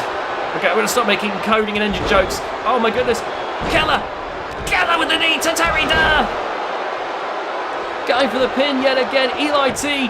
Mad Bull rushes in and break it up. Keller though, just running on adrenaline right now. But Eli T putting an end to that right away. Taking Keller into the corner. Look at this. Eli T taking Keller up to the top rope, where Keller is about to meet his end. Wait, Eli T changing targets there. Going for Terry Durr. Tossing him to the outside. And now, Keller's actually been given a chance to recover now, as Eli T has changed targets to Terry Durr. Now Mammoth being brought back into the ring by Hardcore Hank. And Terry Durr being brought back into the ring by Eli T. The wrestlers all beginning to file back in, one after the other. Oh, look at this. All the way slam. Oh my God. And those punches from Keller. He's got to be running on instinct as Eli T hits his finish on Terry Durr. And Eli T says, that's a wrap. Cut. No encore. It's over. My God. Oh my God, how are they still doing this? Oh, look at this. Mammoth, once again, going for Ice Age. This side of Kane Randleman. Good Lord. We've got one person from each team in the ring right now. Eli T breaks up the pinfall. Hank goes in to help Keller. We've now got one from each team. Oh, we got no Showtime members now. We've got two of the Guild. Oh man, Keller going up to the top rope. No, Keller, you can't do this. You can't be thinking. No, Keller! My God, how is he alive? I would have thought that any of these wrestlers could have dropped dead at this point. Kane Randleman trying to battle with the Warbeast. Oh my God. This is ridiculous. Keller with that DDT, spiking Eli T on his head. And Keller trying to just wipe some of the blood out of his eyes there. This is incredible. Oh my God, he's looking for the eccentric knee again. Oh my goodness, that's gotta be it. Mammoth's not noticed. 1, 2, 3. And we have new tag team champions. Oh my God.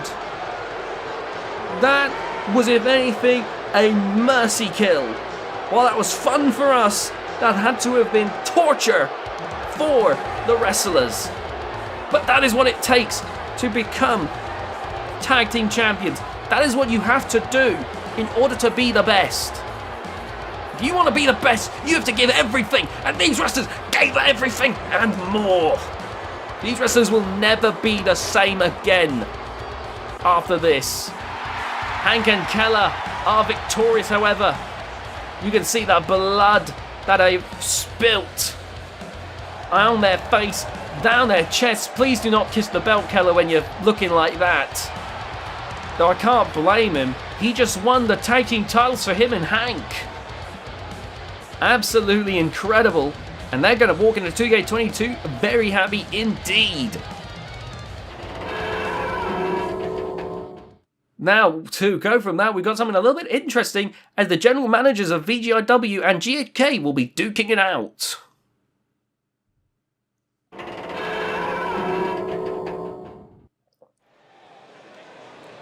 So I guess Irma Stomps didn't want to be left out, hence why she appeared earlier, because we now have the general managers of GHK and VGIW ready to battle it out here tonight in a triple threat match.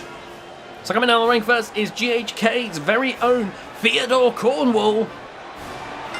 And Theodore, you know, much like many other older wrestlers, when they say they're retired, they'll always come back for more action. Theodore Cornwall looks ready to go here. Now, we've seen Theodore in VGIW.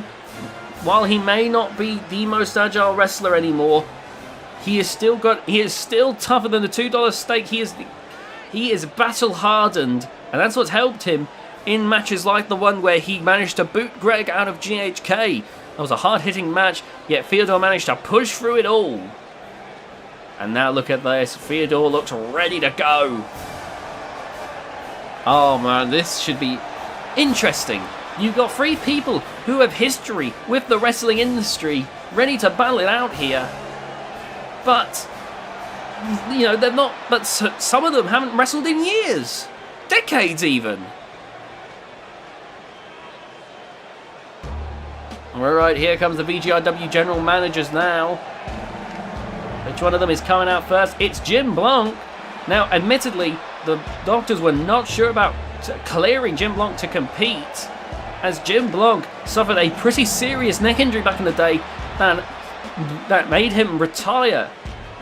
They said as long as he doesn't do anything too ridiculous, he should be fine in this one, but that this is a one-off thing and Jim Blanc cannot make a habit of this. So Jim Blanc gonna take the opportunity here tonight. I've heard great things about what, you know, can be done for wrestlers with bad necks, but I don't want Jim Blanc to rush himself here. He's doing well as a general manager. I don't want him to risk his health. Still, Jim Blanc going to take this opportunity because I know he's been hungry to be back in the ring for a very long time. But I can imagine the moment he was given even the slightest green light, even an amber light, he was going to hit his foot on the pedal here. But here comes Eric Schwartz now. Now, Eric Schwartz, I mentioned some people not stepping in the ring for decades. Eric Schwartz is among them. One of TCW's older athletes alongside Theodore. Eric Schwartz ended up, you know, becoming a full-time manager before becoming the general manager of VGIW's Mountaintop. Now, of course, now that VGIW's Mountaintop and Genesis and Virtual Shock have all combined, Eric has to play nice with Jim Blanc and Irma Stomps. Eric Schwartz, he's a very rich businessman, and his accolades are why we're able to, because of his business sense, his finance savviness, that's how we're able to sign so many incredible wrestlers to the VGIW contracts. He's not a nice person, but he's very smart. Anyway, VGIW, GHK with a triple threat match right in here tonight. It could be very interesting to see what happens here. There we see Theodore. There's Jim Blanc. And there is Eric Schwartz. Here we go. The match begins. Saw Theodore make his way to Eric, but Jim is saying no way. And there we see Eric. You see Jim hitting the neckbreaker. And now Jim rushing over. Oh, he's going up to the top rope. No, hang on. Jim, you were told by the doctors you can't do this. Jim, my God! Swanton bomb! Despite all this time away, he hit it perfectly. He's got to thank his lucky stars, because if he botched that, I don't know if he'd have gotten up. I can't believe he managed to do that. Now rolling up Theodore for the pin. 1, 2, and a kick out at 2 there by Theodore, who gets back to his feet there. Oh my goodness, Theodore with the takedown. Going for the pin now. 1, and there we see the pin broken up. And now, Eric Schwartz going to take Theodore over the side of the ring. Oh, and look at that, Theodore working his way back in now. Oh, but wait a minute, look at this. Jim Blanc there, going to go for a neck breaker. Driving Theodore down. And Jim Blanc pumping himself up, but now into the clutches of Eric Schwartz. No way, what is he doing? Oh my goodness. No way! No way! 1, 2, 3! Eric Schwartz is the winner tonight! In this General Manager triple threat, I can safely say, do not expect that on the regular. I can't believe Jim was able to do that after all these years. Hitting a swanton bomb, despite all the punishment his body has taken. Genuinely incredible. But definitely do not make a habit of that, Jim. For God's sake. If that had gone badly, I don't think you would have... I think your career, just even as a general manager, would have been over. I can't believe Theodore managed that either. What is with these old men? But that's what put it away. I can't believe Eric pulled his finisher out after all these years. And now 1, 2, 3. Sure, they were going to go down a lot quicker. They're general managers now. They're not wrestlers anymore. But you saw a little bit of a wrestler lying dormant, coming out to play here tonight. And Eric Schwartz is victorious, mocking the fans who maybe wanted a different outcome. Next up, it's a GHK Cruiserweight Championship match. We've got Menace, Jason Motor Phelps, Dennis Rogue, Twister, Leo, Franco Cannoneer, Kurt Cassidy, and Skeleton X.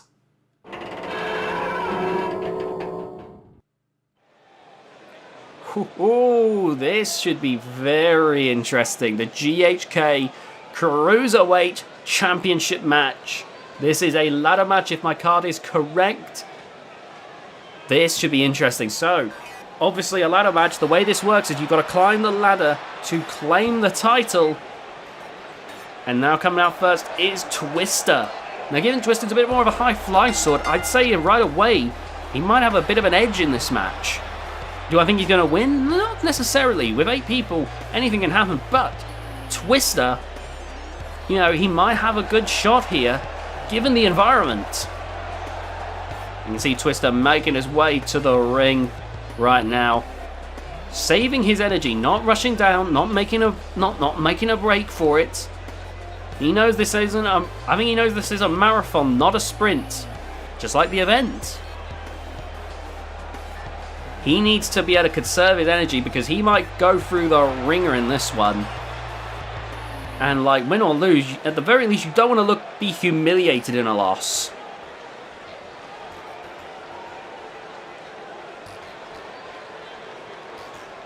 I've got like plenty of like drinks so I don't throw my voice out. I don't want to be like Michael Cole. You know, I still remember Michael Cole when Becky Lynch won the main event of Mania, and he was like, Becky Lynch has done it! I don't want to be like that. My throat gives out a lot easier than Michael Cole's as well. Well, coming out next in the match is the next Cruiserweight. It's former Cruiserweight champion Dennis Rogue making his way down to the ring. I believe Dennis Rogue might have actually been the first Cruiserweight champion in GHK. Now, the Cruiserweight Championship I mentioned before will be retitled in 2K22, but we'll leave the announcements of 2K22 in Great Cataclysm. The general managers will be making their announcements throughout the night, so I'll be very excited to see how that all goes. Honestly, I think it's going to be great. You can see there, Dennis Rogue looking well, he's definitely looking excited here to go for this one. Okay, I'm taking the piss, he doesn't look excited, but the thing about Dennis Rogue is he is a great all-round talent. I think that no matter the environment, Dennis Rogue has a fighting chance, and so he could very well walk away from this as the Cruiserweight champion. Really, nothing is certain in an environment like that. But, man, I am very curious. Look at this. Oh my goodness. I'm worried, honestly. After what we saw with the 4-way tag team match, I'm worried we're about to see someone die, and that ladders are involved. These are GHK wrestlers after all. They killed each other over less, I'm certain. Good lord.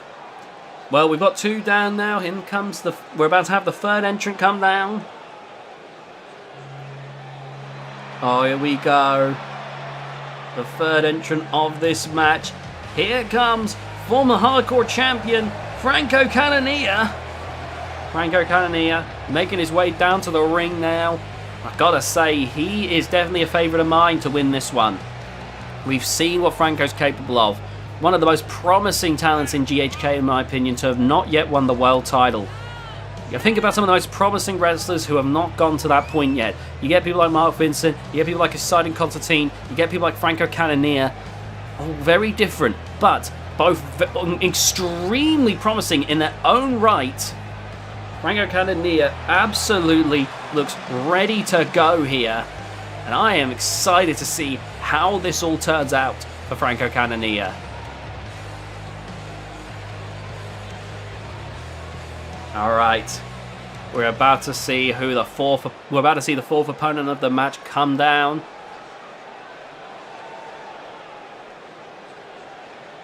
Oh, here we go.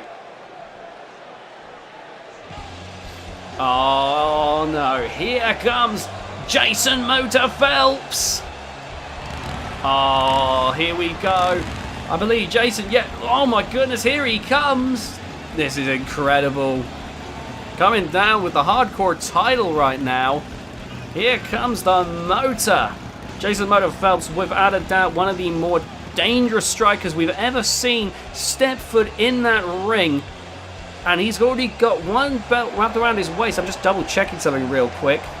But now looking to walk away with the Cruiserweight title. This should be very interesting indeed to see how this turns out. I don't know how he's got the hardcore title because Kiln has it.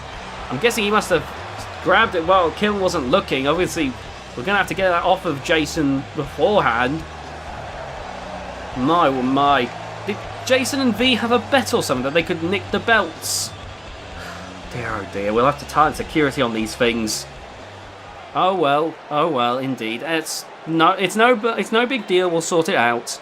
Still, the Motor, I believe, was the previous hardcore champion, so likely just trying to symbolise he may have lost that belt, but he's going to be getting another very soon, which is very well possible. Anyway, next up, here we go. Here comes Kurt Cassidy. Oh, man. Now, Kurt Cassidy, someone I think could be very good in that ring. He has been good in that ring. He's just not yet won big here.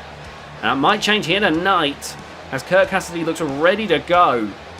I'm very curious to see what he does in the ring here tonight. I think Kurt Cassidy could be one of those people that really surprises everyone. Looking extra, he's got a bit of a swagger to his step. Likely feels like he is the one to win. I think he feels he stands heads and shoulders above everyone else here. I mean, when he's shredded like that, I mean, who can blame him? Anyway, Kurt Cassidy standing tall right now, standing very proud of himself. I am curious to see how this is going to go.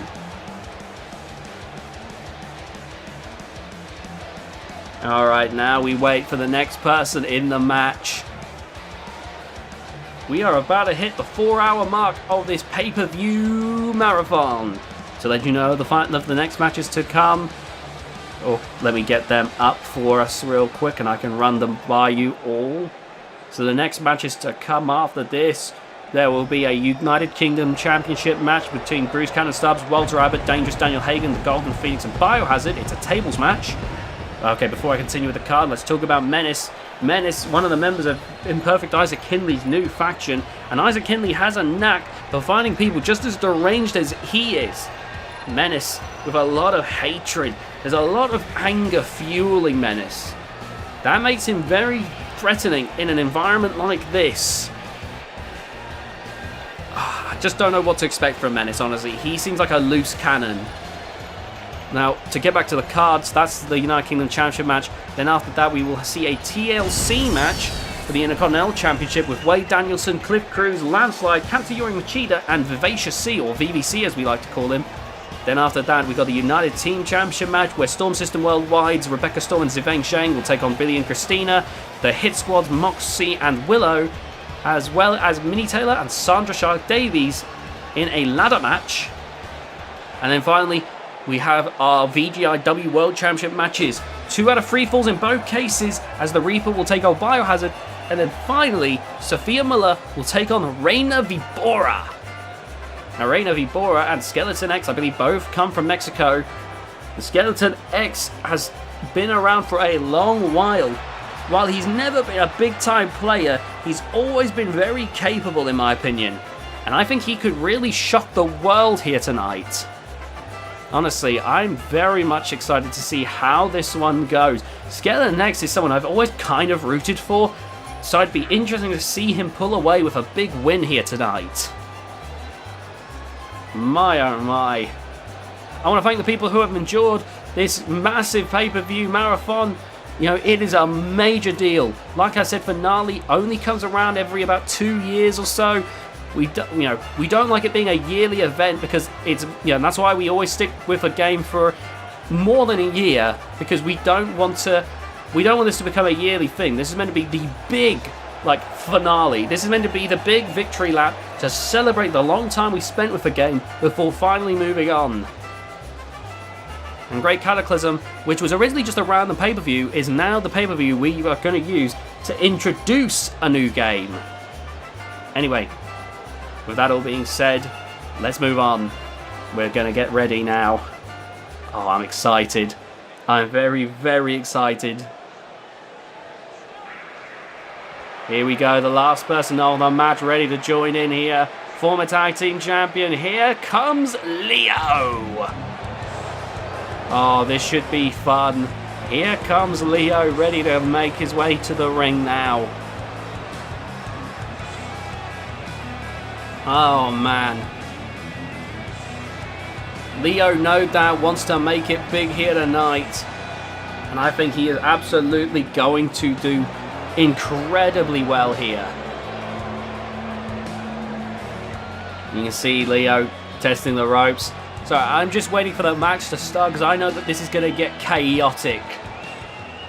Here we go, the match begins! And Twisted there with a Hurricane Rana. Meanwhile, some great structure from Dennis Rogue. Suplex from Skeleton X. Franco Cannoneer about to send Leo to the outside, it looks like. My goodness, a lot back and forth there. Right now, Twister trying to go blow to blow with the motor. Bad idea. Skeleton X being sent to the outside. You got to credit Twister for trying, but it doesn't look like it's working out. So you see there, quickly changing targets. And now Franco trying to go blow to blow with the motor. Taking him to the outside there. You can see he's not going purely strike for strike, Franco. He's doing a bit smarter about it. He knows that if he was going strike for strike with the motor, he'd be outgunned. Oh, look at this. Where have the ladders gone? I should have we saw a ladder a moment ago. Hurricane Rana there from Twister. Meanwhile, nice airplane spin from Franco Cannoneer. It feels like he's been spinning for half an hour now. Good lord. The motor won't know right from left. Oh my goodness, into the steel steps. Good grief. The punishment being exacted right now. Oh, wait a minute. Leo going for a sunset flip. Power bomb onto the outside. And my god, Dennis Rogue sending. Oh my god. Skeleton X and Kurt Cassidy both being slammed in the side of the ring. That is truly brutal. And now into the LED board. Good lord. Oh, what a drop kick there from Dennis Rogue. Remember, they got to get the ladders in at some point. Oh, Twister's going up to the top rope. Here he goes. He's about to fly. What a way across the ring there with that elbow drop. How someone can gain that much distance is beyond me. But that shows how good Twister is at what he does. Oh, face first into the ring post. And now Twister climbing up to the top. Oh my god. And now look at this. Franco Cannoneer brings the ladder into proceeding. Skeleton X grabs the ladder. Oh man. Wait a minute. Oh, what a drop kick there to the back of Skeleton X's skull. And now going. Oh my god. Under the ladder. Good God, the SPAC of Franco must be in agony after that. That was brutal. Franco somehow, muscling through it, but oh God, Leo being smashed with the ladder. Oh my God, Twister not holding back, throwing it into Dennis Rogue now. Oh my God, into the torso. Not even setting the ladder up. Oh no, no, no, no, no, no, no, no, no. Oh my God, onto the ladder with a DDT. That is sadistic. That is twisted. How do these GHK wrestlers even live with themselves when they're willing to do that to each other? My God, meanwhile Franco kind of near being fed to the walls. TeknoAxe climbing to the top rope. He's flying. Oh my God. Crash and burn. And now the motor throwing the chair into everyone who's even coming close. Twister wrestles the chair away from Jason Phelps and drives it into him. And now Kurt Cassidy turn to rip away the ladder. And, Twister back and forth here, grappling with the ladder. Busts open Kurt Cassidy. Oh my God, Leo now onto the top rope. Looking to take out TeknoAxe. TeknoAxe dodges out of the way. How is this match even possible? This is so brutal. These wrestlers are willing to shorten their careers for this title. Oh, look at this. Kurt Cassidy now looking to try and take out Twister here. Oh, but TeknoAxe not letting that happen. My God. Backstabber from TeknoAxe. Likely a sign to the Animal Tom Griss right there. Oh my goodness, with a Russian leg sweep. And now big scoops up. No, TeknoAxe reverses it. Franco Cannoneer now on the top. Don't. Oh my God, Franco, don't do this. You're gonna have to leap over the ring post to make this. No, my God, into the barricade. That is horrible. That is horrible. Franco Cannoneer now has to wrestle on despite what he just went through. Good Lord. Oh, Dennis Rowe collapsing. Twister sprung back up and now racing up to the top of the ladder. Grabs a hold of the belt and now you can see everyone racing in to try and stop Twister. Look at this. Franco managing to get it. And look at this. Driving him down with the electric chair drop. Great work right there. 1, 2, 3. Oh dear. I have to have a bit of levity when there's kind of brutal actions taking place. Look at this. Leo taking the ladder with him. Oh my goodness. Now the ring's emptying out. Oh my God. Oh my God, Dennis. Dennis, how are you doing that? Oh my God. And Menace just bounces up. Dennis fighting Menace. That is incredible. Now Dennis Rowe setting the ladder up here. Racing up. Here we go. And grabs a hold of the belt. Look at this. It's a race right now as Menace tries to push the ladder to the side to try and cause Dennis to fall. Everyone else is so busy focused on each other. I don't think they noticed. And Menace can't seem to get the ladder shifted. It might be that no one's going to be able to stop this. He's trying, but Menace can't seem to do it. And Dennis Rowe is once again your Cruiserweight champion heading into 2K22. Oh my goodness me. This is incredible. What a win there for Dennis Rowe, who stands tall as your Cruiserweight champion. Absolutely incredible. Good Lord. That was absolutely impressive by all involved. Short but sweet. A lot of fun right there. Absolutely incredible. Very impressive. Wonder what holds for this division in 2K22. Alright, next up, it's a tables match for the VGIW United Kingdom Championship. We've got Dangerous Daniel Hagen, Biohazard, Bruce Cannon Stubbs, Walter Abbott, and the Golden Phoenix.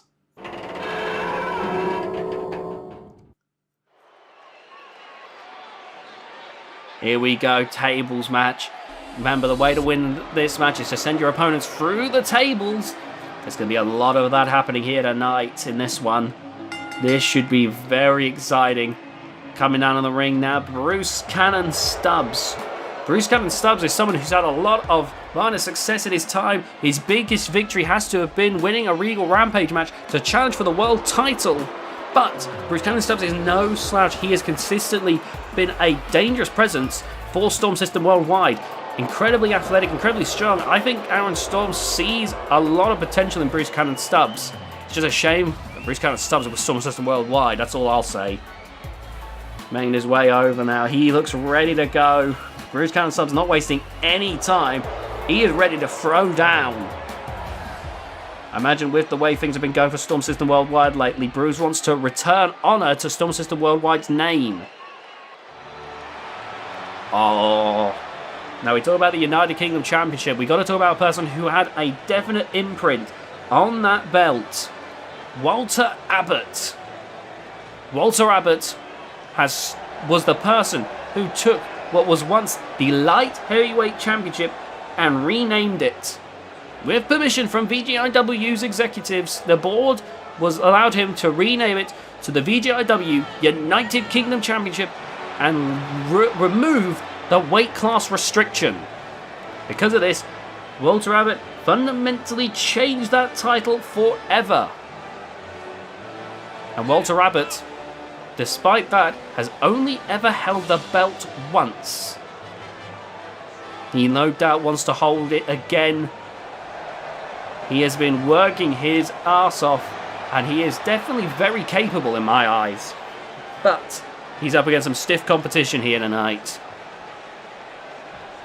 There's 2 Intercontinental champions and a world champion in this match, as well as someone who has won the UK title on many occasions.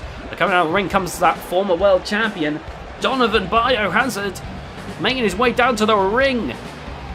Biohazard, a former world champion, someone who has absolutely proven that he has gone from strength to strength. Absolutely doing incredibly well for himself. Donovan Biohazard has been wrestling for a very long time, a veteran of VGIW, and still proving to be one hell of a formidable force. I am very curious to see how this will go for Biohazard.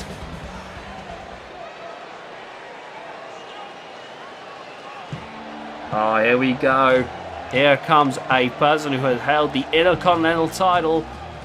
Dangerous Daniel Hagen. Here we go. I've said about how some wrestlers are great strikers. They don't come more dangerous than Daniel Hagen. The best striker in VGIW by a country mile. Dangerous Daniel Hagen is brutal. He is sadistic. He is vicious. He can punch your lights out and then just keeps on punching. I've said it before and I'll say it again. Those fists aren't padded for his benefit. They're padded for yours. Dangerous Daniel Hagen is incredibly brutal when he gets going.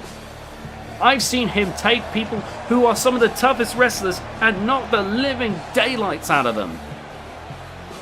People like Herman, who normally are incredibly tough, got knocked black and blue by Daniel Hagen. Now coming down the ring last, here comes the United Kingdom champion, a multi-time United Kingdom champion, the Golden Phoenix, El Phoenix Dorado. Very exciting to see Golden Phoenix here, and I've got to say, his aesthetic matches the belts very well. So here he comes, ready to take action. Golden Phoenix, another wrestler similar to Bruce Stubbs, who has had many minor successes in his time here in VGIW. Golden Phoenix, a multi-time UK champion, been a tag team champion. Safe to say that Golden Phoenix has cemented himself as a main player here. And got to be a favourite for some people here in this match. But, of course, you can go through a table at any moment. There you see the United Kingdom Championship. Oh, this should be good. Here we go. There you see the wrestlers all getting ready. The bell is rung. The match begins, and we see Walter Abbott and Daniel Hagen, the 2 big strikers of this match, coming to blows here, with Daniel Hagen getting the early going here. Meanwhile, Golden Phoenix going for Biohazard. Meanwhile, Bruce has grabbed a table and brought it into the match. Already the table is here. It just needs to be set up, and someone might go through it early. Oh, into the back of Walter Rabbit. Oh, and now slamming into the face of Bruce Stubbs. And now it looks like Biohazard's going to go for the other table here. We might see two people go through a table early in this. Oh, let's see Golden Phoenix there. Oh, trying to throw himself into Biohazard, but Biohazard just barely got out of the way there. And there you see Bruce Stubbs slamming the clothesline there and just roaring, just rubbing it in Daniel Hagen's face. What just happened? Oh, elbow into the face though. Daniel Hagen not even phased. And now, oh wait a minute, look at this. Now the table's not set up, so it's not going to break from that, but that's got to hurt. Meanwhile, speaking of, oh my God, speaking of got to hurt. Yikes. That is painful. Oh, now look at these big headbutts from Daniel Hagen. Byers has set up the table. And now, Irish whip into the table now. Walter Rabbit looks to try and put this away. Big chest chop there to wear Biohazard down. Oh, in comes the Golden Phoenix, who's climbing up to the top rope. And look at that, missile drop kick. Catches Walter Rabbit on the way down. And now, oh, look at those stiff strikes. Oh my God. Look at that. Oh, nice uppercut there to Biohazard. Good Lord.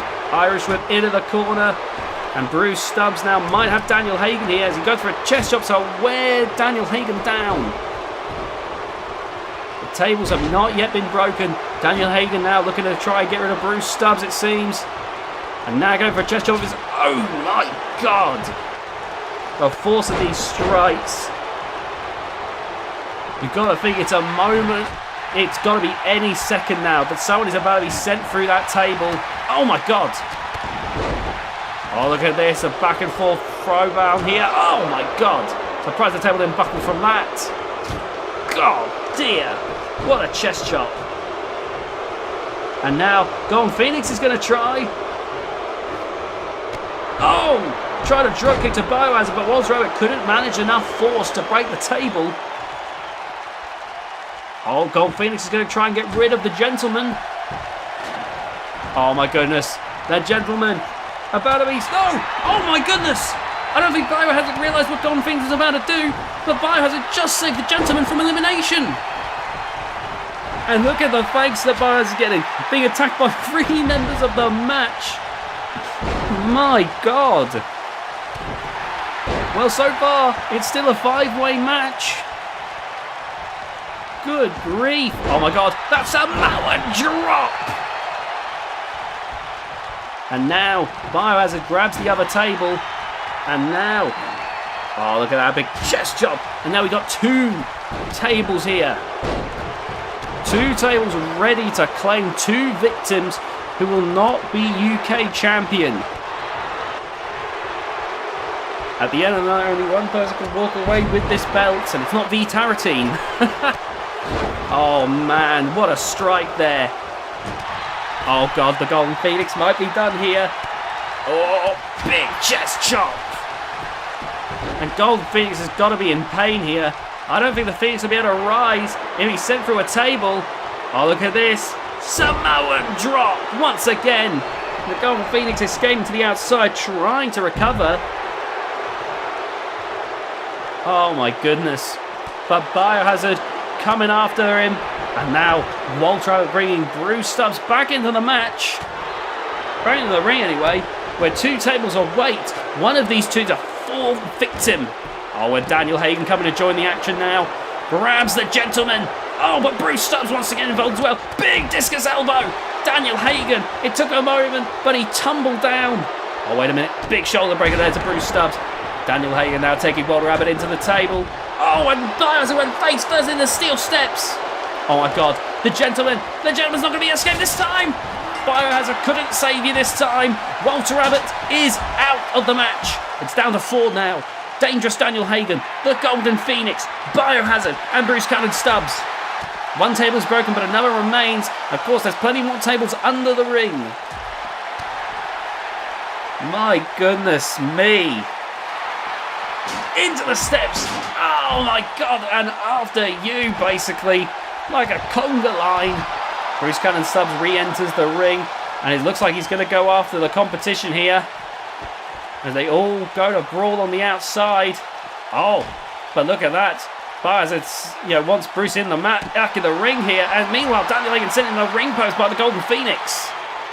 Oh, what a kick there from Bruce Cannon Stubbs. And now I think Bruce will allow Biohazard to be sent back into the ring. And Daniel Hagen now, meanwhile, taking the Golden Phoenix here. Oh my goodness. Oh, the back of Bruce's head hits the steps. Meanwhile, the Golden Phoenix with a chest chop there to Daniel Hagen. Oh, got into the steel steps once again. Oh, wait a minute, Golden Phoenix here. He's like, what is he looking for? I think he's looking for that missile drop kick. Here we go. Oh, incredible shot right there. And it likely a sign that Golden Phoenix is looking to finish this off. Readjusting the table, making sure that there's no chance of it slipping. But Biohazard might have other plans for that table. Oh, but I don't think it's going to matter. Golden Phoenix is going to get first dibs. Here we go, dangerous Daniel Hagen. No, with the reversal. He's going for a slingshot. Oh my God! Golden Phoenix is to count his lucky stars. He may be dazed and confused, but the table did not break. But Daniel Hagen, oh my goodness, cutter there from Bruce Stubbs. Golden Phoenix has to count his lucky stars, but the table did not buckle. And now these three battling it out here. Taking down Bruce Stubbs. Now Daniel Hagen grabs a hold of the Golden Phoenix. And now Irish whip into the table. And a big chest jump from Bruce Stubbs. And now going to Daniel Hagen here. But Daniel Hagen returning the punches here. Brings Bruce Stubbs into the table. Oh my goodness. Oh my goodness. Here we go. Bruce Cannon Stubbs. Sent through the table. And it's down to 3. The Golden Phoenix, dangerous Daniel Hagen, who just takes down both him and Biohazard. And now, dangerous Daniel Hagen pacing around. There we see another table has been given to the wrestlers. And look at that, Daniel Hagen just watching on as Biohazard and the Golden Phoenix have to recover from that blow. You have to imagine Daniel Hagen gets some joy out of the pain he gives his opponents. Oh, look at this. Oh, right into the face. Oh, my goodness. Bringing Daniel Hagen up to his feet here. Oh, wait a minute. Oh, right on the back of the head. And now Daniel Hagen looks like he's going to go for that table. There we go. And now looks like Daniel Hagen is set on business here. Wait a minute. Ready to dish out more punishment. Oh, he didn't manage to knock him over this time, but you know that was his intention there. Oh my goodness, as the three battle it out. Golden Phoenix takes Biohazard back into the ring. Oh, back of the head there. This match has so much brutality. Oh my God. I think Golden Phoenix managed to fight back and bust open Daniel Hagen. You can see they're checking his face. And Golden Phoenix gesturing to the fans. Golden Phoenix trying to channel the energy of the fans here. Oh, look at this. Look at this as Golden Phoenix looks to try and mount a big comeback here. Channeling the energy of the crowd. The Phoenix rises again. And now going for Daniel Hagen. Oh my goodness, the Phoenix is soaring. Oh my God, I think he's going to look for that golden DDT. No, he's going for the drop kick. He's not looking for the golden DDT just yet, but you know that when he does that, in a normal match, that would be it. Golden DDT or the Phoenix Splash. Look at this. Oh, Golden Phoenix is ready to go blow to blow with Daniel Hagen. Oh my goodness, he's going to go a step beyond. The Phoenix continues to soar. No way is he going to make this. Through the eye of a needle there with that DDT. The crowd is loving this. They are powering the Golden Phoenix on. They are powering him through this. This is incredible to witness. The Golden Phoenix thanking the audience. Thanking the audience for giving him the power to fight on. Keep in mind that Golden Phoenix in the singles competition has never held titles as high as the likes of Daniel Hagen, the Intercontinental title, and Biohazard, the world title. Oh my god, it looks like the power might have been sapped from him. Golden Phoenix gave everything he had. It looks like he just took it out of him there. And now Daniel Hagen there. And now grabbing the table. You're going to set it up in the corner. Golden Phoenix is ready to go here. Oh my goodness. Daniel Hagen might have just set up the tool for his own demise. No, Daniel Hagen not about to let a fairy tale ending come true as he busts him open on the table. Oh my god, Biohazard has saved the Golden Phoenix. Oh my goodness. And now Biohazard. Wait a minute. Oh my goodness. They're all battling it out here to see who could get the elimination. Biohazard is saying, get out of my way, Golden Phoenix. I saved you. Don't let me make me end you. Oh my goodness, he's going to look under for another table. Biohazard knows he needs 2 tables if he wants to finish this. And now, oh my goodness. Oh, Golden Phoenix takes down them both. And now bringing Biohazard to his feet, but Biohazard with the fireman's carry. And now look at this. Bringing Golden Phoenix back to his feet. Oh my god, it might be the end for the Golden Phoenix here. No, the Golden Phoenix fighting on. No, no, no. These 2 masked wrestlers going at it here. Both refusing to break. And both... Oh my goodness. This is one hell of a power struggle right now.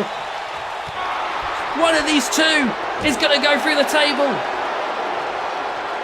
Big chest chop right there. And in comes dangerous Daniel Hagen, who now grabs Golden Phoenix, sending him into the table now. And this is going to do it. Biohazard won't be able to save Phoenix now. Oh my goodness, no! The crowd, despite willing Golden Phoenix on, could not will him to victory. And now, oh my goodness, Daniel Hagen and Biohazard. One of these 2 are about to become the United Kingdom champion. Will it be a former Intercontinental champion or a former world champion? Oh, look at that. Good lord. And now the table being set up here. This is looking like it's going to end very soon. Here we go. Oh my goodness, the back and forth here. Oh my god. Look at this as Daniel Hagen grabs the head of Biohazard, taking him over. Oh, it's over. It's over. No! Biohazard pushes Daniel away. Biohazard is refusing to buckle, refusing to break. Biohazard now going to reposition the table. Going to throw it out. What is he thinking? He's clearly got something in mind here. I think he knows it's too dangerous to have the table around while Daniel Hagen's running like this. That might be it. I've got to imagine that Biohazard was trying to be smart, and with a Daniel Hagen now going a gun to get the table back in. I think Biohazard's hoping he can wear Daniel Hagen down enough before the table can be brought back into play. Daniel Hagen, meanwhile, slamming the table into Biohazard, is going to want that table back in as soon as possible. And now taking it. Oh my god, no, wait. Oh my god, Daniel Hagen. Daniel Hagen, think about this. You don't want to drop an atomic bomb like that. No. Outside superplex. Oh my god. That is horrendous to watch. The wrestlers. There's nuclear fallout all over the ring. Biohazard having to muscle through that. Having a fight on. That is incredible. And now taking Daniel Hagen to the steps. Man, oh man. Sending him face first into the steps. Irish whip sending him back into the ring now. And Biohazard looks ready to put this away. Grabbing the table, setting it up into the corner. This might be it. Daniel Hagen, though, getting back on his feet. An Irish whip into the corner, and this might do it. Biohazard grabbing dangerous Daniel Hagen. And look at this, going for a buckle bomb through the table. And we have a new United Kingdom champion for the first time. Biohazard is United Kingdom champion. My goodness, what a bout. What a battle. Absolutely unbelievable what these wrestlers are willing to do to each other. Gotta give credit to them all, really, as they absolutely knocked lumps out of each other. I mean, all of them were deserving to win this, but only one could walk away as the champion. And in the end, it would be Biohazard. Biohazard. An unrelenting force, whether he be Biohazard or Donovan Hazard. It doesn't seem to matter. At the end of the day, he seems to be extremely dangerous. My word, what does the future hold for Biohazard and Donovan Hazard in 2K22? We'll have to wait to find out.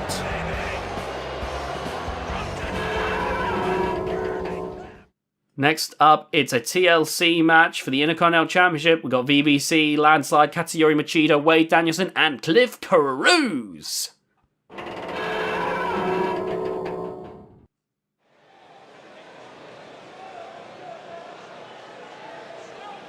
Here we go. The Intercontinental Championship, a championship which, if you can defend it successfully 6 times, you can relinquish the belt for a world title opportunity. Now, I don't remember the exact amount that Cliff Cruz has done it. He's either on this might be the defense, however. I believe that if he does this, he will get to go on for the world championship. That is incredibly important in this situation. If not, it will be defense number 5, which will make him a step away from doing it. Point being, Cliff Cruz is very close to World Championship World Championship opportunity and potential World Championship glory. On the road to Hall of Glory. Oh my goodness. But we speak of World Champions, we got to talk about this man right here, Katsuyori Machida, a former Limitless champion and someone who ended the streak, the undefeated streak of the Crusher. Someone who for a long time seemed practically unstoppable. Katsuyori Machida was the first person to ever manage to do that. Absolutely incredible. I am impressed with the ability of Katsuyori Machida, who's shot up the rankings and now looks to rise up once again by becoming our Intercontinental Champion. Whether or not he can, well, we're going to have to find out. Alright. Oh, there are so many wrestlers who have made it up the rankings. Here's another one. One wrestler who has been both World Champion and Limitless Champion. It's Wade Danielson. Wade Danielson, the greatest high flyer in VGIW. He has been one of the greats. Him and Katsuyori Machida have had some of the most entertaining matches in VGIW. Wade Danielson, who has consistently shone every single time, risen to the opportunity, to each and every opportunity that he's ever been across. Wade Danielson is one of the greats.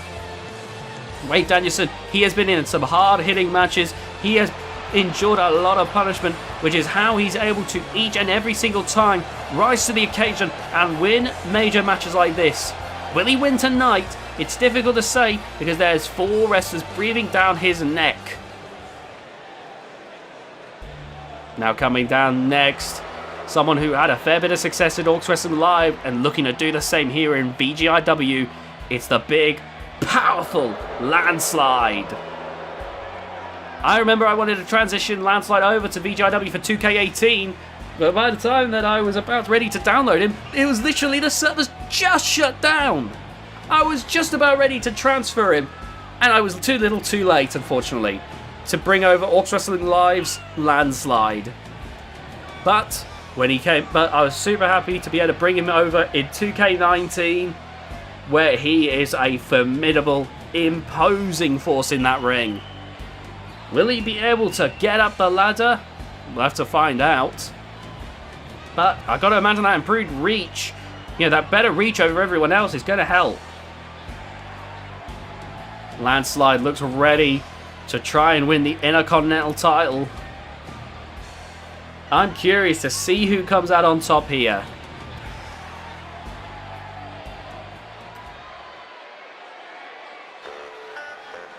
Oh man, it's disco time! Here comes VVC!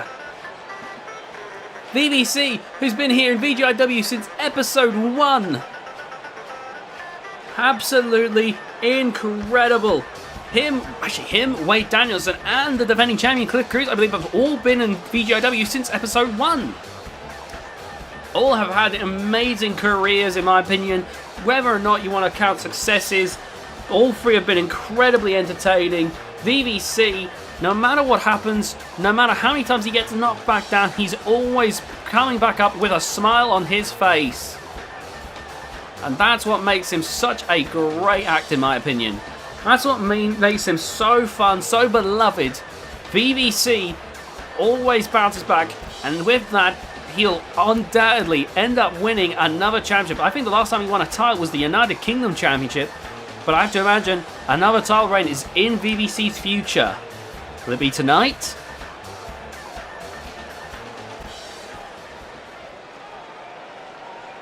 Anyway, last out now is the reigning, defending Intercontinental Champion. Here comes Cliff Cruz!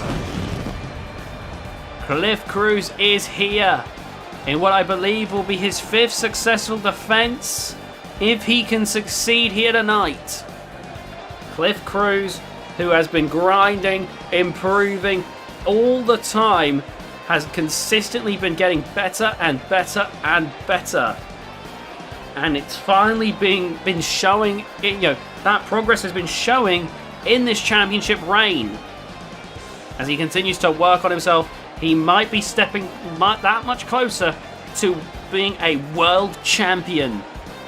But he is not going to be able to rest on his laurels, because this one might be his toughest challenge to date. There you see the Intercontinental title has been held by many an opponent, many a competitor who has looked to make themselves a legend. It can be for many the big thing that will take them into World Championship consideration. The match begins. VVC going for Wade Danielson, Cliff Cruz there. Landslide just completely ignored that drop kick.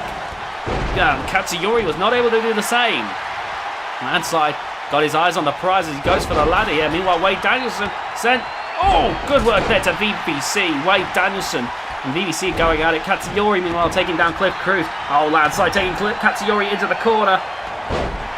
Oh my goodness. We see a good back and forth here between VVC and Wade Danielson. Meanwhile, Katsuyori sent into the ring post.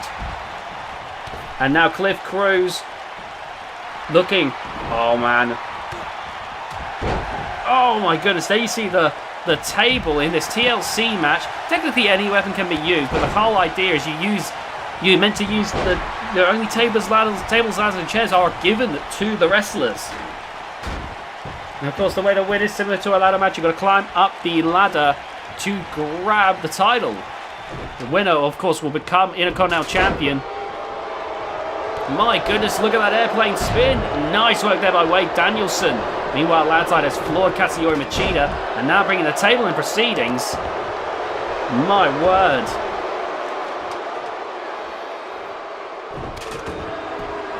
Oh man, oh my god! Good lord. Oh my goodness, again! And again with the chair! Good god, Landslide won't be able to walk after this! Brutal! Absolutely brutal, but that's what you sign up for when you're in one of these matches. And in comes VVC. VVC's not going to walk, he's going to dance. And there you see Wade Danielson being thrown to the outside. And now, oh, Katsuyori with the Northern Light suplex. Good work right there. Good grief. Oh man, DDT on the outside now. Katsuyori though, going to grab the ladder. Going to set it up here. Oh man. Here we go. Nice fireman's carry by VVC. And now, oh my goodness. Oh, look at this. Grabbing Wade Danielson. Meanwhile, Katsuyori throws the ladder into both of them. Oh, into the back of the head of VBC. Oh, the ladder. Oh, my God. Full force with the chair. Cliff, he's trying to figure where to get the number on that truck. I'm thinking he's trying to remember what a truck is after that. Katsuyori Machida gesturing to the crowd. Wade Danielson setting up a table. My God, as if we haven't seen enough from the UK Championship match. We're going to see some more, it seems like. BBC.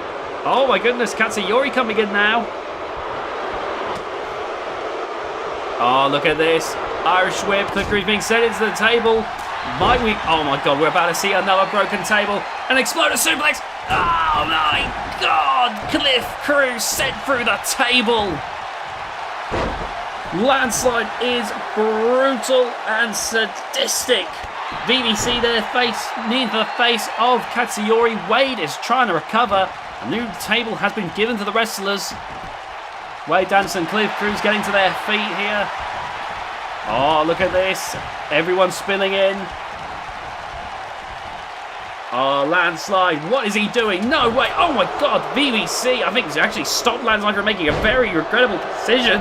Ooh. I guess that's his punishment. Wade Danielson, meanwhile, going to try and deal with BBC. Oh, look at this. Oh, here we go. Canadian Destroyer. Boom. Just like that. Wade Danielson in a normal match might have had it there.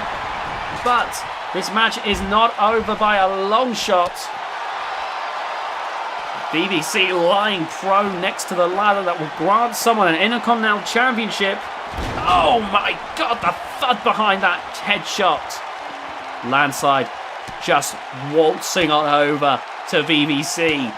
But you know BBC he's not looking for a dance partner. Landslide's not looking for a dance partner, he's looking for the ladder. And now, back in the ring. Oh no, Katsuyori manages to stop it. Meanwhile, Cliff Cruz, oh my God, Katsuyori. Good work there. And now Cliff Cruz swinging the ladder into Katsuyori Machida, knocking him down. And now Cliff Cruz gonna slam it into the legs of Landslide. In comes Wade Danielson with the steel chair. Cliff Cruz looks ready to go. Oh my God! Out cold, out like a light. And BBC goes down with it. Wade Danielson knows how this match goes. He is familiar with these types of matches, and you can see the expertise of Wade Danielson here tonight. He is using these weapons brilliantly. You can oh my God! That side's been busted open. BBC. Like, Wade Danielson may be the expert, but BBC and Landslide are no slouches in this match. They have done exceptionally well. Way better than I think a lot of people could give them credit for. Wade Danielson, you'd expect to be one of the favourites in this match. But Landslide and BBC have not been any slouches. In comes Katsuyori Machida now, who's racing up the ladder to meet Landslide up there. Oh, look at this. Landslide, it might be about to fall. Down he goes. Oh! And now Katsuyori looking to get the title, but overcomes Wade Danielson, ready to meet him here. Two world champions duking it out on top of the ladder. Cliff Cruz, who wants to be a world champion, ready to join them. Cliff Cruz ready to join Katsuyori on top of the ladder. He wants to prove that he can match the likes of Katsuyori. He wants to prove that he can beat them. Oh my goodness. Katsuyori trying to stay on, but I don't think it's going to last. Oh my God. Look at those strikes from these two. Back and forth. Back and forth. Oh my goodness. Pulling Katsuyori down. And now Cliff grabbing the title. Meanwhile, Landslide looks for another weapon. He's got a second ladder. Oh my goodness. Oh, Cliff, he's still got the title. No, he slipped and fallen. And that has got to be soul destroying to know he was so close. But unfortunately for Cliff Cruz, he didn't manage to get the belt free from that complex mechanism. Oh, Wade Danielson slammed into the ladder. My God. This has been brutal. VVC being sent to the outside. And Katsuyori now going to the outside. Oh my God. This is incredible. And now Wade Danielson being sent to the side of the ring. VVC grabbing the ladder. Oh, Wade Danielson been knocked clean out there with a ladder shot. Oh my God, wait a minute, VVC. Oh, good God. Cliff Cruz crashing into that ladder. Oh my God. The back of Cliff Cruz has to be in agony after that one. He has got to be in pain. Oh, VVC throwing that ladder around like a damn lightsaber. Oh, in comes Cliff Cruz and Katsuyori springs to his feet. Oh my God. Cliff Cruz. Oh my God. Swinging that chair, hitting everyone in his way. Oh my goodness. Landslide now throwing Katsuyori out. My goodness. Cliff Cruz looking for that ladder. Looking to win the match. Get another successful defense. Get one step closer to a world title shot. And now Cliff Cruz being sent over the ropes. Oh man. No, wait a minute. Oh my goodness. Oh my God. Oh my God. And this is very interesting right now. Cliff Cruz battling it out with VVC. And now VVC. Oh! Good Lord. VVC now. Oh! Sending the ladder into Wade Danielson. VVC now sets up the ladder. And now racing up. Where Cliff Cruz is going to try and knock VVC down. Wade Danielson, Cliff Cruz going to go for the ladder to try and knock it over. In comes Landslide. Oh my God. Oh no, electric chair drop. Oh, the back of the head into the chair. Landslide now looking to set the ladder back up. Oh, first knocking Wade Danielson out with that ladder. And Wade Danielson having to dodge the second ladder shot. And now, oh my God, a back and forth struggle between Landslide and Wade Danielson. It's David versus Goliath right now. Katsuyori, meanwhile, trying to swoop in. But Wade Danielson having to fight on two opponents here. Oh my God. Two of the most powerful forces in this match. Landslide versus Landslide and Katsuyori Machida. Look at that. German suplex. Great work by Katsuyori. Now Landslide takes Katsuyori out. Oh my goodness. Landslide now sets up the ladder. And there's nobody who will stop him. We might just be about to crown a new Intercontinental Champion. Wade Danielson, Katsuyori, both on their feet. Wade Danielson races up. Cliff Cruz, Katsuyori looking to topple them to the ground. Oh my God, that Landslide lands face first into the ladder on the way down. Oh, that is brutal. Landslide gotta be tasting colours right now. Oh, Katsuyori! He's been sent to the ladder. Wait, Cliff, don't do this. Cliff, don't do this. Oh my God! Oh my God, Cliff drove face first into the ladder.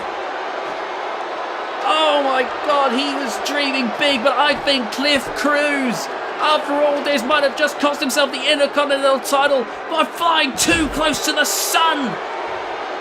My goodness. No way, Danielson. Oh, God. BBC now going to fight Landslide, who's trying to unhook the belt, but between BBC and Cliff Cruz, Landslide tumbles to the ground. And now BBC looking to unhook the belt, trying to get it loose, but Cliff Cruz can't manage it. But VVC can! We've got a new champion! A new Intercontinental Champion has been crowned! What a match! What a performance! My God! Wade Danielson, clearly the expert of TLC matches, was as brilliant as ever.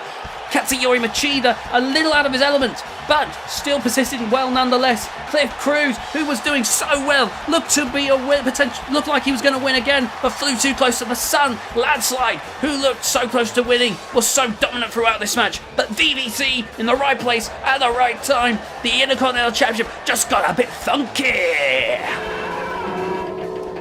Next up, we got a United Team Championship match. We got Billy and Christina, Rebecca Storm, Ziveng Zheng of Storm System Worldwide, Sandra Charlotte Davies and Minnie Taylor, and also the Hit Squads, Willow and Moxie.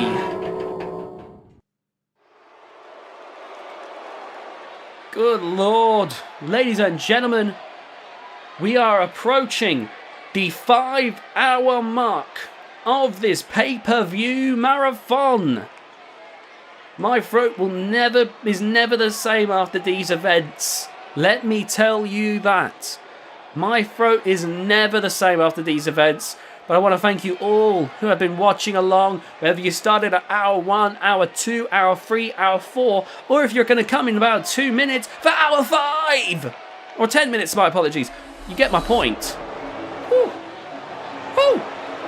Anyway, here comes Storm System Worldwide, Rebecca Storm and Ziveng Zhang. I believe every team in this match has held the tag team titles at one point here. I mean, the United Team titles. Sorry, my apologies. I mean, I've been commentating for nearly 5 hours, so I do apologise if I do make a few mistakes here and there. I'm going to try my best to keep going for you, the wonderful viewers, but I'm going to likely make some mistakes. My word. We just got 3 matches. We're in the home stretch right now, as it's the United Team Championship match and then the 2 VGIW World Title matches. That should be very exciting indeed. Anyway, so we got Storm System Worldwide, who are definitely going to be the strongest team in terms of muscle, and I imagine that they're going to do whatever dirty-handed tactics they can in order to win. But are they going to win? When they've got such strong competitors, I don't know. But coming down to the ring now, here comes 2 people. I've said before that these sisters, they are not just on the same page, they're on the same sentence. These 2 are the most synchronized tag team I've ever seen. On the left, Billy, on the right, Christina. Billy and Christina, 2 sisters who have been more in sync in the ring than I think I've ever seen anyone. They may not be the toughest, they may not be the most powerful wrestlers, but when you're in a tag team wrestling match, there's a lot more than just that. If it was one-on-one, sure, but in a tag team scenario, if a team is a unit, if they can work well together, that can overcome a lot. That can patch a lot of weaknesses. In fact, that's one of the things. Wrestlers need to be able to patch each other's weaknesses or just be so damn good together that it doesn't matter. And in this case, it doesn't matter. Billy and Christina work so well together. And that's what allows them to have one point been United Team Champions. Now, in this match, it's a ladder match, I believe. I'm just going to double check the stipulation. It's a ladder match. That's right, we didn't put the ladders away. Oh, man. But yeah, I think that they are favourites in my opinion. I think if they can command the match well enough, they might be able to command and conquer. I mean, divide and conquer. Well, both work, I guess. Anyway, the match continues. The match is going to be very interesting indeed. I, for one, am extremely excited to see how this one turns out.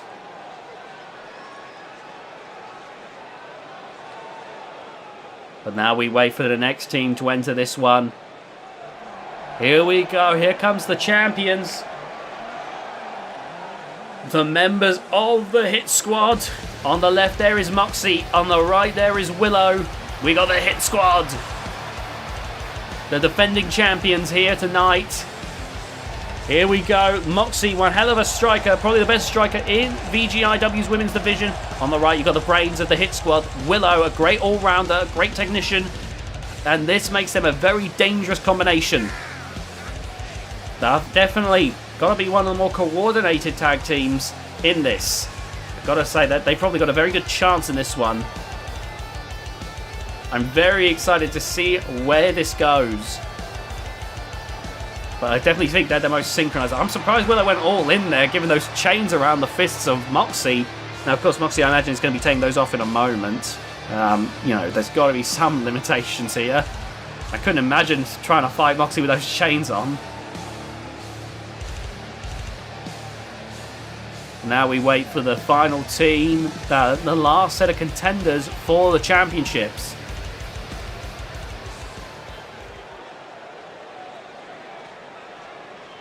The first United Team Champions, though they are challengers here tonight.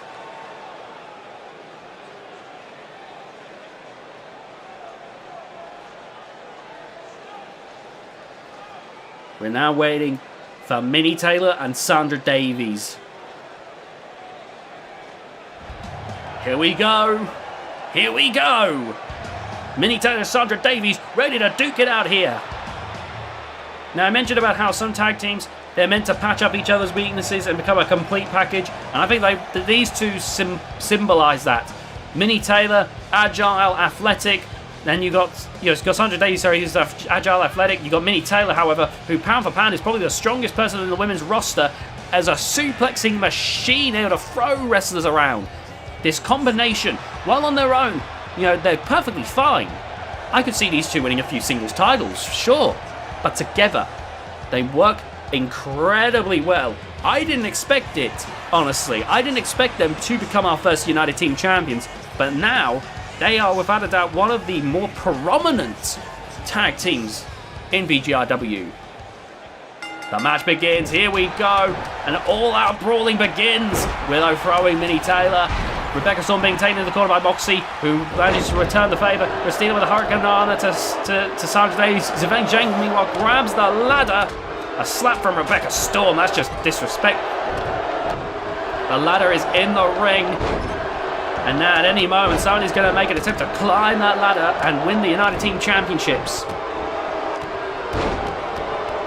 My goodness, oh my God! Billy there crumpled on the ladder. No, Christina being slammed onto it. And being shanked face first. Oh my God! This ladder's being used repeatedly now. Good God! The women are like, you think the men know how to use a ladder? I'll show you how to use a ladder. Oh my goodness. It's being used in its most destructive ways there. Oh my goodness. Oh my God. Minnie barely missed the other ladder. Good Lord. Oh, look at that. Oh my goodness. I think Zayn was trying to throw Billy out the ladder. It just managed to move out of the way though. The ladder was just barely had been shifted out of the way. Good grief. These women are brutal. And now Minnie Taylor goes to grab the ladder. Bring it back into the match. Likely to use it as an... Oh, never mind. Good God, Christina throwing Sandra Davies very easily. Good Lord. Oh, man. Nice dodge there from Christina. Oh, driving face first. And a Salida del Sol from Willow. And now Willow climbing up to the top rope here. Oh my God, what is Willow going to do?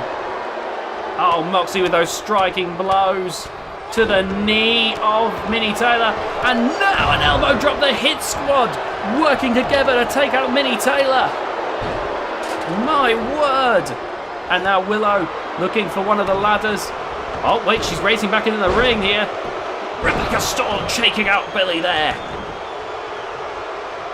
There's a lot of brutality going on here. Oh my God. Wait a minute. Rebecca Storm. She's not thinking. Oh my God. Throwback to her husband with the alley up face buster. Storm System Worldwide taking out Billy and Christina. Trying to remove them from the match by injuring them, I imagine. My God. Oh no. Wait a minute. Look at this. The strength of Rebecca Storm with Billy. Good God. Good Lord. Absolutely brutal right there. Oh my God, speaking of brutal, Willow being slammed onto the ladder by Sandra Davies. That ladder continuing to be used as a weapon. Oh my God. It never ends. It never stops. Oh my goodness. They are using the ladders to their fullest here. Oh my god. Zayn, stop. You've got to use the ladder for its intended purpose. Oh my god. I think Zayn was actually fully intent on ending Billy's career at that point. Oh, Moxie easily shoves the ladder aside. And now Billy getting some revenge with a powerbomb. Oh, Moxie, no, what are you doing? Moxie, what are you doing? No, no, no, no, no. No, no, no, no, no. Oh, my goodness. Billy being taken down. Oh, my God. Unbelievable. Oh, my God. Zayn now climbing up to the top rope. Rebecca Storm flexing. Focus on the task, Rebecca. I don't like Storm System Worldwide, but if they want to win, they've got to focus on the task at hand. And now Rebecca grabbing the titles. Might be about to unhook them here. In comes Moxie. And Sandra Days manages to take the ladder down. And now with the electric chair drop there. The match is still anyone's to win. Good Lord. Pele kick. Pele kick from Sandra Davies. And now Sandra Davies going up to the top rope here. Oh my goodness. Oh, right at the back of Billy. And now Billy, overshot it there with that top rope leg drop. Oh my God. Wait a minute. Rolling Thunder. Gonna redeem themselves there. Good work by Sandra Davies. And now going up to the top once again. Looks like they're going to try once more. And this time they land it perfectly. Zayn holding onto her throat there after that big leg drop from the top. And now Minnie Taylor. Oh God, Rebecca Storm being slammed into the ladder. Minnie Taylor, meanwhile, is right now being uncontested. Willow's realised, easily pushes the ladder down. Oh no, no, no, no. Onto that ladder. Oh my God. Just relentless. This match has been brutal. Oh God. Good God. If the women could bleed in the scale, I think we'd be seeing blood everywhere right now. That's real. Genuinely, for some reason, they don't let women bleed in WWE games. That's such a weird double standard. Oh my goodness! Christina manages the massive drop kick. Oh my God, Willow now on the top rope. No, wait, Willow, think about this. Think about this. This is dangerous.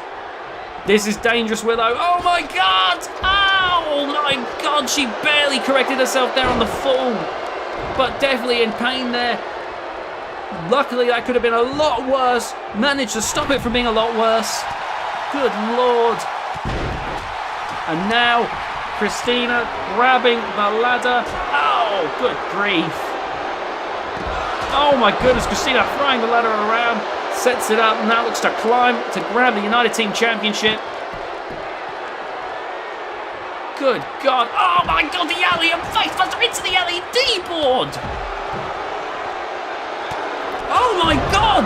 Oh my God, Minnie Taylor! Sending Zayn flying there. That was brutal. I can't believe what I've been seeing in this match. Christina now racing up the ladder. Oh God, Jesus! That, oh my goodness. Flatliner from Sandra Davies. These women have been killing themselves in this one.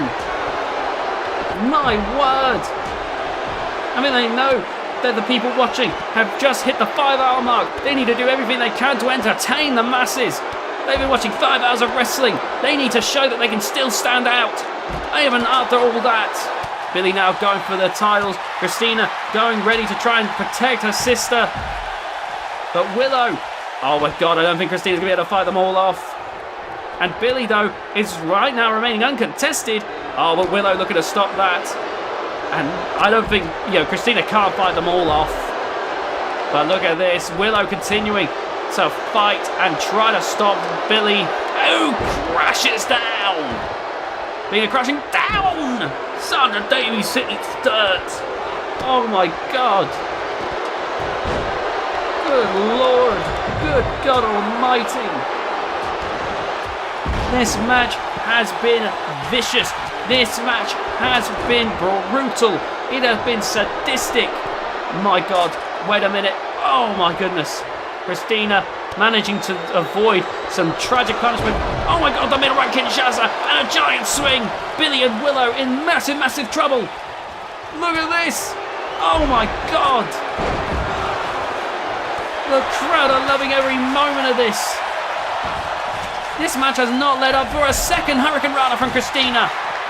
And now, into Rebecca Storm. Oh my God, throws it onto Willow. Billy with the Irish whip, sending Rebecca Storm into the corner. And now Billy with a massive clothesline. Christina now swinging the ladder around. Good Lord. Oh my God. What is it going to take for one of these wrestlers, one of these teams to walk away? Oh my goodness. Bodies are everywhere right now. My word. Oh, Willow climbing up to the top rope. Willow's about to fly. Oh my God, no, think about this, Billy. I mean, think about this, Willow. Oh my God. My God, and Zifang as well. That's genuinely one of the scariest sights I've ever seen when wrestlers start flying to the outside like that. Oh my God. Kill switch! Oh, and Rebecca thrown into the ladder, and Christina ready to drive her in further. Good grief. Oh my God. Oh, that was genuinely horrific to watch. Wait a minute. Look at Minnie Taylor with Willow. Oh my God, the suplexing machine. That is Minnie Taylor. Genuinely incredible. Now Rebecca Storm with the ladder, slamming it all over the place.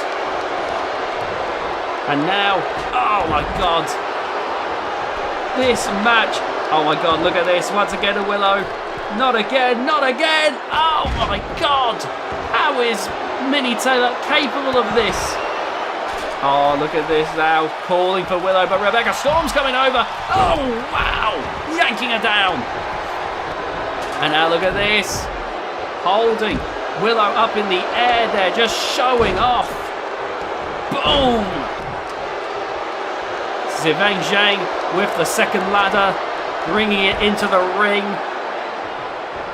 Good grief. This match has been non-stop pulse. Oh my God. Heart-pounding action here. Moxie, don't do this. Moxie, think about this. Oh my God.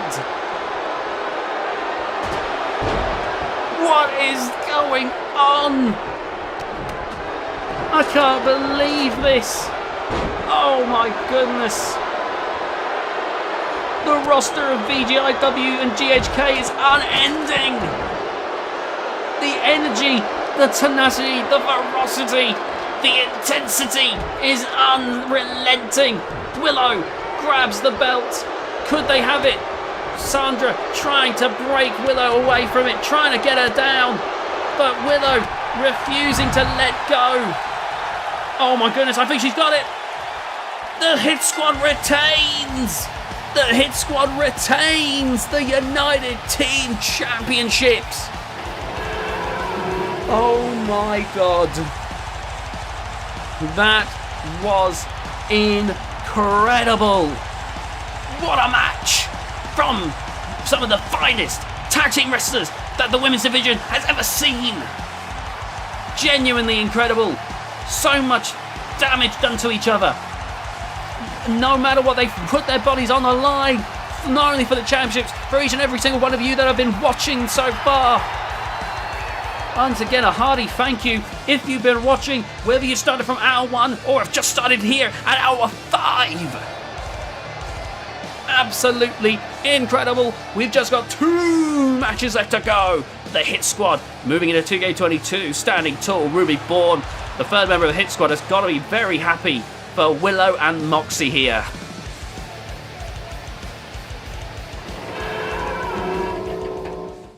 Now, next up, we got the VGIW Men's World Championship. The Reaper challenges the current champion, the Bull, Terry Adams.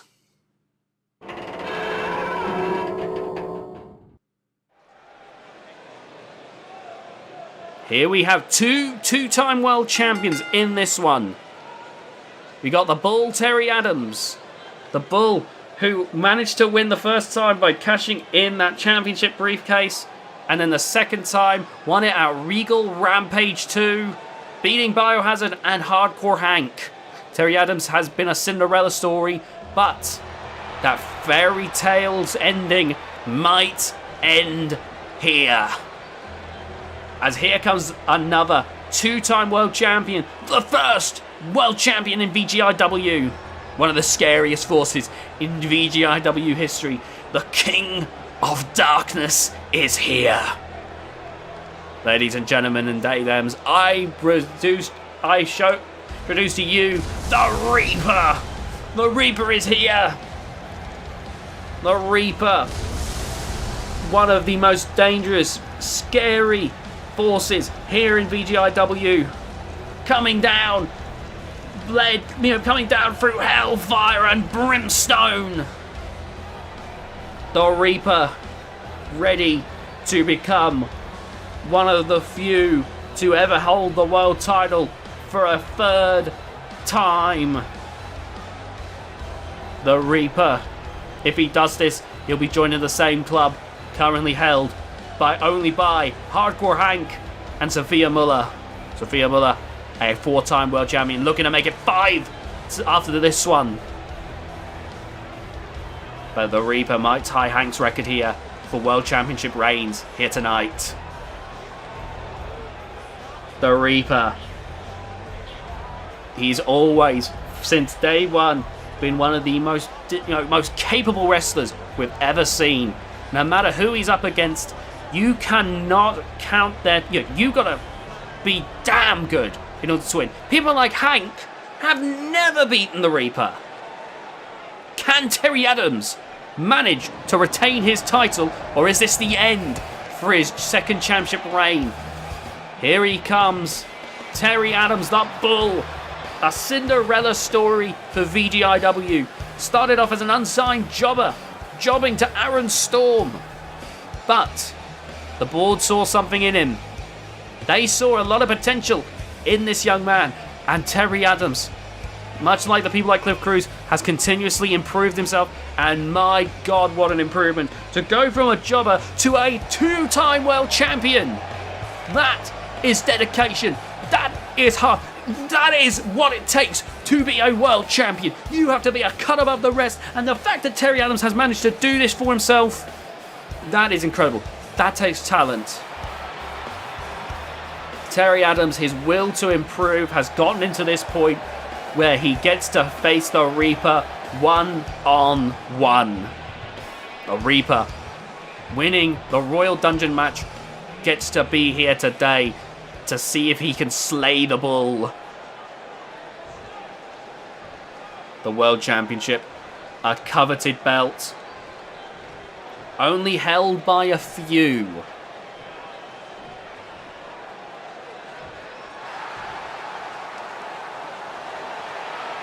This should be very interesting here. Terry Adams knows that this might be his biggest challenge to date. If he wins here, then he can take on anyone.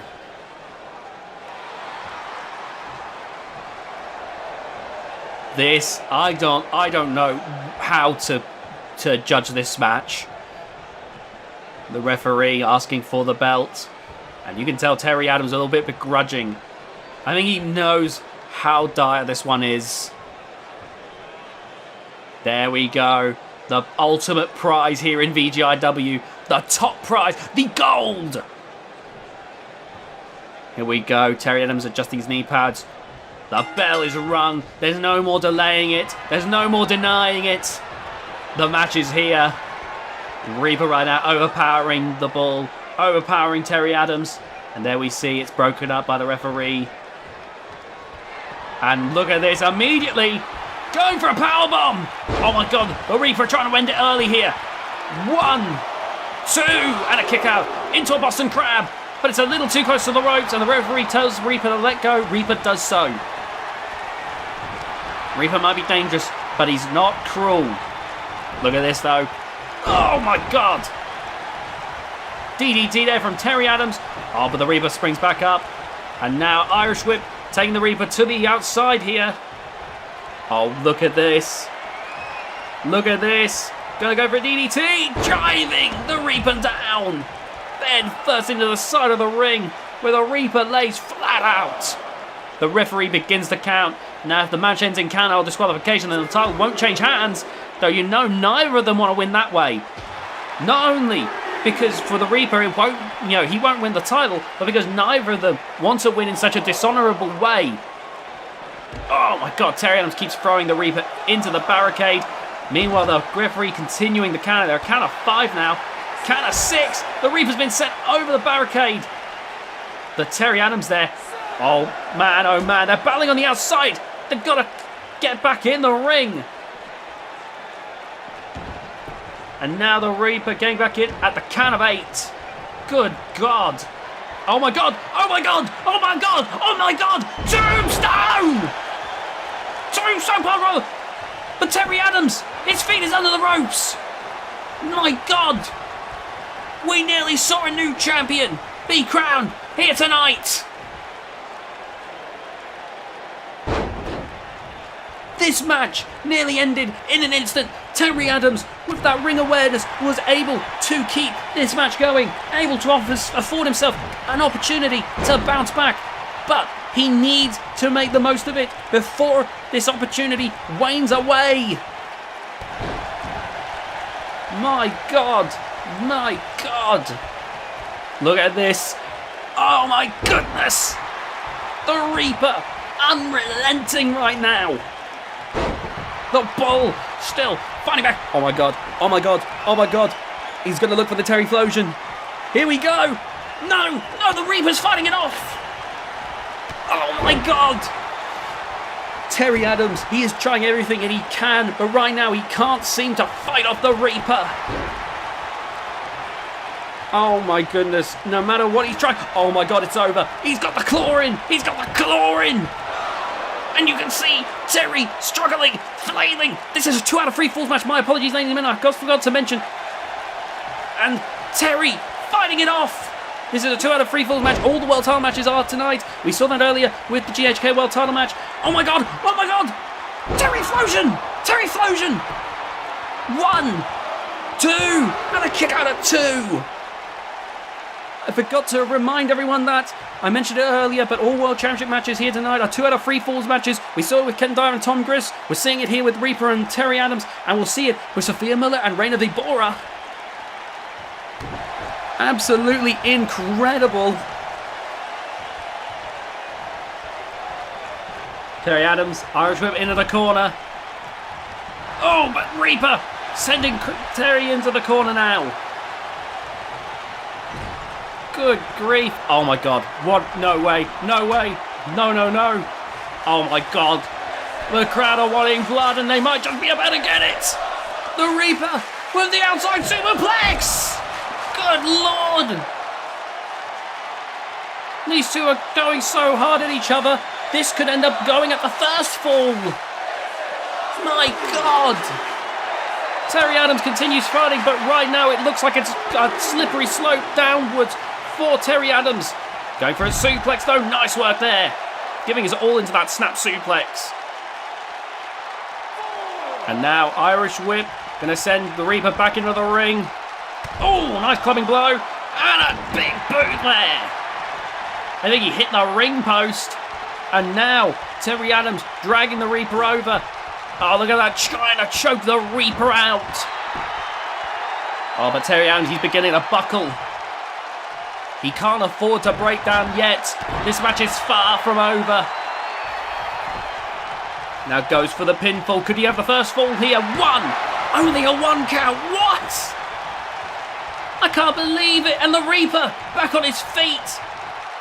Going for an elect. Oh my God. No way. Oh my goodness. What in the world?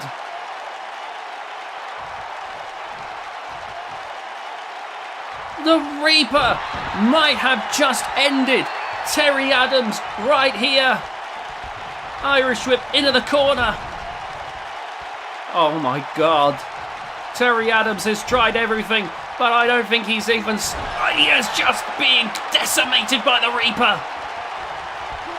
Snake eyes. Oh my God. Terry Adams, he's just walking like a zombie, being put down by the King of Darkness. Oh my God. Oh, the claw locked in once again. And this has got to be it.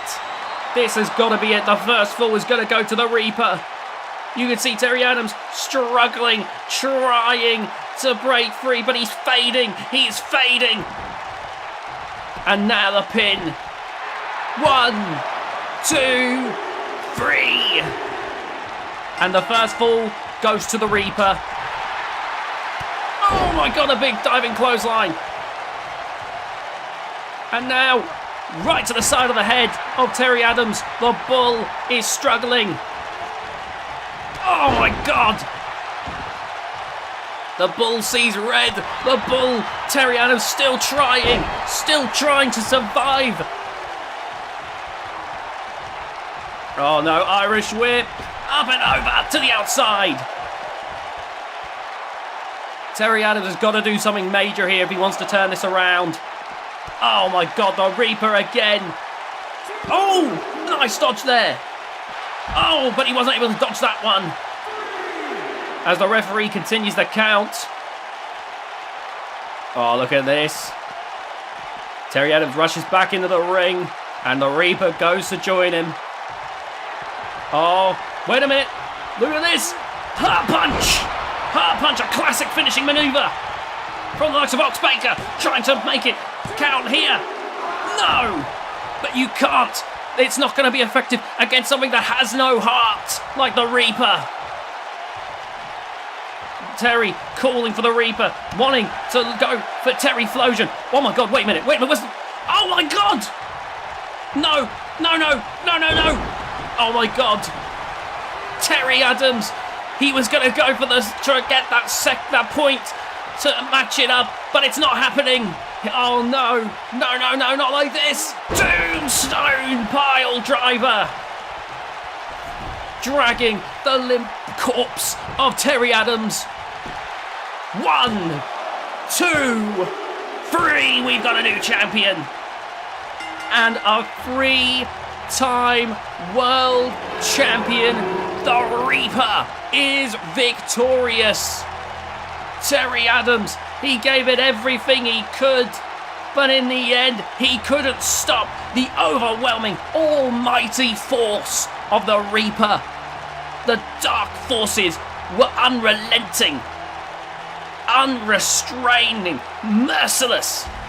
My God.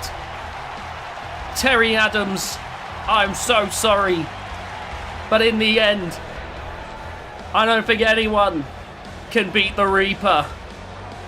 They can win the battle, but they certainly cannot win the war. The Reaper has beaten many a mighty opponent, and Terry Adams is now on that list.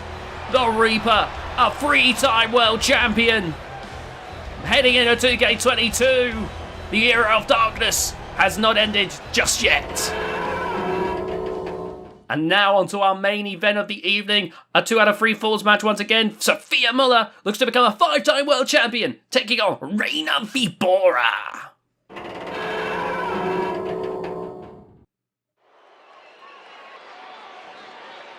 These two have had 2 clashes in the past. The first time was when Reina Vibora won a Regal Rampage match and challenged Sophia Muller for the world title. Sophia Muller was victorious, but by the skin of her teeth, Reina Vibora, one of the few people to really push Sophia Muller to her limits.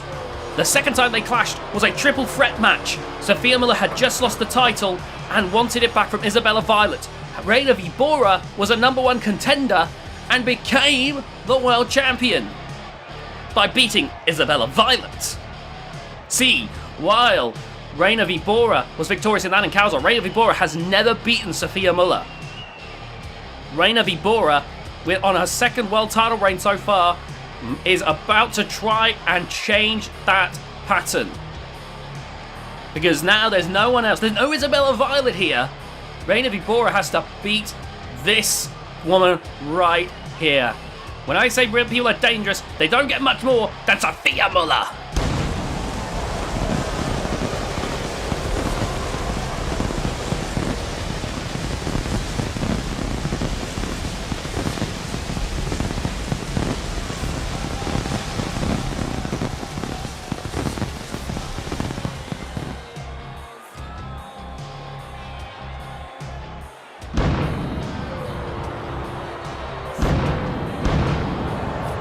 Sophia Muller, one of the most dangerous individuals. I know I throw the word dangerous around a lot, but they genuinely don't get much more than this. Sophia Muller, she can knock you out with the Alabama Slam. She can force you to tap out with the Kimura, or you risk having your arm broken. It's made her one of the most lethal forces in that ring. She's injured opponents. And only a few have ever been able to beat her, let alone take the title from her. They don't get to be much more dominant in the world title scene than Sophia Muller, who is looking to get her 5th world title reign. But I mentioned before that a person that has brought Sophia Muller to her limits is this lady right here, Reina v. Bora. Reina v. Bora looking to finally put any doubters to rest. Looking to finally show that she can beat Sophia Muller one-on-one, and in her 2 out of 3 falls match, she has plenty of opportunity. Even if she goes down swinging, if she can beat Sophia Muller at least once, that would put a little bit of doubt to rest. But she needs to do more than that. Not only does she need to prove that she can beat Sophia Muller, she needs to prove she can do it twice, more than any other defending world champion has ever had to do to Sophia Muller. People like Nightshade, Donna Schmidt, Isabella Violet, all these wrestlers that have held the world title, none of them have had to do this. They have all fallen to Sophia Muller eventually, yet Reina v. Bora has to defend the title and beat Sophia twice. If you thought Terry Adams was in a tough spot against the Reaper, you have seen nothing yet. The final match of the evening.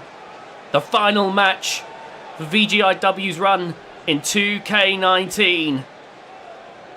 I want to thank everyone, by the way, who has made it to this point. Thank you all, no matter when you started watching. The appreciation cannot be understated. We're closing in on 100 subscribers, and it is truly glorious to see the support, the admiration. Genuinely, it means a lot. No matter who your favourite wrestler is, no matter what you think of wrestling, I want to thank you all deeply for the support. But here we go. The world title was just shown to the crowd. Sophia Muller and Reina v. Bora, they are ready for each other here. The match begins. Takedown there by Sophia Muller, who goes right for the leg. The referee immediately checking in, making sure to see if them. Oh, what a boot there from Reina v. Bora, who bounces back here. Now, I remember the match they had when last time they went one-on-one at Hall of Glory. It was incredibly close. Oh my goodness! But Sophia Muller gonna try and cut Reina v. Bora's, trying to cut the snake's head off here. Oh, look at this. Oh, wait a minute, no! Immediately cutting Reina v. Bora off from that DDT. And now going for the legs here. Look at this, Reina v. Bora being smart about this. That's what you need to be. You need to be smart if you're gonna try to beat Sophia Muller. And now, look at this, trying to just keep that aggression on Sophia Muller here. Trying to stop her from being able to bounce back. Trying to suffocate her, essentially. And look at this. Look at that, using the ropes for leverage there with that arm lock.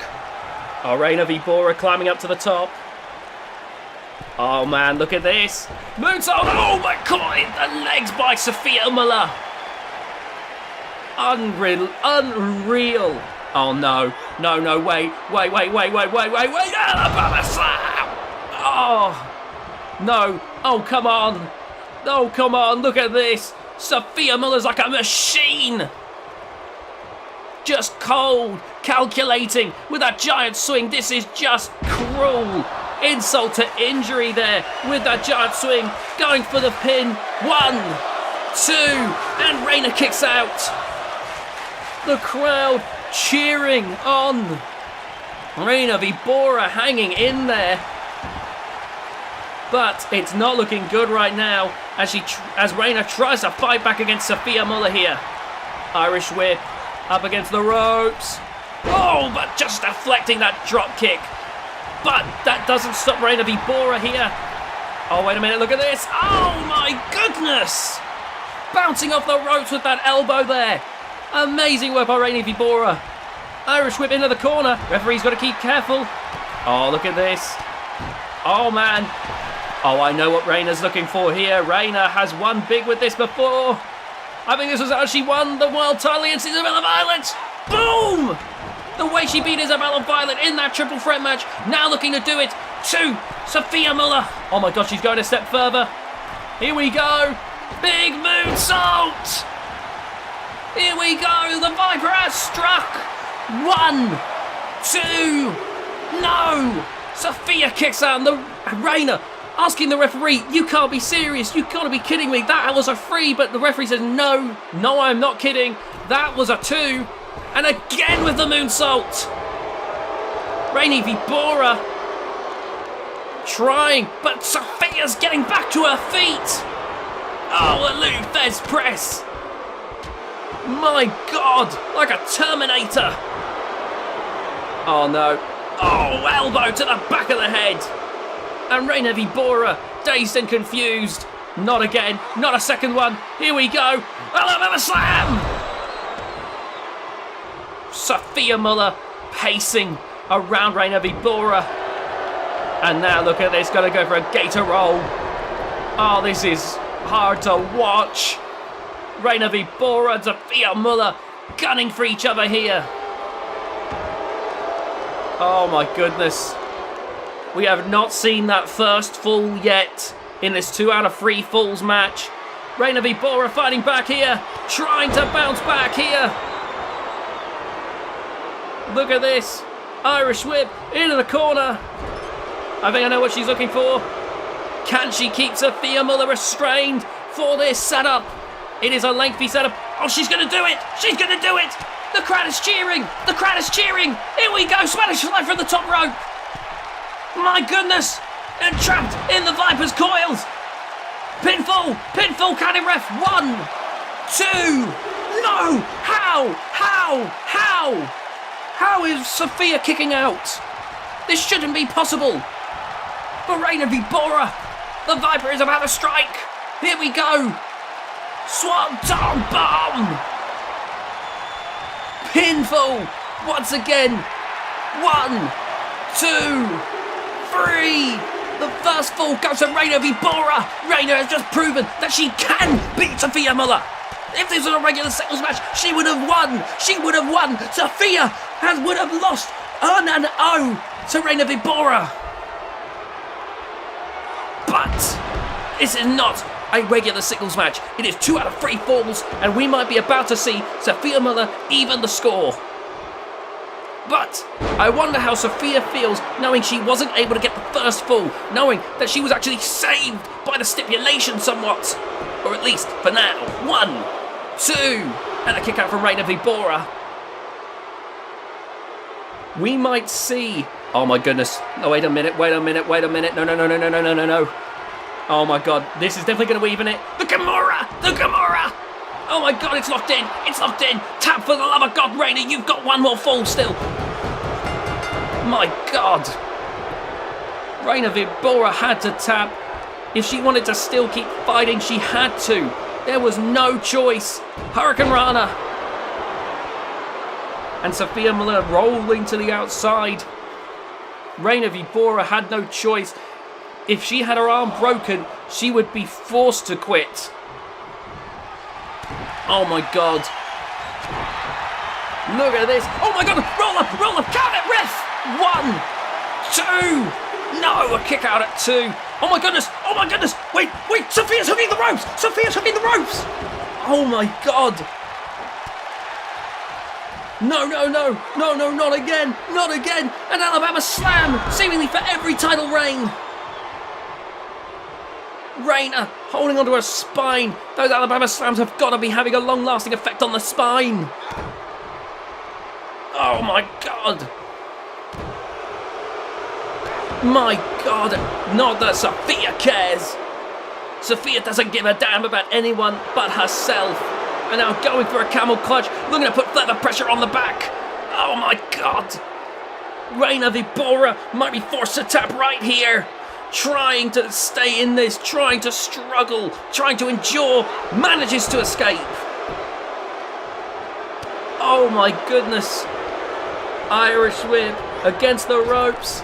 Oh man, Reina Vibora there with the escape.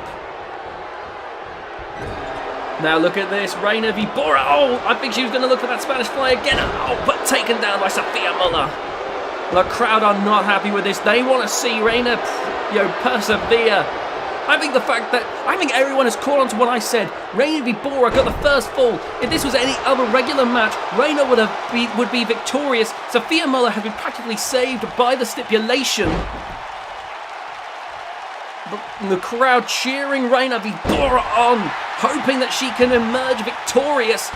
Double foot stomp right there. And now bringing Sophia Muller back up onto her feet here. Look at this, going for the arm, but Sophia Muller there with the strike. No, look at this. I think she hit Reina Vibora with 4 Alabama slams, 1 for each range she's had. It's been absolutely brutal, absolutely sadistic and vicious.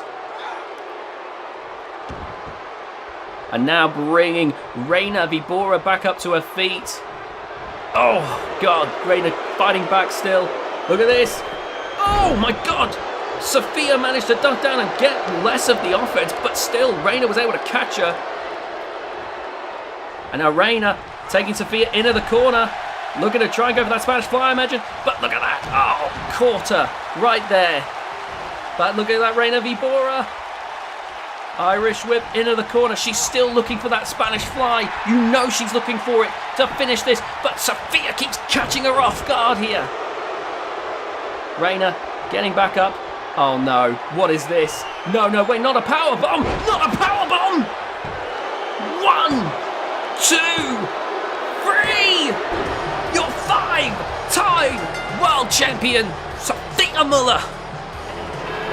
God damn it. Now, a lot is going to be said about that for sure. I don't think this situation has been resolved. Reina Vibora, like I said, if this was a regular singles match, like the first time they encountered each other, I think Reina Vibora would have won. Reina Vibora would have walked away. But because the World Championship matches were 2 out of 3 falls tonight, Sophia Muller might have been saved by the stipulation. Regardless of all these excuses I'm giving, Sophia Muller, at the end of the day, will walk away with the world title once again, the status quo of the women's division. Heading into 2K22. I want to thank you all so much for watching this video. If you enjoyed, be sure to leave a like on the video. Subscribe if you haven't already and hit the notification bell. Thank you once again for all the support. Share this video around with your friends to get more eyes on the channel and comment and let us know what your favourite fight was. See you at 2K22.